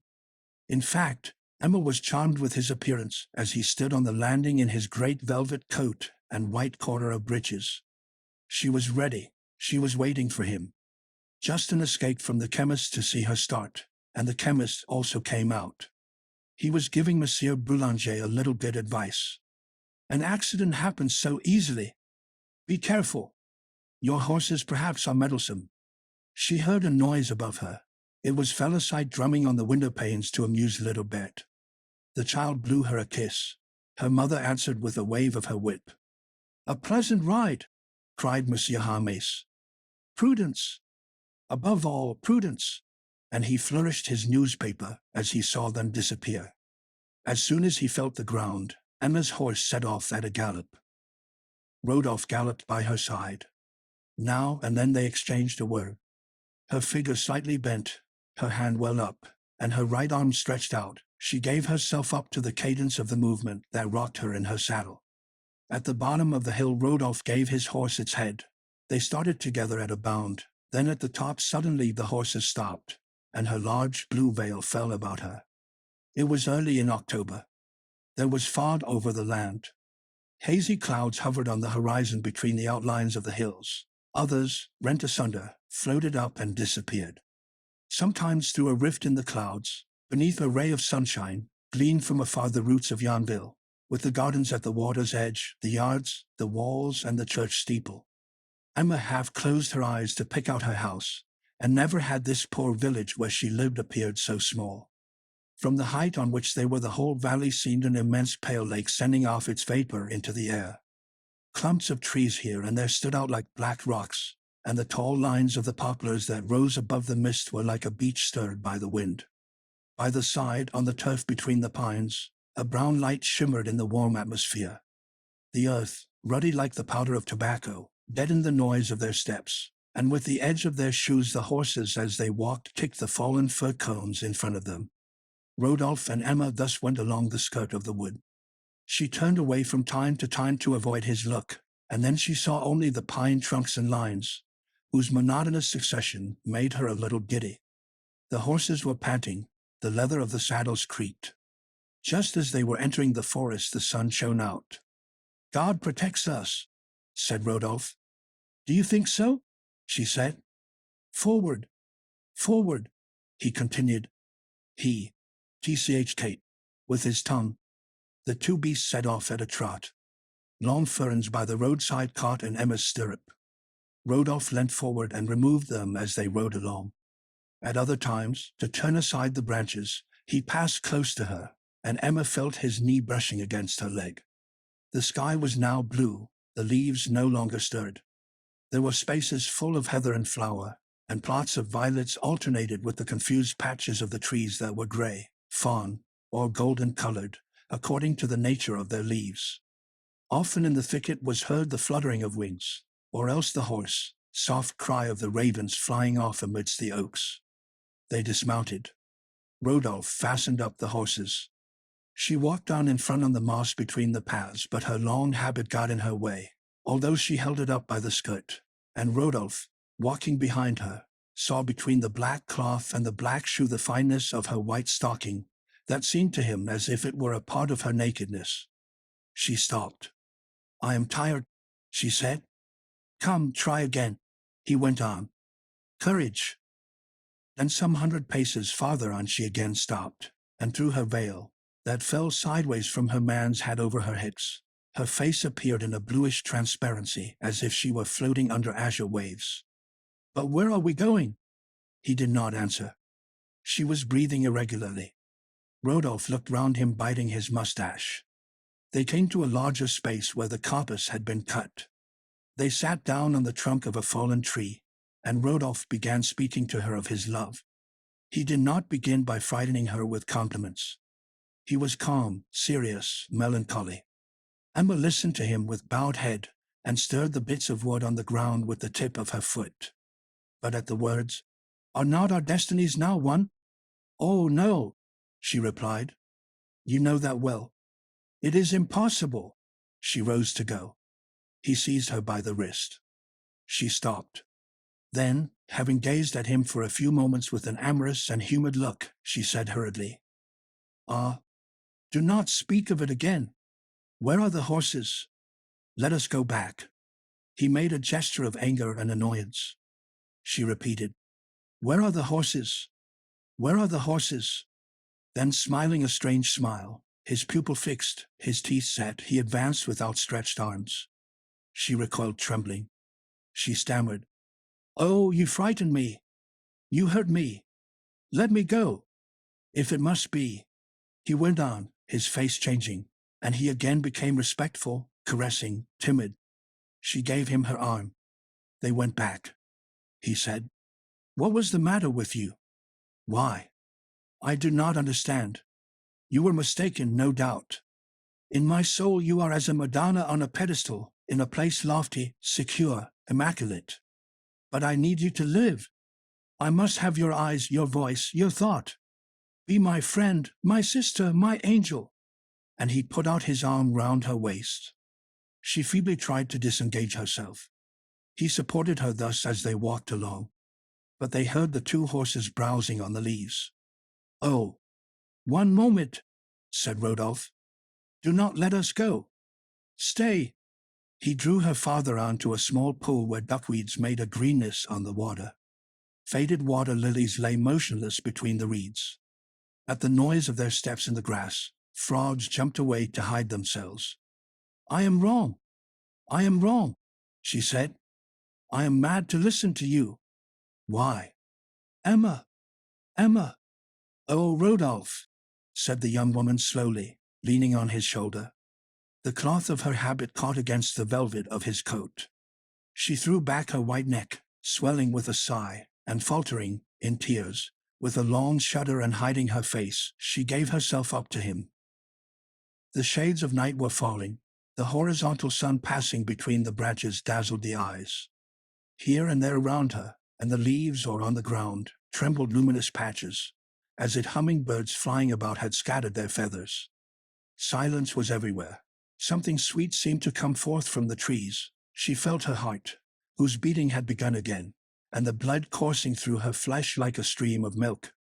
Then far away, beyond the wood on the other hills, she heard a vague prolonged cry, a voice which lingered, and in silence she heard it mingling like music with the last pulsations of her throbbing nerves. Rodolphe, a cigar between his lips, was mending with his penknife one of the two broken bridles. They returned to Yonville by the same road. On the mud they saw again the traces of their horses side by side, the same thickets, the same stones to the grass. Nothing around them seemed changed. And yet for her something had happened more stupendous than if the mountains had moved in their places. Rodolphe now and again bent forward and took her hand to kiss it. She was charming on horseback, upright, with her slender waist, her knee bent on the mane of her horse, her face somewhat flushed by the fresh air and the red of the evening. On entering Yonville she made her horse prance in the road. People looked at her from the windows. At dinner her husband thought she looked well, but she pretended not to hear him when he inquired about her ride, and she remained sitting there with her elbow at the side of her plate between the two lighted candles. "Emma," he said. "What?" "Well, I spent the afternoon at Monsieur Alexander's. He has an old cob, still very fine, only a little broken-kneed, and that could be bought, I am sure, for 100 crowns, he added, "and thinking it might please you, I have bespoken it, bought it. Have I done right? Do tell me?" She nodded her head in assent. Then a quarter of an hour later, "Are you going out tonight?" she asked. "Yes." "Why?" "Oh, nothing, nothing, my dear." And as soon as she had got rid of Charles she went and shut herself up in her room. At first she felt stunned. She saw the trees, the paths, the ditches, Rodolphe, and she again felt the pressure of his arm, while the leaves rustled and the reeds whistled. But when she saw herself in the glass she wondered at her face. Never had her eyes been so large, so black, of so profound a depth. Something subtle about her being transfigured her. She repeated, "I have a lover! A lover!" delighting at the idea as if a second puberty had come to her. So at last she was to know those joys of love, that fever of happiness of which she had despaired. She was entering upon marvels where all would be passion, ecstasy, delirium.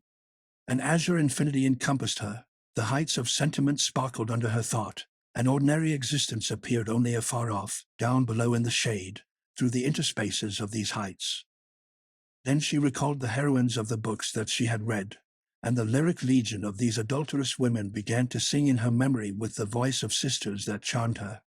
She became herself, as it were, an actual part of these imaginings, and realized the love dream of her youth as she saw herself in this type of amorous women whom she had so envied. Besides, Emma felt a satisfaction of revenge. Had she not suffered enough? But now she triumphed, and the love so long pent up burst forth in full joyous bubblings. She tasted it without remorse, without anxiety, without trouble. The day following passed with a new sweetness. They made vows to one another. She told him of her sorrows. Rodolphe interrupted her with kisses, and she, looking at him through half-closed eyes, asked him to call her again by her name, to say that he loved her. They were in the forest, as yesterday, in the shed of some wooden shoemaker. The walls were of straw, and the roof so low they had to stoop. They were seated side by side on a bed of dry leaves. From that day forth they wrote to one another regularly every evening. Emma placed her letter at the end of the garden, by the river, in a fissure of the wall. Rodolphe came to fetch it, and put another there, that she always found fault with as too short. One morning, when Charles had gone out before daybreak, she was seized with the fancy to see Rodolphe at once. She would go quickly to La Hachette, stay there an hour, and be back again at Yonville, while everyone was still asleep. This idea made her pant with desire, and she soon found herself in the middle of the field, walking with rapid steps, without looking behind her. Day was just breaking. Emma from afar recognized her lover's house. Its two dove-tailed weathercocks stood out black against the pale dawn. Beyond the farmyard there was a detached building that she thought must be the chateau she entered. It was as if the doors at her approach had opened wide of their own accord. A large straight staircase led up to the corridor. Emma raised the latch of a door, and suddenly at the end of the room she saw a man sleeping. It was Rodolphe. She uttered a cry. "You here? You here?" he repeated. "How did you manage to come?" "Ah, your dress is damp." "I love you," she answered, throwing her arms about his neck. This first piece of daring successful.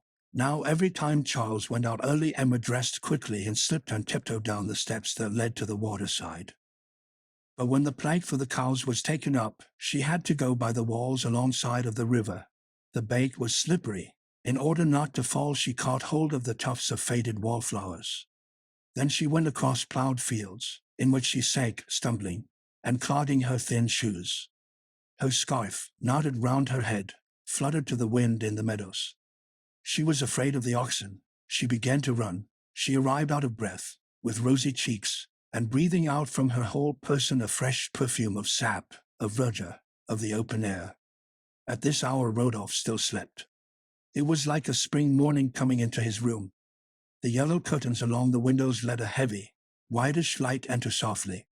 Emma felt about, opening and closing her eyes, while the drops of dew hanging from her hair formed, as it were, a topaz aureole around her face. Rodolphe, laughing, drew her to him, and pressed her to his breast. Then she examined the apartment, opened the drawers of the tables, combed her hair with his comb, and looked at herself in his shaving glass. Often she even put between her teeth the big pipe that lay on the table by the bed, amongst lemons and pieces of sugar near a bowl of water. It took them a good quarter of an hour to say goodbye. Then Emma cried. She would have wished never to leave Rodolphe. Something stronger than herself forced her to him, so much so that one day, seeing her come unexpectedly, he frowned as one put out. "What is the matter with you?" she said. "Are you ill? Tell me." At last he declared with a serious air that her visits were becoming imprudent, that she was compromising herself. Chapter 10. Gradually Rodolphe's fears took possession of her. At first, love had intoxicated her, and she had thought of nothing beyond. But now that he was indispensable to her life, she feared to lose anything of this, or even that it should be disturbed. When she came back from his house, she looked all about her, anxiously watching every form that passed in the horizon, and every village window from which she could be seen.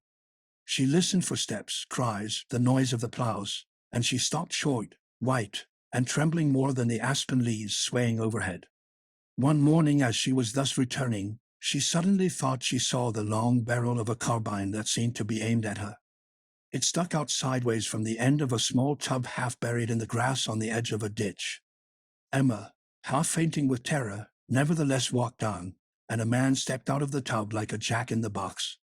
He had gaiters buckled up to the knees, his cap pulled down over his eyes, trembling lips, and a red nose. It was Captain Bonnet lying in ambush for wild ducks. "You ought to have called out long ago," he exclaimed. "When one sees a gun, one should always give warning."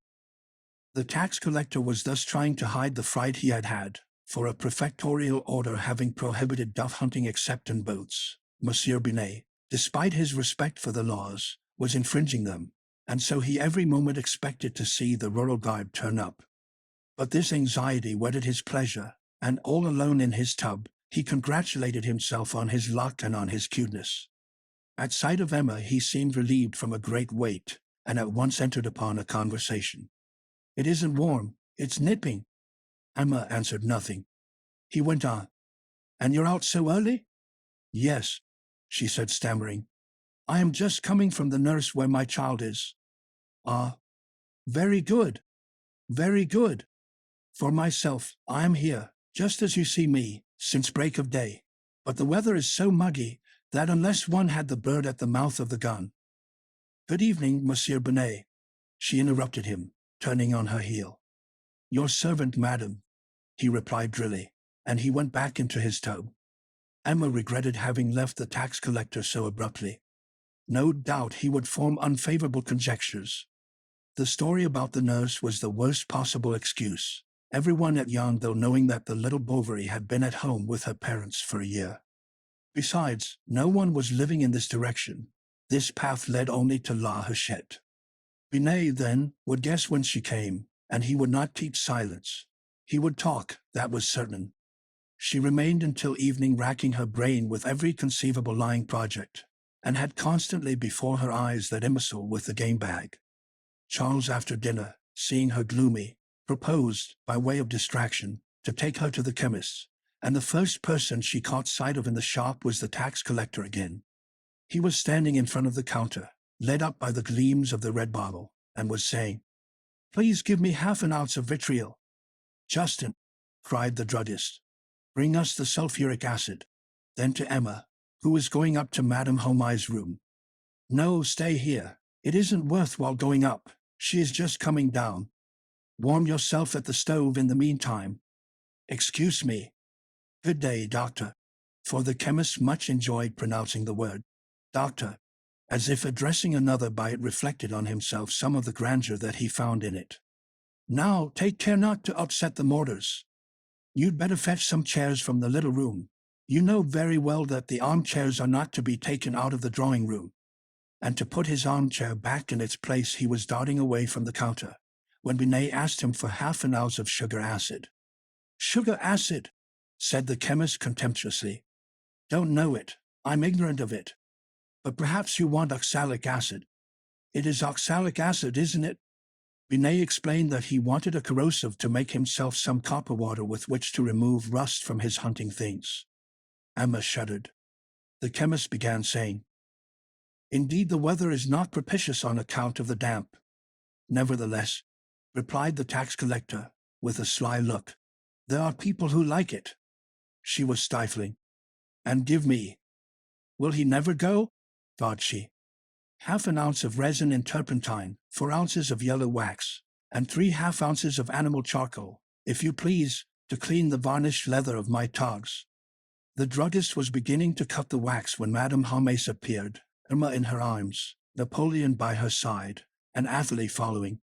She sat down on the velvet seat by the window, and the lad squatted down on a footstool, while his eldest sister hovered round the jujube box near her papa. The latter was filling funnels and corking phials, sticking on labels, making up parcels. Around him all were silent. Only from time to time were heard the weights jingling in the balance, and a few low words from the chemist giving directions to his pupil. "And how's the little woman?" suddenly asked Madame Homais. "Silence!" exclaimed her husband, who was writing down some figures in his waistbook. "Why didn't you bring her?" she went on in a low voice. "Hush! Hush!" said Emma, pointing with her finger to the druggist. But Binet, quite absorbed in looking over his bill, had probably heard nothing. At last he went out. Then Emma, relieved, uttered a deep sigh. "How hard you are breathing," said Madame Homais. "Well, you see, it's rather warm," she replied. So the next day they talked over how to arrange their rendezvous. Emma wanted to bribe her servant with a present, but it would be better to find some safe house at Yonville. Rodolphe promised to look for one. All through the winter, 3 or 4 times a week, in the dead of night he came to the garden. Emma had on purpose taken away the key of the gate, which Charles thought lost. To call her, Rodolphe threw a sprinkle of sand at the shutters. She jumped up with a start, but sometimes he had to wait, for Charles had a mania for chatting by the fireside, and he would not stop. She was wild with impatience. If her eyes could have done it, she would have hurled him out at the window. At last she would begin to undress, then take up a book, and go on reading very quietly as if the book amused her. But Charles, who was in bed, called to her to come too. "Come now, Emma," he said. "It is time." "Yes, I am coming," she answered. Then, as the candles dazzled him, he turned to the wall and fell asleep. She escaped, smiling, palpitating, undressed. Rodolphe had a large cloak. He wrapped her in it, and putting his arm round her waist, he drew her without a word to the end of the garden. It was in the arbor, on the same seat of old sticks where formerly Léon had looked at her so amorously on the summer evenings. She never thought of him now. The stars shone through the leafless jasmine branches. Behind them they heard the river flowing, and now and again on the bank the rustling of the dry reeds. Masses of shadow here and there loomed out in the darkness, and sometimes, vibrating with one movement, they rose up and swayed like immense black waves pressing forward to engulf them. The cold of the nights made them clasp closer. The sighs of their lips seemed to them deeper, their eyes that they could hardly see, larger, and in the midst of the silence low words were spoken that fell on their souls sonorous, crystalline, and that reverberated in multiplied vibrations. When the night was rainy, they took refuge in the consulting room between the cart shed and the stable. She lighted one of the kitchen candles that she had hidden behind the books. Rodolphe settled down there as if at home. The sight of the library, of the bureau, of the whole apartment, in fine, excited his merriment, and he could not refrain from making jokes about Charles, which rather embarrassed Emma. She would have liked to see him more serious, and even on occasions more dramatic, as, for example, when she thought she heard a noise of approaching steps in the alley. "Someone is coming," she said. He blew out the light. "Have you your pistols?" "Why?" "Why, to defend yourself," replied Emma. "From your husband?" "Oh, poor devil!" And Rodolphe finished his sentence with a gesture that said, "I could crush him with a flip of my finger." She was wonder-stricken at his bravery, although she felt in it a sort of indecency and a naive coarseness that scandalized her. Rodolphe reflected a good deal on the affair of the pistols. If she had spoken seriously, it was very ridiculous, he thought, even odious, for he had no reason to hate the good Charles, not being what is called devoured by jealousy, and on this subject Emma had taken a great vow that he did not think in the best of taste. Besides, she was growing very sentimental. She had insisted on exchanging miniatures. They had cut off handfuls of hair, and now she was asking for a ring, a real wedding ring, and sign of an eternal union. She often spoke to him of the evening chimes, of the voices of nature. Then she talked to him of her mother, hers, and of his mother, his.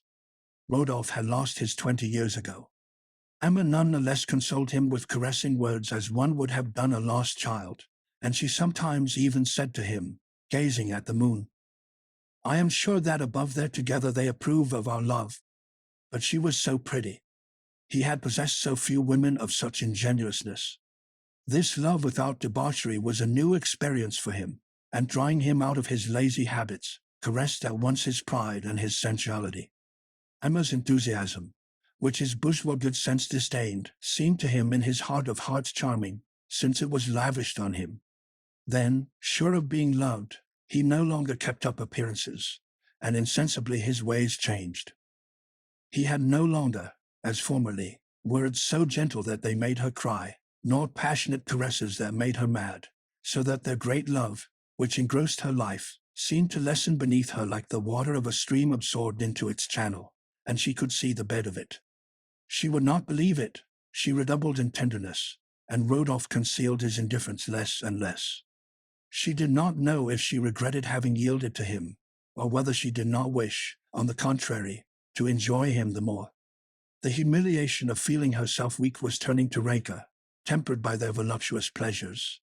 It was not affection, it was like a continual seduction. He subjugated her, she almost feared him.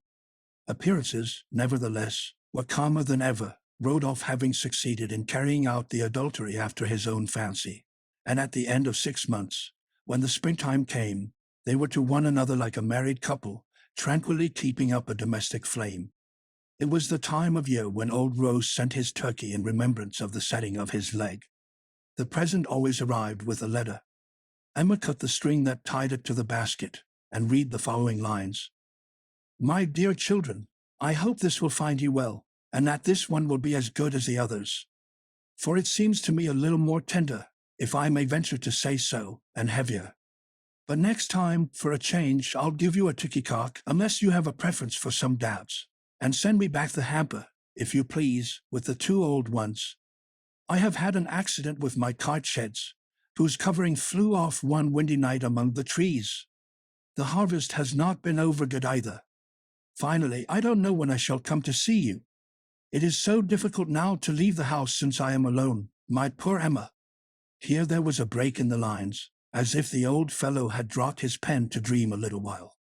For myself, I am very well, except for a cold I caught the other day at the fair at Ivetot, where I had gone to hire a shepherd, having turned away mine because he was too dainty. How we ought to be pitted with such a lot of thieves! Besides, he was also rude. I heard from a peddler, who, travelling through your part of the country this winter, had a tooth drawn, that Bovary was as usual working hard. That doesn't surprise me, and he showed me his tooth. We had some coffee together. I asked him if he had seen you, and he said not, but that he had seen 2 horses in the stables, from which I conclude that business is looking up. So much the better, my dear children, and may God send you every imaginable happiness. It grieves me not yet to have seen my dear little granddaughter, Bovary. I have planted an Orleans plum tree for her in the garden under your room, and I won't have it touched unless it is to have jam made for her by and by, that I will keep in the cupboard for her when she comes. Goodbye, my dear children. I kiss you, my girl, you too, my son-in-law, and the little one on both cheeks. I am, with best compliments, your loving father, Theodore Rowe. She held the coarse paper in her fingers for some minutes. The spelling mistakes were interwoven one with the other, and Emma followed the kindly thought that cackled right through it like a hen half hidden in the hedge of thorns. The writing had been dried with ashes from the hearth, for a little grey powder slipped from the letter onto her dress, and she almost thought she saw her father bending over the hearth to take up the tongs. How long since she had been with him, sitting on the footstool in the chimney corner, where she used to burn the end of a bit of wood in the great flame of the sea sedges. She remembered the summer evenings all full of sunshine. The colts neighed when anyone passed by, and galloped. Under her window there was a beehive, and sometimes the bees wheeling round in the light struck against her window like rebounding balls of gold. What happiness there had been at that time, what freedom, what hope! What an abundance of illusions! Nothing was left of them now. She had got rid of them all in her soul's life, and all her successive conditions of life, maidenhood, her marriage, and her love, thus constantly losing them all her life through, like a traveller who leaves something of his wealth at every inn along his road. But what then made her so unhappy? What was the extraordinary catastrophe that had transformed her? And she raised her head, looking round as if to seek the cause of that which made her suffer. An April ray was dancing on the china of the whatnot. The fire burned. Beneath her slippers she felt the softness of the carpet. The day was bright, the air warm, and she heard her child shouting with laughter. In fact, the little girl was just then rolling on the lawn in the midst of the grass that was being turned. She was lying flat on her stomach at the top of a rick. The servant was holding her by her skirt. Lester Butters was raking by her side, and every time he came near she leant forward, beating the air with both her arms. "Bring her to me," said her mother, rushing to embrace her. "How I love you, my poor child! How I love you!" Then, noticing that the tips of her ears were rather dirty, she rang at once for warm water, and washed her, changed her linen, her stockings, her shoes, asked 1,000 questions about her health, as if on the return from a long journey, and finally, kissing her again and crying a little, she gave her back to the servant, who stood quite thunderstricken at this excess of tenderness. That evening Rodolphe found her more serious than usual. "That will pass over," he concluded. "It's a whim." And he missed 3 rendezvous running. When he did come, she showed herself cold and almost contemptuous. "Ah, you're losing your time, my lady." And he pretended not to notice her melancholy sighs, nor the handkerchief she took out. Then Emma repented. She even asked herself why she detested Charles, if it had not been better to have been able to love him.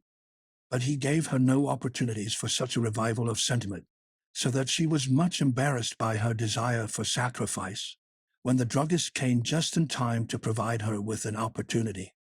Chapter 11. He had recently read a eulogy on a new method for curing clubfoot, and as he was a partisan of progress, he conceived the patriotic idea that Yonville, in order to keep to the fore, ought to have some operations for strophopody or clubfoot. "For," said he to Emma, "what risk is there? See," and he enumerated on his fingers the advantages of the attempt.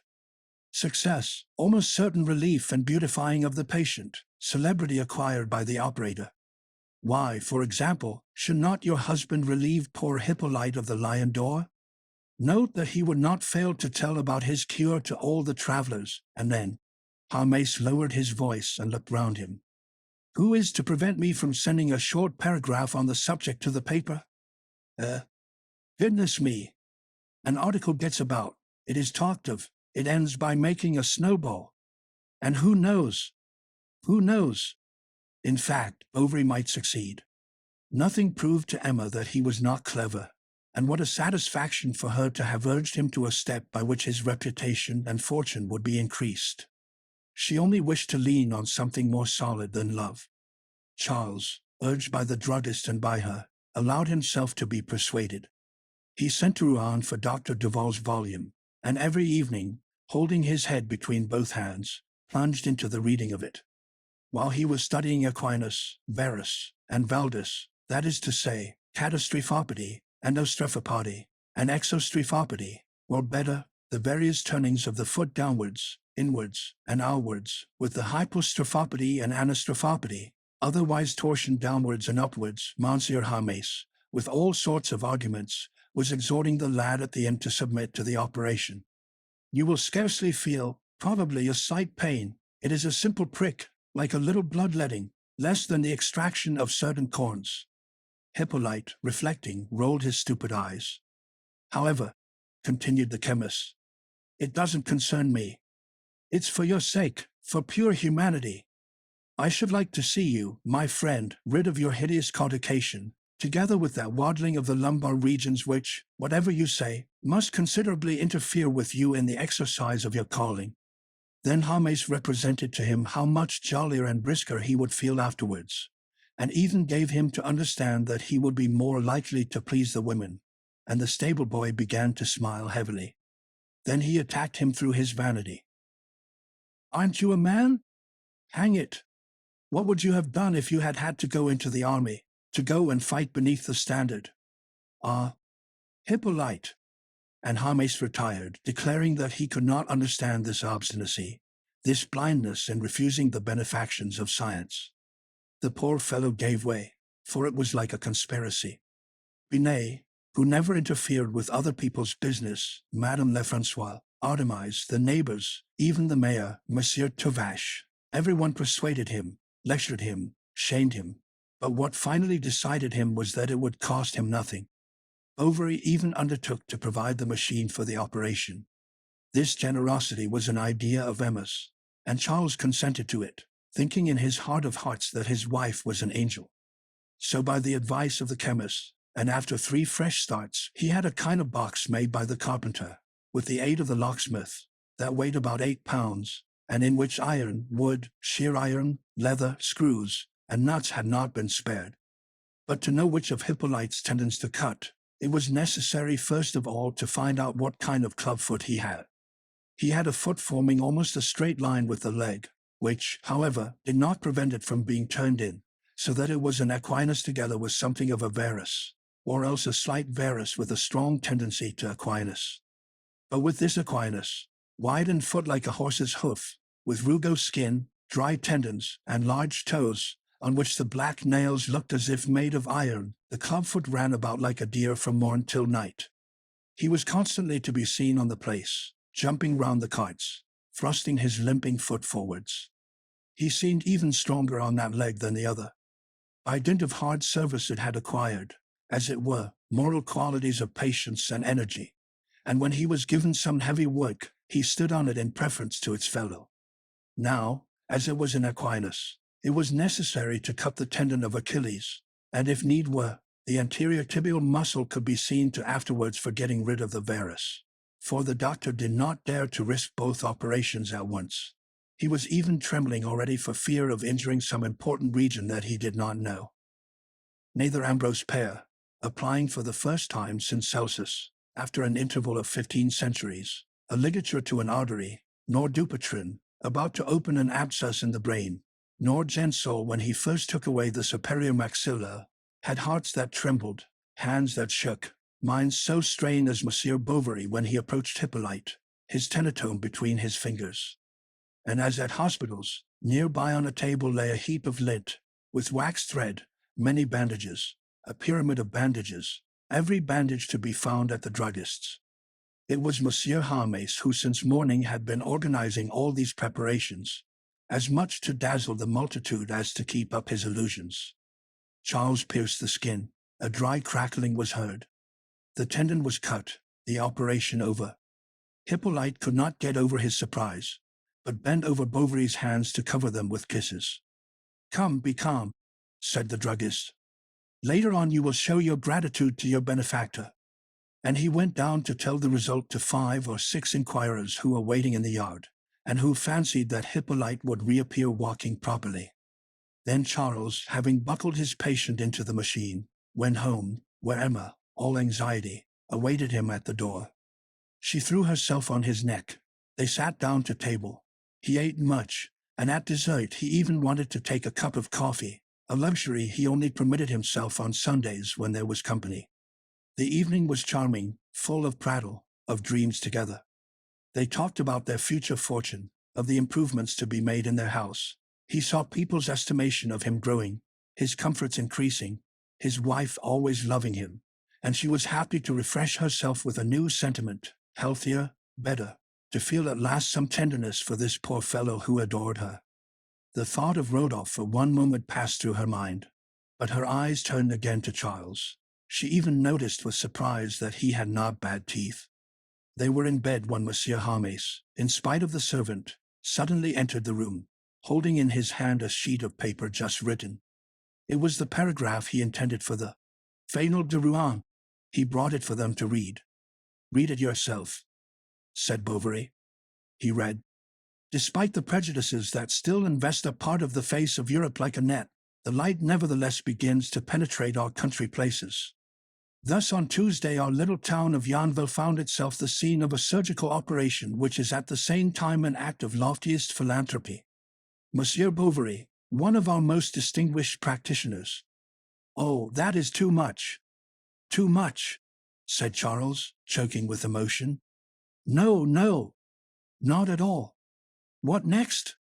"Performed an operation on a club-footed man. I have not used the scientific term, because you know in a newspaper everyone would not perhaps understand. The masses must." "No doubt," said Bovary. "Go on." "I proceed," said the chemist.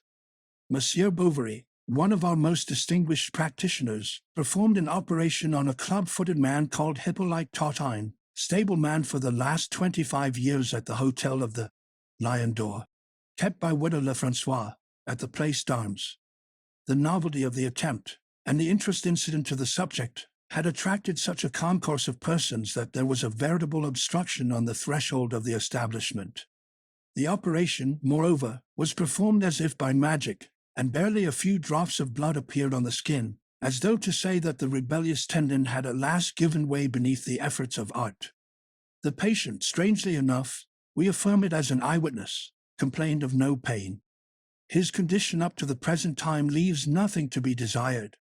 Everything tends to show that his convalescence will be brief, and who knows even if at our next village festivity we shall not see our good Hippolyte figuring in the Bacchic dance in the midst of a chorus of joyous boon companions, and thus proving to all eyes by his verve and his capers his complete cure?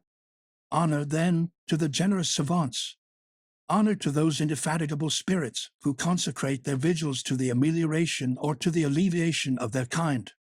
Honor, thrice honor. Is it not time to cry that the blind shall see, the deaf hear, the lame walk? But that which fanaticism formerly promised to its elect, science now accomplishes for all men. We shall keep our readers informed as to the successive phases of this remarkable cure. This did not prevent Mere Lefrancois from coming 5 days after, scared, and crying out, "Help! He is dying! I am going crazy!" Charles rushed to the Lion d'Or, and the chemist, who caught sight of him passing along the place hatless, abandoned his shop. He appeared himself breathless, red, anxious, and asking everyone who was going up the stairs, "Why, what's the matter with our interesting strephopode?" The strephopode was writhing in hideous convulsions, so that the machine in which his leg was enclosed was knocked against the wall enough to break it. With many precautions, in order not to disturb the position of the limb, the box was removed, and an awful sight presented itself. The outlines of the foot disappeared in such a swelling that the entire skin seemed about to burst, and it was covered with ecchymosis, caused by the famous machine. Hippolyte had already complained of suffering from it. No attention had been paid to him. They had to acknowledge that he had not been altogether wrong, and he was freed for a few hours. But hardly had the edema gone down to some extent, than the two savants thought fit to put back the limb in the apparatus, strapping it tighter to hasten matters. At last, 3 days after, Hippolyte being unable to endure it any longer, they once more removed the machine, and were much surprised at the result they saw. The livid tumefaction spread over the leg, with blisters here and there, whence there oozed a black liquid. Matters were taking a serious tone. Hippolyte began to worry himself, and Mere Lefrancois had him installed in the little room near the kitchen, so that he might at least have some distraction. But the tax collector, who dined there every day, complained bitterly of such companionship. Then Hippolyte was removed to the billiard room. He lay there moaning under his heavy coverings, pale with long beard, sunken eyes, and from time to time turning his perspiring head on the dirty pillow, where the flies alighted. Madame Bovary went to see him. She brought him linen for his poultices. She comforted and encouraged him. Besides, he did not want for company, especially on market days when the peasants were knocking about the billiard balls round him, fenced with the cues, smoked, drank, sang, and brawled. "How are you?" they said, clapping him on the shoulder. "Ah, you're not up to much, it seems, but it's your own fault. You should do this, do that." And then they told him stories of people who had all been cured by other remedies than his. Then by way of consolation they added, "You give way too much. Get up. You coddle yourself like a king. All the same, old chap, you don't smell nice." Gangrene, in fact, was spreading more and more. Bovary himself turned sick at it. He came every hour, every moment. Hippolyte looked at him with eyes full of terror, sobbing, "When shall I get well? Oh, save me! How unfortunate I am! How unfortunate I am!" And the doctor left, always recommending him to diet himself. "Don't listen to him, my lad," said Mere Lefrancois. "Haven't they tortured you enough already? You'll grow still weaker. Here, swallow this." And she gave him some good beef tea, a slice of mutton, a piece of bacon, and sometimes small glasses of brandy, that he had not the strength to put to his lips. Abbé Bernigin, hearing that he was growing worse, asked to see him.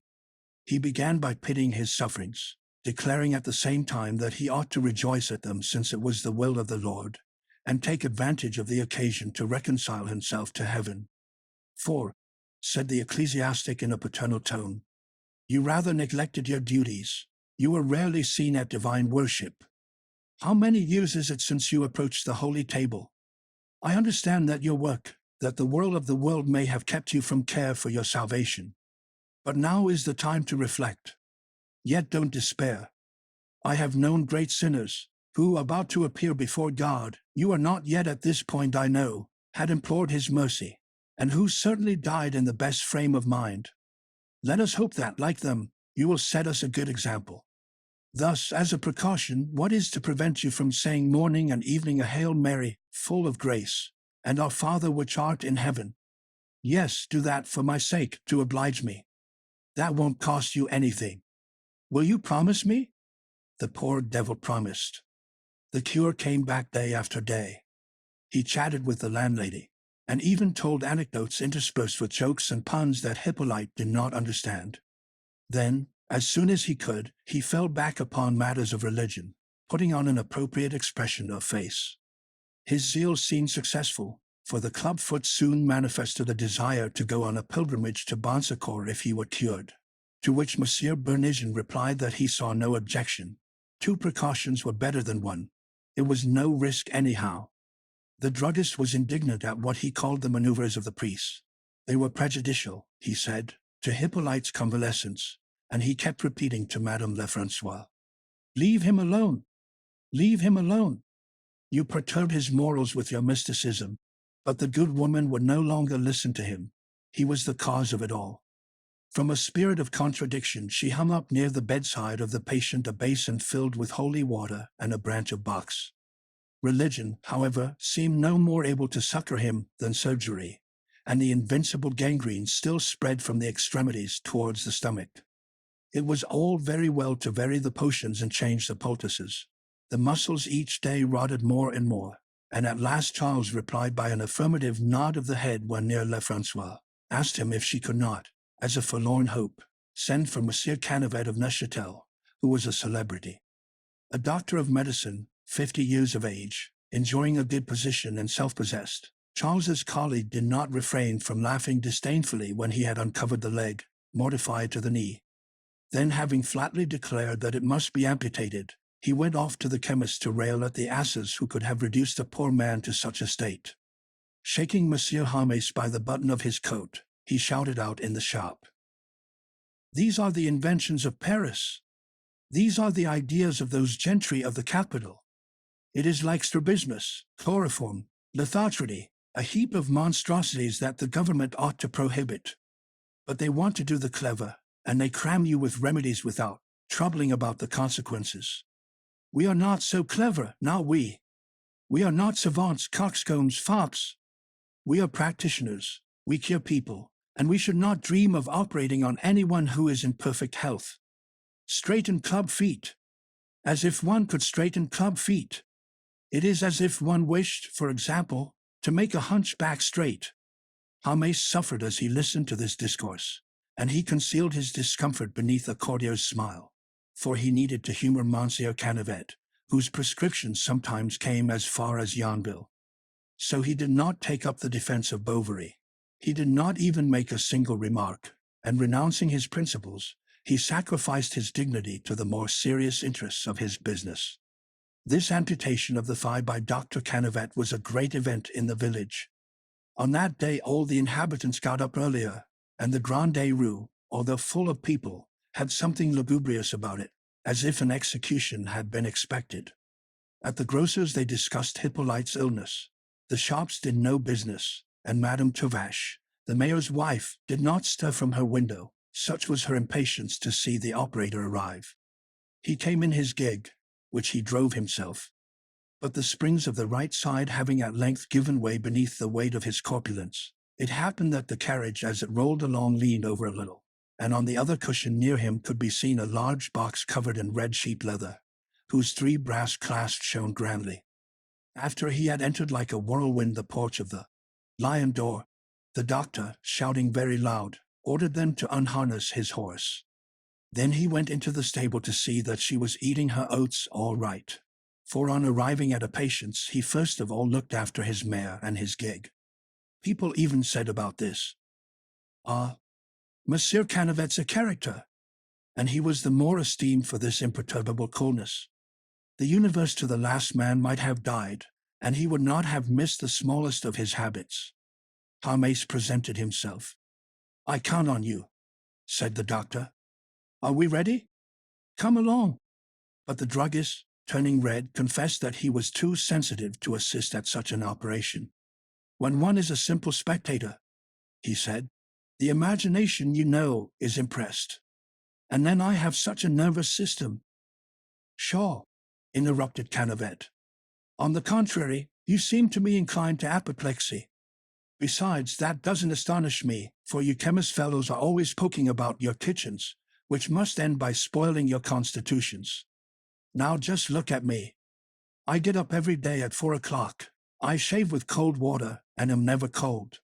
I don't wear flannels, and I never catch cold. My carcass is good enough. I live now in one way, now in another, like a philosopher taking pot luck. That is why I am not squeamish like you, and it is as indifferent to me to carve a Christian as the first fowl that turns up. Then, perhaps, you will say, habit. Habit. Then, without any consideration for Hippolyte, who was sweating with agony between his sheets, these gentlemen entered into a conversation, in which the druggist compared the coolness of a surgeon to that of a general, and this comparison was pleasing to Canavet, who launched out on the exigencies of his art. He looked upon it as a sacred office, although the ordinary practitioners dishonored it. At last, coming back to the patient, he examined the bandages brought by Hermes, the same that had appeared for the clubfoot, and asked for someone to hold the limb for him. Lesterburs was sent for, and Monsieur Canavet, having turned up his sleeves, passed into the billiard room, while the druggist stayed with Artemise and the landlady, both whiter than their aprons, and with ears strained towards the door. Bovary during this time did not dare to stir from his house. He kept downstairs in the sitting-room by the side of the fireless chimney, his chin on his breast, his hands clasped, his eyes staring. What a mishap, he thought. What a mishap! Perhaps, after all, he had made some slip. He thought it over, but could hit upon nothing. But the most famous surgeons also made mistakes, and that is what no one would ever believe. People, on the contrary, would laugh, jeer. It would spread as far as Forges, as Neuchâtel, as Rouen, everywhere. Who could say if his colleagues were not right against him? Polemics would ensue. He would have to answer in the papers. Hippolyte might even prosecute him. He saw himself dishonored, ruined, lost, and his imagination, assailed by a world of hypotheses, tossed amongst them like an empty cask borne by the sea and floating upon the waves. Emma, opposite, watched him. She did not share his humiliation. She felt another, that of having supposed such a man was worth anything. As if 20 times already she had not sufficiently perceived his mediocrity. Charles was walking up and down the room. His boots creaked on the floor. "Sit down," she said. "You fidget me." He sat down again. How was it that she, who was so intelligent, could have allowed herself to be deceived again? And through what deplorable madness had she thus ruined her life by continual sacrifices? She recalled all her instincts of luxury, all the privations of her soul, the sordidness of marriage, of the household, her dreams sinking into the mire like wounded swallows, all that she had longed for, all that she had denied herself, all that she might have had. And for what? For what? In the midst of the silence that hung over the village, a heart-rending cry rose on the air. Bovary turned white to fainting. She knit her brows with a nervous gesture, then went on. And it was for him, for this creature, for this man, who understood nothing, who felt nothing. For he was there quite quiet, not even suspecting that the ridicule of his name would henceforth sully hers as well as his. She had made efforts to love him, and she had repented with tears for having yielded to another. But it was perhaps a valgus, suddenly exclaimed Bovary, who was meditating.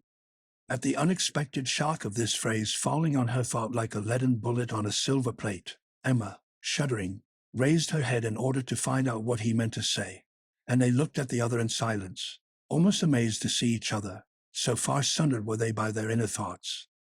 Charles gazed at her with the dull look of a drunken man, while he listened motionless to the last cries of the sufferer, that followed each other in long-drawn modulations, broken by sharp spasms like the far-off howling of some beast being slaughtered.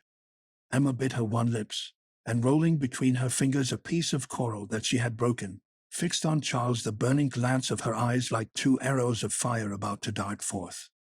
Everything in him irritated her now, his face, his dress, what he did not say, his whole person, his existence, in fine.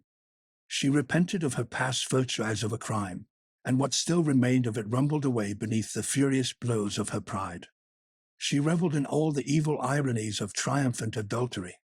The memory of her lover came back to her with dazzling attractions. She threw her whole soul into it, borne away towards this image with a fresh enthusiasm, and Charles seemed to her as much removed from her life, as absent forever, as impossible and annihilated, as if he had been about to die and were passing under her eyes. There was a sound of steps on the pavement. Charles looked up, and through the lowered blinds he saw at the corner of the market in the broad sunshine Dr. Canavet, who was wiping his brow with his handkerchief. Hermes, behind him, was carrying a large red box in his hand, and both were going towards the chemist's.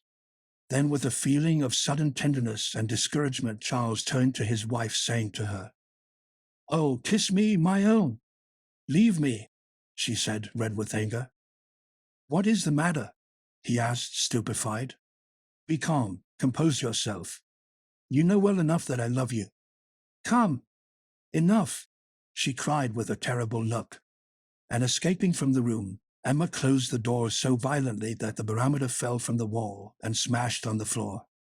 Charles sank back into his armchair overwhelmed, trying to discover what could be wrong with her, fancying some nervous illness, weeping, and vaguely feeling something fatal and incomprehensible whirling round him.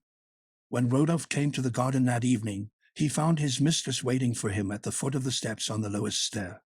They threw their arms round one another, and all their rancor melted like snow beneath the warmth of that kiss. Chapter 12. They began to love one another again. Often, even in the middle of the day, Emma suddenly wrote to him, then from the window made a sign to Justin, who, taking his apron off, quickly ran to La Huchette. Rodolphe would come. She had sent for him to tell him that she was bored, that her husband was odious, her life frightful. "But what can I do?" he cried one day impatiently. "Ah, if you would." She was sitting on the floor between his knees, her hair loose, her look lost. "Why, what?" said Rodolphe. She sighed. "We would go and live elsewhere, somewhere." "You are really mad," he said, laughing. "How could that be possible?" She returned to the subject. He pretended not to understand and turned the conversation. What he did not understand was all this worry about so simple an affair as love. She had a motive, a reason, and, as it were, a pendant to her affection. Her tenderness, in fact, grew each day with her repulsion to her husband. The more she gave up herself to the one, the more she loathed the other.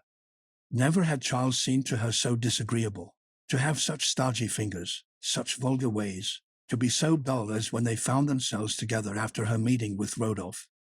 Then, while playing the spouse and virtue, she was burning at the thought of that head whose black hair fell in a curl over the sunburnt brow, of that form at once so strong and elegant, of that man, in a word, who had such experience in his reasoning, such passion in his desires. It was for him that she filed her nails with the care of a chaser, and that there was never enough cold cream for her skin, nor of patchouli for her handkerchiefs. She loaded herself with bracelets, rings, and necklaces. When he was coming, she filled the 2 large blue glass vases with roses, and prepared her room and her person like a courtesan expecting a prince. The servant had to be constantly washing linen, and all day Felicite did not stir from the kitchen, where little Justin, who often kept her company, watched her at work. With his elbows on the long board on which she was ironing, he greedily watched all these women's clothes spread about him, the dimity petticoats, the fichus, the collars, and the drawers with running strings, wide at the hips and growing narrower below. "What is that for?" asked the young fellow, passing his hand over the crinoline or the hooks and eyes. "Why, haven't you ever seen anything?" Felicite answered, laughing. "As if your mistress, Madame Harmace, didn't wear the same." "Oh, I dare say. Madame Harmace," and he added with a meditative air, "as if she were a lady like Madame." But Felicite grew impatient of seeing him hanging round her. She was 6 years older than he, and Theodore, Monsieur Guillemin's servant, was beginning to pay court to her. "Let me alone," she said, moving her pot of starch. "You'd better be off and pound almonds. You are always dangling about women.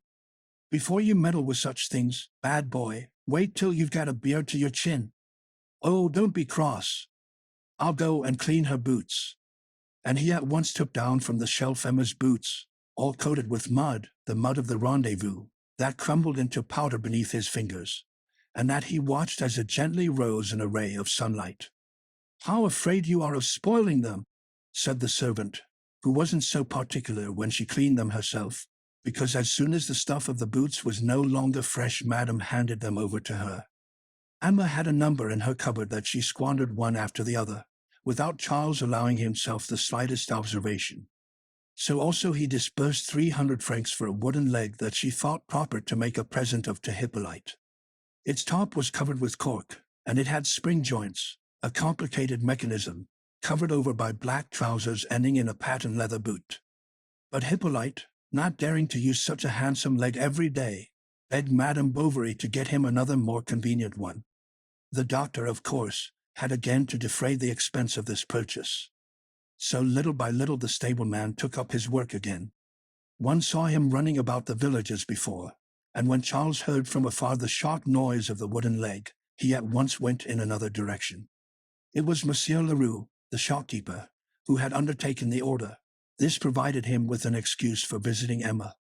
He chatted with her about the new goods from Paris, about 1,000 feminine trifles, made himself very obliging, and never asked for his money. Emma yielded to this lazy mode of satisfying all her caprices. Thus she wanted to have a very handsome riding whip that was at an umbrella maker's at Rouen to give to Rodolphe. The week after Monsieur Leroux placed it on her table. But the next day he called on her with a bill for 270 francs, not counting the centimes. Emma was much embarrassed. All the drawers of the writing table were empty. They owed over a fortnight's wages to Lestiboudas, 2 quarters to the servant, for any quantity of other things, and Bovary was impatiently expecting Monsieur de Rozere's account, which he was in the habit of paying every year about midsummer. She succeeded at first in putting off Leroux. At last he lost patience. He was being sued. His capital was out, and unless he got summoned he should be forced to take back all the goods she had received. "Oh, very well, take them," said Emma. "I was only joking," he replied. "The only thing I regret is the wit. My word, I'll ask Monsieur to return it to me." "No, no," she said. "Ah, I've got you," thought Leroux. And certain of his discovery, he went out repeating to himself in an undertone, and with his usual low whistle, "Good. We shall see. We shall see." She was thinking how to get out of this when the servant coming in put on the mantelpiece a small roll of blue paper. From Monsieur de Rozere's. Emma pounced upon and opened it. It contained 15 Napoleons. It was the account. She heard Charles on the stairs, threw the gold to the back of her drawer, and took out the key. 3 days after Leroux reappeared. "I have an arrangement to suggest to you," he said. "If, instead of the sum agreed on, you would take—" "Here it is," she said, placing 14 Napoleons in his hand. The tradesman was dumbfounded. Then, to conceal his disappointment, he was profuse in apologies and proffers of service, all of which Emma declined. Then she remained a few moments fingering in the pocket of her apron the 2 5-franc pieces that he had given her in change. She promised herself she would economize in order to pay back later on. "Pshaw," she thought, "he won't think about it again." Besides the riding whip with its silver gilt handle, Rodolphe had received a seal with the motto A Mornel Cor. Furthermore, a scarf for a muffler, and finally, a cigar case exactly like the Viscount's, that Charles had formerly picked up in the road, and that Emma had kept. These presents, however, humiliated him. He refused several, she insisted, and he ended by obeying, thinking her tyrannical and over-exacting. Then she had strange ideas. "When midnight strikes," she said, "you must think of me." And if he confessed that he had not thought of her, there were floods of reproaches that always ended with the eternal question, "Do you love me?" "Why, of course I love you," he answered. "A great deal?" "Certainly." "You haven't loved any others?" "Did you think you've got a virgin?" he exclaimed, laughing. Emma cried, and he tried to console her, adorning his protestations with puns. "Oh," she went on, "I love you. I love you so that I could not live without you, do you see? There are times when I long to see you again, when I am torn by all the anger of love. I ask myself, where is he? Perhaps he is talking to other women. They smile upon him. He approaches. Oh no, no one else pleases you. There are some more beautiful, but I love you best. I know how to love best. I am your servant, your concubine. You are my king, my idol. You are good, you are beautiful, you are clever, you are strong." He had so often heard these things said that they did not strike him as original. Emma was like all his mistresses, and the charm of novelty, gradually falling away like a garment, laid bare the eternal monotony of passion that has always the same forms and the same language. He did not distinguish, this man of so much experience, the difference of sentiment beneath the sameness of expression. Because lips libertine and Dino had murmured such words to him, he believed but little in the candor of hers. Exaggerated speeches hiding mediocre affections must be discounted, as if the fullness of the soul did not sometimes overflow in the emptiest metaphors, since no one can ever give the exact measure of his needs, nor of his conceptions, nor of his sorrows, and since human speech is like a cracked tin kettle, on which we hammer out tunes to make bears dance when we long to move the stars. But with that superior critical judgment that belongs to him who, in no matter what circumstance, holds back, Rodolphe saw other delights to be got out of this love. He thought all modesty in the way. He treated her quite sans Fagin. He made of her something supple and corrupt. Hers was an idiotic sort of attachment, full of admiration for him, a voluptuousness for her, a beatitude that benumbed her. Her soul sank into this drunkenness, shriveled up, drowned in it, like Clarence in his Bud of Malmsey. By the mere effect of her love, Madame Bovary's manners changed. Her looks grew bolder, her speech more free. She even committed the impropriety of walking out with Monsieur Rodolphe, a cigarette in her mouth, as if to defy the people. At last, those who still doubted no longer when one day they saw her getting out of the hirondelle, her waist squeezed into a waistcoat like a man, and Madame Bovary Senior, who, after a fearful scene with her husband, had taken refuge at her son's, was not the least scandalized of the women folk. Many other things displeased her. First, Charles had not attended to her advice about the forbidding of novels. Then the ways of the house annoyed her. She allowed herself to make some remarks, and there were quarrels, especially one on account of Felicite. Madame Bovary Senior, the evening before, passing along the passage, had surprised her in company of a man with a brown collar, about 40 years old, who, at the sound of her step, had quickly escaped through the kitchen. Then Emma began to laugh, but the good lady grew angry, declaring that unless morals were to be laughed at, one ought to look after those of one's servants. "Where were you brought up?" asked the daughter-in-law, with so impertinent a look that Madame Bovary asked her if she were not perhaps defending her own case. "Leave the room," said the young woman, springing up with a bound. "Emma! Mamma!" cried Charles, trying to reconcile them. But both had fled in their exasperation. Emma was stamping her feet as she repeated, "Oh, what manners! What a peasant!" He ran to his mother. She was beside herself. She stammered, "She is an insolent, giddy-headed thing, or perhaps worse." And she was for leaving at once if the other did not apologize. So Charles went back again to his wife and implored her to give way. He knelt to her. She ended by saying, "Very well, I'll go to her." And in fact she held out her hand to her mother-in-law with the dignity of a marchioness as she said, "Excuse me, madam." Then, having gone up again to her room, she threw herself flat on her bed and cried there like a child, her face buried in the pillow. She and Rodolphe had agreed that in the event of anything extraordinary occurring, she should fasten a small piece of white paper to the blind, so that if by chance he happened to be in Yonville, he could hurry to the lane behind the house. Emma made the signal. She had been waiting 3/4 of an hour when she suddenly caught sight of Rodolphe at the corner of the market. She felt tempted to open the window and call him, but he had already disappeared. She fell back in despair. Soon, however, it seemed to her that someone was walking on the pavement. It was he, no doubt. She went downstairs, crossed the yard. He was there outside. She threw herself into his arms. "Do take care," he said.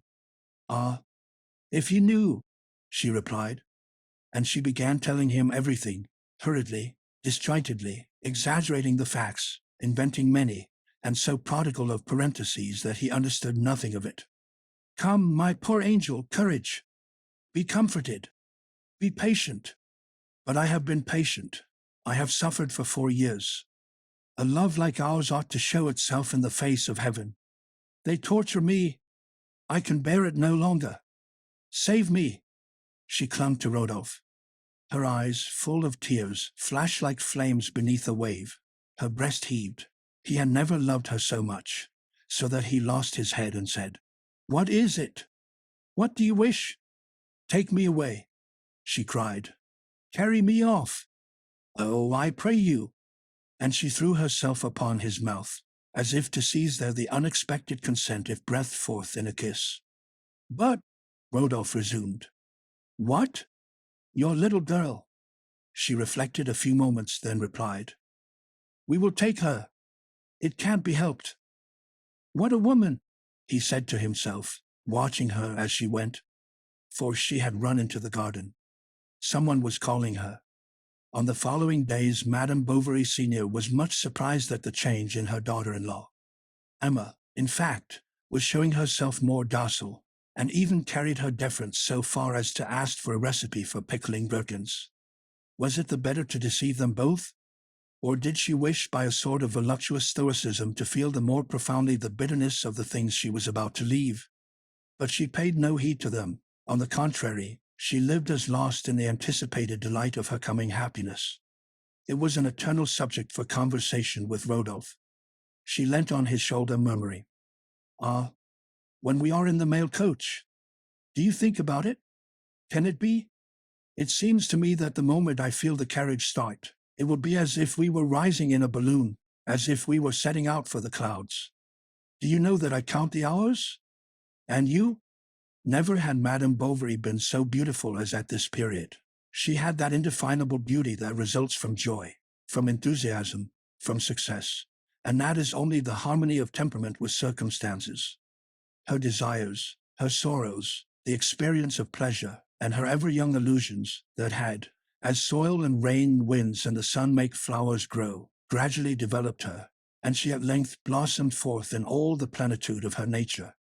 Her eyelids seemed chiseled expressly for her long amorous looks in which the pupil disappeared, while a strong inspiration expanded her delicate nostrils and raised the fleshy corner of her lips, shaded in the light by a little black down. One would have thought that an artist's act in conception had arranged the curls of hair upon her neck. They fell in a thick mass, negligently, and with the changing chances of their adultery, that unbound them every day. Her voice now took more mellow inflections, her figure also. Something subtle and penetrating escaped even from the folds of her gown and from the line of her foot. Charles, as when they were first married, thought her delicious and quite irresistible. When he came home in the middle of the night, he did not dare to wake her. The porcelain nightlight threw a round trembling gleam upon the ceiling, and the drawn curtains of the little cot formed as it were a white hut standing out in the shade, and by the bedside Charles looked at them. He seemed to hear the light breathing of his child. She would grow big now. Every season would bring rapid progress. He already saw her coming from school as the day drew in, laughing, with ink stains on her jacket, and carrying her basket on her arm. Then she would have to be sent to the boarding school. That would cost much. How was it to be done? Then he reflected. He thought of hiring a small farm in the neighborhood, that he would superintend every morning on his way to his patients. He would save up what he brought in. He would put it in the savings bank. Then he would buy shares somewhere, no matter where. Besides, his practice would increase. He counted upon that, for he wanted Bear to be well educated, to be accomplished, to learn to play the piano. Ah, how pretty she would be later on when she was 15, when, resembling her mother, she would, like her, wear large straw hats in the summertime. From a distance they would be taken for two sisters. He pictured her to himself working in the evening by their side beneath the light of the lamp. She would embroider him slippers. She would look after the house. She would fill all the home with her charm and her gaiety. At last they would think of her marriage. They would find her some good young fellow with a steady business. He would make her happy. This would last forever. Emma was not asleep. She pretended to be, and while he dozed off by her side she awakened to other dreams. To the gallop of 4 horses she was carried away for a week towards a new land, whence they would return no more. They went on and on, their arms entwined, without a word. Often from the top of a mountain there suddenly glimpsed some splendid city with domes, and bridges, and ships, forests of citron trees, and cathedrals of white marble, on whose pointed steeples were storks' nests. They went at a walking pace because of the great flagstones, and on the ground there were bouquets of flowers, offered you by women dressed in red bodices. They heard the chiming of bells, the neighing of mules, together with the murmur of guitars and the noise of fountains, whose rising spray refreshed heaps of fruit arranged like a pyramid at the foot of pale statues that smiled beneath playing waters. And then, one night they came to a fishing village, where brown nets were drying in the wind along the cliffs and in front of the huts. It was there that they would stay. They would live in a low, flat-roofed house, shaded by a palm tree, in the heart of a gulf by the sea. They would row in gondolas, swing in hammocks, and their existence would be easy and large as their silk gowns, warm and star-spangled as the nights they would contemplate. However, in the immensity of this future that she conjured up, nothing special stood forth. The days, all magnificent, resembled each other like waves, and it swayed in the horizon, infinite, harmonized, azure, and bathed in sunshine. But the child began to cough and her cot of Bovary snored more loudly, and Emma did not fall asleep till morning, when the dawn whitened the windows, and when little Justin was already in the square taking down the shutters of the chemist's shop. She had sent for Monsieur Leroux, and had said to him, "I want a cloak, a large lined cloak with a deep collar." "You are going on a journey?" he asked. "No, but never mind. I may count on you, may I not, and quickly?" He bowed. "Besides, I shall want," she went on, "a trunk not too heavy, handy." Yes, yes, I understand. About 3 feet by 1.5 feet, as they are being made just now. And a traveling bag. Decidedly, thought Leroux. There's a row on here. And, said Madame Bovary, taking her watch from her belt, take this, you can pay yourself out of it. But the tradesman cried out that she was wrong. They knew one another. Did he doubt her? What childishness! She insisted, however, on his taking at least the chain, and Leroux had already put it in his pocket and was going, when she called him back. "You will leave everything at your place. As to the cloak," she seemed to be reflecting, "do not bring it hither. You can give me the maker's address, and tell him to have it ready for me." It was the next month that they were to run away. She was to leave Yonville as if she was going on some business to Rouen. Rodolphe would have booked the seats, procured the passports, and even have written to Paris in order to have the whole mail coach reserved for them as far as Marseilles, where they would buy carriage, and go on thence without stopping to Genoa. She would take care to send her luggage to Leroux, whence it would be taken direct to the Hirondelle, so that no one would have any suspicion. And in all this there never was any allusion to the child. Rodolphe avoided speaking of her. Perhaps he no longer thought about it. He wished to have 2 more weeks before him to arrange some affairs. Then at the end of a week he wanted 2 more. Then he said he was ill. Next he went on a journey. The month of August passed, and after all these delays, they decided that it was to be irrevocably fixed for the September 4th, a Monday. At length the Saturday before arrived. Rodolphe came in the evening earlier than usual. "Everything is ready?" she asked him. "Yes." Then they walked round a garden bed, and went to sit down near the terrace on the curbstone of the wall. "You are sad," said Emma. "No, why?" And yet he looked at her strangely in a tender fashion. "It is because you are going away?" she went on.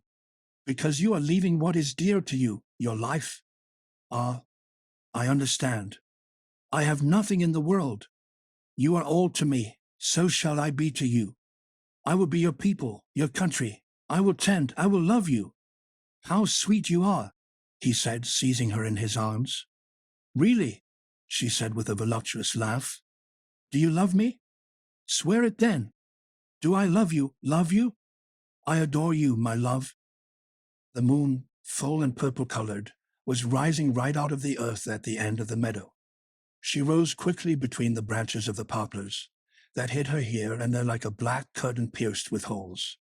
Then she appeared dazzling with whiteness in the empty heavens that she lit up, and now sailing more slowly along, let fall upon the river a great stain that broke up into an infinity of stars, and the silver sheen seemed to ride through the very depths like a heedless serpent covered with luminous scales.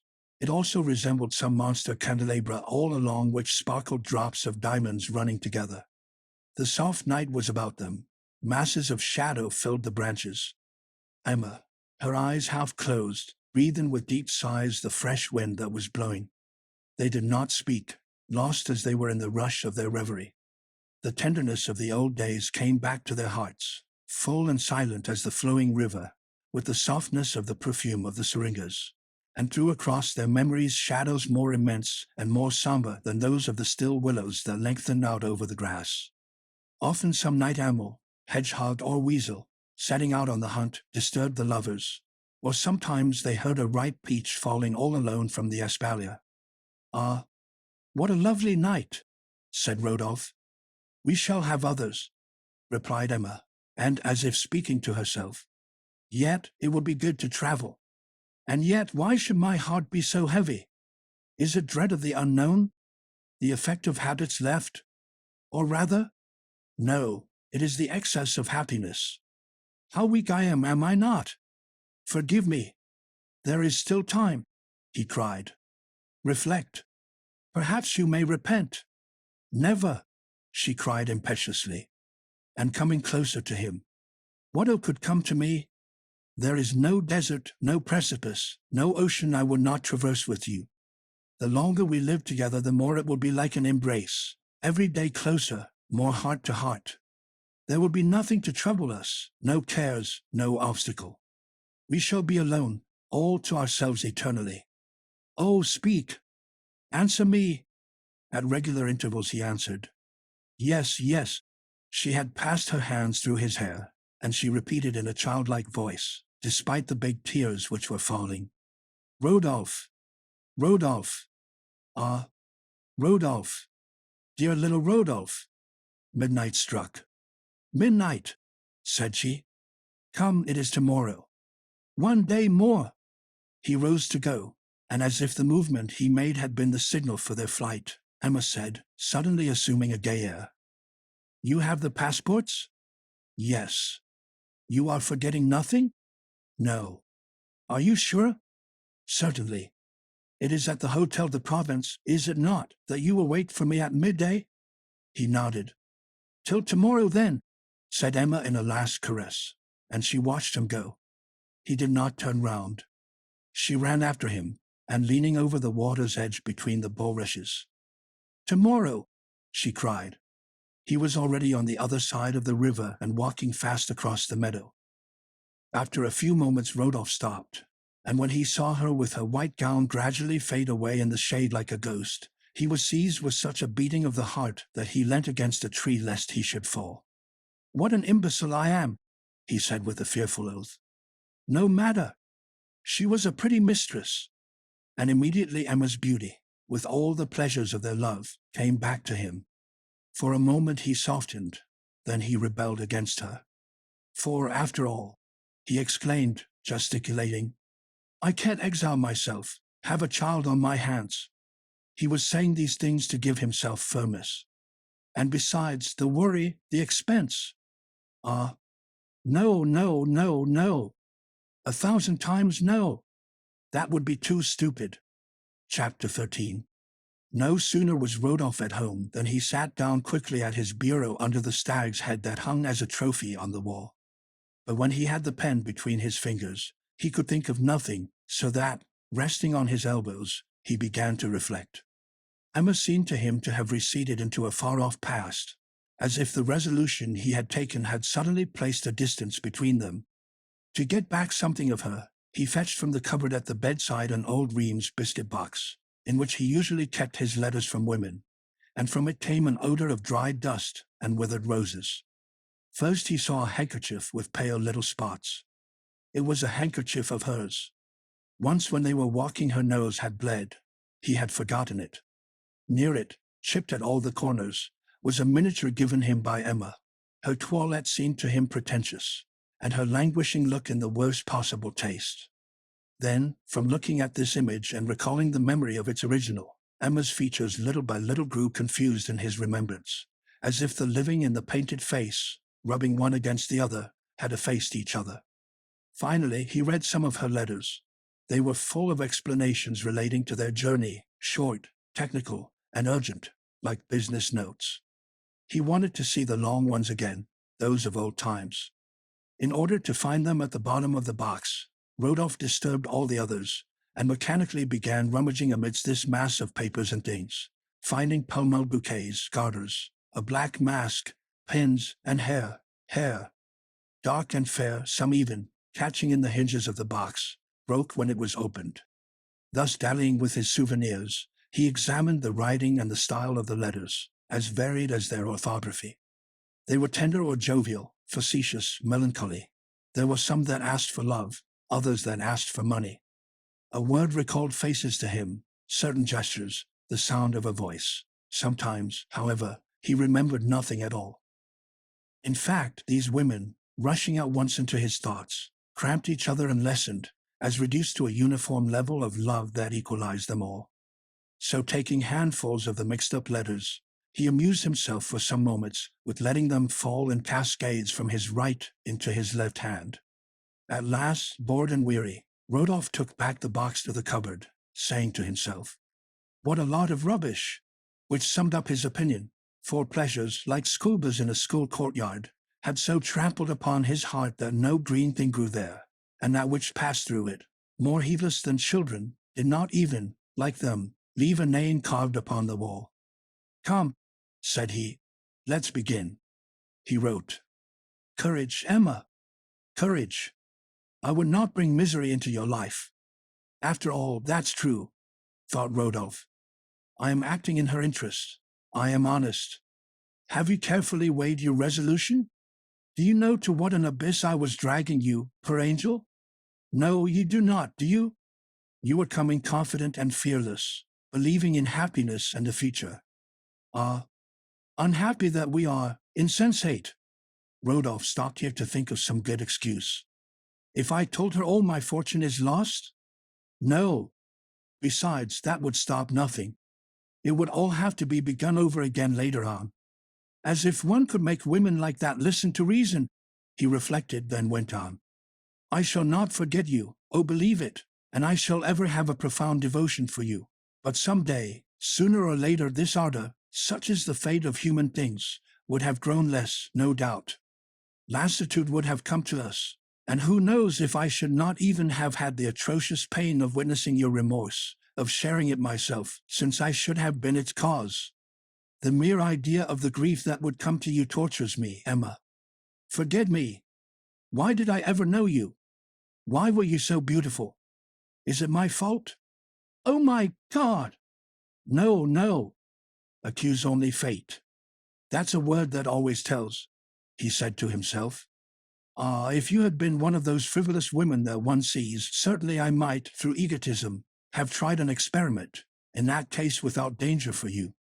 But that delicious exaltation, at once your charm and your torment, has prevented you from understanding, adorable woman that you are, the falseness of our future position. Nor had I reflected upon this at first, and I rested in the shade of that ideal happiness as beneath that of the manganiel tree, without foreseeing the consequences. Perhaps she'll think I'm giving it up from avarice. Ah, well, so much the worse. It must be stopped. The world is cruel, Emma. Wherever we might have gone, it would have persecuted us. You would have had to put up with indiscreet questions, calumny, contempt, insult perhaps. Insult to you. Oh, and I, who would place you on a throne. I who bear with me your memory as a talisman. For I am going to punish myself by exile for all the ill I have done you. I am going away. Whither I know not. I am mad. Adieu. Be good always. Preserve the memory of the unfortunate who has lost you. Teach my name to your child. Let her repeat it in her prayers. The wicks of the candles flickered. Rodolphe got up to shut the window, and when he had sat down again, I think it's all right. Ah, and this for fear she should come and hunt me up. I shall be far away when you read these sad lines, for I have wished to flee as quickly as possible to shun the temptation of seeing you again. No weakness. I shall return, and perhaps later on we shall talk together very coldly of our old love. Adieu. And there was a last adieu, divided into two words. Adieu, which he thought in very excellent taste. Now how am I to sign? He said to himself. Yours devotedly? No. Your friend? Yes, that's it. Your friend. He reread his letter. He considered it very good. For a little woman, he thought with emotion. She'll think me harder than a rock. There ought to have been some tears on this. But I can't cry. It isn't my fault. Then, having emptied some water into a glass, Rodolphe dipped his finger into it, and let a big drop fall on the paper, that made a pale stain on the ink. Then, looking for a seal, he came upon the one. A Mornelcourt. That doesn't at all fit in with the circumstances. Pshaw! Never mind. After which he smoked 3 pipes and went to bed. The next day, when he was up, at about 2 o'clock, he had slept late. Rodolphe had a basket of apricots picked. He put his letter at the bottom under some vine leaves, and at once ordered Gerard, his ploughman, to take it with care to Madame Bovary. He made use of this means for corresponding with her, sending according to the season fruits or game. If she asks after me, he said, you will tell her that I have gone on a journey. You must give the basket to her herself, into her own hands. Get along and take care. Gerard put on his new blouse, knotted his handkerchief round the apricots, and walking with great heavy steps in his thick iron-bound galoshes, made his way to Yonville. Madame Bovary, when he got to her house, was arranging a bundle of linen on the kitchen table with Felicite. Here, said the ploughboy, is something for you, from the master. She was seized with apprehension, and as she sought in her pocket for some coppers, she looked at the peasant with haggard eyes, while he himself looked at her with amazement, not understanding how such a present could so move anyone. At last he went out. Felicite remained. She could bear it no longer. She ran into the sitting-room as if to take the apricots there, overturned the basket, tore away the leaves, found the letter, opened it, and, as if some fearful fire were behind her, Emma flew to her room terrified. Charles was there. She saw him. He spoke to her. She heard nothing, and she went on quickly up the stairs, breathless, distraught, dumb, and ever holding this horrible piece of paper, that crackled between her fingers like a plate of sheet iron. On the 2nd floor she stopped before the attic door, which was closed. Then she tried to calm herself. She recalled the letter. She must finish it. She did not dare to. And where? How? She would be seen. Ah, no. Here, she thought. I shall be all right. Emma pushed open the door and went in. The slates threw straight down a heavy heat that gripped her temples, stifled her. She dragged herself to the closed garret window. She drew back the bolt, and the dazzling light burst in with a leap. Opposite, beyond the roofs, stretched the open country till it was lost to sight. Down below, underneath her, the village square was empty. The stones of the pavement glittered. The weathercocks on the houses were motionless. At the corner of the street, from a lower story, rose a kind of humming with strident modulations. It was Benet turning. She leant against the embrasure of the window, and reread the letter with angry sneers. But the more she fixed her attention upon it, the more confused were her ideas. She saw him again, heard him, encircled him with her arms, and throbs of her heart that beat against her breast like blows of a sledge-hammer grew faster and faster, with uneven intervals. She looked about her with the wish that the earth might crumble into pieces. Why not end it all? What restrained her? She was free. She advanced, looking at the paving stones, saying to herself, "Come, come." The luminous ray that came straight up from below drew the weight of her body towards the abyss. It seemed to her that the ground of the oscillating square went up the walls and that the floor dipped on end like a tossing boat. She was right at the edge, almost hanging, surrounded by vast space. The blue of the heavens suffused her. The air was whirling in her hollow head. She had but to yield, to let herself be taken, and the humming of the lathe never ceased, like an angry voice calling her. "Emma! Emma!" cried Charles. She stopped. "Wherever are you? Come!" The thought that she had just escaped from death almost made her faint with terror. She closed her eyes. Then she shivered at the touch of a hand on her sleeve. It was Felicite. "Master is waiting for you, madam. The soup is on the table." And she had to go down to sit at table. She tried to eat. The food choked her. Then she unfolded her napkin as if to examine the darns, and she really thought of applying herself to this work, counting the threads in the linen. Suddenly the remembrance of the letter returned to her. How had she lost it? Where could she find it? But she felt such weariness of spirit that she could not even invent a pretext for leaving the table. Then she became a coward. She was afraid of Charles. He knew all, that was certain. Indeed, he pronounced these words in a strange manner. "We are not likely to see Monsieur Rodolphe soon again, it seems." "Who told you?" she said, shuddering. "Who told me?" he replied, rather astonished at her abrupt tone. "Why, Gerard, whom I met just now at the door of the Café Français. He has gone on a journey, or is to go." She gave a sob. "What surprises you in that? He absents himself like that from time to time for a change, and ma foi, I think he's right, when one has a fortune and is a bachelor. Besides, he has jolly times, has our friend. He's a bit of a rake. Monsieur Langlois told me."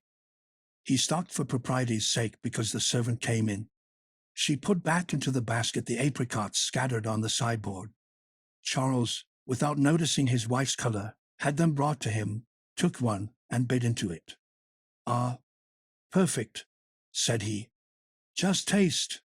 And he handed her the basket, which she put away from her gently. "Do just smell. What an odor," he remarked, passing it under her nose several times. "I am choking," she cried, leaping up. But by an effort of will the spasm passed. Then, "It is nothing," she said. "It is nothing. It is nervousness. Sit down and go on eating," for she dreaded lest he should begin questioning her, attending to her, that she should not be left alone. Charles, to obey her, sat down again, and he spat the stones of the apricots into his hands, afterwards putting them on his plate. Suddenly a blue tilbury passed across the square at a rapid trot. Emma uttered a cry and fell back rigid to the ground. In fact, Rodolphe, after many reflections, had decided to set out for Rouen. Now, as from La Hachette to Butchy there is no other way than by Yonville, he had to go through the village, and Emma had recognized them by the rays of the lanterns, which like lightning flashed through the twilight. The chemist, at the tumult which broke out in the house, ran thither. The table with all the plates was upset. Sauce, meat, knives, the salt, and cruet stand was strewn over the room. Charles was calling for help. Berthe, scared, was crying, and Félicite, whose hands trembled, was unlacing her mistress, whose whole body shivered convulsively. "I'll run to my laboratory for some aromatic vinegar," said the druggist. Then, as she opened her eyes on smelling the bottle, "I was sure of it," he remarked. "That would wake any dead person for you." "Speak to us," said Charles. "Collect yourself. It is your Charles, who loves you. Do you know me? See, here is your little girl. Oh, kiss her." The child stretched out her arms to her mother to cling to her neck. But turning away her head, Emma said in a broken voice, "No, no, no one." She fainted again. They carried her to her bed. She lay there stretched at full length, her lips apart, her eyelids closed, her hands open, motionless, and white as a waxen image. 2 streams of tears flowed from her eyes and fell slowly upon the pillow. Charles, standing up, was at the back of the alcove, and the chemist, near him, maintained that meditative silence that is becoming on the serious occasions of life. "Do not be uneasy," he said, touching his elbow. "I think the paroxysm is past." "Yes, she is resting a little now," answered Charles, watching her sleep. "Poor girl! Poor girl! She had gone off now." Then Hermes asked how the accident had come about. Charles answered that she had been taken ill suddenly while she was eating some apricots. "Extraordinary," continued the chemist. "But it might be that the apricots had brought on the syncope. Some natures are so sensitive to certain smells, and it would even be a very fine question to study both in its pathological and physiological relation. The priests know the importance of it, they who have introduced aromatics into all their ceremonies. It is to stupefy the senses and to bring on ecstasies, a thing, moreover, very easy in persons of the weaker sex, who are more delicate than the other. Some are cited who faint at the smell of burned hartshorn, of new bread. "Take care, you'll wake her," said Bovary in a low voice. "And not only," the druggist went on, Are human beings subject to such anomalies, but animals also? Thus you are not ignorant of the singularly aphrodisiac effect produced by the Nepeta cataria, vulgarly called catmint, on the feline race. And on the other hand, to quote an example whose authenticity I can answer for, Brido, one of my old comrades, at present established in the Rue Malpalu, possesses a dog that falls into convulsions as soon as you hold out a snuff-box to him. He often even makes the experiment before his friends at his summer house at Guillaumewood. Would anyone believe that a simple sternutation could produce such ravages on a quadrupedal organism? It is extremely curious, is it not? Yes, said Charles, who was not listening to him. This shows us, went on the other, smiling with benign self-sufficiency, the innumerable irregularities of the nervous system. With regard to Madame, she has always seemed to me, I confess, very susceptible. And so I should by no means recommend to you, my dear friend, any of those so-called remedies that, under the pretense of attacking the symptoms, attack the constitution. No useless physicking. Diet, that is all. Sedatives, emollients, dulcification. Then, don't you think that perhaps her imagination should be worked upon? In what way? How? Said Bovary. That is it. Such is indeed the question. That is the question, as I lately read in a newspaper. But Emma, awaking, cried out, The letter! The letter! They thought she was delirious, and she was by midnight. Brain fever had set in. For 43 days Charles did not leave her. He gave up all his patience. He no longer went to bed. He was constantly feeling her pulse, putting on synaptisms and cold water compresses. He sent Justin as far as Neuchâtel for ice. The ice melted on the way. He sent him back again. He called Monsieur Canavet into consultation. He sent for Dr. Lariviere, his old master, from Rouen. He was in despair. What alarmed him most was Emma's prostration, for she did not speak, did not listen, did not even seem to suffer, as if her body and soul were both resting together after all their troubles. About the middle of October she could sit up in bed supported by pillows. Charles wept when he saw her eat her first bread and jelly. Her strength returned to her. She got up for a few hours of an afternoon, and one day, when she felt better, he tried to take her, leaning on his arm, for a walk round the garden. The sand of the paths was disappearing beneath the dead leaves. She walked slowly, dragging along her slippers, and leaning against Charles's shoulder. She smiled all the time. They went thus to the bottom of the garden near the terrace. She drew herself up slowly, shading her eyes with her hand to look.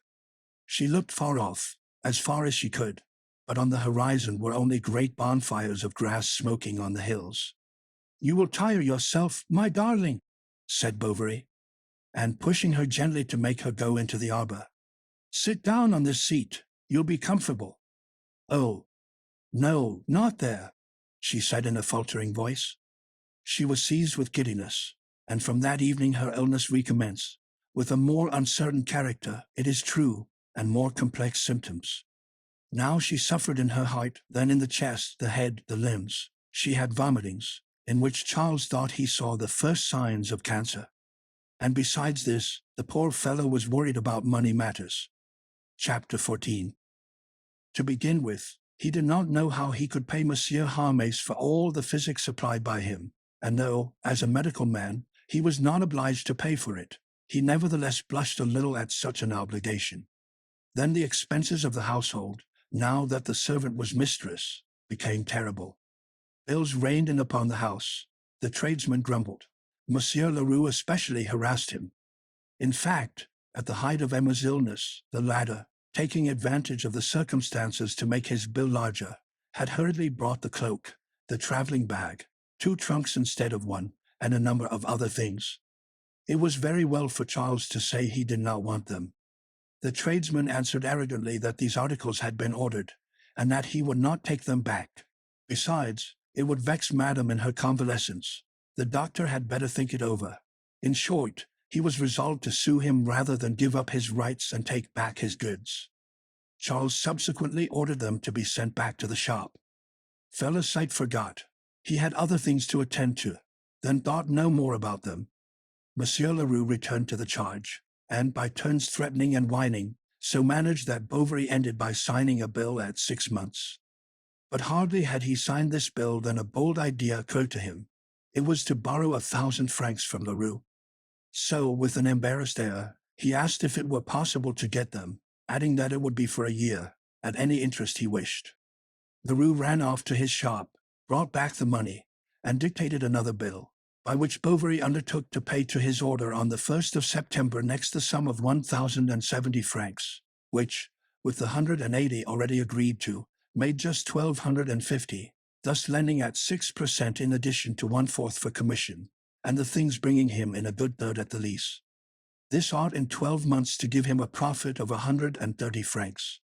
He hoped that the business would not stop there, that the bills would not be paid, that they would be renewed, and that his poor little money, having thriven at the doctor's as at a hospital, would come back to him one day considerably more plump and fat enough to burst his bag. Everything, moreover, succeeded with him. He was adjudicator for a supply of cider to the hospital at Neuchâtel. Monsieur Gilliman promised him some shares in the turf pits of Gonsenil, and he dreamt of establishing a new diligence service between Arcueil and Rouen, which no doubt would not be long in running the ramshackle van of the Lion d'Or, and that, traveling faster, at a cheaper rate, and carrying more luggage, would thus put into his hands the whole commerce of Yonville. Charles several times asked himself by what means he should next year be able to pay back so much money. He reflected, imagined expedients, such as applying to his father or selling something. But his father would be deaf, and he had nothing to sell. Then he foresaw such worries that he quickly dismissed so disagreeable a subject of meditation from his mind. He reproached himself with forgetting Emma, as if, all his thoughts belonging to this woman, it was robbing her of something not to be constantly thinking of her. The winter was severe, Madame Bovary's convalescence slow. When it was fine they wheeled her armchair to the window that overlooked the square, for she now had an antipathy to the garden, and the blinds on that side were always down. She wished the horse to be sold. What she formerly liked now displeased her. All her ideas seemed to be limited to the care of herself. She stayed in bed taking little meals, rang for the servant to inquire about her gruel, or to chat with her. The snow on the market roof threw a white, still light into the room. Then the rain began to fall, and Emma waited daily with a mind full of eagerness for the inevitable return of some trifling events which nevertheless had no relation to her. The most important was the arrival of the Hirondelle in the evening. Then the landlady shouted out, and other voices answered, while Hippolyte's lantern, as he fetched the boxes from the boot, was like a star in the darkness.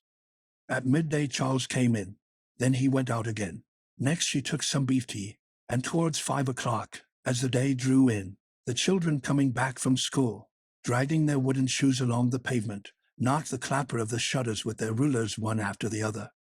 It was at this hour that Monsieur Bernigent came to see her. He inquired after her health, gave her news, exhorted her to religion, and a coaxing little prattle that was not without its charm. The mere thought of his cassock comforted her. One day, when at the height of her illness, she had thought herself dying, and had asked for the communion, and while they were making the preparations in her room for the sacrament, while they were turning the night table covered with syrups into an altar, and while Felicite was strewing dahlia flowers on the floor, Emma felt some power passing over her that freed her from her pains, from all perception, from all feeling. Her body, relieved, no longer thought. Another life was beginning.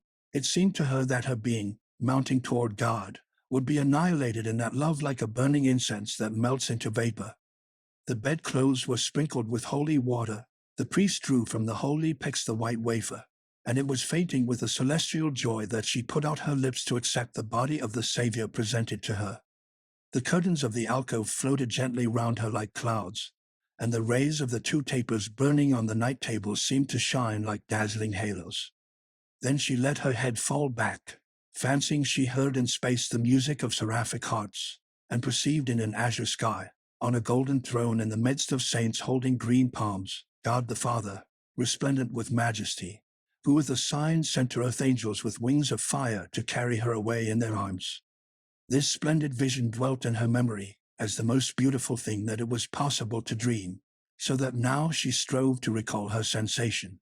That still lasted, however, but in a less exclusive fashion and with a deeper sweetness. Her soul, tortured by pride, at length found rest in Christian humility, and tasting the joy of weakness, she saw within herself the destruction of her will, that must have left a wide entrance for the inroads of heavenly grace.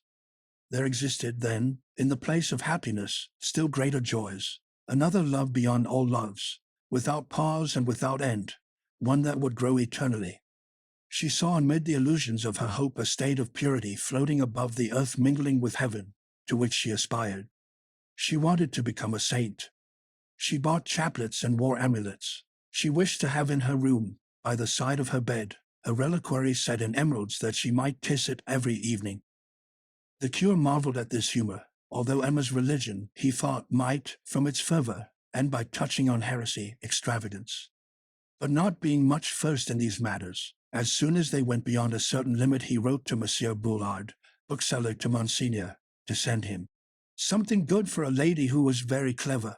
The bookseller, with as much indifference as if he had been sending off hardware to niggers, packed up, pell-mell, everything that was then the fashion in the pious book trade. There were little manuals and questions and answers, pamphlets of aggressive tone after the manner of Monsieur de Maistre, and certain novels in rose-colored bindings and with a honeyed style, manufactured by troubadour seminarists or penitent bluestockings. There were think of it, The Man of the World at Mary's Feet by Monsieur de, decorated with many orders, the errors of Voltaire for the use of the young, etc. Madame Bovary's mind was not yet sufficiently clear to apply herself seriously to anything. Moreover, she began this reading in too much hurry. She grew provoked at the doctrines of religion. The arrogance of the polemic writings displeased her by their inveteracy in attacking people she did not know, and the secular stories, relieved with religion, seemed to her written in such ignorance of the world, that they insensibly estranged her from the truths for whose proof she was looking. Nevertheless, she persevered, and when the volume slipped from her hands, she fancied herself seized with the finest Catholic melancholy that an ethereal soul could conceive. As for the memory of Rodolphe, she had thrust it back to the bottom of her heart, and it remained there more solemn and more motionless than a king's mummy in a catacomb. An exhalation escaped from this embalmed love, that, penetrating through everything, perfumed with tenderness the immaculate atmosphere in which she longed to live. When she knelt on her Gothic prie-dieu, she addressed to the Lord the same suave words that she had murmured formerly to her lover in the outpourings of adultery. It was to make faith come, but no delights descended from the heavens, and she arose with tired limbs and with a vague feeling of a gigantic dupery. This searching after faith, she thought, was only one merit the more, and in the pride of her devoutness Emma compared herself to those grand ladies of long ago whose glory she had dreamed of over a portrait of La Valliere, and who, trailing with so much majesty the lace-trimmed trains of their long gowns, retired into solitudes to shed at the feet of Christ all the tears of hearts that life had wounded. Then she gave herself up to excessive charity. She sewed clothes for the poor, she sent wood to women in childbed, and Charles one day, on coming home, found 3 good-for-nothings in the kitchen seated at the table eating soup. She had her little girl, whom during her illness her husband had sent back to the nurse, brought home. She wanted to teach her to read. Even when Bert cried, she was not vexed.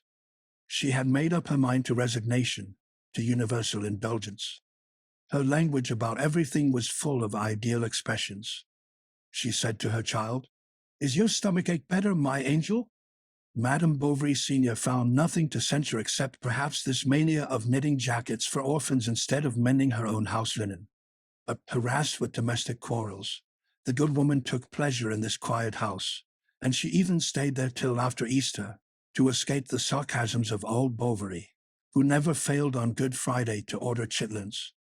Besides the companionship of her mother-in-law, who strengthened her a little by the rectitude of her judgment and her grave ways, Emma almost every day had other visitors.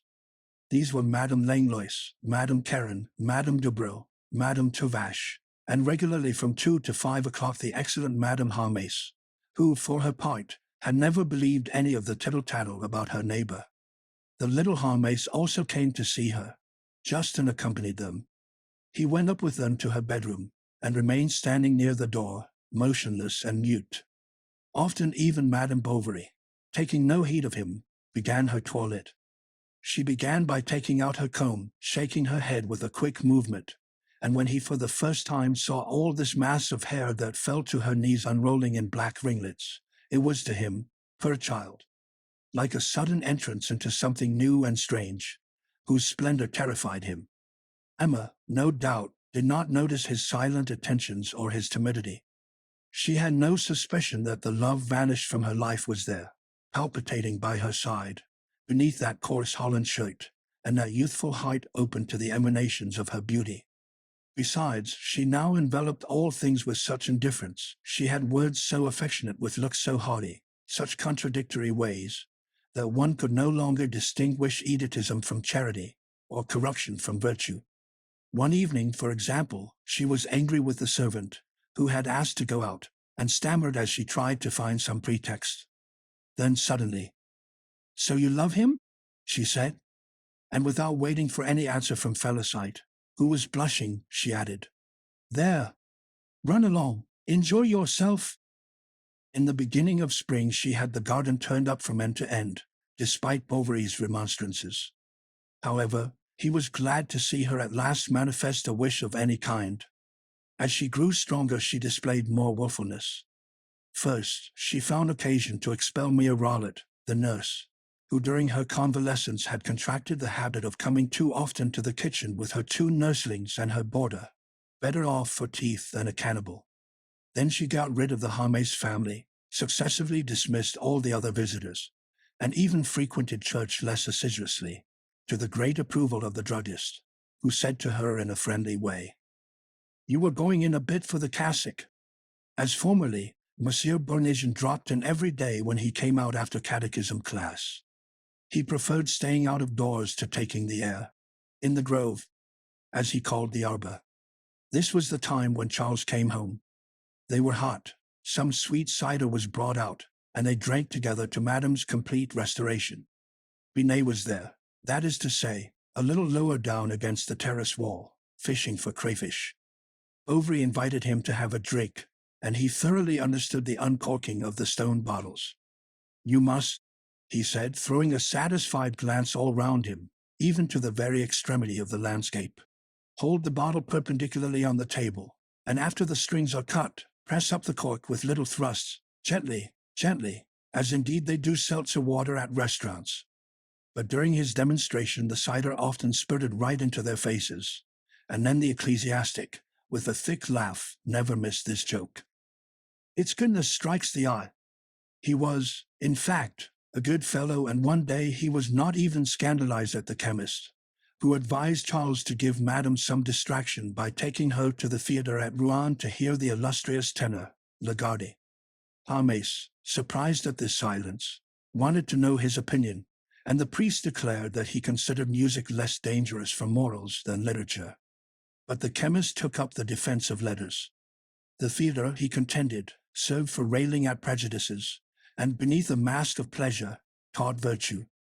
Castigat redenda mores, Monsieur Bourgeois. Thus consider the greater part of Voltaire's tragedies.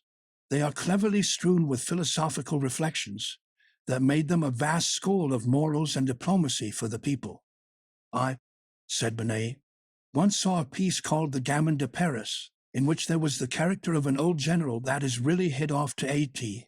He sets down a young swell who had seduced a working girl, who at the ending—" "Certainly," continued James, "there is bad literature as there is bad pharmacy, but to condemn in a lump the most important of the fine arts seems to me a stupidity, a Gothic idea, worthy of the abominable times that imprisoned Galileo." "I know very well," objected the curé, "that there are good works, good authors. However, if it were only those persons of different sexes united in a bewitching apartment, decorated rouge, those lights, those effeminate voices, all this must, in the long run, engender a certain mental libertinage, give rise to immodest thoughts and impure temptations. Such, at any rate, is the opinion of all the fathers. Finally," he added, suddenly assuming a mystic tone of voice while he rolled a pinch of snuff between his fingers, "if the Church has condemned the theatre, she must be right. We must submit to her decrees." "Why?" asked the druggist. Should she excommunicate actors? For formerly they openly took part in religious ceremonies. Yes, in the mill of the chancel they acted. They performed a kind of farce called mysteries, which often offended against the laws of decency. The ecclesiastic contented himself with uttering a groan, and the chemist went on. It's like it is in the Bible. There are, you know, more than one piquant detail, matters really libidinous. And on a gesture of irritation from Monsieur Bourgeois. Ah, you'll admit that it is not a book to place in the hands of a young girl, and I should be sorry if Athalie. But it is the Protestants, and not we, cried the other impatiently, who recommend the Bible. No matter, said Hermes. I am surprised that in our days, in this century of enlightenment, anyone should still persist in proscribing an intellectual relaxation that is inoffensive, moralizing, and sometimes even hygienic. Is it not, doctor? No doubt, replied the doctor carelessly, either because, sharing the same ideas, he wished to offend no one, or else because he had not any ideas. The conversation seemed at an end when the chemist thought fit to shoot a Parthian arrow. I've known priests who put on ordinary clothes to go and see dancers kicking about. Come, come, said the cure. Ah, I've known some, and separating the words of his sentence, Hermes repeated. I have known some. Well, they were wrong, said Bernasian, resigned to anything. By Jove! They go in for more than that, exclaimed the druggist. Sir, replied the ecclesiastic, with such angry eyes that the druggist was intimidated by them.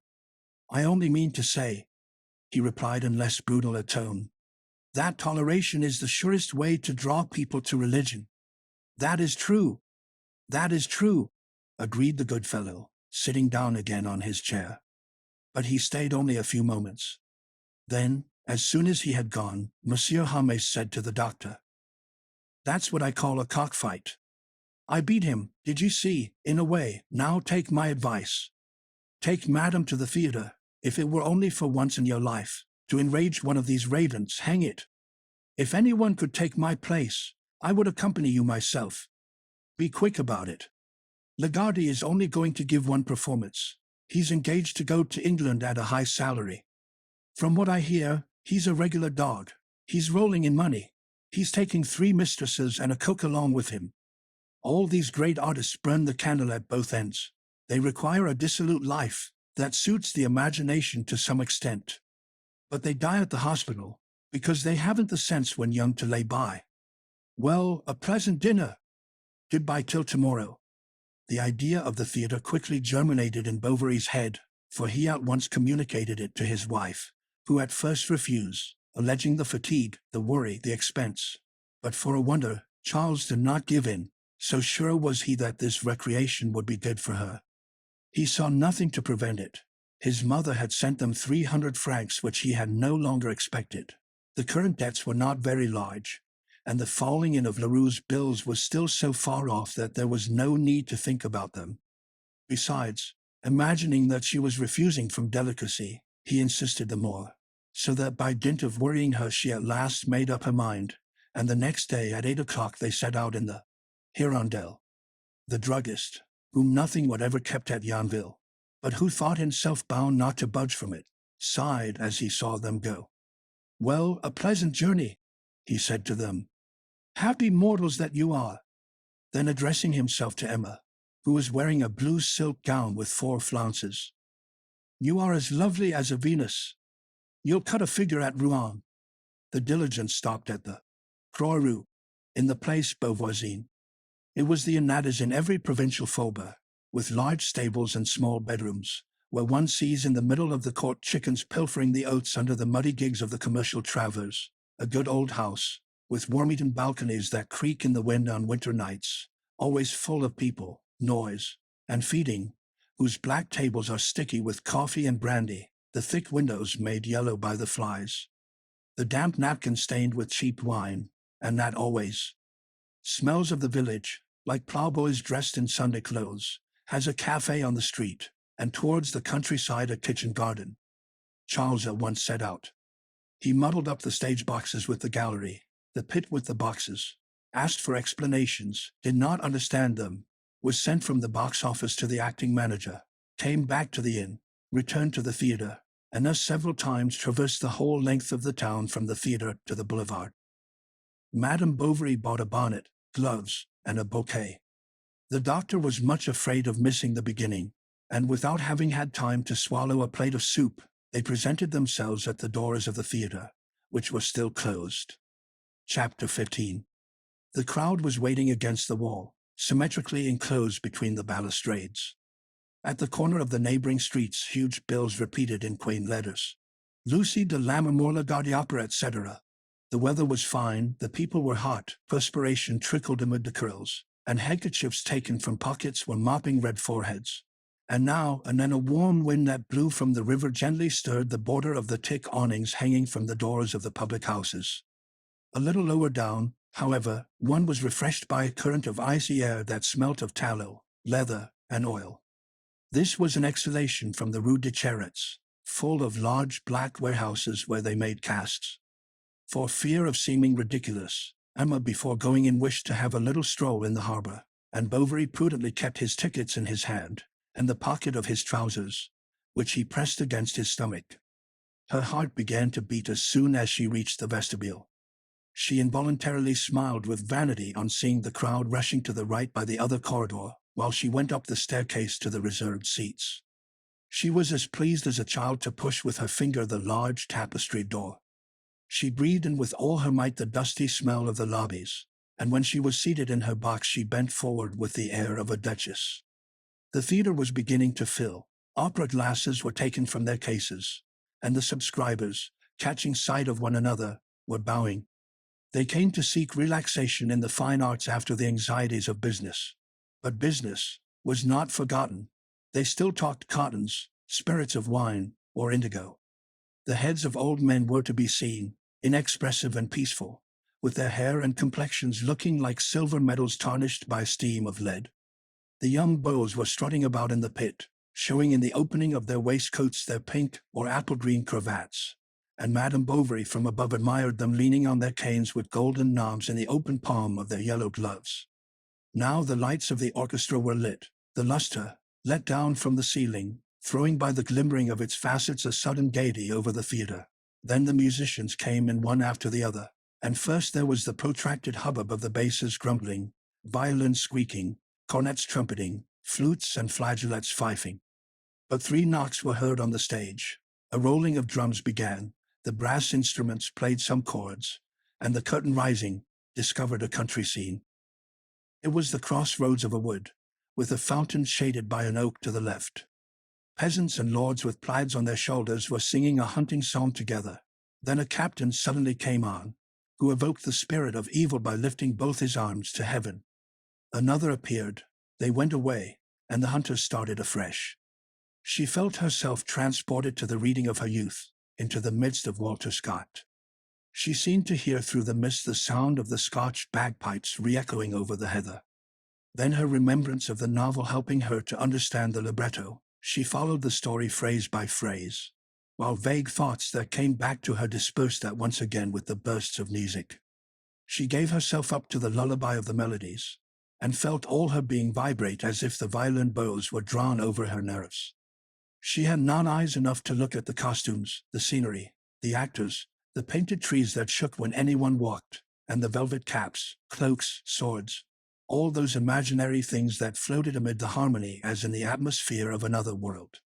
But a young woman stepped forward, throwing a purse to a squire in green. She was left alone, and the flute was heard like the murmur of a fountain or the warbling of birds. Lucy attacked her cavatina in G major bravely. She plained of love, she longed for wings. Emma, too, fleeing from life, would have liked to fly away in an embrace. Suddenly Edgar Lagarde appeared. He had that splendid pallor that gives something of the majesty of marble to the ardent races of the South. His vigorous form was tightly clad in a brown-colored doublet. A small chiseled poniard hung against his left thigh, and he cast round laughing looks showing his white teeth. They said that a Polish princess, having heard him sing one night on the beach at Biarritz, where he mended boats, had fallen in love with him.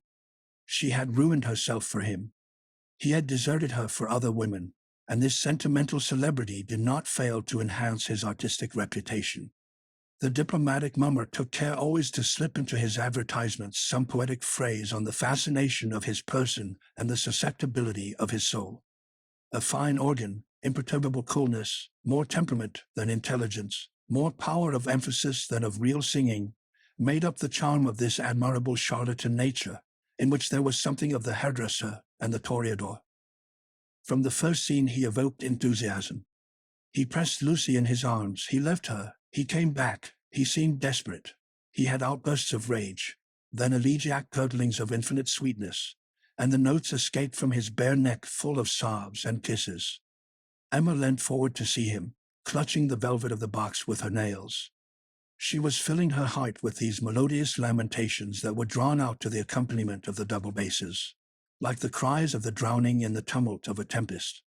She recognized all the intoxication and the anguish that had almost killed her. The voice of a prima donna seemed to her to be but echoes of her conscience, and this illusion that charmed her as some very thing of her own life. But no one on earth had loved her with such love. He had not wept like Edgar that last moonlit night when they said, "Tomorrow! Tomorrow!" The theatre rang with cheers. They recommenced the entire movement. The lovers spoke of the flowers on their tomb, of vows, exile, fate, hopes, and when they uttered the final adieu, Emma gave a sharp cry that mingled with the vibrations of the last chords. "But why?" asked Bovary. "Does that gentleman persecute her?" "No, no," she answered. "He is her lover. Yet he vows vengeance on her family, while the other one who came on before said, 'I love Lucy and she loves me.' Besides, he went off with her father arm in arm. For he certainly is her father, isn't he, the ugly little man with a cock's feather in his hat?" Despite Emma's explanations, as soon as the recitative duet began in which Gilbert lays bare his abominable machinations to his master Ashton, Charles, seeing the false troth-ring that is to deceive Lucy, thought it was a love gift sent by Edgar. He confessed, moreover, that he did not understand the story because of the music, which interfered very much with the words. "What does it matter?" said Emma. "Do be quiet." "Yes, but you know," he went on, leaning against her shoulder, "I like to understand things." "Be quiet! Be quiet!" she cried impatiently. Lucy advanced, half supported by her women, a wreath of orange blossoms in her hair, and paler than the white satin of her gown. Emma dreamed of her marriage day. She saw herself at home again amid the corn in the little path as they walked to the church. Oh, why had not she, like this woman, resisted, implored? She, on the contrary, had been joyous, without seeing the abyss into which she was throwing herself. Ah, if in the freshness of her beauty, before the soiling of marriage and the disillusions of adultery, she could have anchored her life upon some great, strong height, then virtue, tenderness, voluptuousness, and duty blending, she would never have fallen from so high a happiness. But that happiness, no doubt, was a lie invented for the despair of all desire. She now knew the smallness of the passions that art exaggerated. So, striving to divert her thoughts, Emma determined now to see in this reproduction of her sorrows only a plastic fantasy, well enough to please the eye, and she even smiled internally with disdainful pity when at the back of the stage under the velvet hangings a man appeared in a black cloak.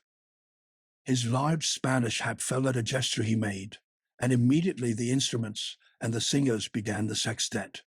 Edgar, flashing with fury, dominated all the others with his clearer voice. Ashton hurled homicidal provocations at him in deep notes. Lucy uttered her shrill plaint, Arthur at one side, his modulated tones in the middle register, and the bass of the minister pealed forth like an organ, while the voices of the women repeating his words took them up in chorus delightfully. They were all in a row gesticulating, and anger, vengeance, jealousy, terror, and stupefaction breathed forth at once from their half-opened mouths. The outraged lover brandished his naked sword.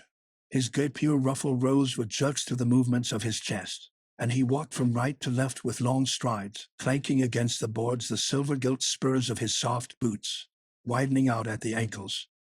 He, she thought, must have an inexhaustible love to lavish it upon the crowd with such effusion.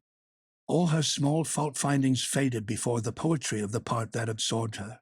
And drawn towards this man by the illusion of the character, she tried to imagine to herself his life, their life resonant, extraordinary, splendid, and that might have been hers if fate had willed it. They would have known one another, loved one another. With him, through all the kingdoms of Europe she would have traveled from capital to capital, sharing his fatigues and his pride, picking up the flowers thrown to him, herself embroidering his costumes. Then each evening, at the back of a box, behind the golden trellis work, she would have drunk in eagerly the expansions of this soul that would have sung for her alone. From the stage, even as he acted, he would have looked at her. But the mad idea seized her that he was looking at her. It was certain.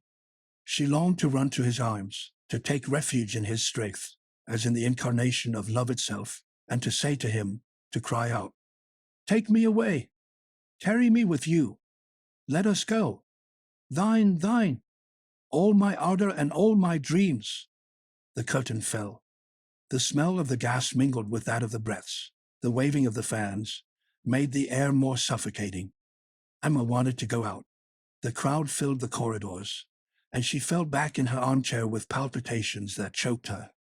Charles, fearing that she would faint, ran to the refreshment room to get a glass of barley water.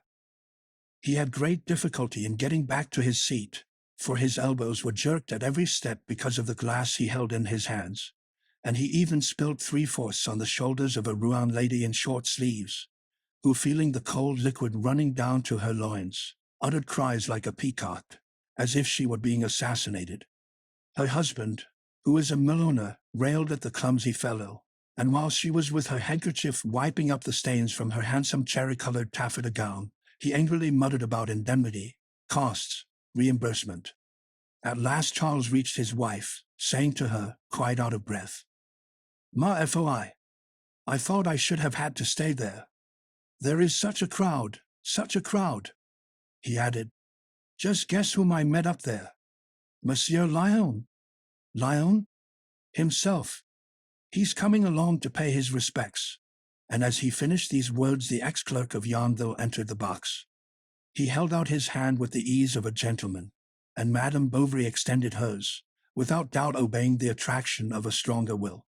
She had not felt it since that spring evening when the rain fell upon the green leaves, and they had said good-bye standing at the window. But soon recalling herself to the necessities of the situation, with an effort she shook off the torpor of her memories, and began stammering a few hurried words. "Ah, good day." "What? You here?" "Silence!" cried a voice from the pit, for the third act was beginning. "So you are at Rouen?" "Yes." "And since when?" "Turn them out. Turn them out." People were looking at them. They were silent. But from that moment she listened no more, and the chorus of the guests, the scene between Ashton and his servant, the grand duet in D major, all were for her as far off as if the instruments had grown less sonorous and the characters more remote. She remembered the games at cards at the druggist's, and the walk to the nurse's, the reading in the arbor, the tete-a-tete by the fireside, all that poor love, so calm and so protracted, so discreet, so tender, and that she had nevertheless forgotten. And why had he come back? What combination of circumstances had brought him back into her life? He was standing behind her, leaning with his shoulder against the wall of the box. Now and again she felt herself shuddering beneath the hot breath from his nostrils falling upon her hair. "Does this amuse you?" said he, bending over her so closely that the end of his mustache brushed her cheek. She replied carelessly, "Oh, dear me, no, not much." Then he proposed that they should leave the theater and go and take an ice somewhere. "Oh, not yet, let us stay," said Bovary. "Her hair's undone. This is going to be tragic." But the mad scene did not at all interest Emma, and the acting of the singer seemed to her exaggerated. "She screams too loud," said she, turning to Charles, who was listening. "Yes, a little," he replied, undecided between the frankness of his pleasure and his respect for his wife's opinion. Then with a sigh Lyon said, "The heat is unbearable." "Yes." "Do you feel unwell?" asked Bovary. "Yes, I am stifling. Let us go." Monsieur Lyon put her long lace shawl carefully about her shoulders, and all three went off to sit down in the harbor, in the open air, outside the windows of a cafe. First they spoke of her illness, although Emma interrupted Charles from time to time, for fear, she said, of boring Monsieur Lyon, and the latter told them that he had come to spend 2 years at Rouen in a large office, in order to get practice in his profession, which was different in Normandy and Paris. Then he inquired after Baird, the Harmace, Mere Lefrancois, and as they had, in the husband's presence, nothing more to say to one another, the conversation soon came to an end. People coming out of the theater passed along the pavement, humming or shouting at the top of their voices. "Oh, belle Ange, ma Lucy!" Then Lyon, playing the dilettante, began to talk music. He had seen Tamburini, Rubini, Persiani, Grisi, and compared with them, Lagarde, despite his grand outbursts, was nowhere. "Yet," interrupted Charles, who was slowly sipping his rum sherbet, "they say that he is quite admirable in the last act. I regret leaving before the end, because it was beginning to amuse me." "Why?" said the clerk. "He will soon give another performance." But Charles replied that they were going back next day. "Unless," he added, turning to his wife, "you would like to stay alone, kitten?" And changing his tactics at this unexpected opportunity that presented itself to his hopes, the young man sang the praises of Lagarde in the last number. It was really superb, sublime. Then Charles insisted. "You would get back on Sunday. Come, make up your mind. You are wrong if you feel that this is doing you the least good." The tables round them, however, were emptying. A waiter came and stood discreetly near them. Charles, who understood, took out his purse. The clerk held back his arm, and did not forget to leave 2 more pieces of silver that he made chink on the marble. "I am really sorry," said Bovary, "about the money which you are." The other made a careless gesture full of cordiality, and taking his hat said, "It is settled, isn't it? Tomorrow at 6 o'clock?" Charles explained once more that he could not absent himself longer, but that nothing prevented Emma. "But," she stammered, with a strange smile, "I am not sure." "Well, you must think it over. We'll see. Night brings counsel." Then to Lyon, who was walking along with them, "Now that you are in our part of the world, I hope you'll come and ask us for some dinner now and then." The clerk declared he would not fail to do so, being obliged, moreover, to go to Yonville on some business for his office. And they parted before the Saint-Herbland passage just as the clock in the cathedral struck 11:30. Part 3. Chapter 1. Monsieur Lyon, while studying law, had gone pretty often to the dancing rooms, where he was even a great success amongst the grisettes, who thought he had a distinguished air. He was the best-mannered of the students. He wore his hair either too long nor too short, didn't spend all his quarter's money on the first day of the month, and kept on good terms with his professors. As for excesses, he had always abstained from them, as much from cowardice as from refinement.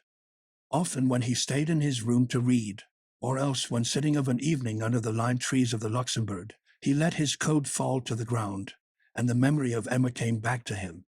But gradually this feeling grew weaker, and other desires gathered over it, although it still persisted through them all. For Lyon did not lose all hope. There was for him, as it were, a vague promise floating in the future, like a golden fruit suspended from some fantastic tree. Then, seeing her again after 3 years of absence, his passion reawakened. He must, he thought, at last make up his mind to possess her. Moreover, his timidity had worn off by contact with his gay companions, and he returned to the provinces despising everyone who had not with varnished shoes trodden the asphalt of the boulevards. By the side of a Parisienne in her laces, and the drawing-room of some illustrious physician, a person driving his carriage and wearing many orders, the poor clerk would no doubt have trembled like a child. But here, at Rouen, on the harbor, with the wife of this small doctor, he felt at his ease, sure beforehand he would shine. Self-possession depends on its environment. We don't speak on the first floor as on the fourth, and the wealthy woman seems to have, about her, to guard her virtue, all her banknotes, like a cuirass in the lining of her corset. On leaving the Bovarys the night before, Lyon had followed them through the streets at a distance. Then, having seen them stop at the Croix route, he turned on his heel, and spent the night meditating a plan, So the next day about 5 o'clock he walked into the kitchen of the inn, with a choking sensation in his throat, pale cheeks, and that resolution of cowards that stops at nothing. "The gentleman isn't in," answered a servant. This seemed to him a good omen. He went upstairs.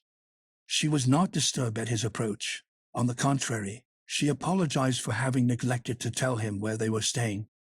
"Oh, I divined it," said Lyon. He pretended he had been guided towards her by chance, by instinct. She began to smile, and at once, to repair his folly, Lyon told her that he had spent his morning in looking for her in all the hotels in the town one after the other. "So you have made up your mind to stay?" he added. "Yes," she said, "and I am wrong. One ought not to accustom oneself to impossible pleasures when there are 1,000 demands upon one." "Oh, I can imagine." "Ah, no, for you are a man." But men too had had their trials, and the conversation went off into certain philosophical reflections. Emma expatiated much on the misery of earthly affections, and the eternal isolation in which the heart remains entombed. To show off, or from a naive imitation of this melancholy which called forth his, the young man declared that he had been awfully bored during the whole course of his studies. The law irritated him, other vocations attracted him, and his mother never ceased worrying him in every one of her letters. As they talked they explained more and more fully the motives of their sadness, working themselves up in their progressive confidence. But they sometimes stopped short of the complete exposition of their thought, and then sought to invent a phrase that might express it all the same. She did not confess her passion for another. He did not say that he had forgotten her.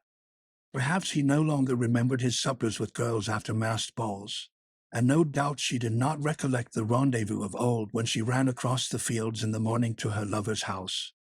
The noises of the town hardly reached them, and the rooms seemed small, as if on purpose to hem in their solitude more closely.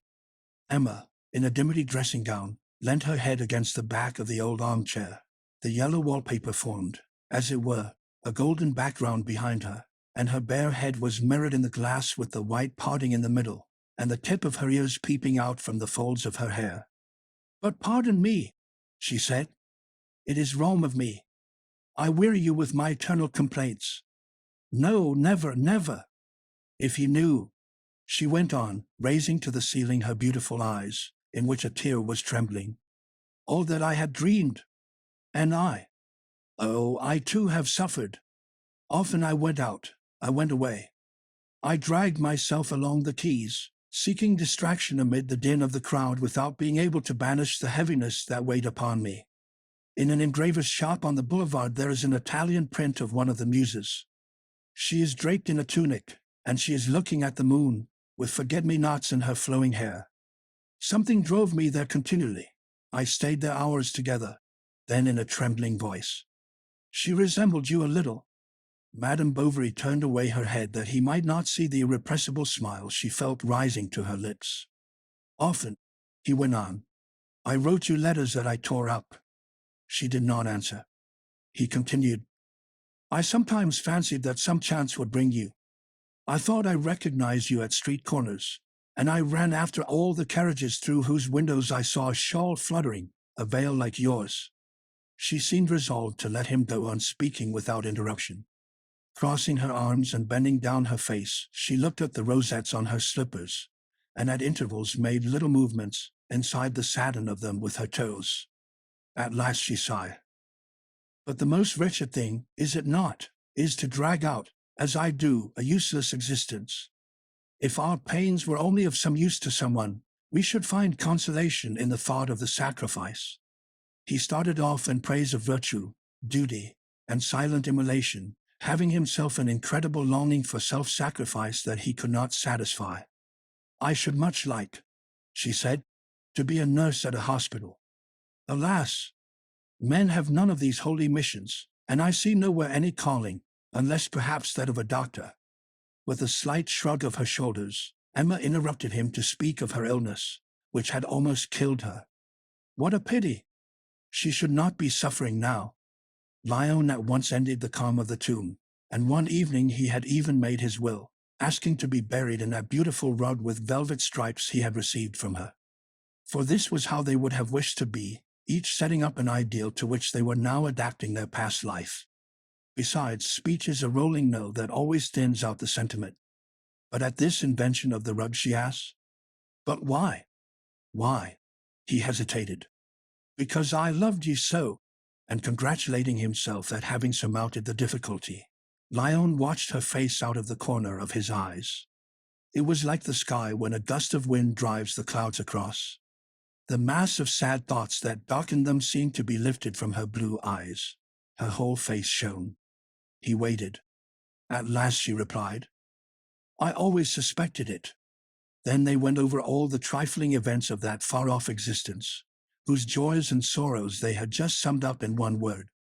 They recalled the arbor with clematis, the dresses she had worn, the furniture of her room, the whole of her house. "And our poor cactuses, where are they? The cold killed them this winter. Ah, how I have thought of them, do you know? I often saw them again as of yore, when on the summer mornings the sun beat down upon your blinds, and I saw your two bare arms passing out amongst the flowers." "Poor friend," she said, holding out her hand to him. Lyon swiftly pressed his lips to it. Then, when he had taken a deep breath, "At that time you were to me I know not what incomprehensible force that took captive my life. Once, for instance, I went to see you, but you, no doubt, do not remember it." "I do," she said. "Go on." "You were downstairs in the anteroom, ready to go out, standing on the last stair. You were wearing a bonnet with small blue flowers, and without any invitation from you, in spite of myself, I went with you. Every moment, however, I grew more and more conscious of my folly, and I went on walking by you, not daring to follow you completely, and unwilling to leave you. When you went into a shop, I waited in the street, and I watched you through the window taking off your gloves and counting the change on the counter. Then you rang at Madame Tavash's. You were let in, and I stood like an idiot in front of the great heavy door that had closed after you." Madame Bovary, as she listened to him, wondered that she was so old. All these things reappearing before her seemed to widen out her life. It was like some sentimental immensity to which she returned, and from time to time she said in a low voice, her eyes half closed, "Yes, it is true, true, true." They heard 8 strike on the different clocks of the Beauvoisin quarter, which is full of schools, churches, and large empty hotels. They no longer spoke, but they felt as they looked upon each other a buzzing in their heads, as if something sonorous had escaped from the fixed eyes of each of them. They were hand in hand now, and the past, the future, reminiscences and dreams, all were confounded in the sweetness of this ecstasy. Night was darkening over the walls, on which still shone, half hidden in the shade, the coarse colors of 4 bills representing 4 scenes from the Tour de Nesle, with a motto in Spanish and French at the bottom. Through the sash window a patch of dark sky was seen between the pointed roofs.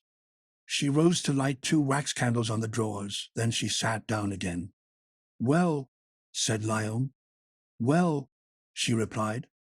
He was thinking how to resume the interrupted conversation, when she said to him, "How is it that no one until now has ever expressed such sentiments to me?"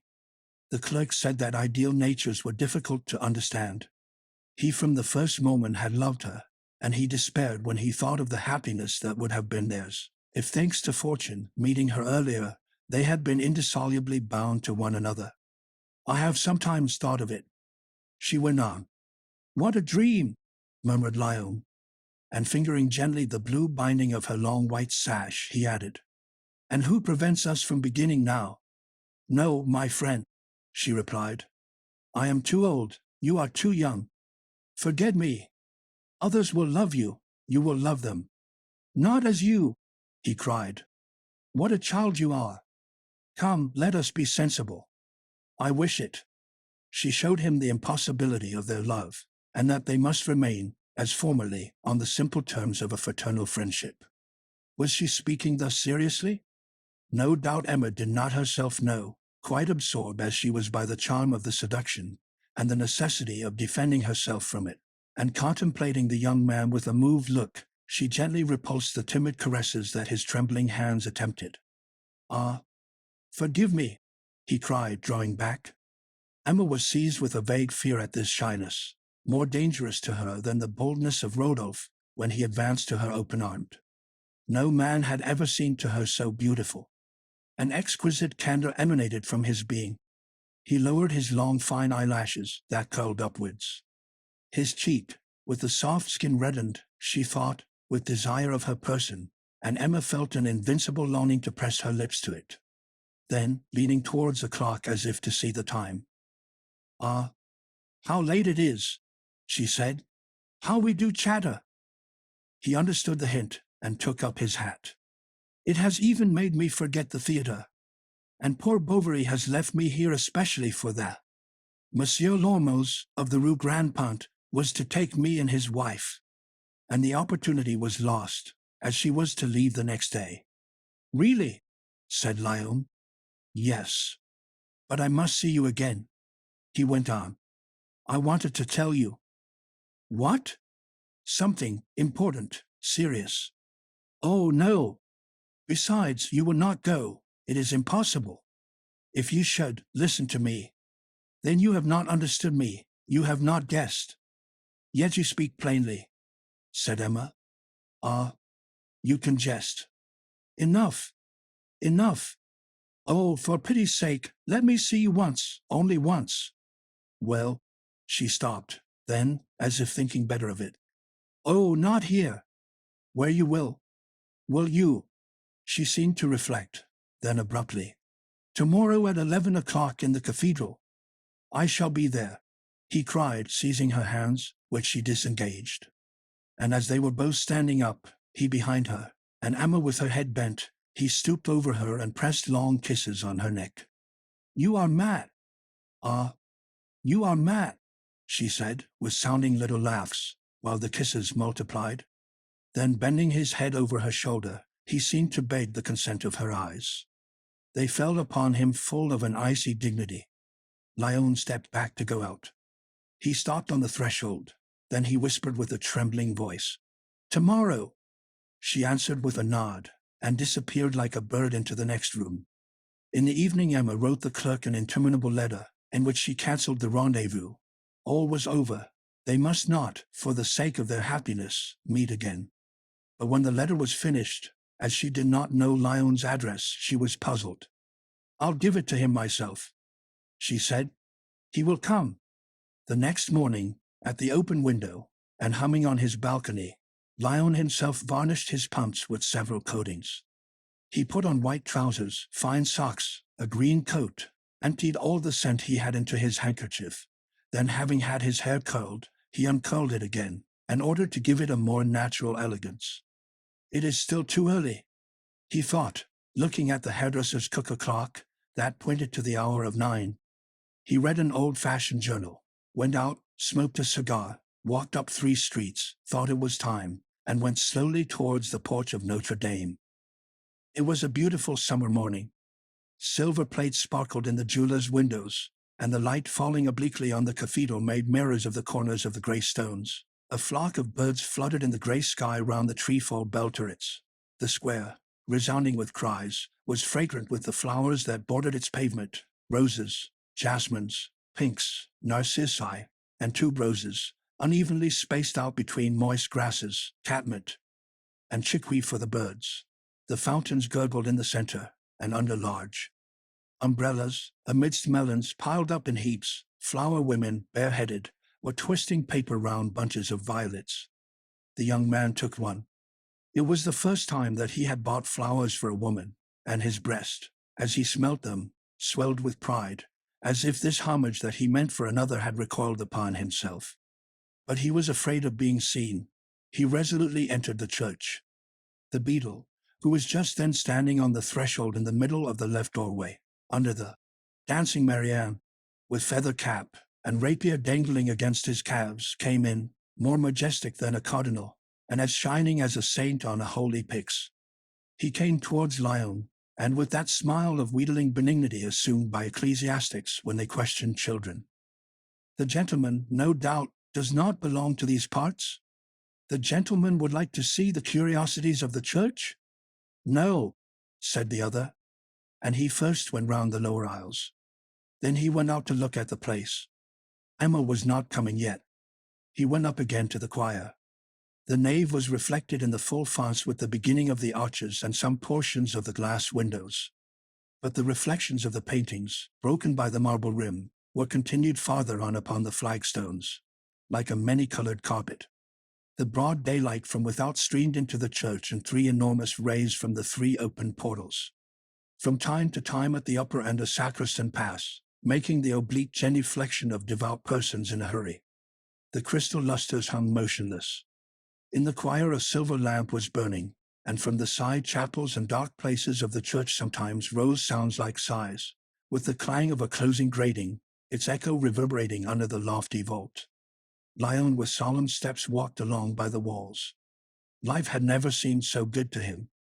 She would come directly, charming, agitated, looking back at the glances that followed her, and with her flounced dress, her gold eyeglass, her thin shoes, with all sorts of elegant trifles that he had never enjoyed, and with the ineffable seduction of yielding virtue.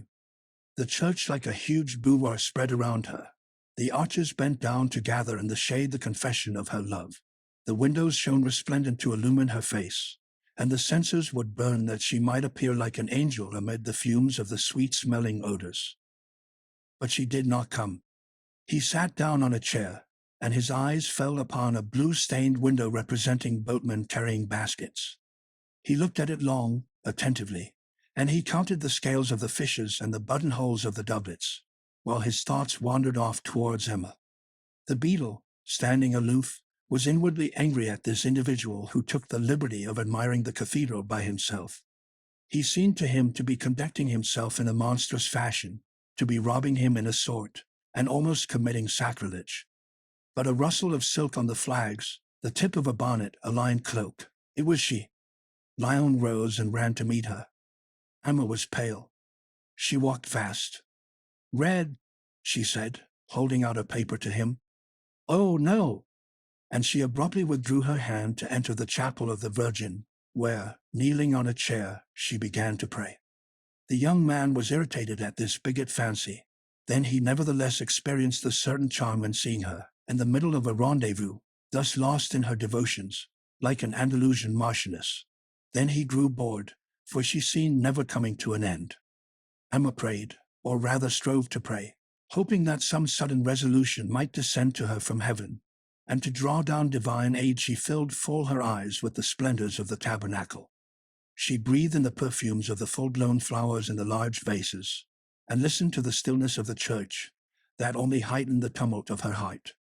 She rose, and they were about to leave, when the beadle came forward, hurriedly saying, "Madam, no doubt, does not belong to these parts? Madam would like to see the curiosities of the church?" "Oh, no," cried the clerk.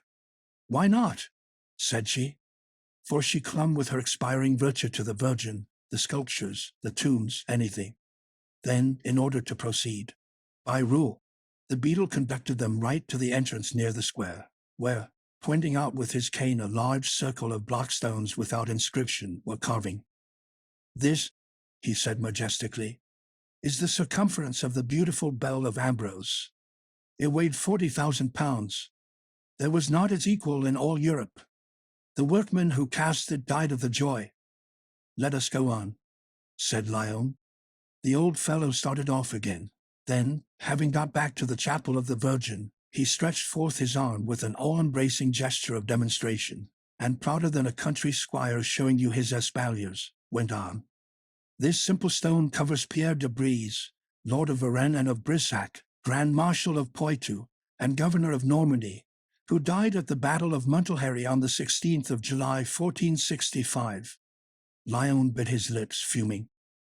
"And on the right, this gentleman all encased in iron on the prancing horse is his grandson, Louis de Brise, Lord of Breville and of Montcharvet, Count de Maulevrier, Baron de Morny, Chamberlain to the King, Knight of the Order, and also Governor of Normandy, died on the 23rd of July, 1531, a Sunday, as the inscription specifies. And below, this figure, about to descend into the tomb, portrays the same person. It is not possible, is it, to see a more perfect representation of annihilation?" Madame Bovary put up her eyeglasses. Léon, motionless, looked at her, no longer even attempting to speak a single word, to make a gesture, so discouraged was he at this twofold obstinacy of gossip and indifference. The everlasting guide went on.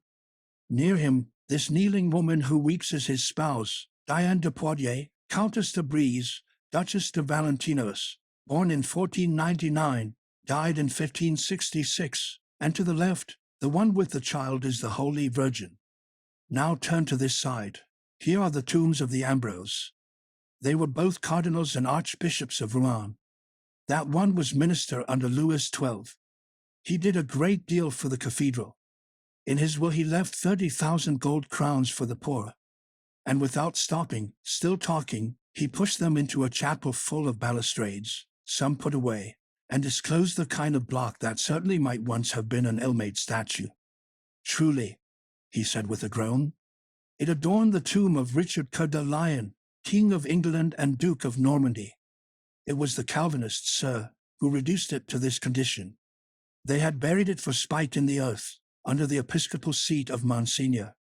See, this is the door by which Monsignor passes to his house. Let us pass on quickly to see the gargoyle windows. But Lyon hastily took some silver from his pocket and seized Emma's arm. The beadle stood dumbfounded, not able to understand this untimely munificence when there were still so many things for the stranger to see. So calling him back, he cried, "Sir, sir, the steeple, the steeple." "No, thank you," said Lyon. "You are wrong, sir. It is 440 feet high, 9 less than the Great Pyramid of Egypt.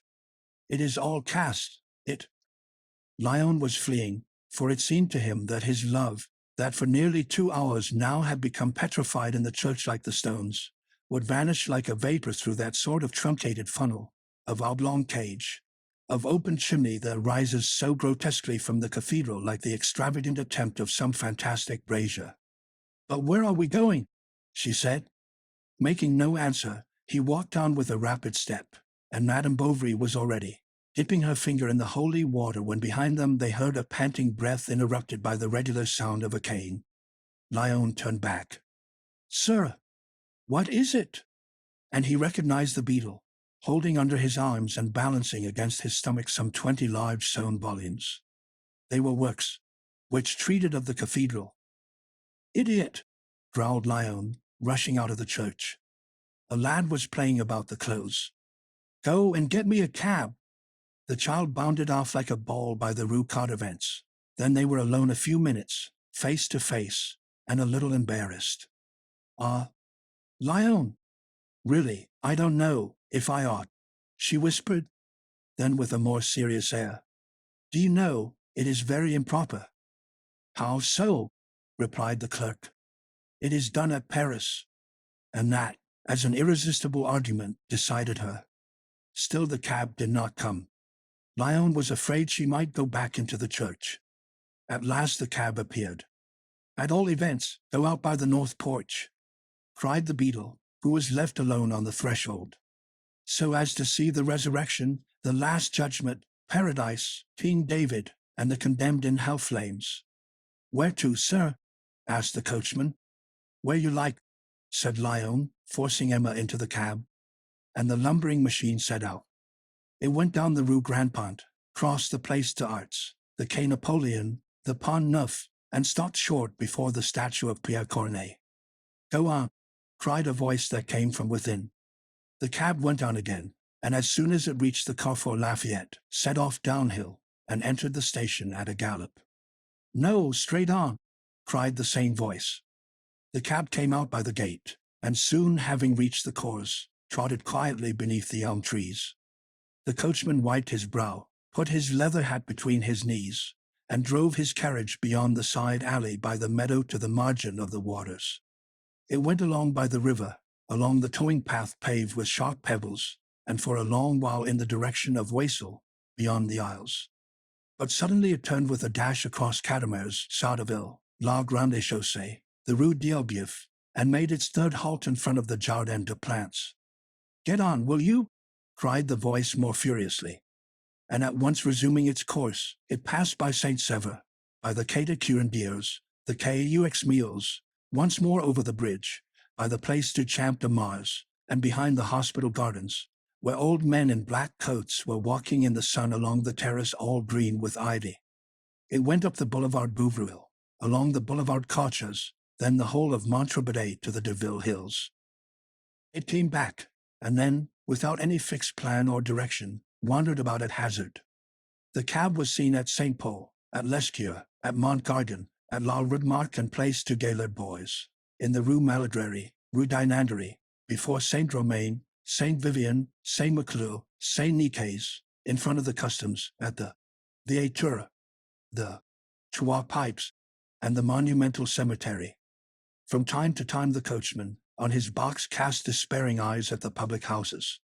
He could not understand what furious desire for locomotion urged these individuals never to wish to stop. He tried to now and then, and at once exclamations of anger burst forth behind him. Then he lashed his perspiring jades afresh, but indifferent to their jolting, running up against things here and there, not caring if he did, demoralized, and almost weeping with thirst, fatigue, and depression. And on the harbor, in the midst of the drays and casks, and in the streets, at the corners, the good folk opened large wonder-stricken eyes at this sight, so extraordinary in the provinces, a cab with blinds drawn, and which appeared thus constantly shut more closely than a tomb, and tossing about like a vessel.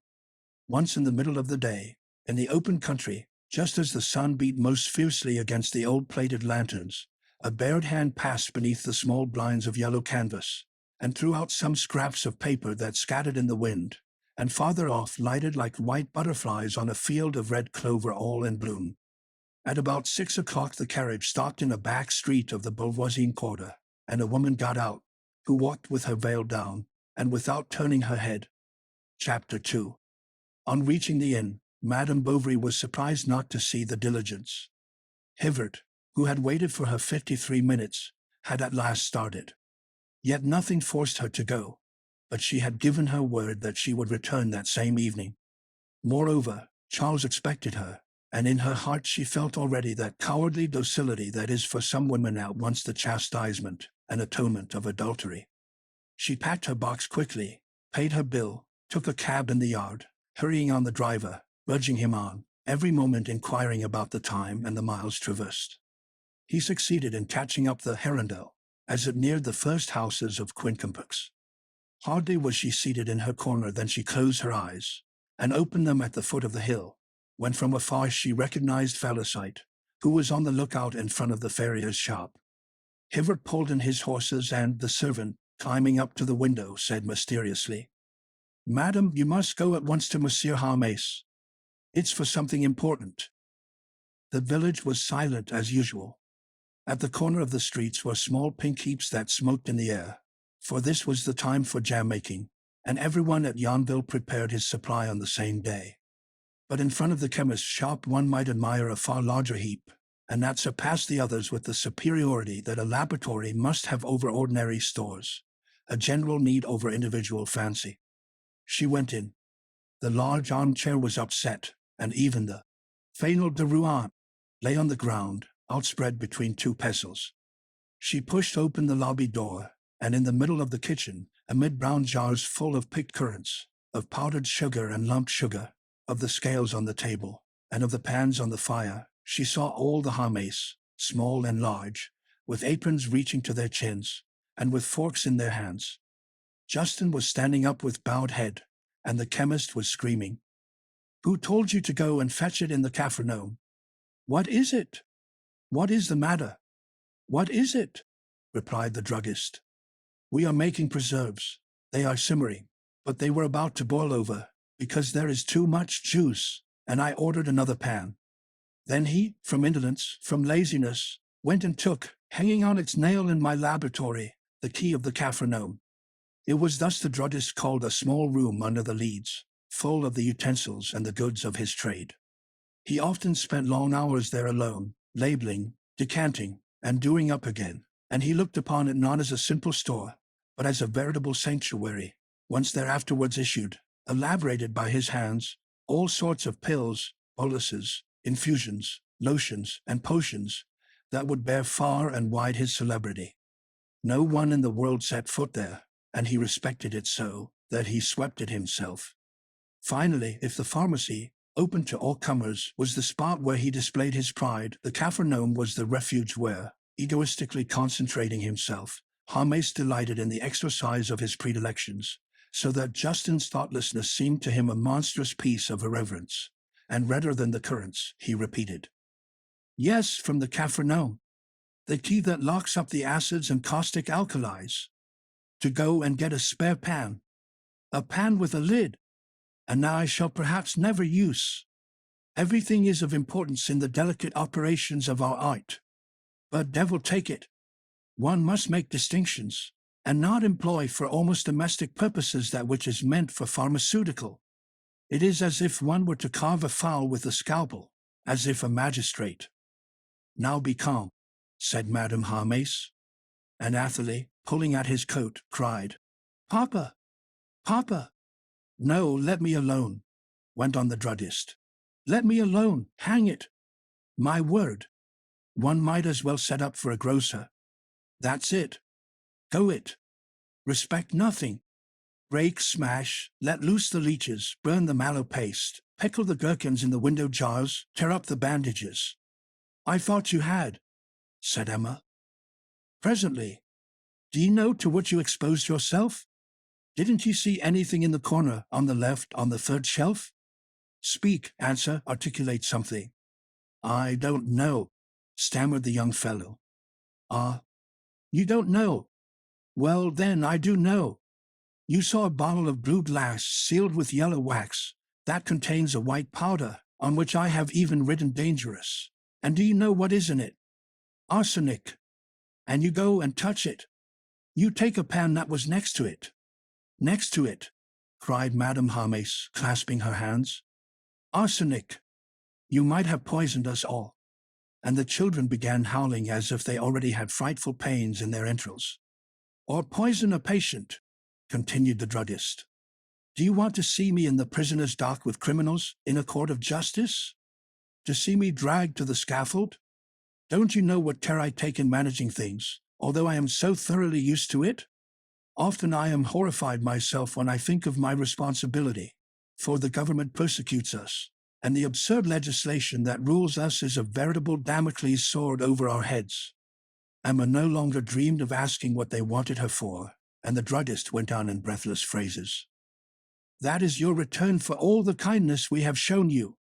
That is how you recompense me for the really paternal care that I lavish on you.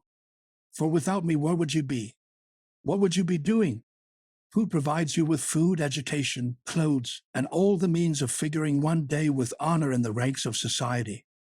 But you must pull hard at the oar if you're to do that, and get, as people say, colosses upon your hands.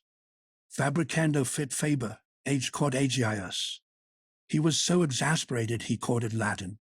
He would have quoted Chinese or Greenlandish had he known those two languages, for he was in one of those crises in which the whole soul shows indistinctly what it contains, like the ocean, which, in the storm, opens itself from the seaweeds on its shores down to the sands of its abysses. And he went on, I am beginning to repent terribly of having taken you up. I should certainly have done better to have left you to rot in your poverty and the dirt in which you were born. Oh, you'll never be fit for anything but to herd animals with horns. You have no aptitude for science. You hardly know how to stick on a label. And there you are, dwelling with me snug as a parson, living in clover, taking your ease. But Emma, turning to Madame Hermes, I was told to come here. Oh, dear me, interrupted the good woman, with a sad air. How am I to tell you? It is a misfortune. She could not finish. The druggist was thundering. Empty it. Clean it. Take it back. Be quick. And seizing Justin by the collar of his blouse, he shook a book out of his pocket. The lad stooped, but Hermes was the quicker, and having picked up the volume, contemplated it with staring eyes and open mouth. Conjugal, love, he said, slowly separating the two words. Ah, very good, very good. Very pretty. And illustrations. Oh, this is too much. Madame Hermes came forward. No, do not touch it. The children wanted to look at the pictures. Leave the room. he said imperiously, and they went out. First he walked up and down with the open volume in his hand, rolling his eyes, choking, tumid, apoplectic. Then he came straight to his pupil, and planting himself in front of him with crossed arms. "Have you every vice, then, little wretch? Take care! You are on a downward path. Did not you reflect that this infamous book might fall in the hands of my children, kindle a spark in their minds, tarnish the purity of Athalie, corrupt Napoleon? He is already formed like a man. Are you quite sure, anyhow, that they have not read it? Can you certify to me?"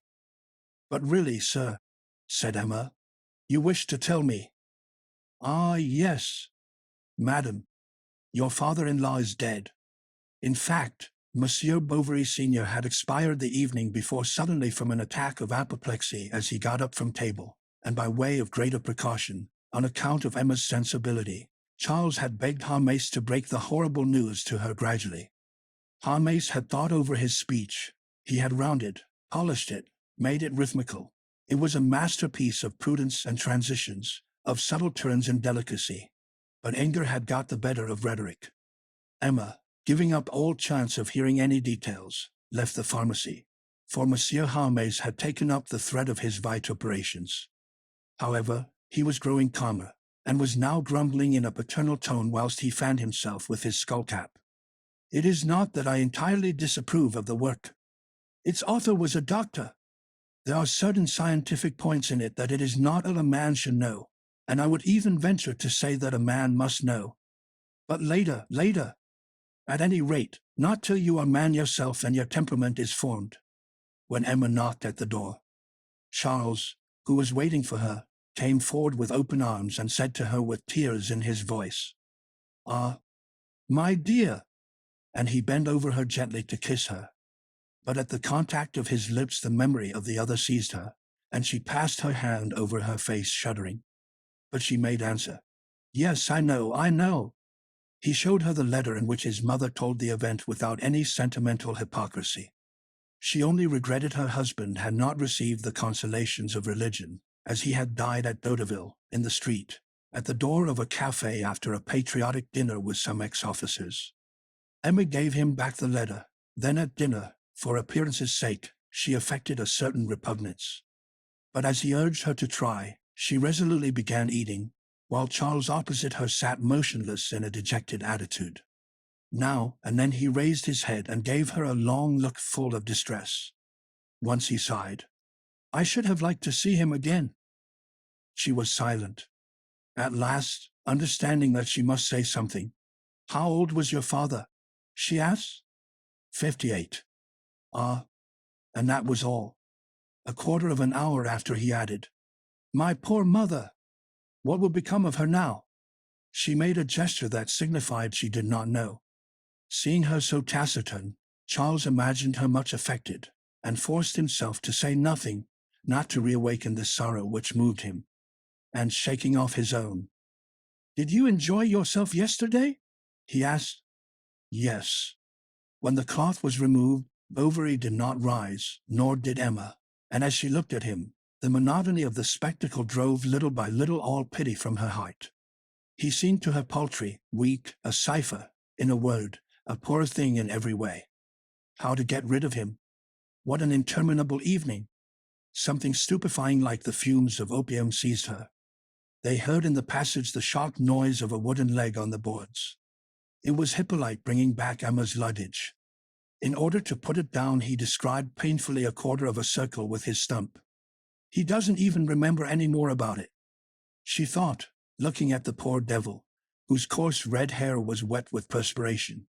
Bovary was searching at the bottom of his purse for a centime, and without appearing to understand all there was of humiliation for him in the mere presence of this man, who stood there like a personified reproach to his incurable incapacity. "Hello? You've a pretty bouquet," he said, noticing Lyon's violets on the chimney. "Yes," she replied indifferently. "It's a bouquet I bought just now from a beggar." Charles picked up the flowers, and freshening his eyes, red with tears, against them, smelt them delicately. She took them quickly from his hand and put them in a glass of water. The next day Madame Bovary Sr. arrived. She and her son wept much. Emma, on the pretext of giving orders, disappeared. The following day they had a talk over the morning. They went and sat down with their workboxes by the waterside under the arbor. Charles was thinking of his father, and was surprised to feel so much affection for this man, whom till then he had thought he cared little about. Madame Bovary Senior was thinking of her husband. The worst days of the past seemed enviable to her. All was forgotten beneath the instinctive regret of such a long habit, and from time to time while she sewed, a big tear rolled along her nose and hung suspended there a moment. Emma was thinking that it was scarcely 48 hours since they had been together, far from the world, all in a frenzy of joy, and not having eyes enough to gaze upon each other. She tried to recall the slightest details of that past day, but the presence of her husband and mother-in-law worried her. She would have liked to hear nothing, to see nothing, so as not to disturb the meditation on her love, that, do what she would, became lost in external sensations. She was unpicking the lining of a dress, and the strips were scattered around her. Madame Bovary Senior was plying her scissor without looking up, and Charles, in his list slippers and his old brown surtout that he used as a dressing gown, sat with both hands in his pockets, and did not speak either. Near them Berthe, in a little white pinafore, was raking sand in the walks with her spade. Suddenly she saw Monsieur Leroux, the linen draper, come in through the gate. He came to offer his services. Under the sad circumstances, Emma answered that she thought she could do without. The shopkeeper was not to be beaten. "I beg your pardon," he said, "but I should like to have a private talk with you." Then in a low voice, "It's about that affair, you know." Charles crimsoned to his ears. "Oh, yes, certainly," and in his confusion, turning to his wife, "Couldn't you, my darling?" She seemed to understand him, for she rose, and Charles said to his mother, "It is nothing particular. No doubt some household trifle." He did not want her to know the story of the bill, fearing her reproaches. As soon as they were alone, Monsieur Leroux in sufficiently clear terms began to congratulate Emma on the inheritance, then to talk of indifferent matters, of the espaliers, of the harvest, and of his own health, which was always so, always having ups and downs. In fact, he had to work devilish hard, although he didn't make enough, in spite of all people said, to find butter for his bread. Emma let him talk on. She had bored herself so prodigiously the last 2 days. "And so you're quite well again?" he went on. "Ma foi. I saw your husband in a sad state. He's a good fellow, though we did have a little misunderstanding." She asked what misunderstanding, for Charles had said nothing of the dispute about the goods supplied to her. "Why, you know well enough," cried Leroux. "It was about your little fancies, the traveling trunks." He had drawn his hat over his eyes, and with his hands behind his back, smiling and whistling, he looked straight at her in an unbearable manner. Did he suspect anything? She was lost in all kinds of apprehensions. At last, however, he went on. "We made it up, all the same, and I've come again to propose another arrangement." This was to renew the bill Bovary had signed. The doctor, of course, would do as he pleased. He was not to trouble himself, especially just now, when he would have a lot of worry. And he would do better to give it over to someone else, to you, for example. With the power of attorney it could be easily managed, and then you and I, would have our little business transactions together. She did not understand. He was silent. Then, passing to his trade, Leroux declared that Madame must require something. He would send her a black barège, 12 yards, just enough to make a gown. "The one you've on is good enough for the house, but you want another for calls. I saw that the very moment that I came in. I've the eye of an American." He did not send the stuff. He brought it. Then he came again to measure it. He came again on other pretexts, always trying to make himself agreeable, useful, and feffing himself, as James would have said, and always dropping some hint to Emma about the power of attorney. He never mentioned the bill. She did not think of it. Charles, at the beginning of her convalescence, had certainly said something about it to her, but so many emotions had passed through her head that she no longer remembered it. Besides, she took care not to talk of any money questions. Madame Bovary seemed surprised at this, and attributed the change in her ways to the religious sentiments she had contracted during her illness. But as soon as she was gone, Emma greatly astounded Bovary by her practical good sense. It would be necessary to make inquiries, to look into mortgages, and see if there were any occasion for a sale by auction or a liquidation. She quoted technical terms casually, pronounced the grand words of order, the future, foresight, and constantly exaggerated the difficulties of settling his father's affairs so much that at last one day she showed him the rough draft of a power of attorney to manage and administer his business, arrange all loans, sign and endorse all bills, pay all sums, etc. She had profited by Leroux's lessons. Charles naively asked her where this paper came from. Monsieur Guillemot, and with the utmost coolness she added, "I don't trust him overmuch. Notaries have such a bad reputation. Perhaps we ought to consult. We only know no one." "Unless Lyon," replied Charles, who was reflecting. But it was difficult to explain matters by letter. Then she offered to make the journey, but he thanked her. She insisted. It was quite a contest of mutual consideration. At last she cried with affected waywardness, "No, I will go." "How good you are," he said, kissing her forehead. The next morning she set out in the Hirondelle to go to Rouen to consult Monsieur Lyon, and she stayed there 3 days. Chapter 3. There were 3 full, exquisite days, a true honeymoon.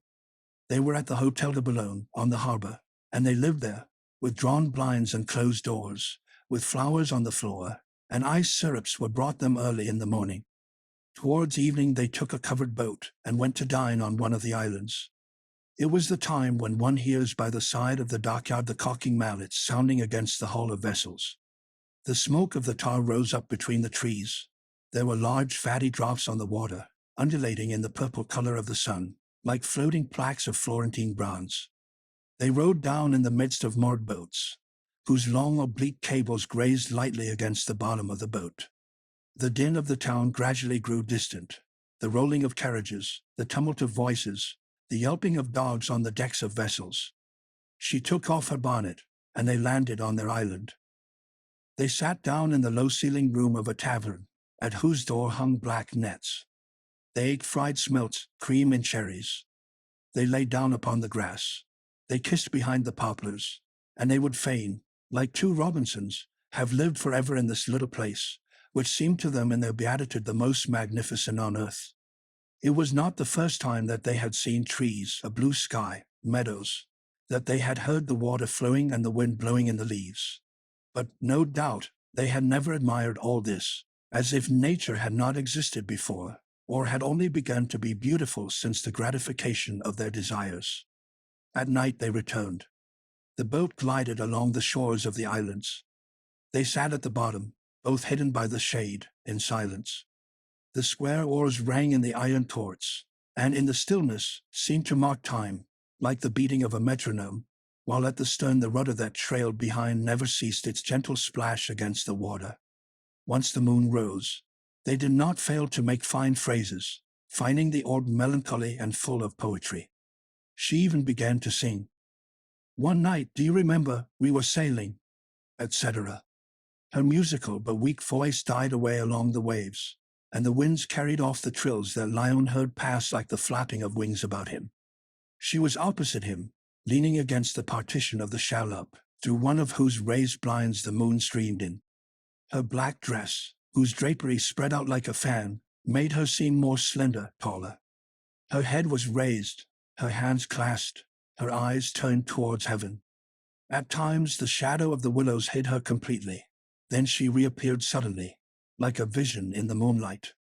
Lyon, on the floor by her side, found under his hand a ribbon of scarlet silk. The boatman looked at it, and at last said, "Perhaps it belongs to the party I took out the other day. A lot of jolly folk, gentlemen and ladies, with cakes, champagne, cornets, everything in style. There was one especially, a tall, handsome man with small mustaches, who was that funny. And they all kept saying, 'Now tell us something, Adolphe, I think.'" She shivered. "You are in pain?" asked Lyon, coming closer to her. "Oh, it's nothing. No doubt, it is only the night air. And who doesn't want for women either? softly added the sailor, thinking he was paying the stranger a compliment. Then, spitting on his hands, he took the oars again. Yet they had to part. The adieus were sad. He was to send his letters to Mere Rowlett, and she gave him such precise instructions about a double envelope that he admired greatly her amorous astuteness. "So you can assure me it is all right?" she said with her last kiss. "Yes, certainly." "But why?" he thought afterwards as he came back through the streets alone. "Is she so very anxious to get this power of attorney?" Chapter 4. Lyon soon put on an air of superiority before his comrades, avoided their company, and completely neglected his work. He waited for her letters, he reread them, he wrote to her. He called her to mind with all the strength of his desires and of his memories. Instead of lessening with absence, this longing to see her again grew, so that at last on Saturday morning he escaped from his office. When, from the summit of the hill, he saw in the valley below the church spire with its tin flag swinging in the wind, he felt that delight mingled with triumphant vanity and egoistic tenderness that millionaires must experience when they come back to their native village. He went rambling round her house. A light was burning in the kitchen. He watched for her shadow behind the curtains, but nothing appeared. Mere Lefrancois, when she saw him, uttered many exclamations. She thought he had grown and was thinner, while Artemise, on the contrary, thought him stouter and darker. He dined in the little room as of yore, but alone, without the tax-gatherer, for Binet, tired of waiting for the Hirondelle, had definitely put forward his meal 1 hour, and now he dined punctually at 5, and yet he declared usually the rickety old concern was late. Lyon, however, made up his mind, and knocked at the doctor's door. Madame was in her room, and did not come down for a quarter of an hour. The doctor seemed delighted to see him, but he never stirred out that evening, nor all the next day. He saw her alone in the evening, very late, behind the garden in the lane, as she had the other one. It was a stormy night, and they talked under an umbrella by lightning flashes. Their separation was becoming intolerable. "I would rather die," said Emma. She was writhing in his arms, weeping. "Adieu, adieu. When shall I see you again?" They came back again to embrace once more, and it was then that she promised him to find soon, by no matter what means, a regular opportunity for seeing one another in freedom at least once a week. Emma never doubted she should be able to do this. Besides, she was full of hope. Some money was coming to her. On the strength of it she bought a pair of yellow curtains with large stripes for her room, whose cheapness Monsieur Leroux had commended. She dreamed of getting a carpet, and Leroux, declaring that it wasn't drinking the sea, politely undertook to supply her with one. She could no longer do without his services. 20 times a day she sent for him, and he at once put by his business without a murmur. People could not understand either why Mere Rowlett breakfasted with her every day, and even paid her private visits. It was about this time, that is to say, the beginning of winter, that she seemed seized with great musical fervor. One evening when Charles was listening to her, she began the same piece 4 times over, each time with much vexation, while he, not noticing any difference, cried, "Bravo! Very good, or you are wrong to stop. Go on." "Oh, no, it is execrable. My fingers are quite rusty." The next day he begged her to play him something again. "Very well, to please you." And Charles confessed she had gone off a little. She played wrong notes and blundered, then, stopping short. "Ah, it is no use. I ought to take some lessons, but—" She bit her lips and added, 20 francs a lesson, that's too dear." "Yes, so it is, rather," said Charles, giggling stupidly. "But it seems to me that one might be able to do it for less, for there are artists of no reputation, and who are often better than the celebrities." "Find them," said Emma.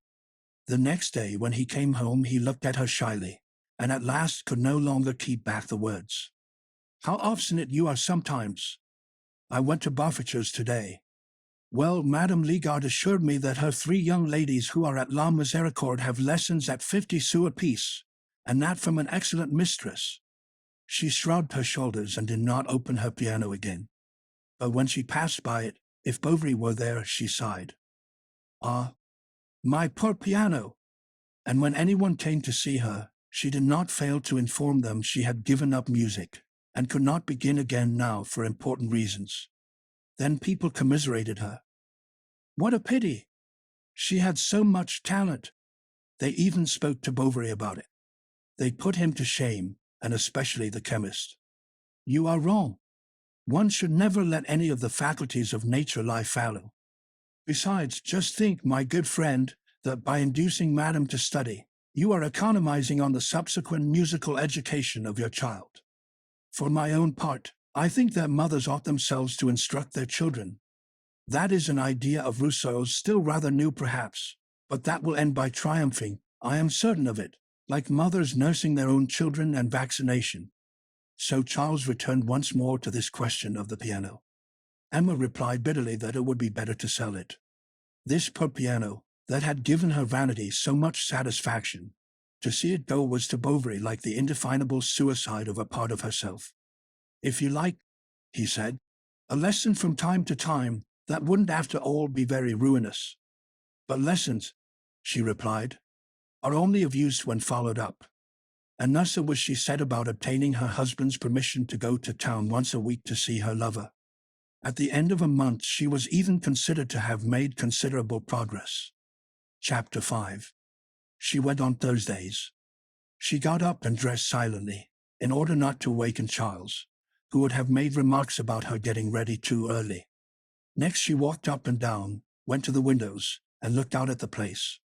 The early dawn was broadening between the pillars of the market, and the chemist's shop, with the shutters still up, showed in the pale light of the dawn the large letters of his signboard. When the clock pointed to 7:15, she went off to the lion door, whose door Artemise opened yawning. The girl then made up the coals covered by the cinders, and Emma remained alone in the kitchen. Now and again she went out. Hivert was leisurely harnessing his horses, listening, moreover, to Mere Lefrancois, who, passing her head a nightcap through a grating, was charging him with commissions and giving him explanations that would have confused anyone else. Emma kept beating the soles of her boots against the pavement of the yard. At last, when he had eaten his soup, put on his cloak, lighted his pipe, and grasped his whip, he calmly installed himself on his seat. The Hirondelle started at a slow trot, and for about a mile stopped here and there to pick up passengers who waited for it, standing at the border of the road, in front of their yard gates.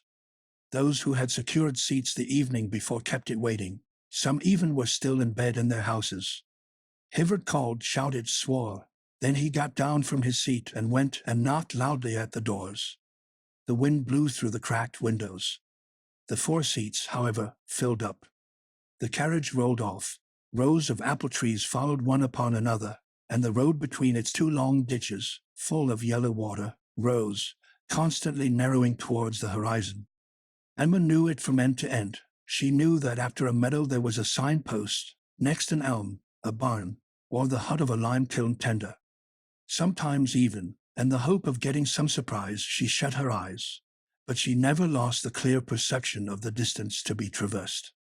At last the brick houses began to follow one another more closely. The earth resounded beneath the wheels. The Hirondelle glided between the gardens, where through an opening one saw statues, a periwinkle plant, clipped yews, and a swing. Then on a sudden the town appeared. Sloping down like an amphitheater, and drowned in the fog, it widened out beyond the bridges confusedly. Then the open country spread away with a monotonous movement till it touched in the distance the vague line of the pale sky. Seen thus from above, the whole landscape looked immovable as a picture. The anchored ships were massed in one corner, the river curved round the foot of the green hills, and the isles, oblique in shape, lay on the water, like large, motionless, black fishes. The factory chimneys belched forth immense brown fumes that were blown away at the top. One heard the rumbling of the foundries, together with the clear chimes of the churches that stood out in the mist. The leafless trees on the boulevards made violet thickets in the midst of the houses, and the roofs, all shining with the rain, threw back unequal reflections, according to the height of the quarters in which they were. Sometimes a gust of wind drove the clouds towards the St. Catherine Hills, like aerial waves that broke silently against the cliff. A giddiness seemed to her to detach itself from this mass of existence, and her heart swelled as if the 120,000 souls that palpitated there had all at once sent into it the vapor of the passions she fancied theirs.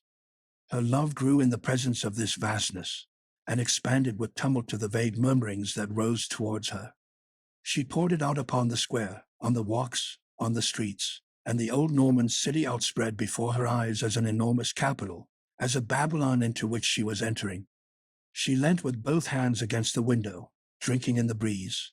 The 3 horses galloped, the stones grated in the mud, the diligence rocked, and Hebert, from afar, hailed the carts on the road, while the bourgeois who had spent the night at the Guillaume woods came quietly down the hill in their little family carriages.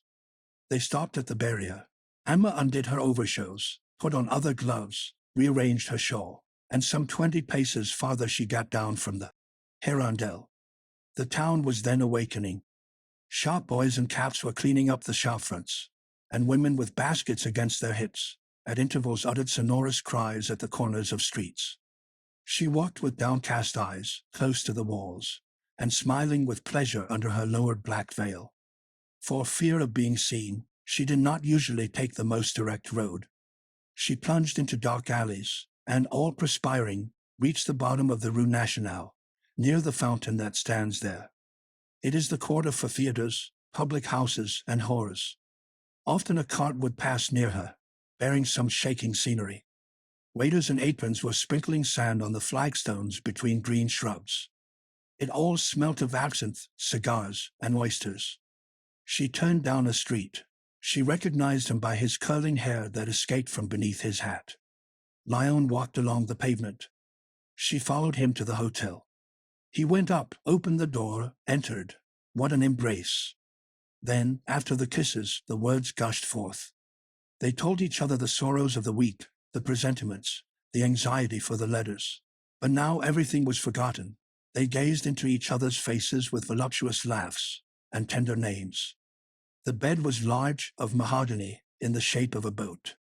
The curtains were in red levantine that hung from the ceiling and bulged out too much towards the bell-shaped bedside, and nothing in the world was so lovely as her brown head and white skin standing out against this purple color, when, with a movement of shame, she crossed her bare arms, hiding her face in her hands. The warm room, with its discreet carpet, its gay ornaments, and its calm light, seemed made for the intimacies of passion. The curtain rods, ending in arrows, their brass pegs, and the great balls of the fire dogs shone suddenly when the sun came in. On the chimney between the candelabra there were 2 of those pink shells in which one hears the murmur of the sea if one holds them to the ear.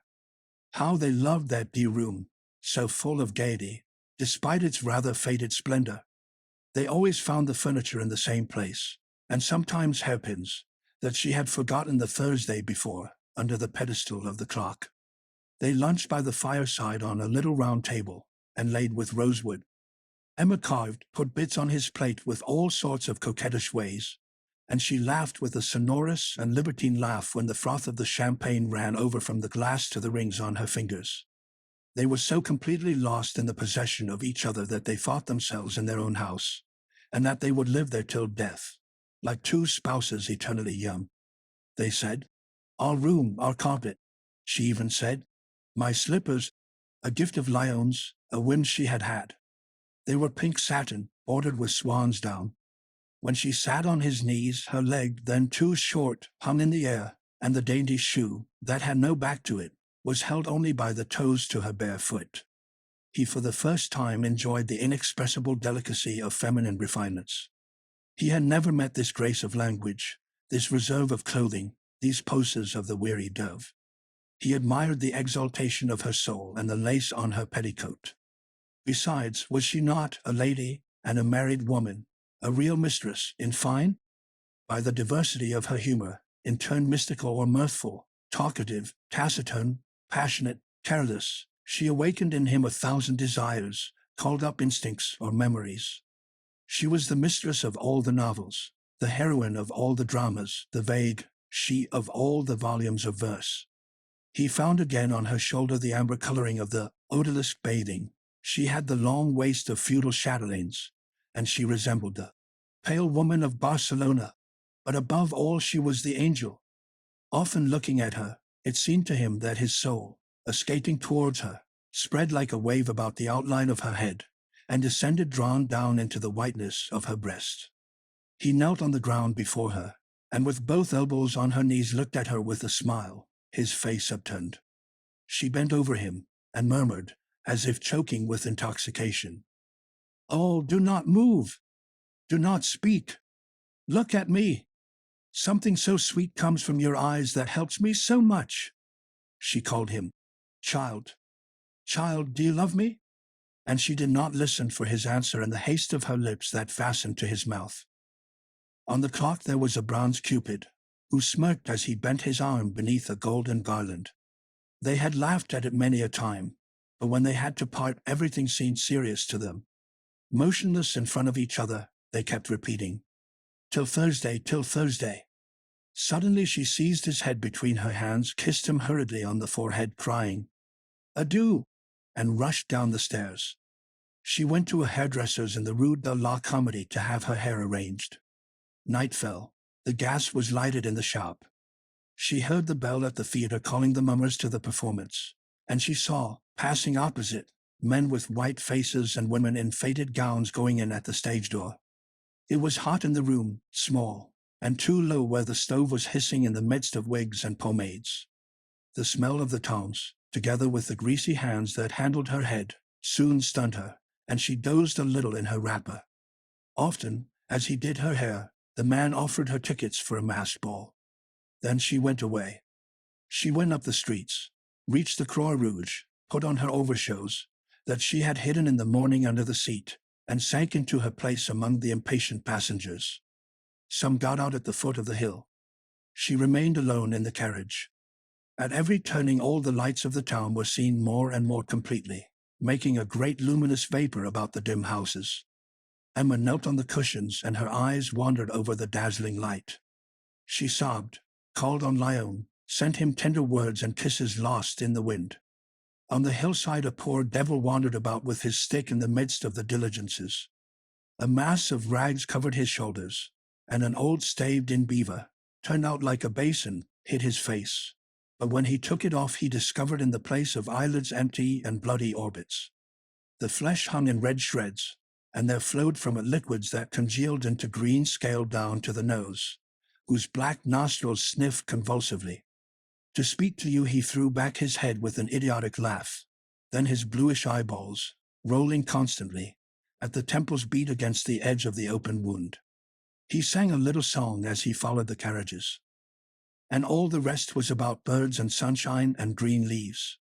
Sometimes he appeared suddenly behind Emma, bareheaded, and she drew back with a cry. Hebert made fun of him. He would advise him to get a booth at the Saint Romain fair, or else ask him, laughing, how his young woman was. Often they had started when, with a sudden movement, his hat entered the diligence through the small window, while he clung with his other arm to the footboard, between the wheels splashing mud. His voice, feeble at first and quavering, grew sharp. It resounded in the night like the indistinct moan of a vague distress, and through the ringing of the bells, the murmur of the trees, and the rumbling of the empty vehicle, it had a far-off sound that disturbed Emma. It went to the bottom of her soul, like a whirlwind in an abyss, and carried her away into the distances of a boundless melancholy. But Hebert, noticing a weight behind, gave the blind man sharp cuts with his whip. The thong lashed his wounds, and he fell back into the mud with a yell. Then the passengers in the Hirondelle ended by falling asleep, some with open mouths, others with lowered chins, leaning against their neighbor's shoulder, or with their arm passed through the strap, oscillating regularly with the jolting of the carriage, and the reflection of the lantern swinging without on the croup of the wheeler, penetrating into the interior through the chocolate calico curtains. Through sanguineous shadows over all these motionless people. Emma, drunk with grief, shivered in her clothes, feeling her feet grow colder and colder, and death in her soul. Charles at home was waiting for her. The Hirondelle was always late on Thursdays. Madame arrived at last, and scarcely kissed the child. The dinner was not ready. No matter. She excused the servant. This girl now seemed allowed to do just as she liked. Often her husband, noting her pallor, asked if she were unwell. No, said Emma. But, he replied, you seem so strange this evening. Oh, it's nothing. Nothing. There were even days when she had no sooner come in than she went up to her room, and Justin, happening to be there, moved about noiselessly, quicker at helping her than the best of maids. He put the matches ready, the candlestick, a book, arranged her nightgown, turned back the bedclothes. Come, said she, that will do. Now you can go. For he stood there, his hands hanging down and his eyes wide open, as if enmeshed in the innumerable threads of a sudden reverie. The following day was frightful, and those that came after still more unbearable, because of her impatience to once again seize her happiness, an ardent lust, inflamed by the images of past experience, and that burst forth freely on the seventh day beneath Lyon's caresses. His ardors were hidden beneath outbursts of wonder and gratitude. Emma tasted this love in a discreet, absorbed fashion, maintained it by all the artifices of her tenderness, and trembled a little lest it should be lost later on. She often said to him, with her sweet, melancholy voice, "Ah, you too, you will leave me. You will marry. You will be like all the others." He asked, "What others?" "Why, like all men," she replied, then added, repulsing him with a languid movement, "You are all evil." One day, as they were talking philosophically of earthly disillusions, to experiment on his jealousy, or yielding, perhaps, to an overstrong need to pour out her heart, she told him that formerly, before him, she had loved someone.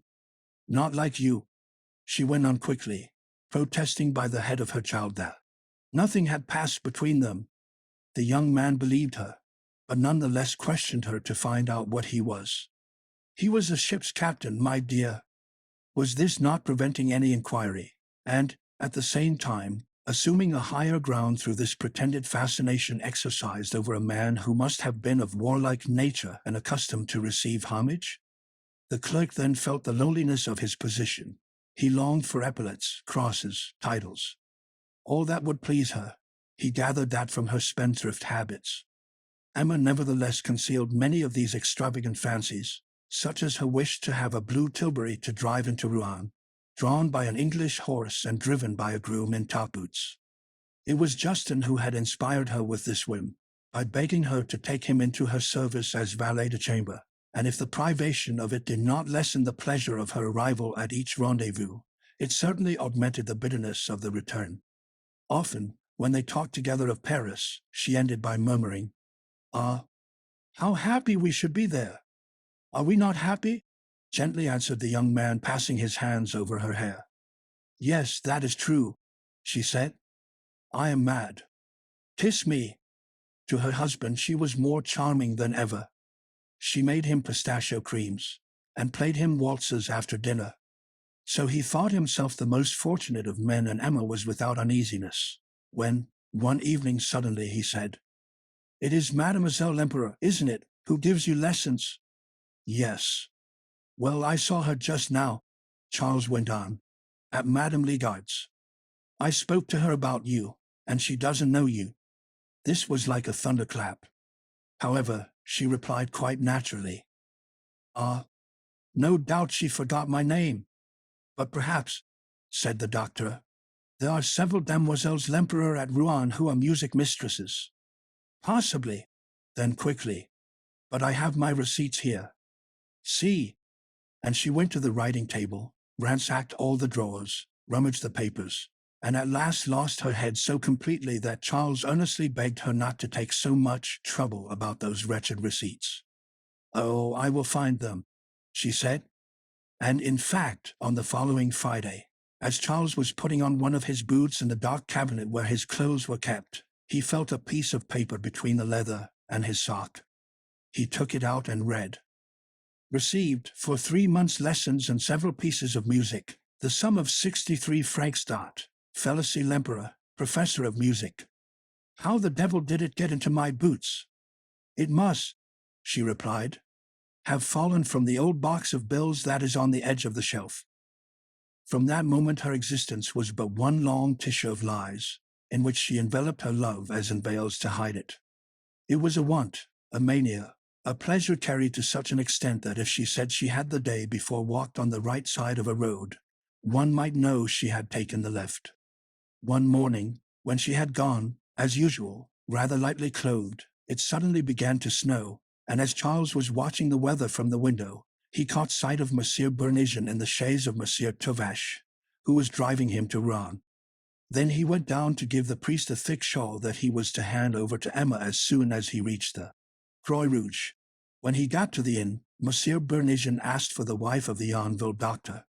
The landlady replied that she very rarely came to her establishment. So that evening, when he recognized Madame Bovary in the Hirondelle, the curé told her his dilemma, without, however, appearing to attach much importance to it, for he began praising a preacher who was doing wonders at the cathedral, and whom all the ladies were rushing to hear. Still, if he did not ask for any explanation, others, later on, might prove less discreet. So she thought well to get down each time at the Croix Rouge, so that the good folk of her village who saw her on the stairs should suspect nothing. One day, however, Monsieur Leroux met her coming out of the Hotel de Boulogne on Lyon's arm, and she was frightened, thinking he would gossip. He was not such a fool. But 3 days after he came to her room, shut the door, and said, "I must have some money." She declared she could not give him any. Leroux burst into lamentations and reminded her of all the kindnesses he had shown her. In fact, of the 2 bills signed by Charles, Emma up to the present had paid only one. As to the second, the shopkeeper, at her request, had consented to replace it by another, which again had been renewed for a long date. Then he drew from his pocket a list of goods not paid for, to wit, the curtains, the carpet, the material for the armchairs, several dresses, and divers articles of dress, the bills for which amounted to about 2,000 francs. She bowed her head. He went on, "But if you haven't any ready money, you have an estate." And he reminded her of a miserable little hovel situated at Barneville, near Aumale, that brought in almost nothing. It had formerly been part of a small farm sold by Monsieur Bovary Senior, for Leroux knew everything, even to the number of acres and the names of the neighbors. "If I were in your place," he said, "I should clear myself of my debts, and have money left over." She pointed out the difficulty of getting a purchaser. He held out the hope of finding one, but she asked him how she should manage to sell it. "Haven't you your power of attorney?" he replied. The phrase came to her like a breath of fresh air. "Leave me the bill," said Emma. "Oh, it isn't worthwhile," answered Leroux. He came back the following week and boasted of having, after much trouble, at last discovered a certain Langlois, who for a long time had had an eye on the property, but without mentioning his price. "Never mind the price," she cried. But they would, on the contrary, have to wait to sound the fellow.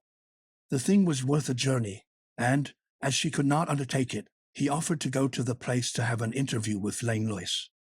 On his return he announced that the purchaser proposed 4,000 francs. Emma was radiant at this news. "Frankly," he added, "that's a good price." She drew half the sum at once, and when she was about to pay her account the shopkeeper said, "It really grieves me, on my word, to see you depriving yourself all at once of such a big sum as that." Then she looked at the banknotes, and dreaming of the unlimited number of rendezvous represented by those 2,000 francs, she stammered, "What? What? Oh," he went on, laughing good-naturedly, "one puts anything one likes on receipts. Don't you think I know what household affairs are?" And he looked at her fixedly, while in his hand he held 2 long papers that he slid between his nails. At last, opening his pocket-book, he spread out on the table 4 bills to order, each for 1,000 francs. "Sign these," he said, "and keep it all." She cried out, scandalized. "But if I give you the surplus," replied Monsieur Leroux impudently, "is that not helping you?" And taking a pen he wrote at the bottom of the account, "Received of Madame Bovary 4,000 francs. Now who can trouble you, since in 6 months you'll draw the arrears for your cottage, and I don't make the last bill due till after you've been paid." Emma grew rather confused in her calculations, and her ears tingled as if gold pieces, bursting from their bags, rang all round her on the floor. At last Leroux explained that he had a very good friend, Vincart, a broker at Rouen, who would discount these 4 bills. Then he himself would hand over to Madame the remainder after the actual debt was paid. But instead of 2,000 francs he brought only 1,800, for the friend Vincart, which was only fair, had deducted 200 francs for commission and discount. Then he carelessly asked for a receipt. You understand, in business sometimes. And with the date, if you please, with the date. A horizon of realizable whims opened out before Emma. She was prudent enough to lay by 1,000 crowns, with which the first 3 bills were paid when they fell due. But the 4th, by chance, came to the house on a Thursday, and Charles, quite upset, patiently awaited his wife's return for an explanation. If she had not told him about this bill, it was only to spare him such domestic worries. She sat on his knees, caressed him, cooed to him, gave him a long enumeration of all the indispensable things that had been got on credit. Really, you must confess, considering the quantity, it isn't too dear. Charles, at his wits' end, soon had recourse to the eternal Leroux, who swore he would arrange matters if the doctor would sign him 2 bills, one of which was for 700 francs, payable in 3 months. In order to arrange for this, he wrote his mother a pathetic letter. Instead of sending a reply, she came herself, and when Emma wanted to know whether he had got anything out of her, "Yes," he replied, "but she wants to see the account." The next morning at daybreak Emma ran to Leroux to beg him to make out another account for not more than 1,000 francs, for to show the one for 4,000 it would be necessary to say that she had paid 2/3, and confess, consequently, the sale of the estate, a negotiation admirably carried out by the shopkeeper, and which, in fact, was only actually known later on. Despite the low price of each article, Madame Bovary Senior, of course, thought the expenditure extravagant. Couldn't you do without a carpet? Why have recovered the armchairs? In my time there was a single armchair in a house, for elderly persons. At any rate it was so at my mother's, who was a good woman, I can tell you. Everybody can't be rich. No fortune can hold out against waste. I should be ashamed to coddle myself as you do. And yet I am old. I need looking after. And there, fitting up gowns. Fallals. What? Silk for lining at 2 francs, when you can get jaconet for 10 sous, or even for 8, that would do well enough. Emma, lying on a lounge, replied as quietly as possible. Ah, madam, enough. Enough. The other went on lecturing her, predicting they would end in the workhouse. But it was Bovary's fault. Luckily, he had promised to destroy that power of attorney. What?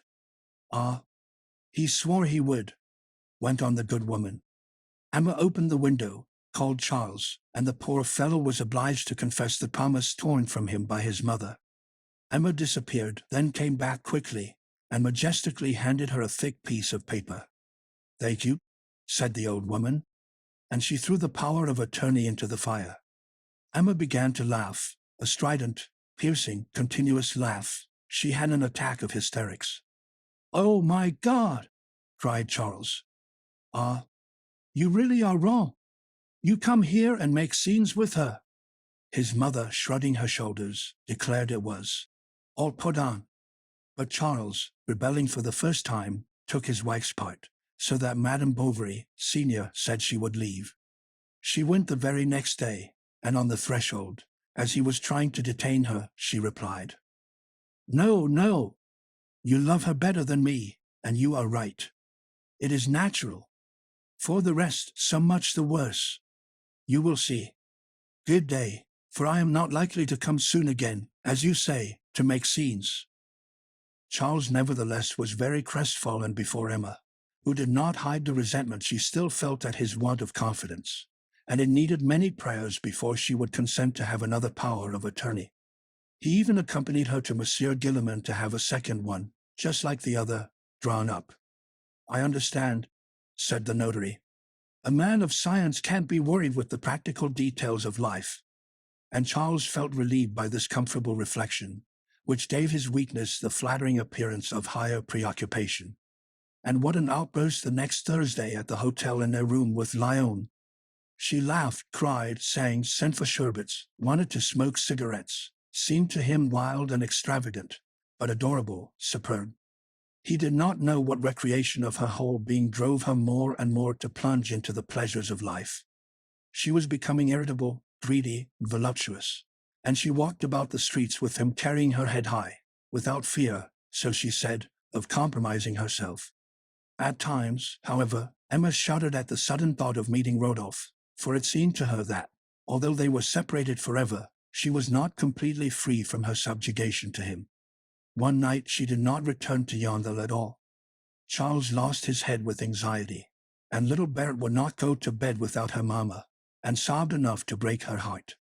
Justin had gone out searching the road at random. Monsieur James even had left his pharmacy. At last, at 11 o'clock, able to bear it no longer, Charles harnessed his chaise, jumped in, whipped up his horse, and reached the Croix Rue about 2 o'clock in the morning.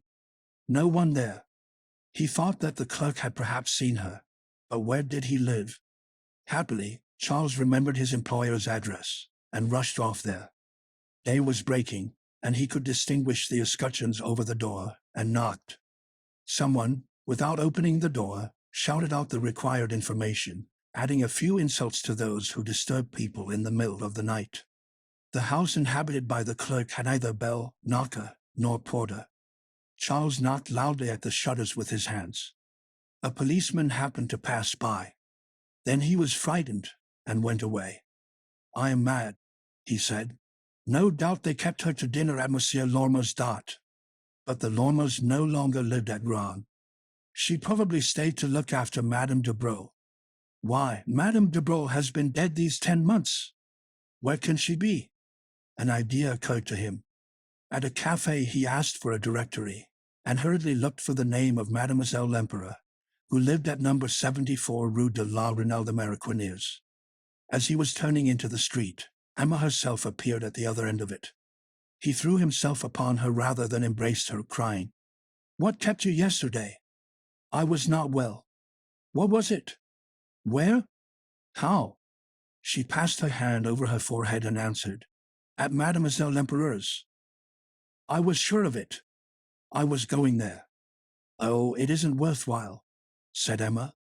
"She went out just now, but for the future don't worry. I do not feel free, you see, if I know that the least delay upsets you like this." This was a sort of permission that she gave herself, so as to get perfect freedom in her escapades. And she profited by it freely, fully. When she was seized with the desire to see Lyon, she set out upon any pretext, and as he was not expecting her on that day, she went to fetch him at his office. It was a great delight at first, but soon he no longer concealed the truth, which was, that his master complained very much about these interruptions. "Charles, come along," she said, and he slipped out. She wanted him to dress all in black, and grow a pointed beard, to look like the portraits of Louis XIII. She wanted to see his lodgings, thought them poor. He blushed at them, but she did not notice this, then advised him to buy some curtains like hers, and as he objected to the expense. Ah, you care for your money," she said, laughing. Each time Lyon had to tell her everything that he had done since their last meeting. She asked him for some verses, for herself, a love poem in honor of her. But he never succeeded in getting a rhyme for the second verse, and at last ended by copying a sonnet in a keepsake. This was less from vanity than from the one desire of pleasing her. He did not question her ideas. He accepted all her tastes. He was rather becoming her mistress than she his. She had tender words and kisses that thrilled his soul. Where could she have learnt this corruption almost incorporeal in the strength of its profanity and dissimulation? Chapter 6. During the journeys he made to see her, Lyon had often dined at the chemist's, and he felt obliged from politeness to invite him in turn. "With pleasure," Monsieur James replied. "Besides, I must invigorate my mind, for I am getting rusty here. We'll go to the theatre, to the restaurant. We'll make a night of it." "Oh, my dear," tenderly murmured Madame James, alarmed at the vague perils he was preparing to brave. "Well, what?" Do you think I'm not sufficiently ruining my health living here amid the continual emanations of the pharmacy? But there, that is the way with women.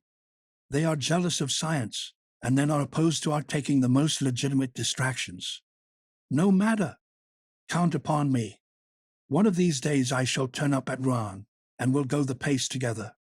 The druggist would formerly have taken good care not to use such an expression, but he was cultivating a gay Parisian style, which he thought in the best taste, and like his neighbor, Madame Bovary, he questioned the clerk curiously about the customs of the capital. He even talked slang to dazzle the bourgeois, saying bender, crummy, dandy, macaroni, the cheese, cut my stick and I'll hook it.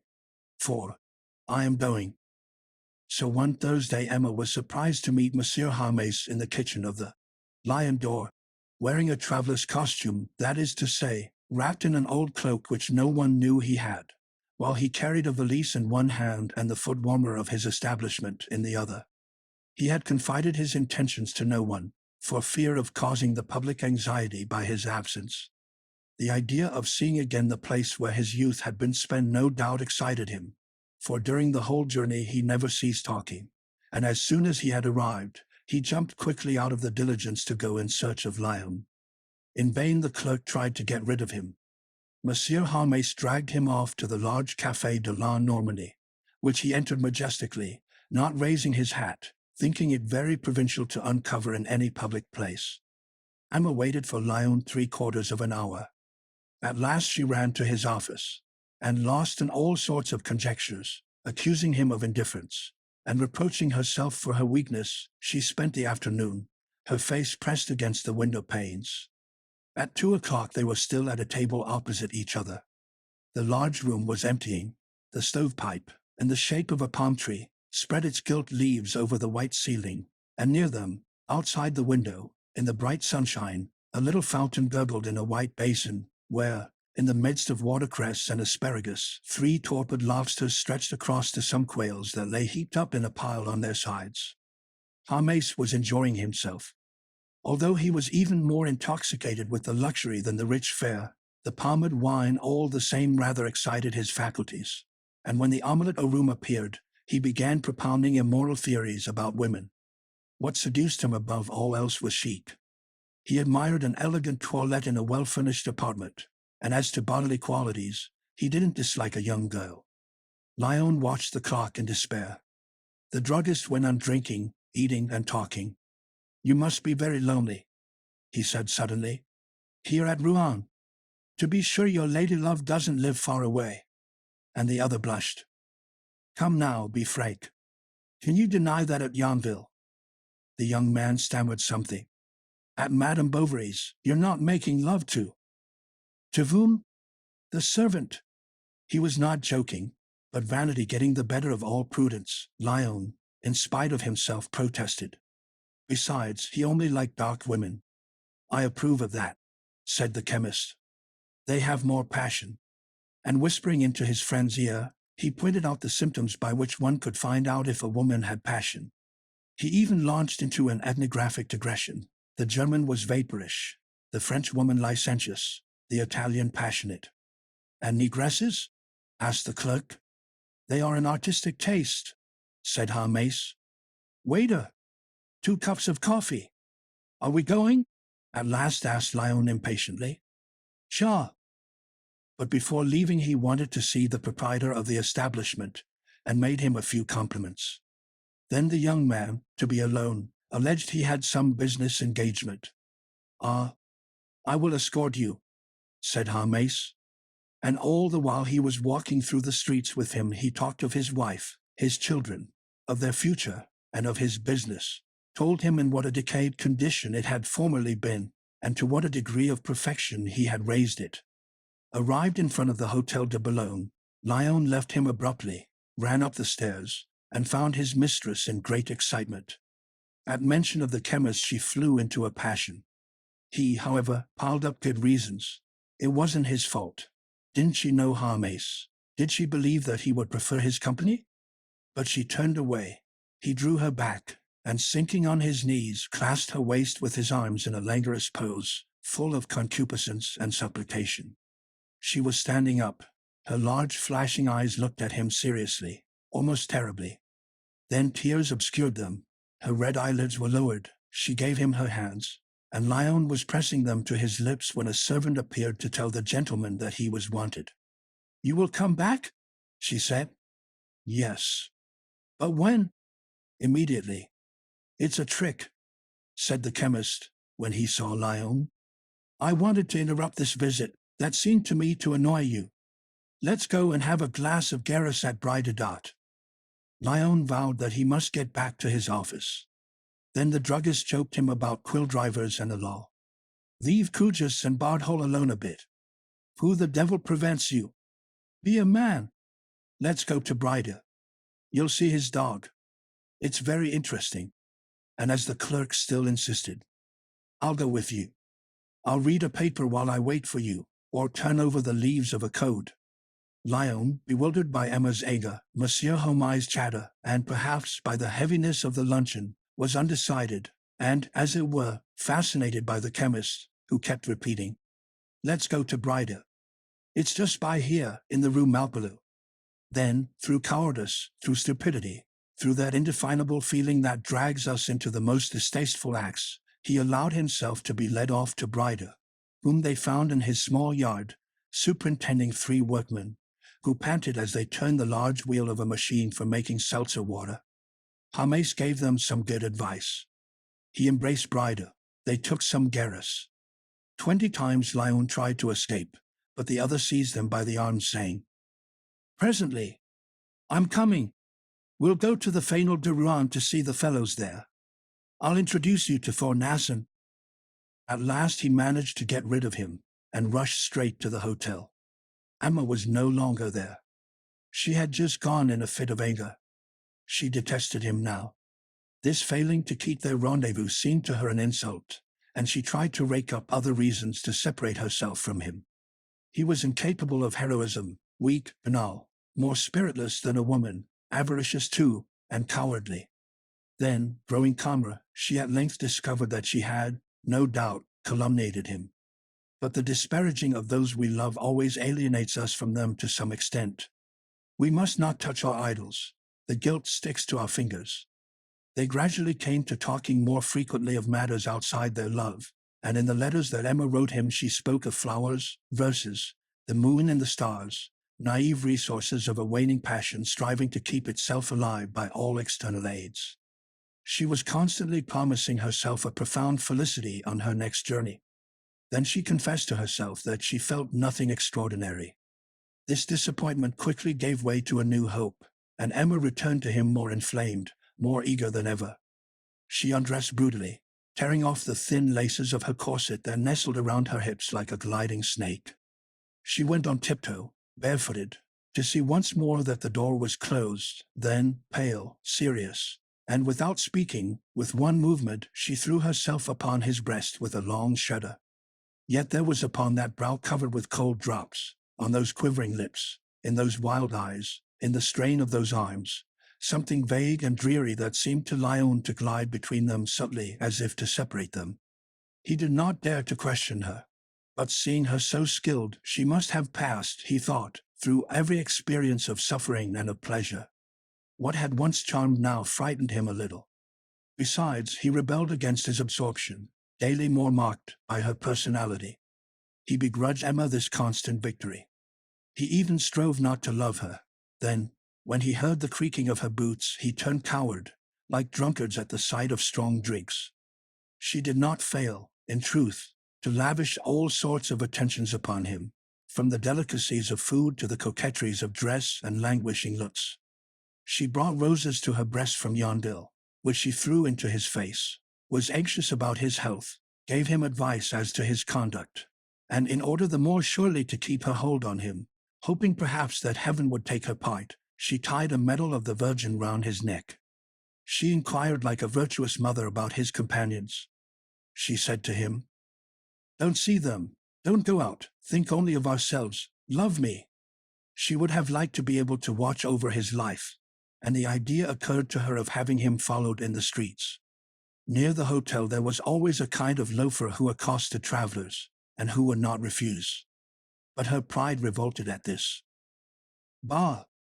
So much the worse. Let him deceive me. What does it matter to me? As if I cared for him. One day, when they had parted early and she was returning alone along the boulevard, she saw the walls of her convent. Then she sat down on a form in the shade of the elm trees. How calm that time had been! How she longed for the ineffable sentiments of love that she had tried to figure to herself out of books. The first month of her marriage, her rides in the wood, the Viscount that waltzed, and Lagarde singing, all repassed before her eyes. And Lyon suddenly appeared to her as far off as the others.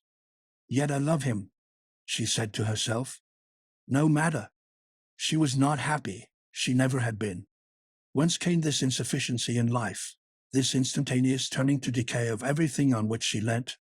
But if there was somewhere a being strong and beautiful, a valiant nature, full at once of exaltation and refinement, a poet's heart in an angel's form, a lyre with sounding chords ringing out elegiac epithalania to heaven, why, perchance, should she not find him? Ah, how impossible! Besides, nothing was worth the trouble of seeking it. Everything was a lie. Every smile hid a yawn of boredom, every joy a curse, all pleasure satiety, and the sweetest kisses left upon your lips only the unattainable desire for a greater delight. A metallic clang droned through the air, and 4 strokes were heard from the convent clock. 4 o'clock, and it seemed to her that she had been there on that form an eternity. But an infinity of passions may be contained in a minute, like a crowd in a small space. Emma lived all absorbed in hers, and troubled no more about money matters than an archduchess. Once, however, a wretched-looking man, rubicund and bald, came to her house, saying he had been sent by Monsieur Vicart of Rouen. He took out the pins that held together the side pockets of his long green overcoat, stuck them into his sleeve, and politely handed her a paper. It was a bill for 700 francs, signed by her, and which Leroux, in spite of all his professions, had paid away to Vicart. She sent her servant for him. He could not come. Then the stranger, who had remained standing, casting right and left curious glances, that his thick, fair eyebrows hid, asked with a naive air, "What answer am I to take, Monsieur Vicart?" "Oh," said Emma, "tell him that I haven't it. I will send next week. He must wait, yes, till next week." And the fellow went without another word. But the next day at 12 o'clock she received a summons, and the sight of the stamped paper, on which appeared several times in large letters, "Maitre Haring, bailiff at Buchy," so frightened her that she rushed in hot haste to the linen-draper's. She found him in his shop, doing up a parcel. "You're obedient," he said. "I am at your service." But Leroux, all the same, went on with his work, helped by a young girl of about 13, somewhat hunchbacked, who was at once his clerk and his servant. Then, his clogs clattering on the shop-boards, he went up in front of Madame Bovary to the first door, and introduced her into a narrow closet, where, in a large bureau in sapin wood, lay some ledgers, protected by a horizontal padlocked iron bar. Against the wall, under some remnants of calico, one glimpsed a safe, but of such dimensions that it must contain something besides bills and money. Monsieur Leroux, in fact, went in for pawnbroking, and it was there that he had put Madame Bovary's gold chain, together with the earrings of poor old Tellier, who, at last forced to sell out, had bought a meagre store of grocery at Quincampoix, where he was dying of catarrh amongst his candles, that were less yellow than his face. Leroux sat down in a large cane armchair, saying, "What news?" "See," and she showed him the paper. "Well, how can I help it?" Then she grew angry, reminding him of the promise he had given not to pay away her bills. He acknowledged it. "But I was pressed myself. The knife was at my own throat." "And what will happen now?" she went on. "Oh, it's very simple. A judgment and then a distraint. That's about it." Emma kept down a desire to strike him, and asked gently if there was no way of quieting Monsieur Vicart. "I dare say. Quiet Vicart? You don't know him. He's more ferocious than an Arab." Still Monsieur Leroux must interfere. "Well, listen. It seems to me so far I've been very good to you," and opening one of his ledgers. "See," he said, then running up the page with his finger. "Let's see. Let's see. August 3d, 200 francs. June 17th, 150. March 23d, 46. In April. He stopped, as if afraid of making some mistake.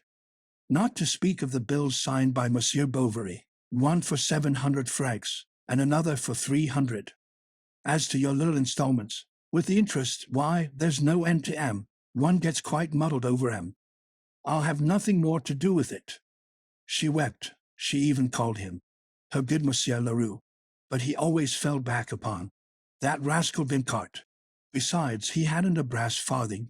No one was paying him nowadays. They were eating his coat off his back. A poor shopkeeper like him couldn't advance money. Emma was silent, and Monsieur Leroux, who was biting the feathers of a quill, no doubt became uneasy at her silence, for he went on. Unless one of these days I have something coming in, I might. Besides, said she, as soon as the balance of Barneville. What?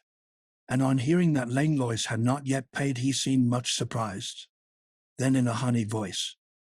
And we agree, you say? Oh, to anything you like. On this he closed his eyes to reflect, wrote down a few figures, and declaring it would be very difficult for him, that the affair was shady, and that he was being bled, he wrote out 4 bills for 250 francs each, to fall due month by month. Provided that Vincart will listen to me. However, it's settled. I don't play the fool. I'm straight enough. Next he carelessly showed her several new goods, not one of which, however, was in his opinion worthy of Madame. When I think that there's a dress at 3 halfpenny a yard, and warranted fast colours, and yet they actually swallow it. Of course you understand one doesn't tell them what it really is. He hoped by this confession of dishonesty to others to quite convince her of his probity to her. Then he called her back to show her 3 yards of grapure that he had lately picked up at a sale. Isn't it lovely? Said Leroux. It is very much used now for the backs of armchairs. It's quite the rage. And more ready than a juggler, he wrapped up the grapure in some blue paper and put it in Emma's hands. But at least let me know. Yes, another time, he replied, turning on his heel. That same evening she urged Bovary to write to his mother, to ask her to send as quickly as possible the whole of the balance due from the father's estate. The mother-in-law replied that she had nothing more, the winding up was over, and there was due to them besides Barneville an income of 600 francs, that she would pay them punctually. Then Madame Bovary sent in accounts to 2 or 3 patients, and she made large use of this method, which was very successful. She was always careful to add a postscript. Do not mention this to my husband. You know how proud he is. Excuse me. Yours obediently. There were some complaints. She intercepted them. To get money she began selling her old gloves, her old hats, the old odds and ends, and she bargained rapaciously, her peasant blood standing her in good stead. Then on her journey to town she picked up knick-knacks second-hand that, in default of anyone else, Monsieur Leroux would certainly take off her hands. She bought ostrich feathers, Chinese porcelain, and trunks. She borrowed from Felicite, from Madame Lefrancois, from the landlady at the Croix Rouge, from everybody, no matter where. With the money she at last received from Barneville she paid 2 bills. The other 1,500 francs fell due. She renewed the bills, and thus it was continually. Sometimes, it is true, she tried to make a calculation, but she discovered things so exorbitant that she could not believe them possible.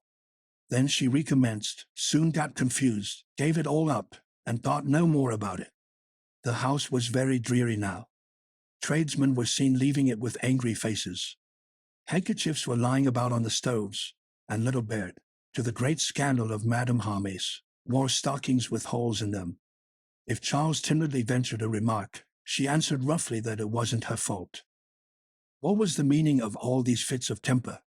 He explained everything through her old nervous illness, and reproaching himself with having taken her infirmities for faults, accused himself of egotism, and longed to go and take her in his arms. Ah, no, he said to himself. I should worry her. And he did not stir. After dinner he walked about alone in the garden. He took little Berthe on his knees, and unfolding his medical journal, tried to teach her to read. But the child, who never had any lessons, soon looked up with large, sad eyes and began to cry. Then he comforted her, went to fetch water in her can to make rivers on the sand path, or broke off branches from the privet hedges to plant trees in the beds. This did not spoil the garden much, all choked now with long weeds. They owed lestabudos for so many days. Then the child grew cold and asked for her mother. "Call the servant," said Charles. "You know, dearie, that Mamma does not like to be disturbed." Autumn was setting in, and the leaves were already falling, as they did 2 years ago when she was ill. Where would it all end? And he walked up and down, his hands behind his back. Madame was in her room, which no one entered. She stayed there all day long, torpid, half-dressed, and from time to time burning Turkish pastilles which she had bought at Rouen in an Algerian shop. In order not to have at night this sleeping man stretched at her side, by dint of maneuvering, she at last succeeded in banishing him to the second floor, while she read till morning extravagant books, full of pictures of orgies and thrilling situations.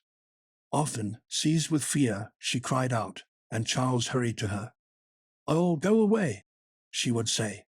Or at other times, consumed more ardently than ever by that inner flame to which adultery added fuel, panting, tremulous, all desire, she threw open her window, breathed in the cold air, shook loose in the winter masses of hair, too heavy, and gazing upon the stars, longed for some princely love. She thought of him, of Lyon. She would then have given anything for a single one of those meetings that surfeited her. These were her gala days.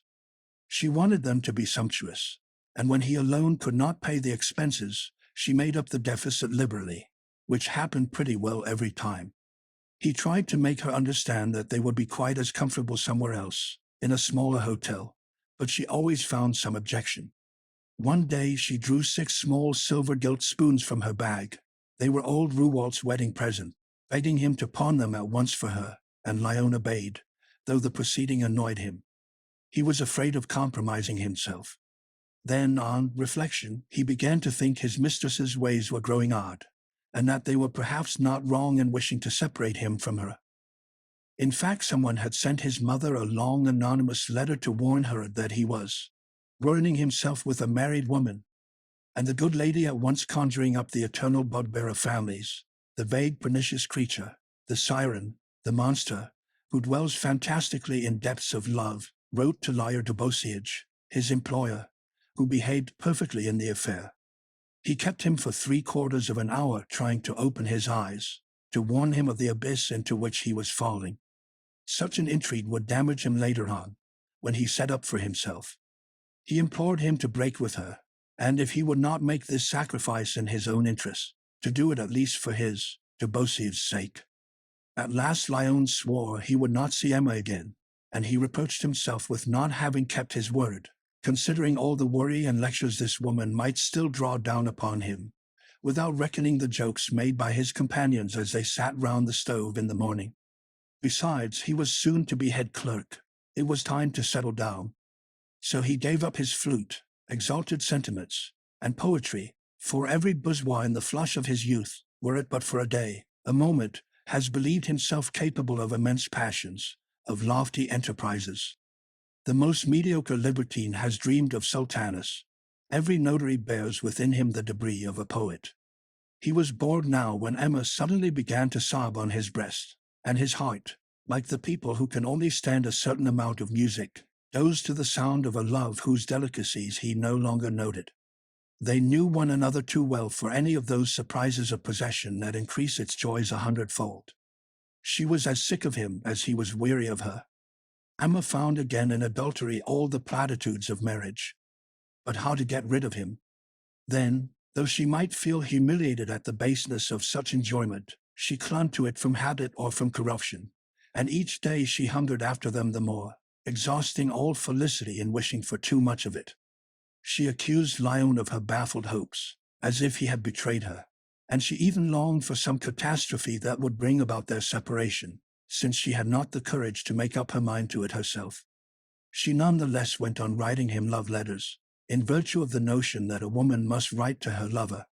But whilst she wrote, it was another man she saw, a phantom fashioned out of her most ardent memories, of her finest reading, her strongest lust, and at last he became so real, so tangible, that she palpitated wondering, without, however, the power to imagine him clearly, so lost was he, like a god, beneath the abundance of his attributes.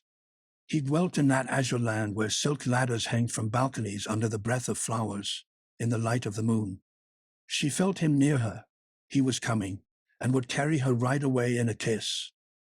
Then she fell back exhausted, for these transports of vague love wearied her more than great debauchery. She now felt constant ache all over her. Often she even received summonses, stamped paper that she barely looked at. She would have liked not to be alive, or to be always asleep. On Midland she did not return to Yarnil, but in the evening went to a masked ball. She wore velvet breeches, red stockings, a club wig, and three-cornered hat cocked on one side. She danced all night to the wild tones of the trombones. People gathered round her, and in the morning she found herself on the steps of the theatre together with 5 or 6 masks, debardises and sailors, Lyon's comrades, who were talking about having supper. The neighboring cafes were full. They caught sight of one on the harbor, a very indifferent restaurant, whose proprietor showed them to a little room on the 4th floor.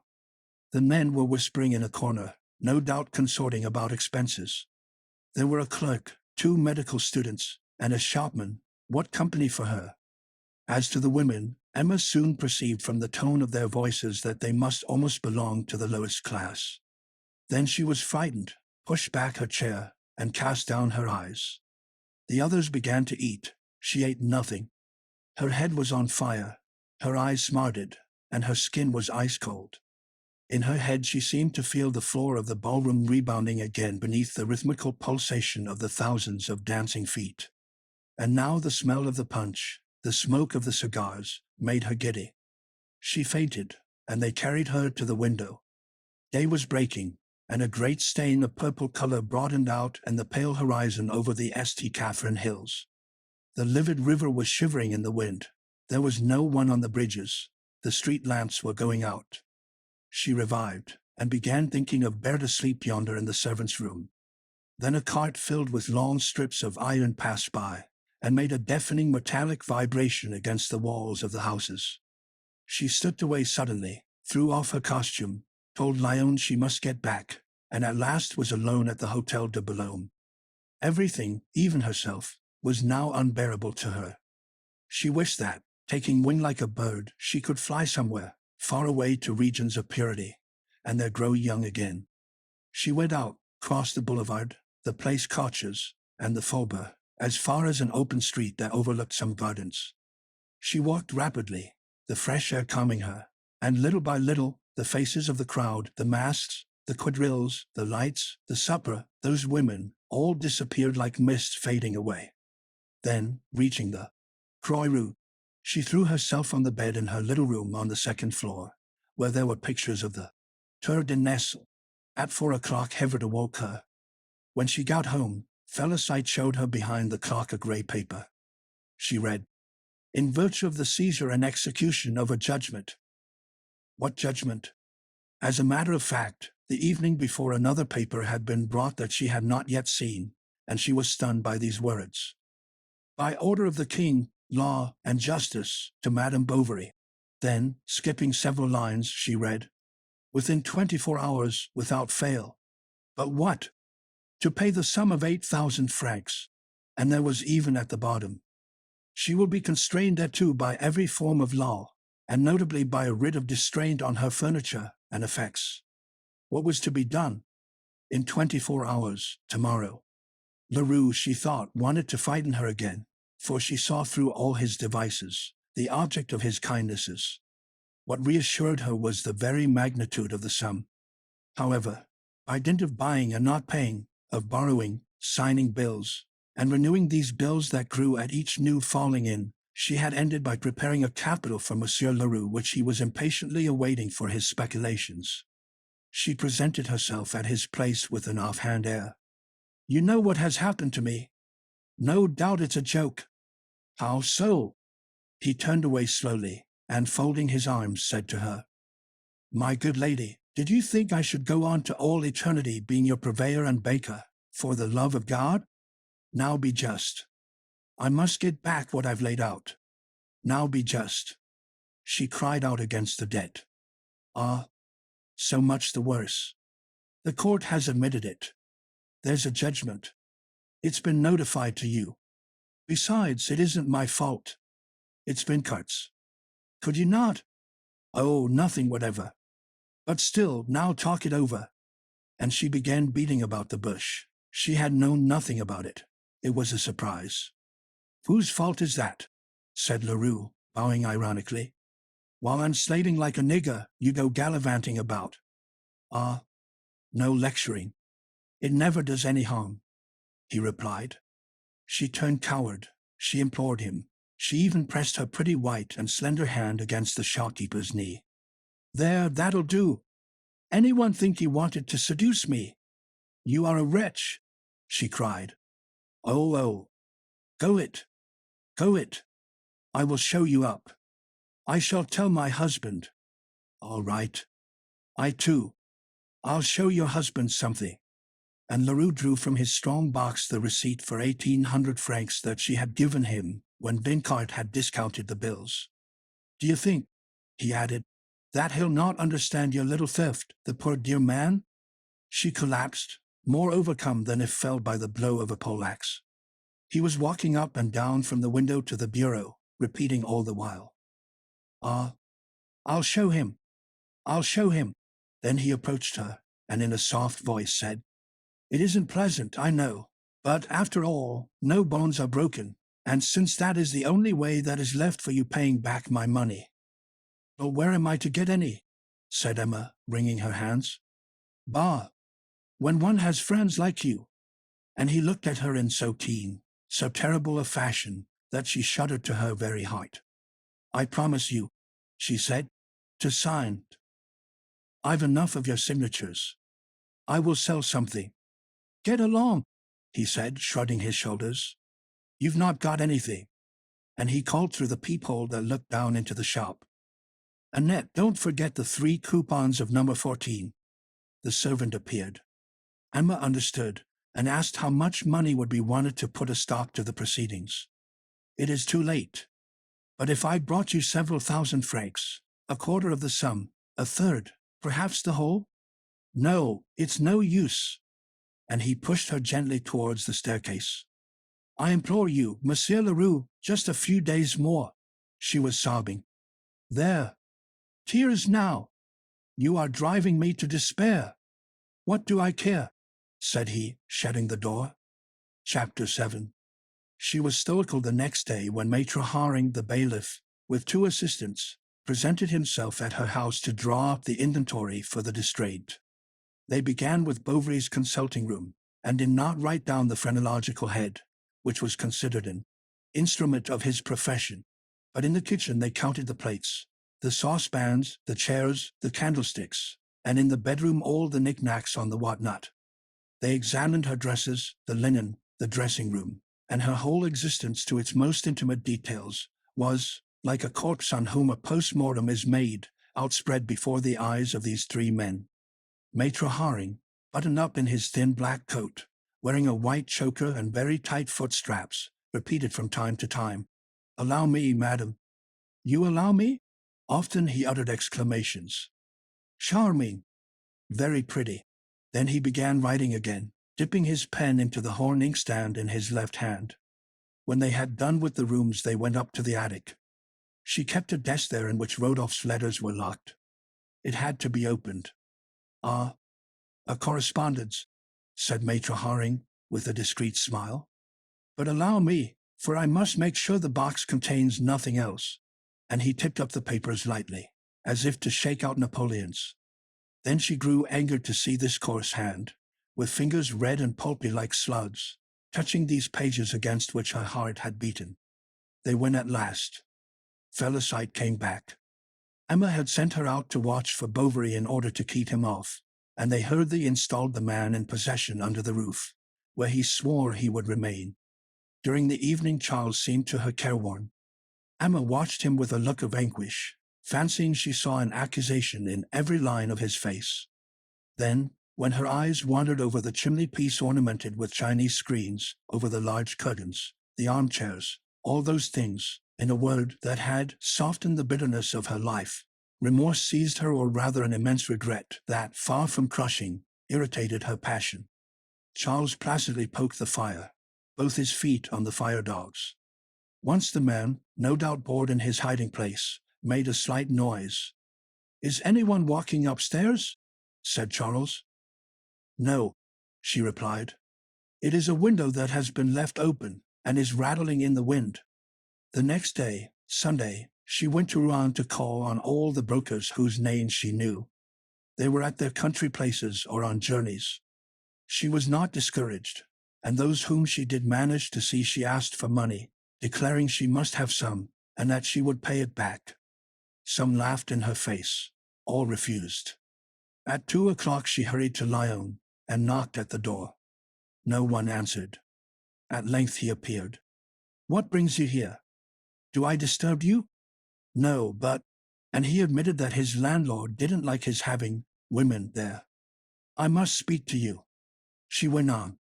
Then he took down the key, but she stopped him. "No, no, down there, in our home." And they went to their room at the Hotel de Boulogne. On arriving, she drank off a large glass of water. She was very pale. She said to him, "Lyon, you will do me a service?" And shaking him by both hands that she grasped tightly, she added, "Listen, I want 8,000 francs. But you are mad." "Not yet." And thereupon, telling him the story of the distraint, she explained her distress to him. For Charles knew nothing of it. Her mother-in-law detested her. Old Roe could do nothing. But he, Lyon, he would set about finding this indispensable sum. "How on earth can I?" "What a coward you are!" she cried. Then he said stupidly, "You are exaggerating the difficulty. Perhaps, with 1,000 crowns or so the fellow could be stopped.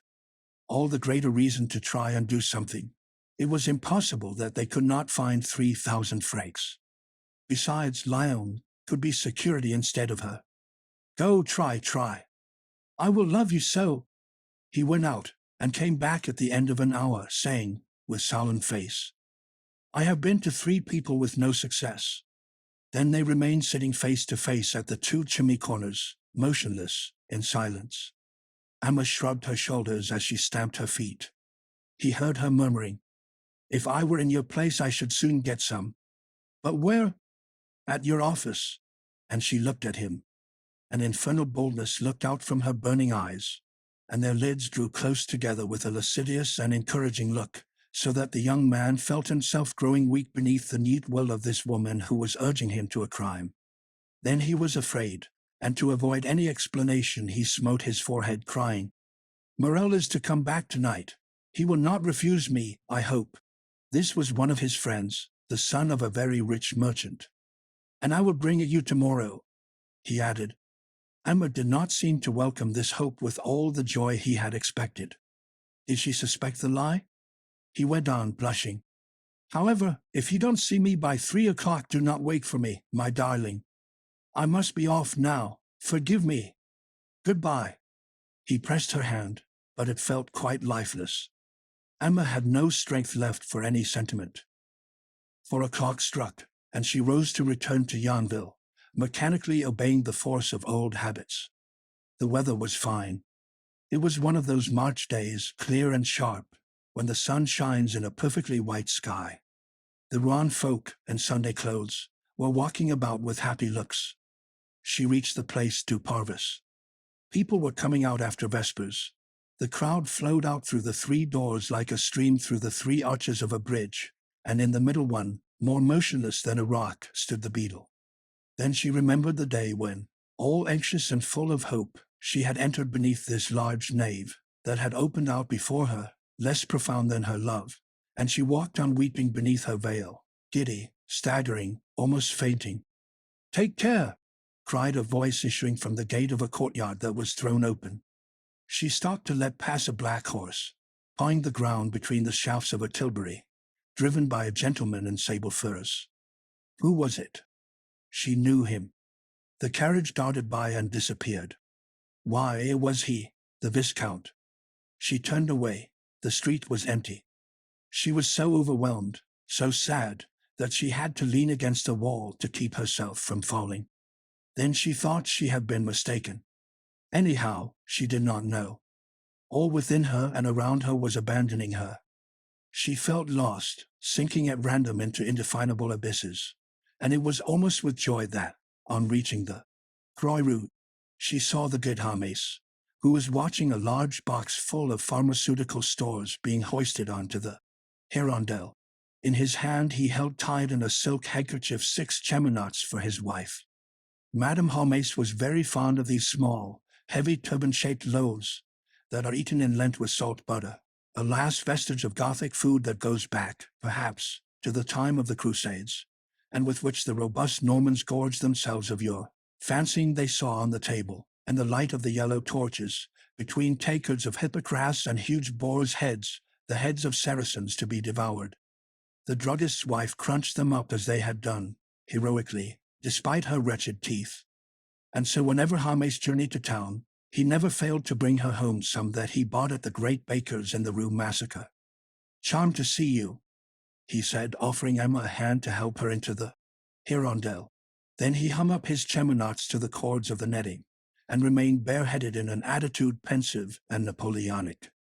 But when the blind man appeared as usual at the foot of the hill, he exclaimed, "I can't understand why the authorities tolerate such culpable industries.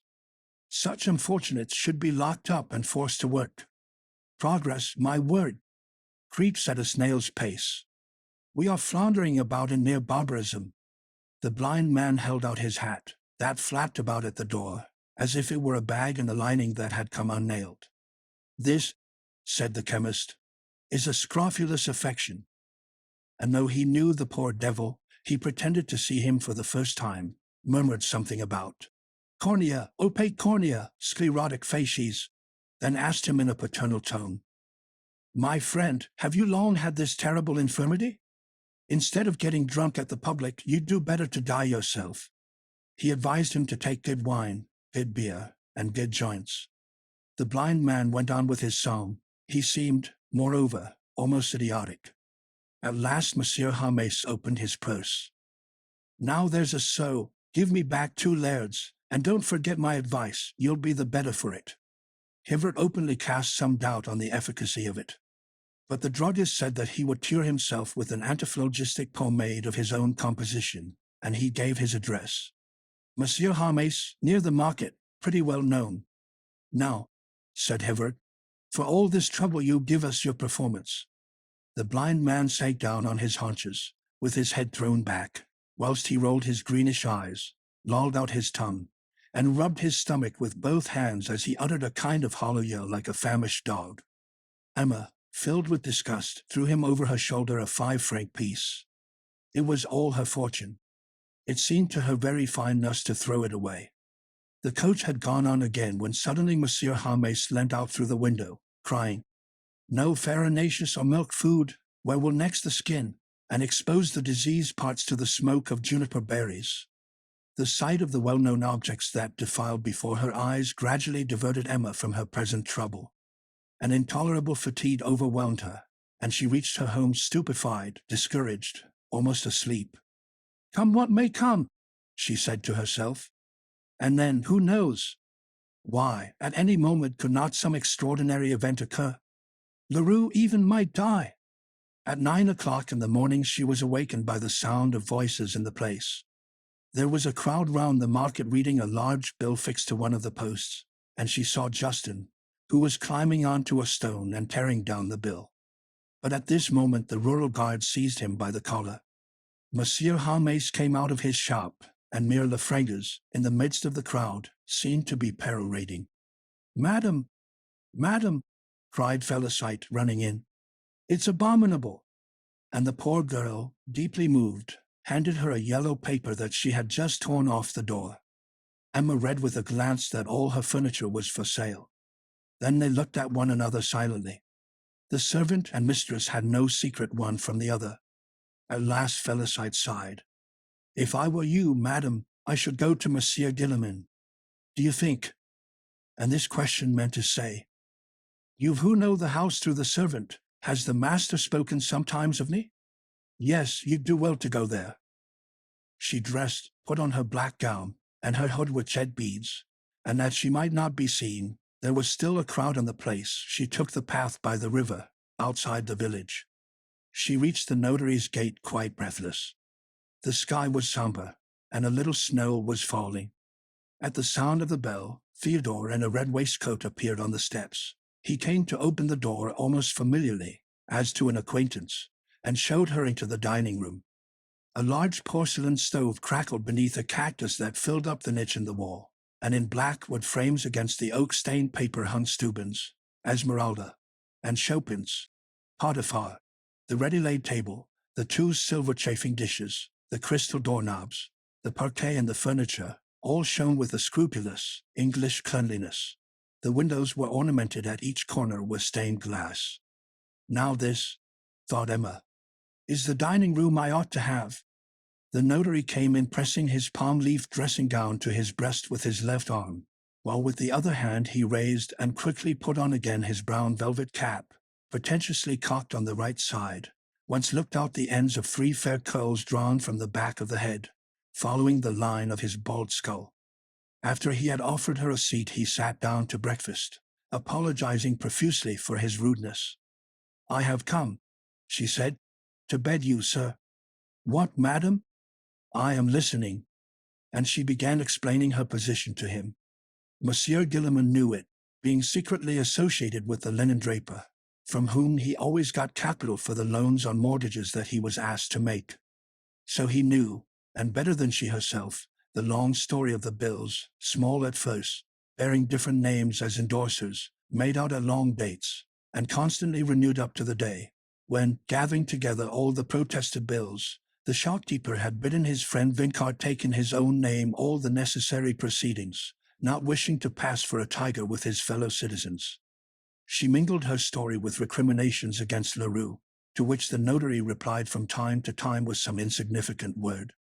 Eating his cutlet and drinking his tea, he buried his chin in his sky-blue cravat, into which were thrust 2 diamond pins, held together by a small gold chain, and he smiled a singular smile, in a sugary, ambiguous fashion. But noticing that her feet were damp, he said, "Do get closer to the stove, put your feet up against the porcelain." She was afraid of dirtying it. The notary replied in a gallant tone, "Beautiful things spoil nothing." Then she tried to move him, and growing moved herself, she began telling him about the poorness of her home, her worries, her wants.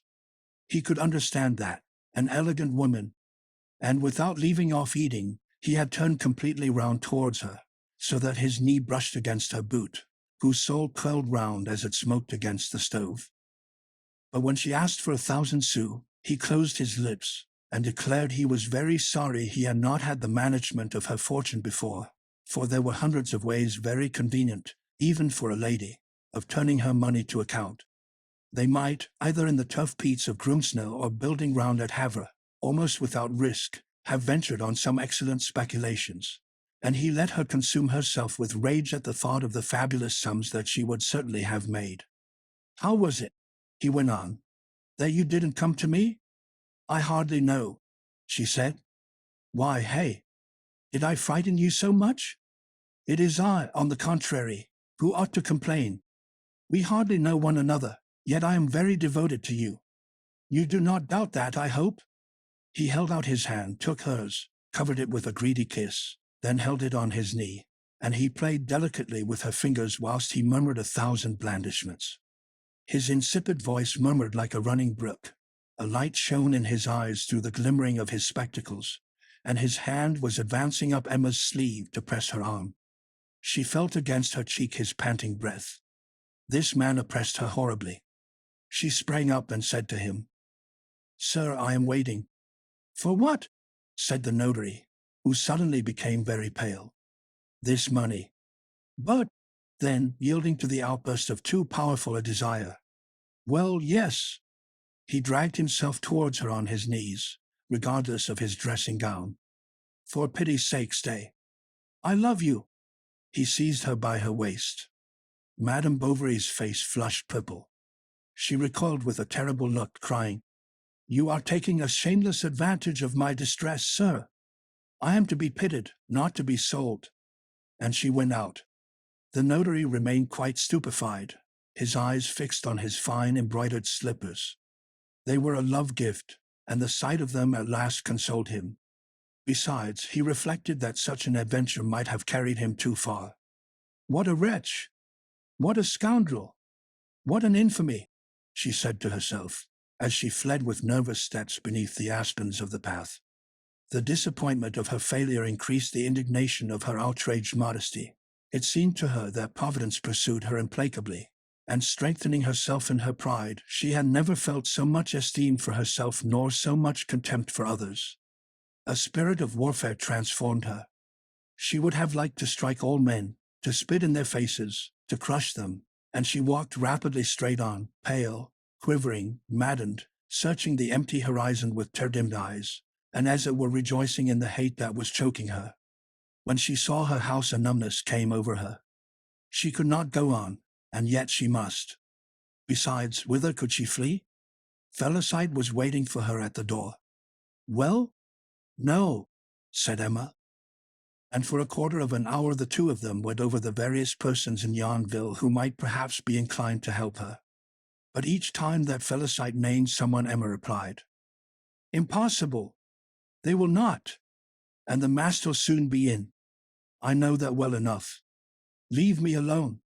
She had tried everything. There was nothing more to be done now, and when Charles came in she would have to say to him, "Go away. This carpet on which you are walking is no longer ours. In your own house you do not possess a chair, a pen, a straw, and it is I, poor man, who have ruined you." Then there would be a great sob. Next he would weep abundantly, and at last, the surprise past, he would forgive her. "Yes," she murmured, grinding her teeth. "He will forgive me, he who would give 1,000,000 if I would forgive him for having known me. Never, never." This thought of Bovary's superiority to her exasperated her. Then, whether she confessed or did not confess, presently, immediately, tomorrow, he would know the catastrophe all the same. So she must wait for this horrible scene, and bear the weight of his magnanimity. The desire to return to Leroux seized her. What would be the use? To write to her father, it was too late, and perhaps she began to repent now that she had not yielded to that other, when she heard the trot of a horse in the alley. It was he. He was opening the gate. He was wider than the plaster wall. Rushing to the stairs, she ran out quickly to the square, and the wife of the mayor, who was talking to Lester Butters in front of the church, saw her go into the tax collector's. She hurried off to tell Madame Karen, and the two ladies went up to the attic, and hidden by some linen spread across props, stationed themselves comfortably for overlooking the whole of Binet's room. He was alone in his garret, busy imitating in wood one of those indescribable bits of ivory, composed of crescents, of spheres hollowed out one within the other, the whole as straight as an obelisk, and of no use whatever. And he was beginning on the last piece. He was nearing his goal. In the twilight of the workshop the white dust was flying from his tools like a shower of sparks under the hoofs of a galloping horse. The two wheels were turning, droning. Binet smiled, his chin lowered, his nostrils distended, and in a word, seemed lost in one of those complete happinesses that, no doubt, belong only to commonplace occupations, which amuse the mind with facile difficulties, and satisfied by realization of that beyond which such minds have not a dream. "Ah, there she is!" exclaimed Madame Tuvache.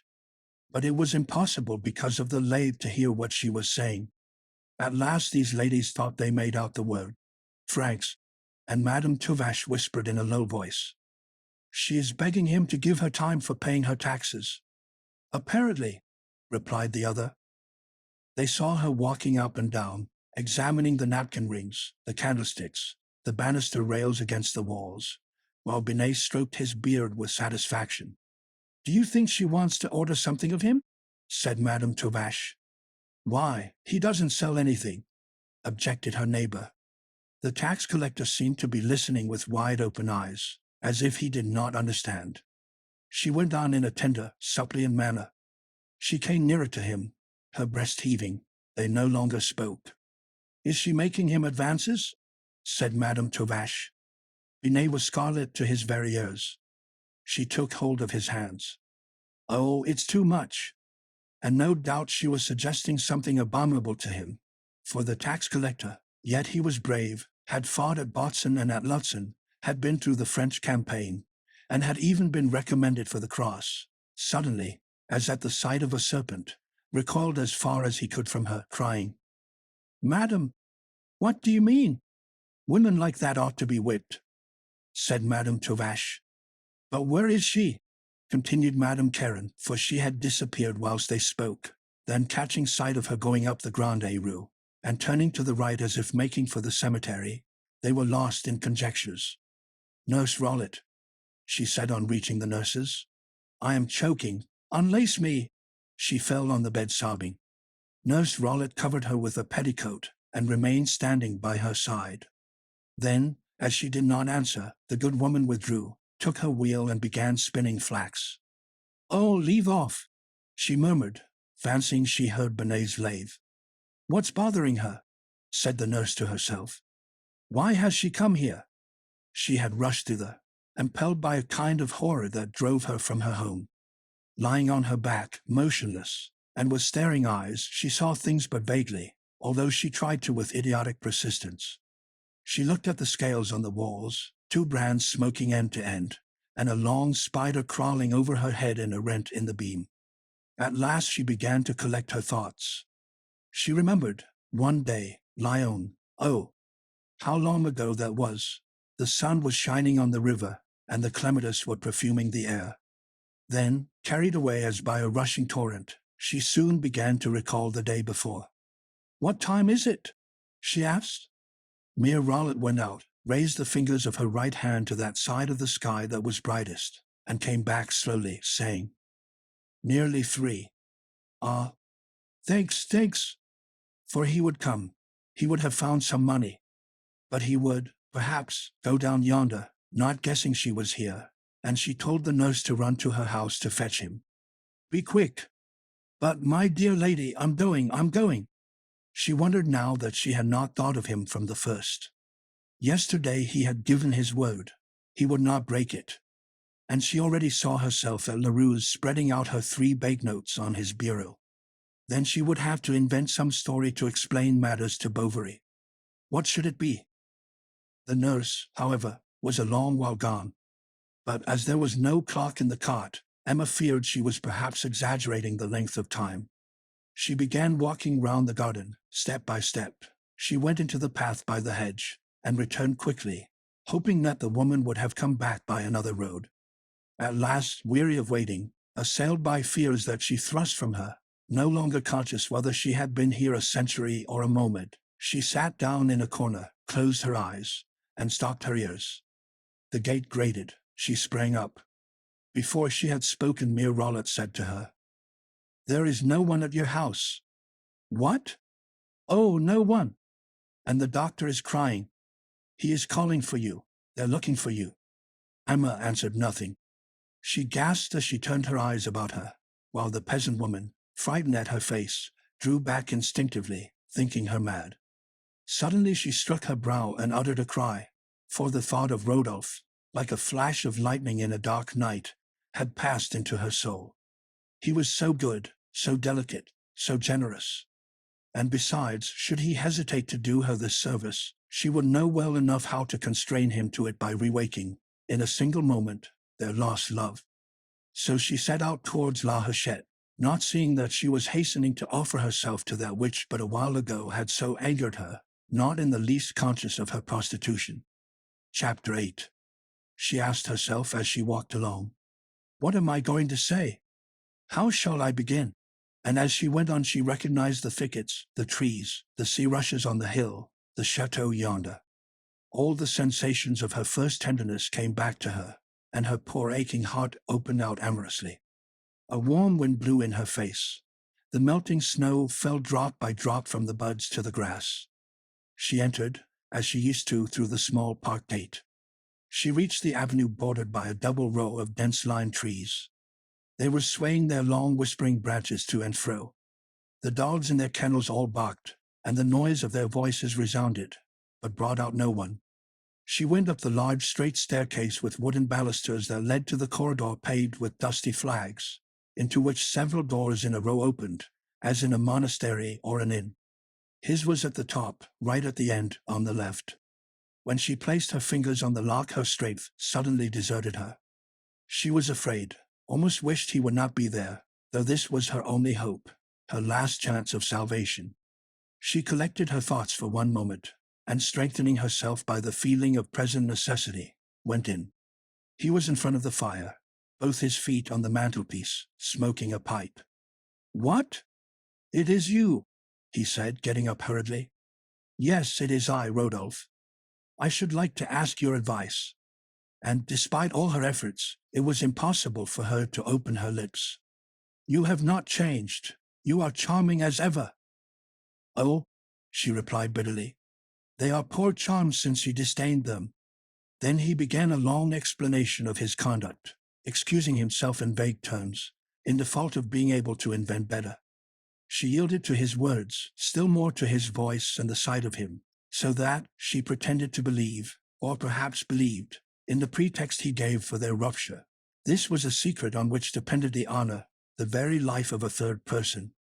"No matter," she said, looking at him sadly. "I have suffered much," he replied philosophically. "Such is life." "Has life," Emma went on, "been good to you at least since our separation?" "Oh, neither good nor bad. Perhaps it would have been better never to have parted." "Yes, perhaps." "You think so?" she said, drawing nearer, and she sighed. "Oh, Rodolphe, if you but knew!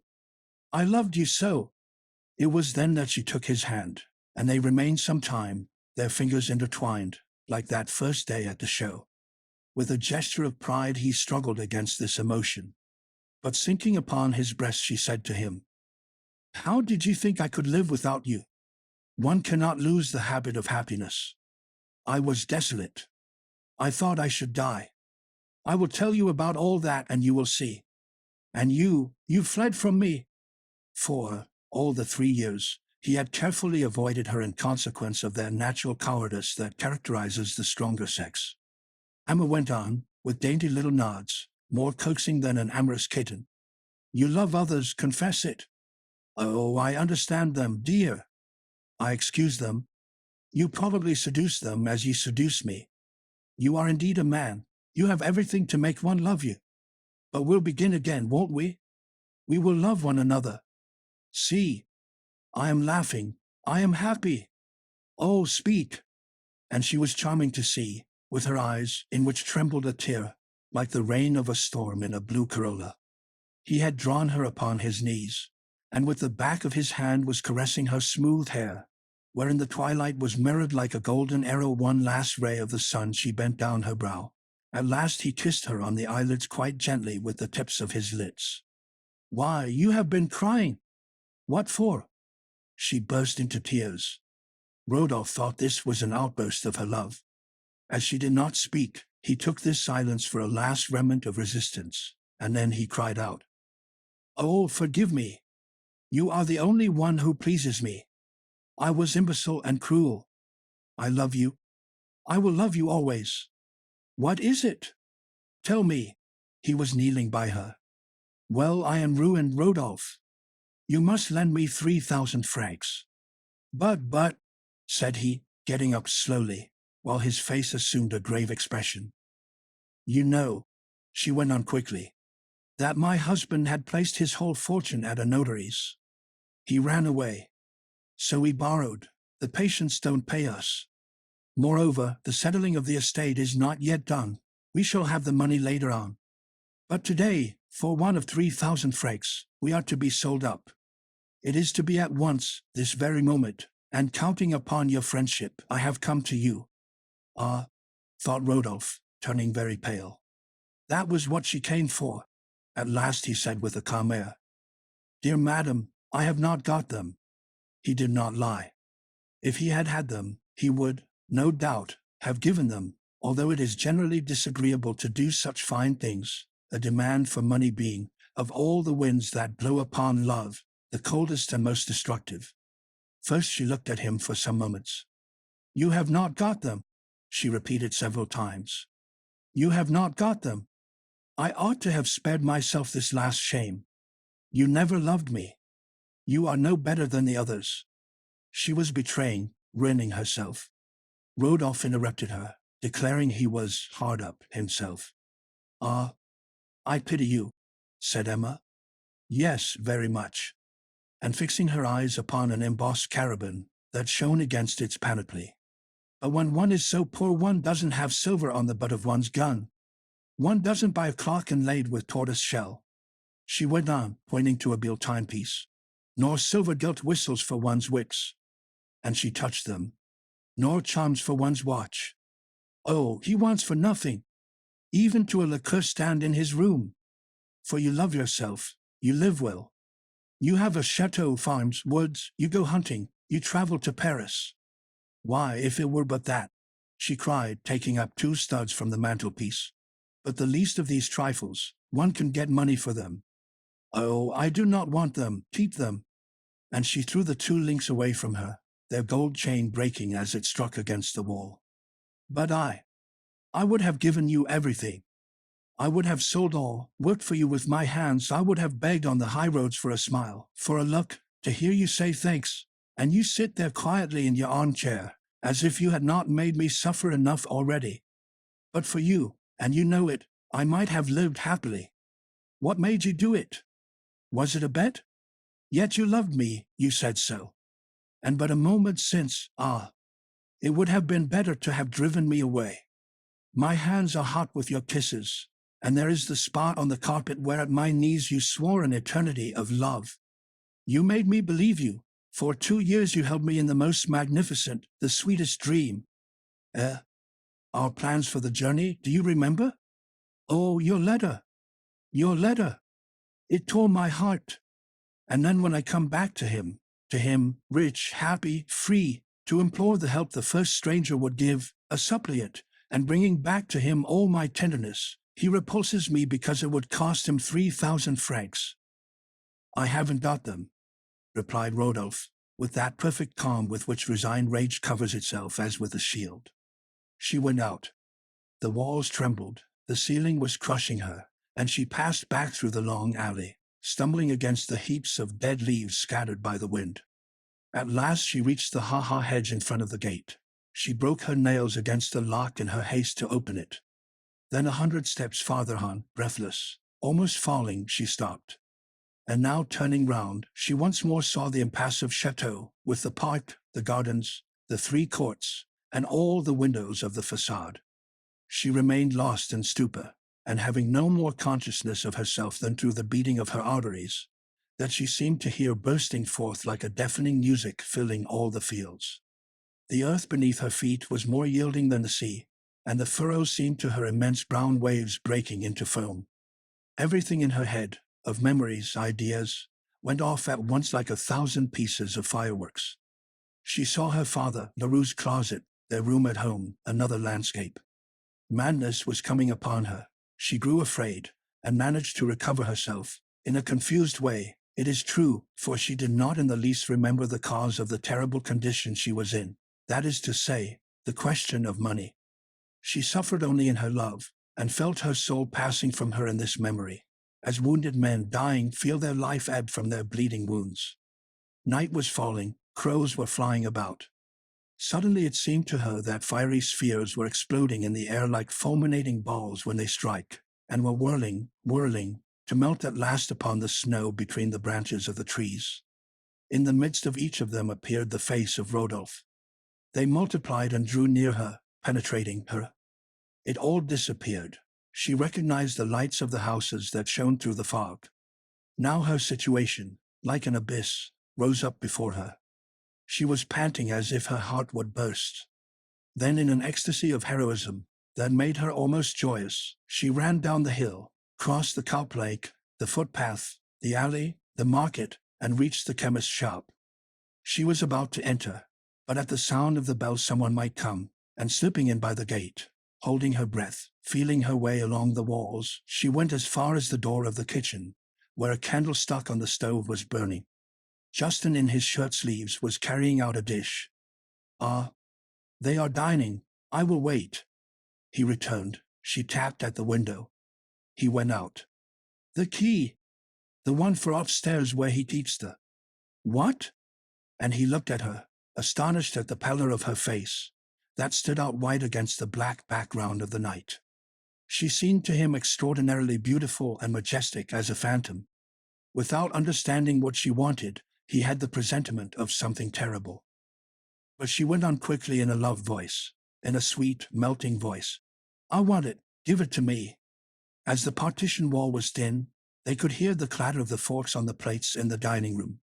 She pretended that she wanted to kill the rats that kept her from sleeping. I must tell master. No, stay. Then with an indifferent air. Oh, it's not worthwhile. I'll tell him presently. Come, light me upstairs. She entered the corridor into which the laboratory door opened. Against the wall was a key labeled Capharnaum. Justin, called the druggist impatiently. Let us go up. And he followed her. The key turned in the lock, and she went straight to the third shelf. So well did her memory guide her, seized the blue jar, tore out the cork, plunged in her hand, and withdrawing it full of a white powder, she began eating it. Stop! He cried, rushing at her. Hush! Someone will come. He was in despair, was calling out. Say nothing, or all the blame will fall on your master. Then she went home, suddenly calmed, and with something of the serenity of one that had performed the duty. When Charles, distracted by the news of the distraint, returned home, Emma had just gone out. He cried aloud, wept, fainted, but she did not return. Where could she be? He sent Felicite to Hermes, to Monsieur Tavache, to Leroux, to the Lion d'Or, everywhere, and in the intervals of his agony he saw his reputation destroyed, their fortune lost, Bert's future ruined. By what? Not a word. He waited till 6 in the evening. At last, unable to bear it any longer, and fancying she had gone to Rouen, he set out along the high road, walked a mile, met no one, again waited, and returned home. She had come back. What was the matter? Why? Explain to me. She sat down at her writing table and wrote a letter, which she sealed slowly, adding the date and the hour. Then she said in a solemn tone, You are to read it tomorrow. Till then, I pray you, do not ask me a single question. No, not one. But, oh, leave me. She lay down full length on her bed. A bitter taste that she felt in her mouth awakened her. She saw Charles, and again closed her eyes. She was studying herself curiously, to see if she were not suffering. But no, nothing as yet. She heard the ticking of the clock, the crackling of the fire, and Charles breathing as he stood upright by her bed. Ah, it is but a little thing, death, she thought. I shall fall asleep and all will be over. She drank a mouthful of water and turned to the wall. The frightful taste of ink continued. I am thirsty. Oh, so thirsty, she sighed. What is it? Said Charles, who was handing her a glass. It is nothing. Open the window. I am choking. She was seized with a sickness so sudden that she had hardly time to draw out her handkerchief from under the pillow. Take it away, she said quickly. Throw it away. He spoke to her. She did not answer. She lay motionless, afraid that the slightest movement might make her vomit. But she felt an icy cold creeping from her feet to her heart. Ah, it is beginning, she murmured. What did you say? She turned her head from side to side with a gentle movement full of agony, while constantly opening her mouth as if something very heavy were weighing upon her tongue. At 8 o'clock the vomiting began again. Charles noticed that at the bottom of the basin there was a sort of white sediment sticking to the sides of the porcelain. This is extraordinary, very singular, he repeated. But she said in a firm voice, No, you are mistaken. Then gently, and almost as caressing her, he passed his hand over her stomach. She uttered a sharp cry. He fell back terror-stricken. Then she began to groan, faintly at first. Her shoulders were shaken by a strong shuddering, and she was growing paler than the sheets in which her clenched fingers buried themselves. Her unequal pulse was now almost imperceptible. Drops of sweat oozed from her bluish face, that seemed as if rigid in the exhalations of a metallic vapor. Her teeth chattered, Her dilated eyes looked vaguely about her, and to all questions she replied only with a shake of the head. She even smiled once or twice.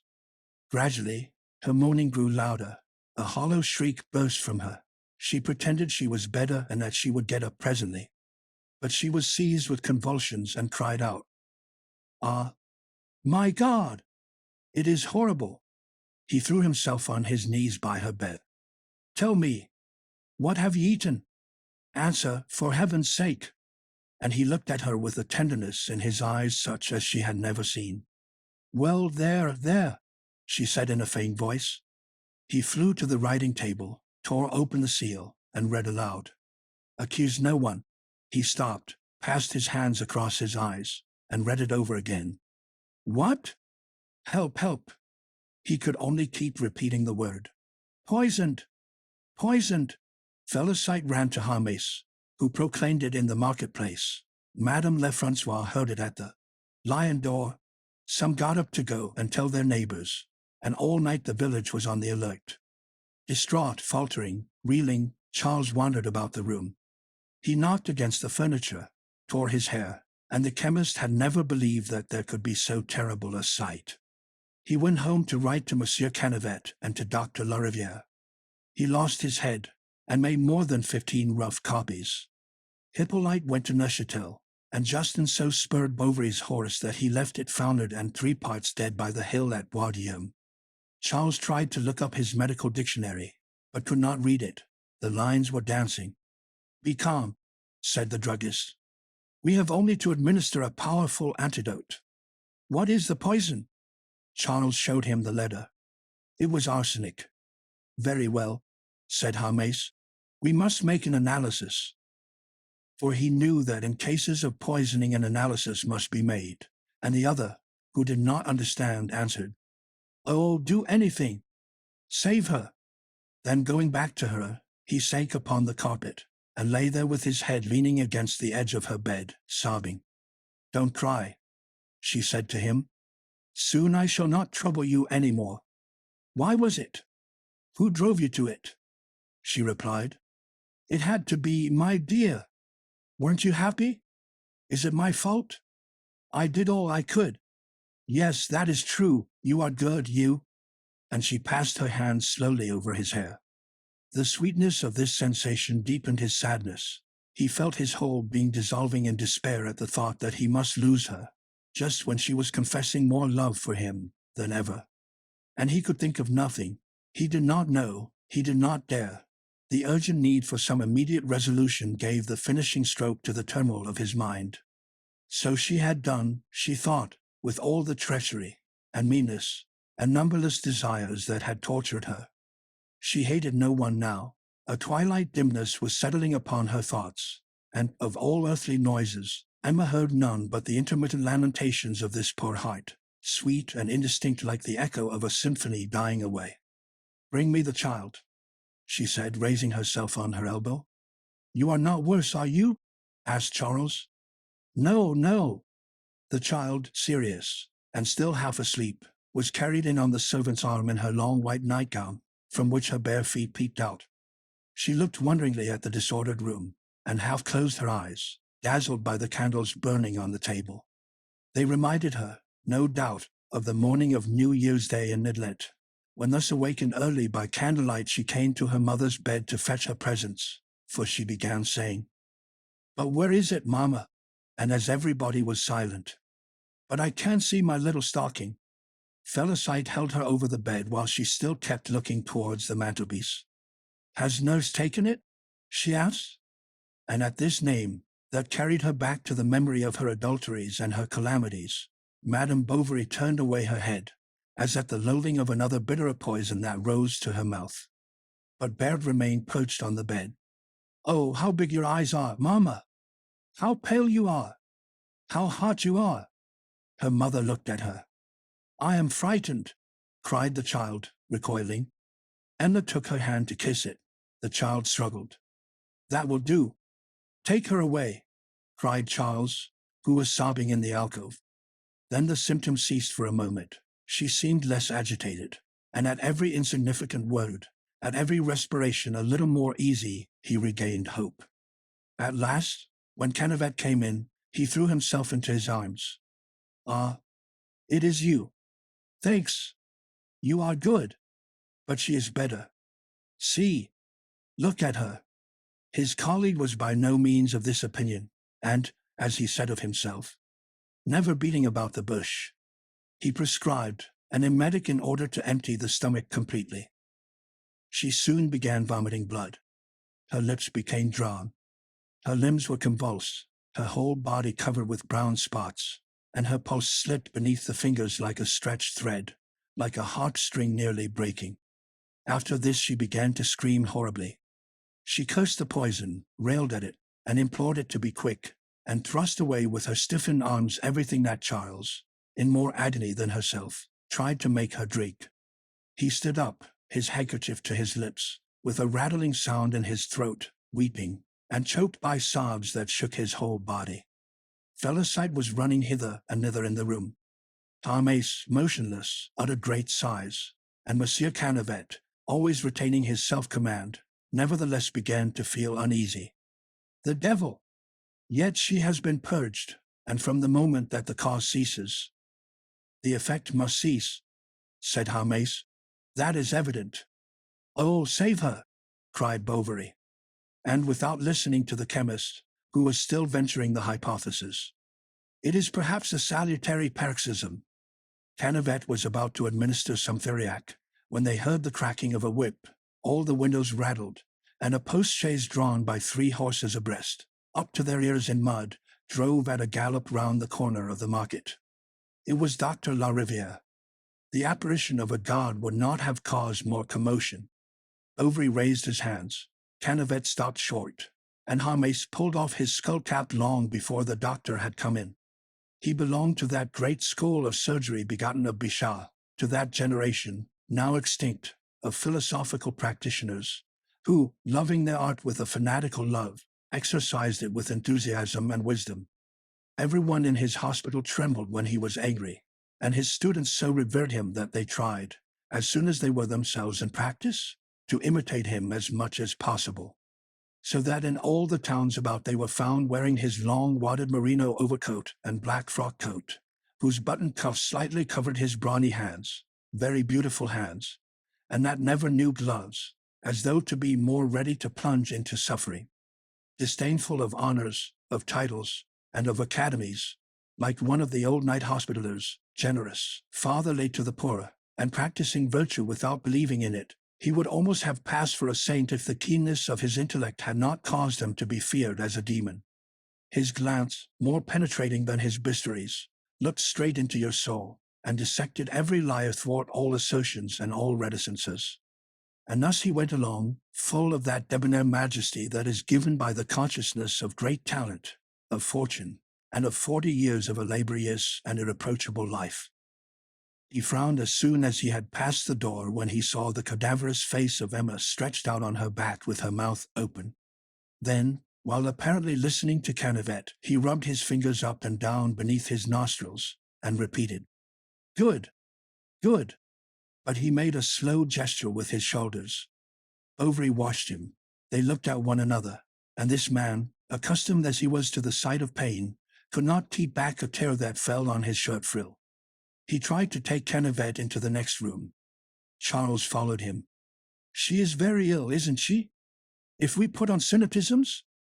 Anything. Oh, think of something, you who have saved so many." Charles caught him in both his arms, and gazed at him wildly, imploringly, half fainting against his breast. "Come, my poor fellow, courage. There is nothing more to be done." And Dr. Lariviere turned away. "You are going? I will come back." He went out only to give an order to the coachman, with Monsieur Canavet, who did not care either to have Emma die under his hands. The chemist rejoined them on the place. He could not by temperament keep away from celebrities, so he begged Monsieur Lariviere to do him the signal honor of accepting some breakfast. He sent quickly to the Lion d'Or for some pigeons, to the butcher's for all the cutlets that were to be had, to Tuvache for cream, and to Lustiboudas for eggs, and the druggist himself aided in the preparations, while Madame Harmais was saying as she pulled together the strings of her jacket, You must excuse us, sir, for in this poor place, when one hasn't been told the night before. Wine glasses, whispered Harmace. If only we were in town, we could fall back upon stuffed trotters. Be quiet. Sit down, doctor. He thought fit, after the first few mouthfuls, to give some details as to the catastrophe. We first had a feeling of siccity in the pharynx, then intolerable pains at the epigastrium, superpurgation, coma. But how did she poison herself? I don't know, doctor, and I don't even know where she can have procured the arsenious acid. Justin, who was just bringing in a pile of plates, began to tremble. What's the matter? Said the chemist. At this question the young man dropped the whole lot on the ground with a crash. Imbecile, cried Harmace. Awkward lout. Blockhead. Confounded ass. But suddenly controlling himself.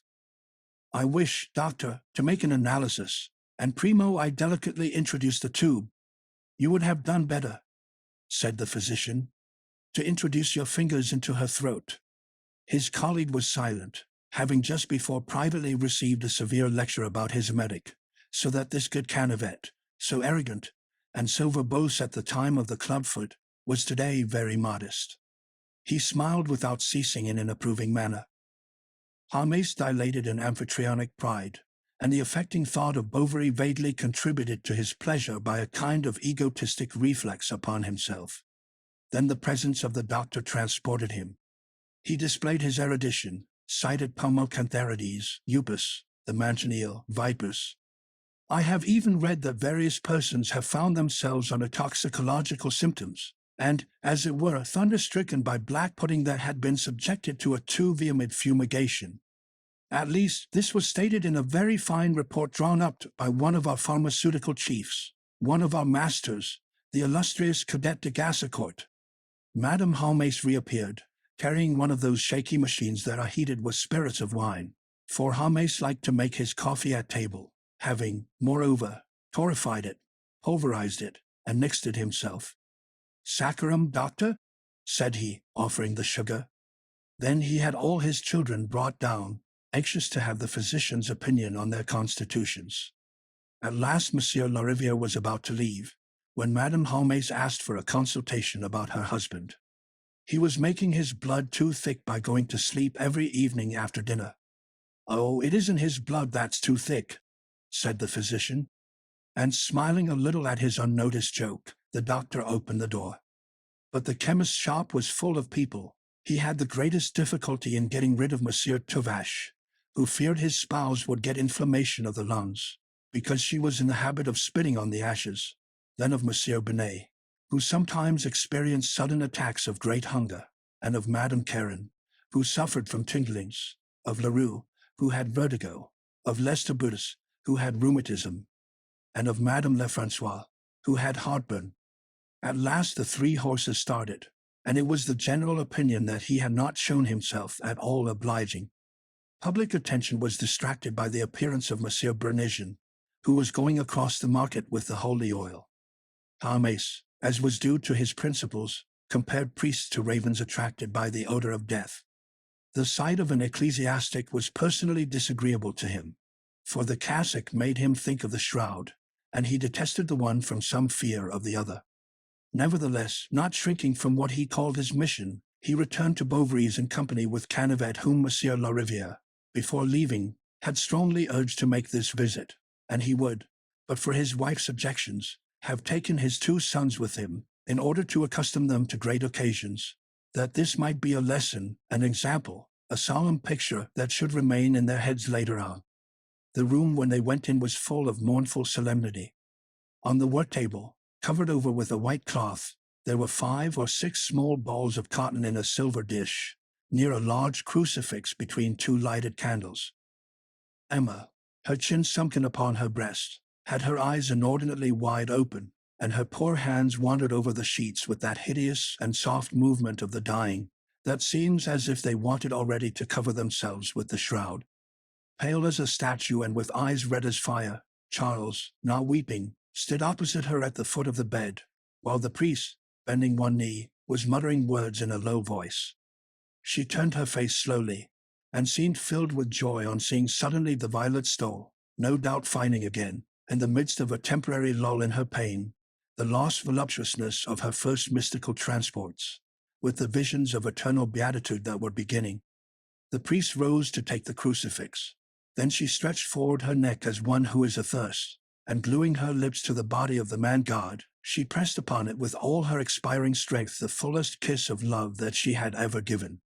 Then he recited the Miserere and the Indulgent iamb, dipped his right thumb in the oil, and began to give extreme unction. First upon the eyes that had so coveted all worldly pomp, then upon the nostrils that had been greedy of the warm breeze and amorous odors, then upon the mouth that had uttered lies, that had curled with pride and cried out in lewdness, then upon the hands that had delighted in sensual touches, and finally upon the soles of the feet, so swift of yore, when she was running to satisfy her desires, and that would now walk no more. The cure wiped his fingers through the bit of cotton dipped in oil into the fire, and came and sat down by the dying woman, to tell her that she must now blend her sufferings with those of Jesus Christ and abandon herself to the divine mercy. Finishing his exhortations, he tried to place in her hand a blessed candle, symbol of the celestial glory with which she was soon to be surrounded. Emma, too weak, could not close her fingers, and the taper, but from Monsieur Bernigent would have fallen to the ground. However, she was not quite so pale, and her face had an expression of serenity as if the sacrament had cured her. The priest did not fail to point this out. He even explained to Bovary that the Lord sometimes prolonged the life of persons when he thought it meet for their salvation, and Charles remembered the day when, so near death, she had received the communion. Perhaps there was no need to despair, he thought. In fact, she looked around her slowly, as one awakening from a dream. Then in a distinct voice she asked for her looking-glass, and remained some time bending over it, until the big tears fell from her eyes. Then she turned away her head with a sigh and fell back upon the pillows. Her chest soon began panting rapidly. The whole of her tongue protruded from her mouth. Her eyes, as they rolled, grew paler, like the two globes of a lamp that is going out, so that one might have thought her already dead but for the fearful laboring of her ribs, shaken by violent breathing, as if the soul were struggling to free itself. Felicite knelt down before the crucifix, and the druggist himself slightly bent his knees, while Monsieur Canavet looked out vaguely at the place. Bernigent had again begun to pray, his face bowed against the edge of the bed, his long black cassock trailing behind him in the room. Charles was on the other side, on his knees, his arms outstretched towards Emma. He had taken her hands and pressed them, shuddering at every beat of her heart, as at the shaking of a falling ruin. As the death rattle became stronger, the priest prayed faster. His prayers mingled with the stifled sobs of Bovary, and sometimes all seemed lost in the muffled murmur of the laden syllables that tolled like a passing bell. Suddenly on the pavement was heard a loud noise of clods and the clattering of a stick, and a voice rose, a raucous voice, that sang. Emma raised herself like a galvanized corpse, her hair undone, her eyes fixed, staring. "The blind man!" she cried. And Emma began to laugh, an atrocious, frantic, despairing laugh, thinking she saw the hideous face of the poor wretch that stood out against the eternal night like a menace. She fell back upon the mattress in a convulsion. They all drew near. She was dead. Chapter 9. There is always after the death of anyone a kind of stupefaction. So difficult is it to grasp this advent of nothingness and to resign ourselves to believe in it. But still, when he saw that she did not move, Charles threw himself upon her, crying, "Farewell! Farewell!" Harmais and Canavet dragged him from the room. "Restrain yourself." "Yes," said he, struggling. "I'll be quiet. I'll not do anything. But leave me alone. I want to see her. She is my wife." And he wept. "Cry," said the chemist. "Let nature take her course. That will solace you." Weaker than a child, Charles let himself be led downstairs into the sitting-room, and Monsieur Harmais soon went home. On the place he was accosted by the blind man, who, having dragged himself as far as Yonville, in the hope of getting the antiphlogistic pomade, was asking every passer-by where the druggist lived. "There now. As if I hadn't got other fish to fry. Well, so much the worse. You must come later on." and he entered the shop hurriedly. He had to write 2 letters, to prepare a soothing potion for Bovary, to invent some lie that would conceal the poisoning, and work it up into an article for the Fainal, without counting the people who were waiting to get the news from him. And when the Yonvillers had all heard his story of the arsenic that she had mistaken for sugar in making a vanilla cream, Hermès once more returned to Bovary's. He found him alone. Monsieur Canavet had left, sitting in an armchair near the window, staring with an idiotic look at the flags of the floor. "Now," said the chemist, "you ought yourself to fix the hour for the ceremony." "Why? What ceremony?" Then, in a stammering, frightened voice, "Oh, no, not that. No, I want to see her here." Hermès, to keep himself in countenance, took up a water bottle on the whatnot to water the geraniums. "Ah, thanks," said Charles. "You are good." But he did not finish, choking beneath the crowd of memories that this action of the druggist recalled to him. Then, to distract him, Hermès thought fit to talk a little horticulture. Plants wanted humidity. Charles bowed his head in sign of approbation. "Besides, the fine days will soon be here again." "Ah," said Bovary. The druggist, at his wit's end, began softly to draw aside the small window curtain. "Hello? There's Monsieur Tuvache passing," Charles repeated like a machine. "Monsieur Tuvache passing." Hermès did not dare to speak to him again about the funeral arrangements. It was the priest who succeeded in reconciling him to them. He shut himself up in his consulting room, took a pen, and after sobbing for some time, wrote, "I wish her to be buried in her wedding dress, with white shoes and a wreath. Her hair is to be spread out over her shoulders. 3 coffins, 1 of oak, 1 of mahogany, 1 of lead. Let no one say anything to me. I shall have strength. Over all there is to be placed a large piece of green velvet. This is my wish. See that it is done." The 2 men were much surprised at Bovary's romantic ideas. The chemist at once went to him and said, "This velvet seems to me a superfetation. Besides, the expense." "What's that to you?" cried Charles. "Leave me. You did not love her. Go." The priest took him by the arm for a turn in the garden. He discoursed on the vanity of earthly things. God was very great, was very good. One must submit to his decrees without a murmur, nay, must even beg him. Charles burst out into blasphemies. "I hate your God.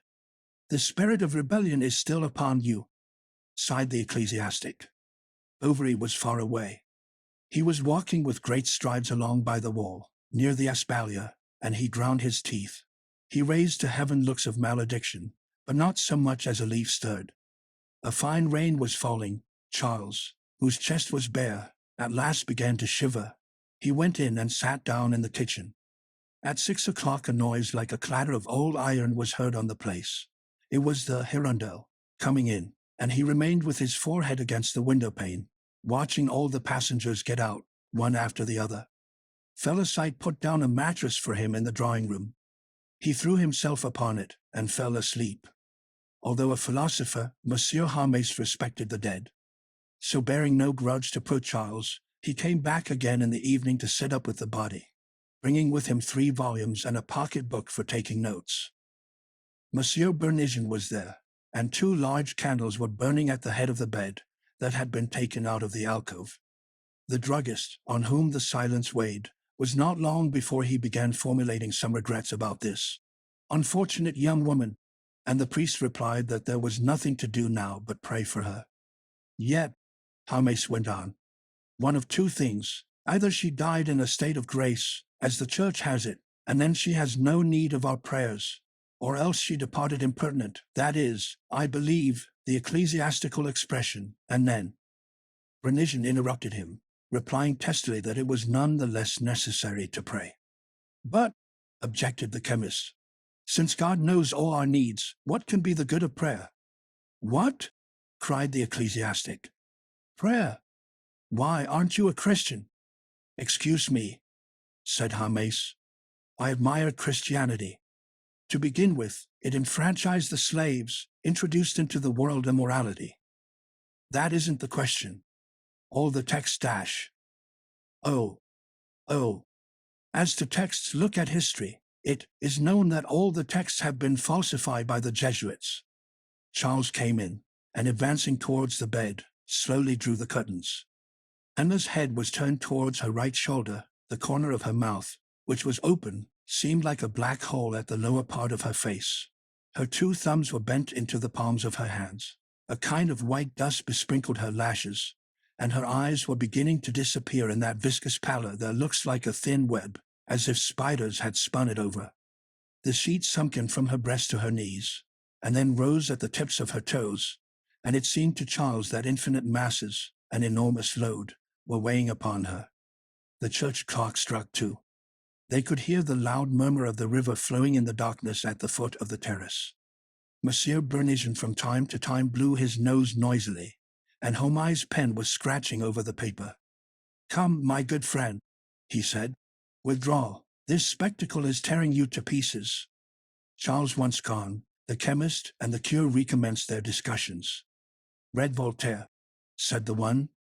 "Read de Holbach. Read the Encyclopedia. Read the letters of some Portuguese Jews," said the other. "Read The Meaning of Christianity, by Nicholas, formerly a magistrate." They grew warm, they grew red, they both talked at once without listening to each other. Bernigent was scandalized at such audacity. Homais marveled at such stupidity, and they were on the point of insulting one another when Charles suddenly reappeared. A fascination drew him. He was continually coming upstairs. He stood opposite her, the better to see her, and he lost himself in a contemplation so deep that it was no longer painful. He recalled stories of catalepsy, the marvels of magnetism, and he said to himself that by willing it with all his force he might perhaps succeed in reviving her. Once he even bent towards her, and cried in a low voice, "Emma! Emma!" His strong breathing made the flames of the candles tremble against the wall. At daybreak Madame Bovary Senior arrived. Charles, as he embraced her, burst into another flood of tears. She tried, as the chemist had done, to make some remarks to him on the expenses of the funeral. He became so angry that she was silent, and he even commissioned her to go to town at once and buy what was necessary. Charles remained alone the whole afternoon. They had taken Berthe to Madame Homais. Félicite was in the room upstairs with Madame Lefrancois. In the evening he had some visitors. He rose, pressed their hands, unable to speak. Then they sat down near one another, and formed a large semicircle in front of the fire. With lowered faces, and swinging one leg crossed over the other knee, they uttered deep sighs at intervals. Each one was inordinately bored, and yet none would be the first to go. Homais, when he returned at 9 o'clock, for the last 2 days only Homais seemed to have been on the place, was laden with a stock of camphor, of benzene, and aromatic herbs.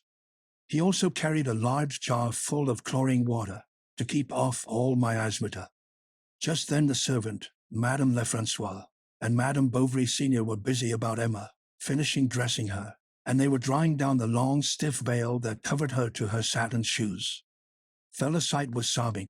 "Ah, my poor mistress! My poor mistress! Look at her," said the landlady, sighing. "How pretty she still is! Now, couldn't you swear she was going to get up in a minute?" Then they bent over her to put on her wreath.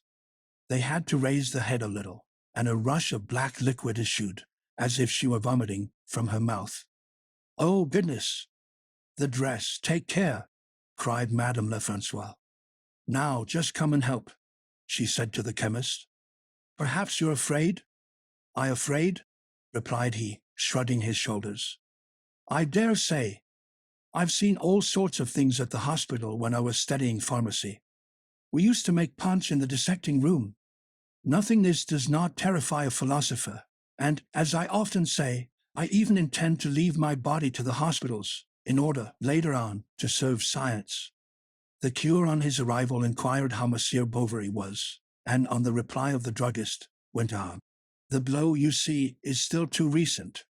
Then Homais congratulated him on not being exposed, like other people, to the loss of a beloved companion, whence there followed a discussion on the celibacy of priests. "For," said the chemist, "it is unnatural that a man should do without women. There have been crimes.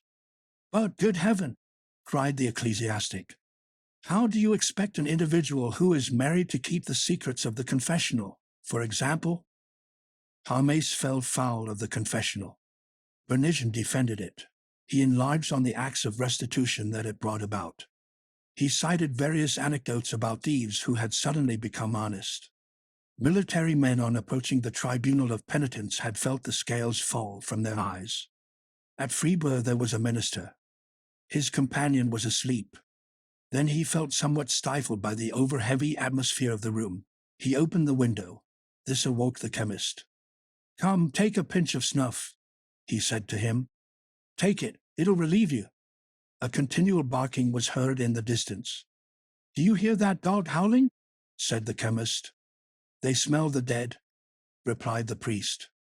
"It's like bees. They leave their hives on the decease of any person." Harmes made no remark upon these prejudices, for he had again dropped asleep.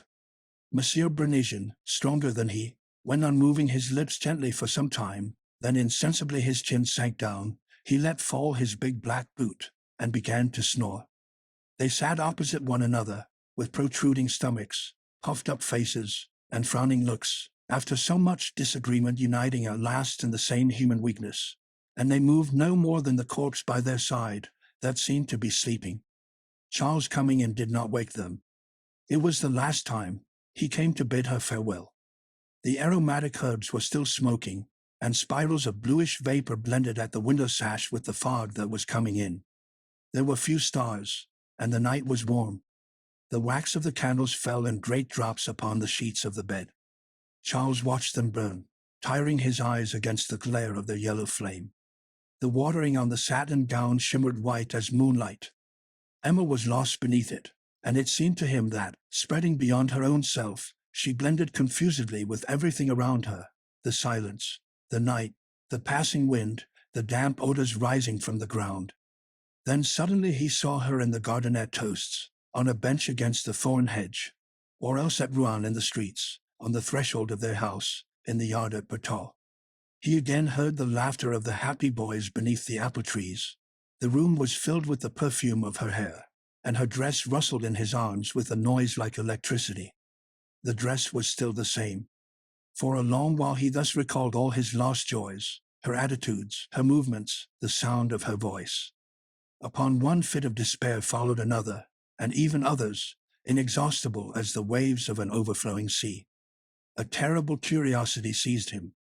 Slowly, with the tips of his fingers palpitating, he lifted her veil. But he uttered a cry of horror that awoke the other two. They dragged him down into the sitting room. Then Felicite came up to say that he wanted some of her hair. "Cut some off," replied the druggist.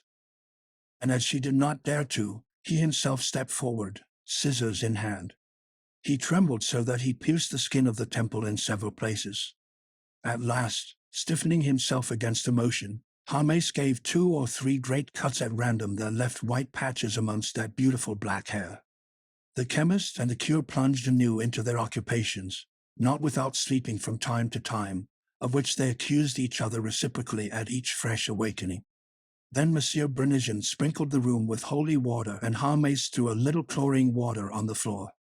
Felicite had taken care to put on the chest of drawers, for each of them, a bottle of brandy, some cheese, and a large roll.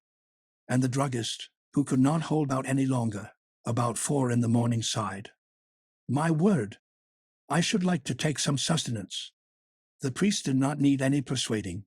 He went out to go and say Mass, came back, and then they ate and hobnobbed, diddling a little without knowing why, stimulated by that vague gaiety that comes upon us after times of sadness. And at the last glass the priest said to the druggist, as he clapped him on the shoulder, "We shall end by understanding one another." In the passage downstairs they met the undertaker's men, who were coming in. Then Charles for 2 hours had to suffer the torture of hearing the hammer resound against the wood. Next day they lowered her into her oak coffin, that was fitted into the other 2. But as the bier was too large, they had to fill up the gaps with the wool of a mattress. At last, when the 3 lids had been planed down, nailed, soldered, it was placed outside in front of the door. The house was thrown open, and the people of Yonville began to flock round. Old Roe arrived, and fainted on the place when he saw the black cloth. Chapter 10.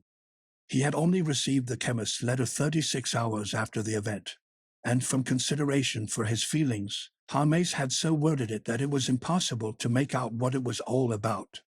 First, the old fellow had fallen as if struck by apoplexy.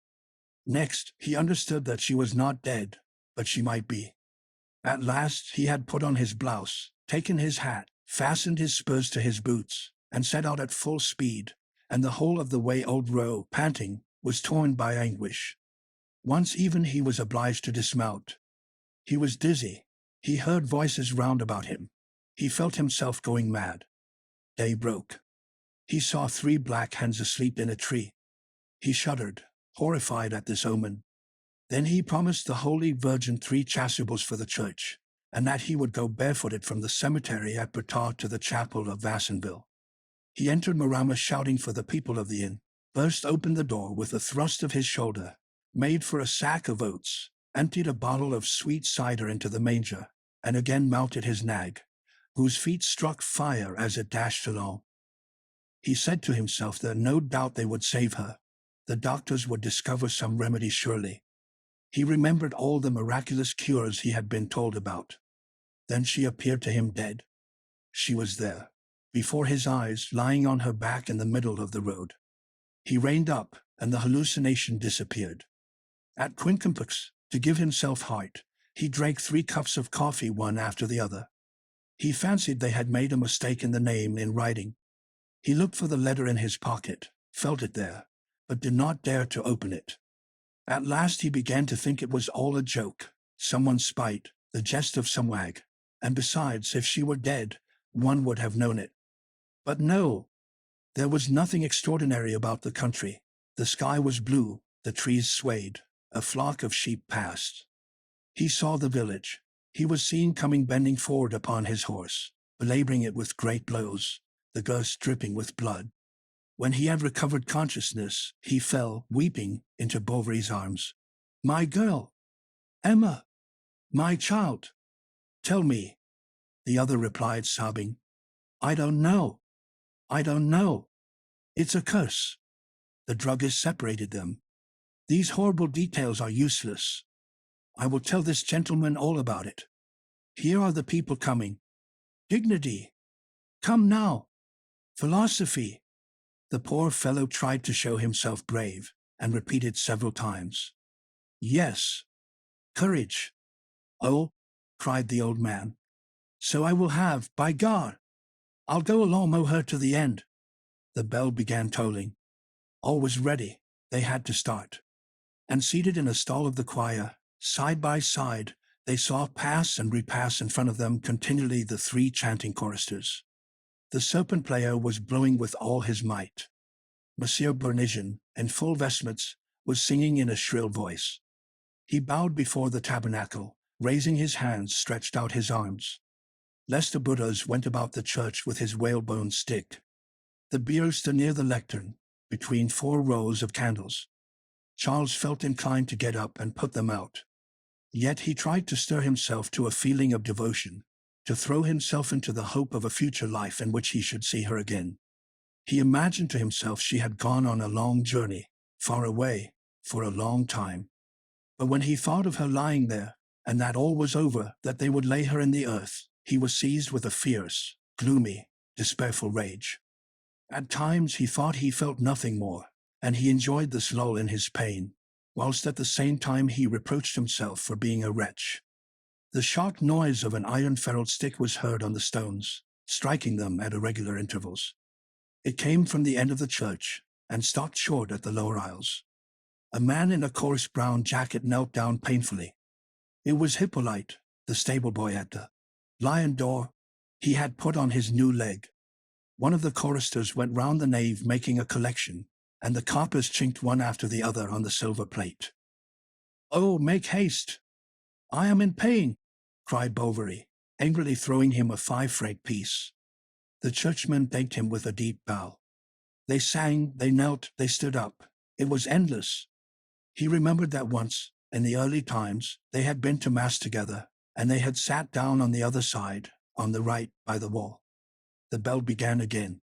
There was a great moving of chairs.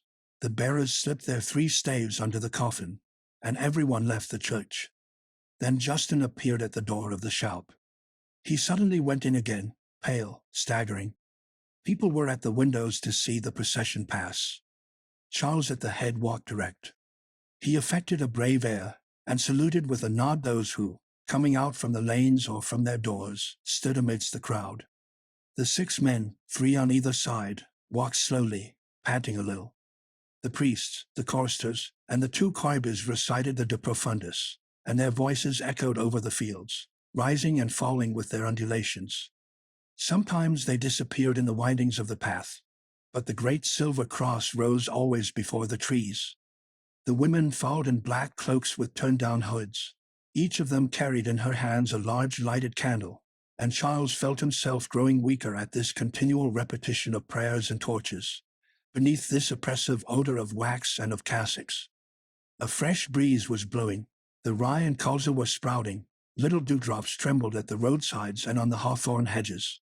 All sorts of joyous sounds filled the air, the jolting of a cart rolling afar off in the ruts, the crowing of a cock, repeated again and again, or the gambling of a foal running away under the apple trees. The pure sky was fretted with rosy clouds. A bluish haze rested upon the cots covered with iris.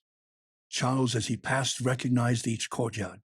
He remembered mornings like this, when, after visiting some patient, he came out from one and returned to her. The black cloth bestrewn with white beads blew up from time to time, laying bare the coffin. The tired bearers walked more slowly, and it advanced with constant jerks, like a boat that pitches with every wave. They reached the cemetery. The men went right down to a place in the grass where a grave was dug. They ranged themselves all round, and while the priest spoke, the red soil thrown up at the sides kept noiselessly slipping down at the corners. Then when the 4 ropes were arranged, the coffin was placed upon them. He watched it descend. It seemed descending forever. At last a thud was heard. The ropes creaked as they were drawn up. Then Bernigin took the spade handed to him by Lestiboutus. With his left hand all the time sprinkling water, with the right he vigorously threw in a large spadeful, and the wood of the coffin, struck by the pebbles, gave forth that dread sound that seems to us the reverberation of eternity. The ecclesiastic passed the holy water sprinkler to his neighbor. This was James. He swung it gravely, then handed it to Charles, who sank to his knees in the earth and threw in handfuls of it, crying, "Adieu!" He sent her kisses. He dragged himself towards the grave, to engulf himself with her. They led him away, and he soon grew calmer, feeling perhaps, like the others, a vague satisfaction that it was all over. Old Rowe on his way back began quietly smoking a pipe, which James in his innermost conscience thought not quite the thing. He also noticed that Monsieur Binet had not been present, and that Tuvache had made off, after Mass, and that Theodore, the notary's servant, wore a blue coat. As if one could not have got a black coat, since that is the custom, by Jove! And to share his observations with others he went from group to group. They were deploring Emma's death, especially Leroux, who had not failed to come to the funeral. Poor little woman! What a trouble for her husband! The druggist continued. Do you know that but for me he would have committed some fatal attempt upon himself? Such a good woman! To think that I saw her only last Saturday in my shop. I haven't had leisure, said James, to prepare a few words that I would have cast upon her tomb. Charles on getting home undressed, and old Rowe put on his blue blouse. It was a new one, and as he had often during the journey wiped his eyes on the sleeves, the dye had stained his face, and the traces of tears made lines in the layer of dust that covered it. Madame Bovary Senior was with them. All 3 were silent. At last the old fellow sighed. Do you remember, my friend, that I went to toasts once when you had just lost your first deceased? I consoled you at that time. I thought of something to say then, but now. Then, with a loud groan that shook his whole chest. Ah, this is the end for me, do you see? I saw my wife go, then my son, and now today it's my daughter. He wanted to go back at once to Bertol, saying that he could not sleep in this house. He even refused to see his granddaughter. No, no, it would grieve me too much. Only you'll kiss her many times for me. Goodbye. You're a good fellow. And then I shall never forget that," he said, slapping his thigh. "Never fear, you shall always have your turkey." But when he reached the top of the hill, he turned back, as he had turned once before on the road of St. Victor when he had parted from her. The windows of the village were all on fire beneath the slanting rays of the sun sinking behind the field. He put his hand over his eyes, and saw in the horizon an enclosure of walls, where trees here and there formed black clusters between white stones. Then he went on his way at a gentle trot, for his nag had gone lame. Despite their fatigue, Charles and his mother stayed very long that evening talking together. They spoke of the days of the past and of the future. She would come to live at Yarnell. She would keep house for him. They would never part again. She was ingenious and caressing, rejoicing in her heart at gaining once more an affection that had wandered from her for so many years. Midnight struck. The village as usual was silent, and Charles, awake, thought always of her. Rodolphe, who, to distract himself, had been rambling about the wood all day, was sleeping quietly in his chateau, and Léon, down yonder, always slept. There was another who at that hour was not asleep. On the grave between the pine trees a child was on his knees weeping, and his heart, rent by sobs, was beating in the shadow beneath the load of an immense regret, sweeter than the moon and fathomless as the night. The gate suddenly grated. It was Lestiboutus. He came to fetch his spade, that he had forgotten. He recognized Justin climbing over the wall, and at last knew who was the culprit who stole his potatoes. Chapter 11. The next day Charles had the child brought back. She asked for her mamma. They told her she was away, that she would bring her back some playthings. Berthe spoke of her again several times, then at last thought no more of her.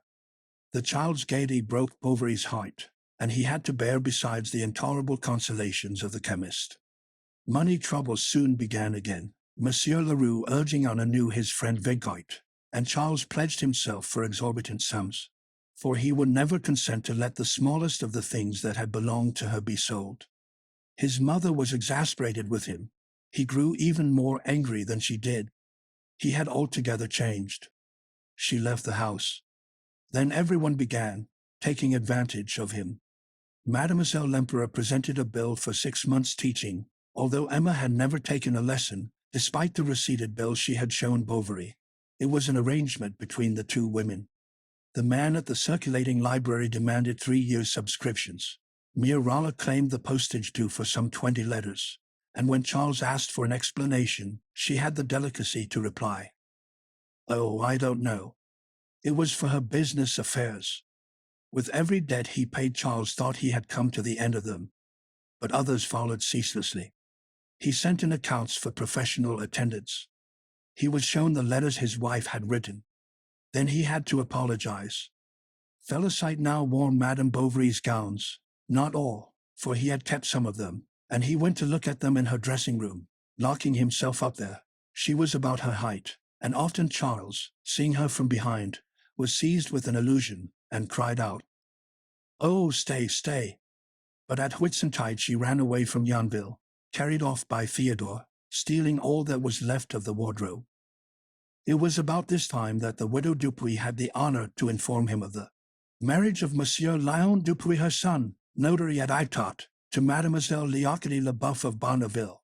Charles, among the other congratulations he sent him, wrote this sentence: "How glad my poor wife would have been!" One day when, wandering aimlessly about the house, he had gone up to the attic, he felt a pellet of fine paper under his slipper. He opened it and read, "Courage, Emma, courage. I would not bring misery into your life."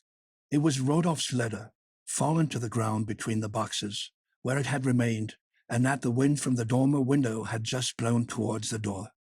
And Charles stood, motionless and staring, in the very same place where, long ago, Emma, in despair, and paler even than he, had thought of dying. At last he discovered a small R at the bottom of the second page. What did this mean? He remembered Rodolphe's attentions, his sudden disappearance, his constrained air when they had met 2 or 3 times since. But the respectful tone of the letter deceived him. Perhaps they loved one another platonically, he said to himself. Besides, Charles was none of those who go to the bottom of things. He shrank from the proofs, and his vague jealousy was lost in the immensity of his woe. Everyone, he thought, must have adored her. All men assuredly must have coveted her. She seemed but the more beautiful to him for this. He was seized with a lasting, furious desire for her that inflamed his despair, and that was boundless, because it was now unrealizable. To please her, as if she was still living, he adopted her predilections, her ideas. He bought patent leather boots and took to wearing white cravats. He put cosmetics on his mustache, and like her, signed notes of hand. She corrupted him from beyond the grave. He was obliged to sell his silver piece by piece. Next he sold the drawing-room furniture. All the rooms were stripped, but the bedroom, her own room, remained as before. After his dinner Charles went up there. He pushed the round table in front of the fire, and drew up her armchair. He sat down opposite it. A candle burnt in one of the gilt candlesticks. There by his side was painting prints. He suffered, poor man, at seeing her so badly dressed, with laceless boots, and the armholes of her pinafore torn down to the hips, for the charwoman took no care of her.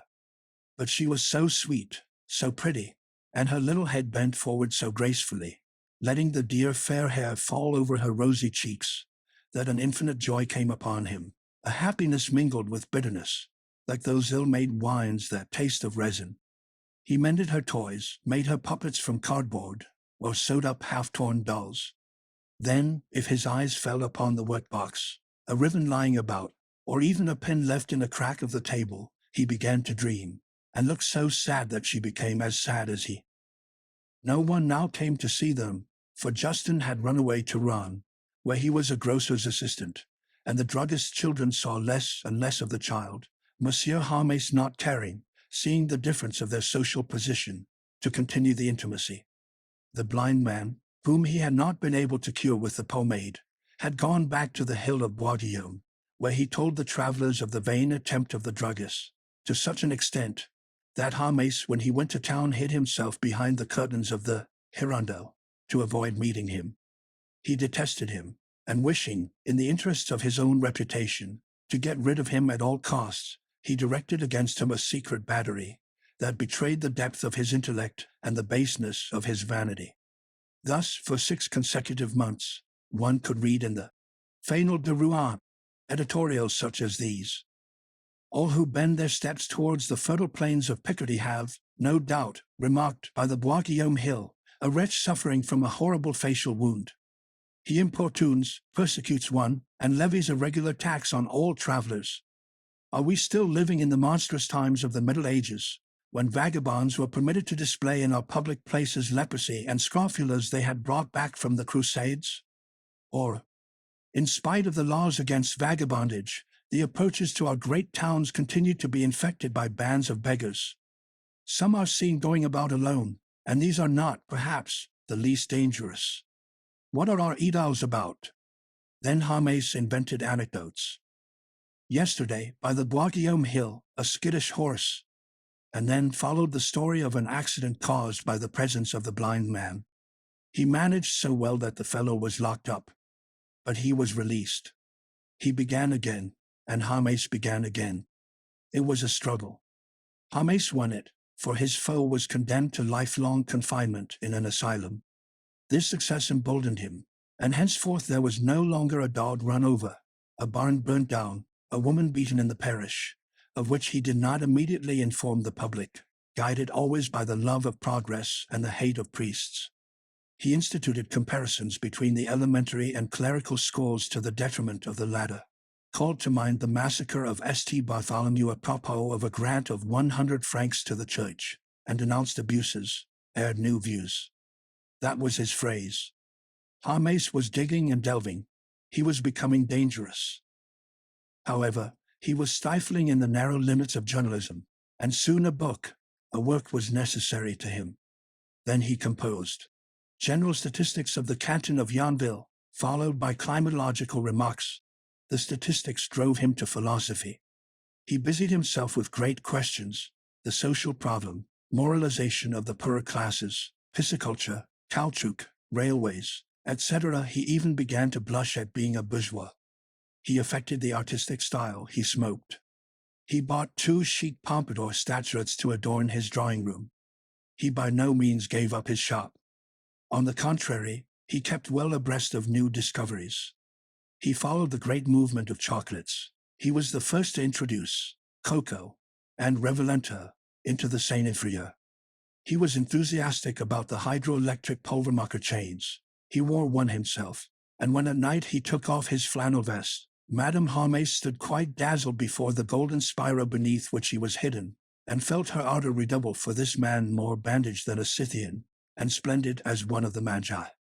He had fine ideas about Emma's tomb.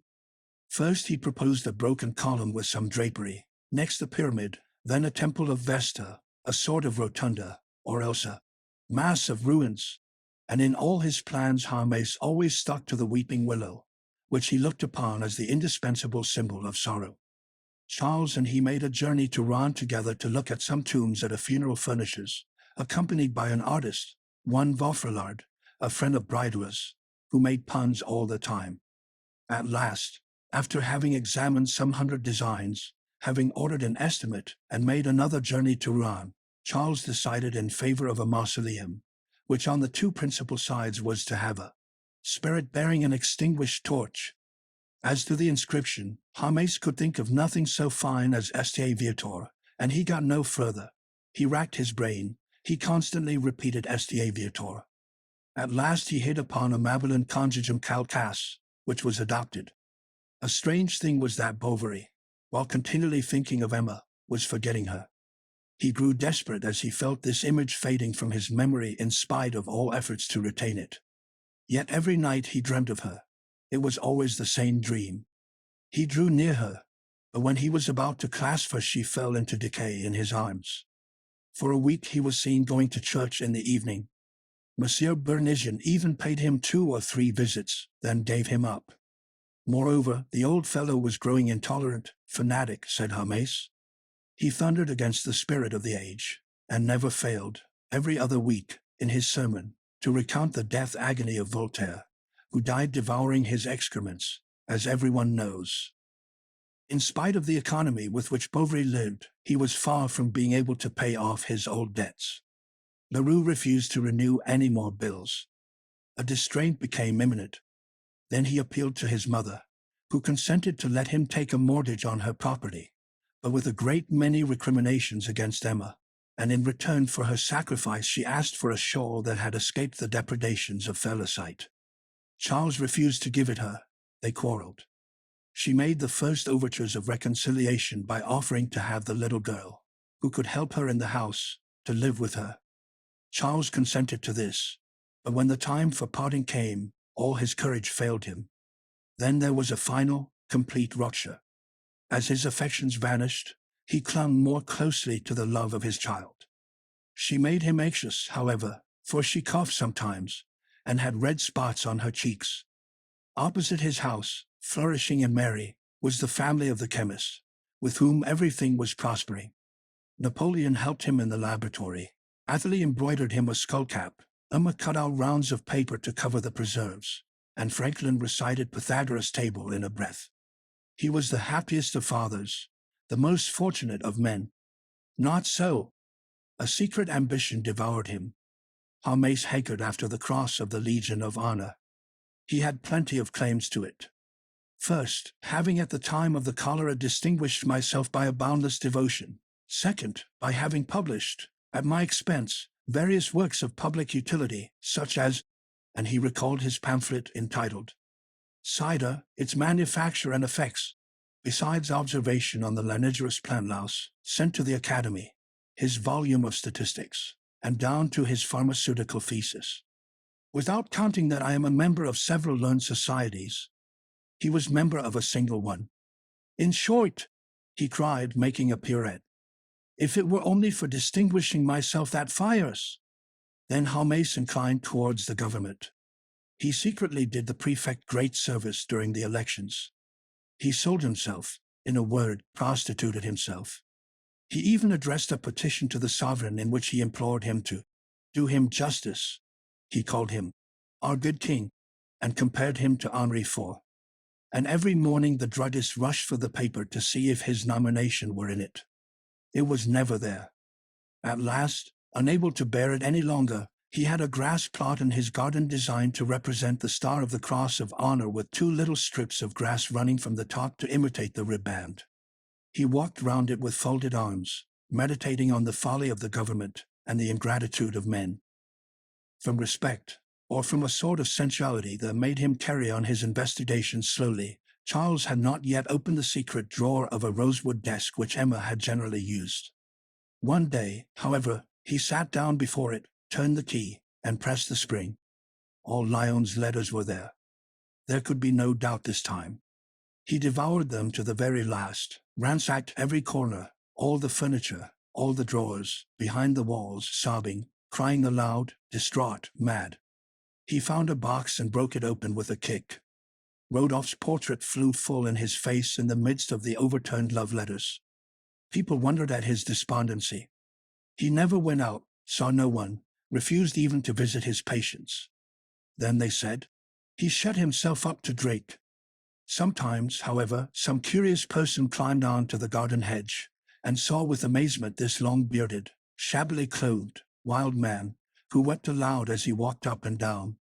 In the evening in summer he took his little girl with him and led her to the cemetery. They came back at nightfall, when the only light left in the place was that in Benet's window. The voluptuousness of his grief was, however, incomplete, for he had no one near him to share it, and he paid visits to Madame Lefrancois to be able to speak of her. But the landlady only listened with half an ear, having troubles like himself. For Leroux had at last established the favorites du commerce, and Hibbert, who enjoyed a great reputation for doing errands, insisted on a rise of wages, and was threatening to go over to the opposition shop. One day when he had gone to the market at Argueil to sell his horse, his last resource, he met Rodolphe. They both turned pale when they caught sight of one another. Rodolphe, who had only sent his card, first stammered some apologies, then grew bolder, and even pushed his assurance. It was in the month of August and very hot, to the length of inviting him to have a bottle of beer at the public house. Leaning on the table opposite him, he chewed his cigar as he talked, and Charles was lost in reverie at this face that she had loved. He seemed to see again something of her in it. It was a marvel to him. He would have liked to have been this man. The other went on talking agriculture, cattle, pasturage, filling out with banal phrases all the gaps where an allusion might slip in. Charles was not listening to him. Rodolphe noticed it, and he followed the succession of memories that crossed his face. This gradually grew redder. The nostrils throbbed fast, the lips quivered. There was at last a moment when Charles, full of a somber fury, fixed his eyes on Rodolphe, who, in something of fear, stopped talking. But soon the sane look of weary lassitude came back to his face. "I don't blame you," he said. Rodolphe was dumb. And Charles, his head in his hands, went on in a broken voice, and with the resigned accent of infinite sorrow. "No, I don't blame you now." He even added a fine phrase, the only one he ever made. "It is the fault of fatality."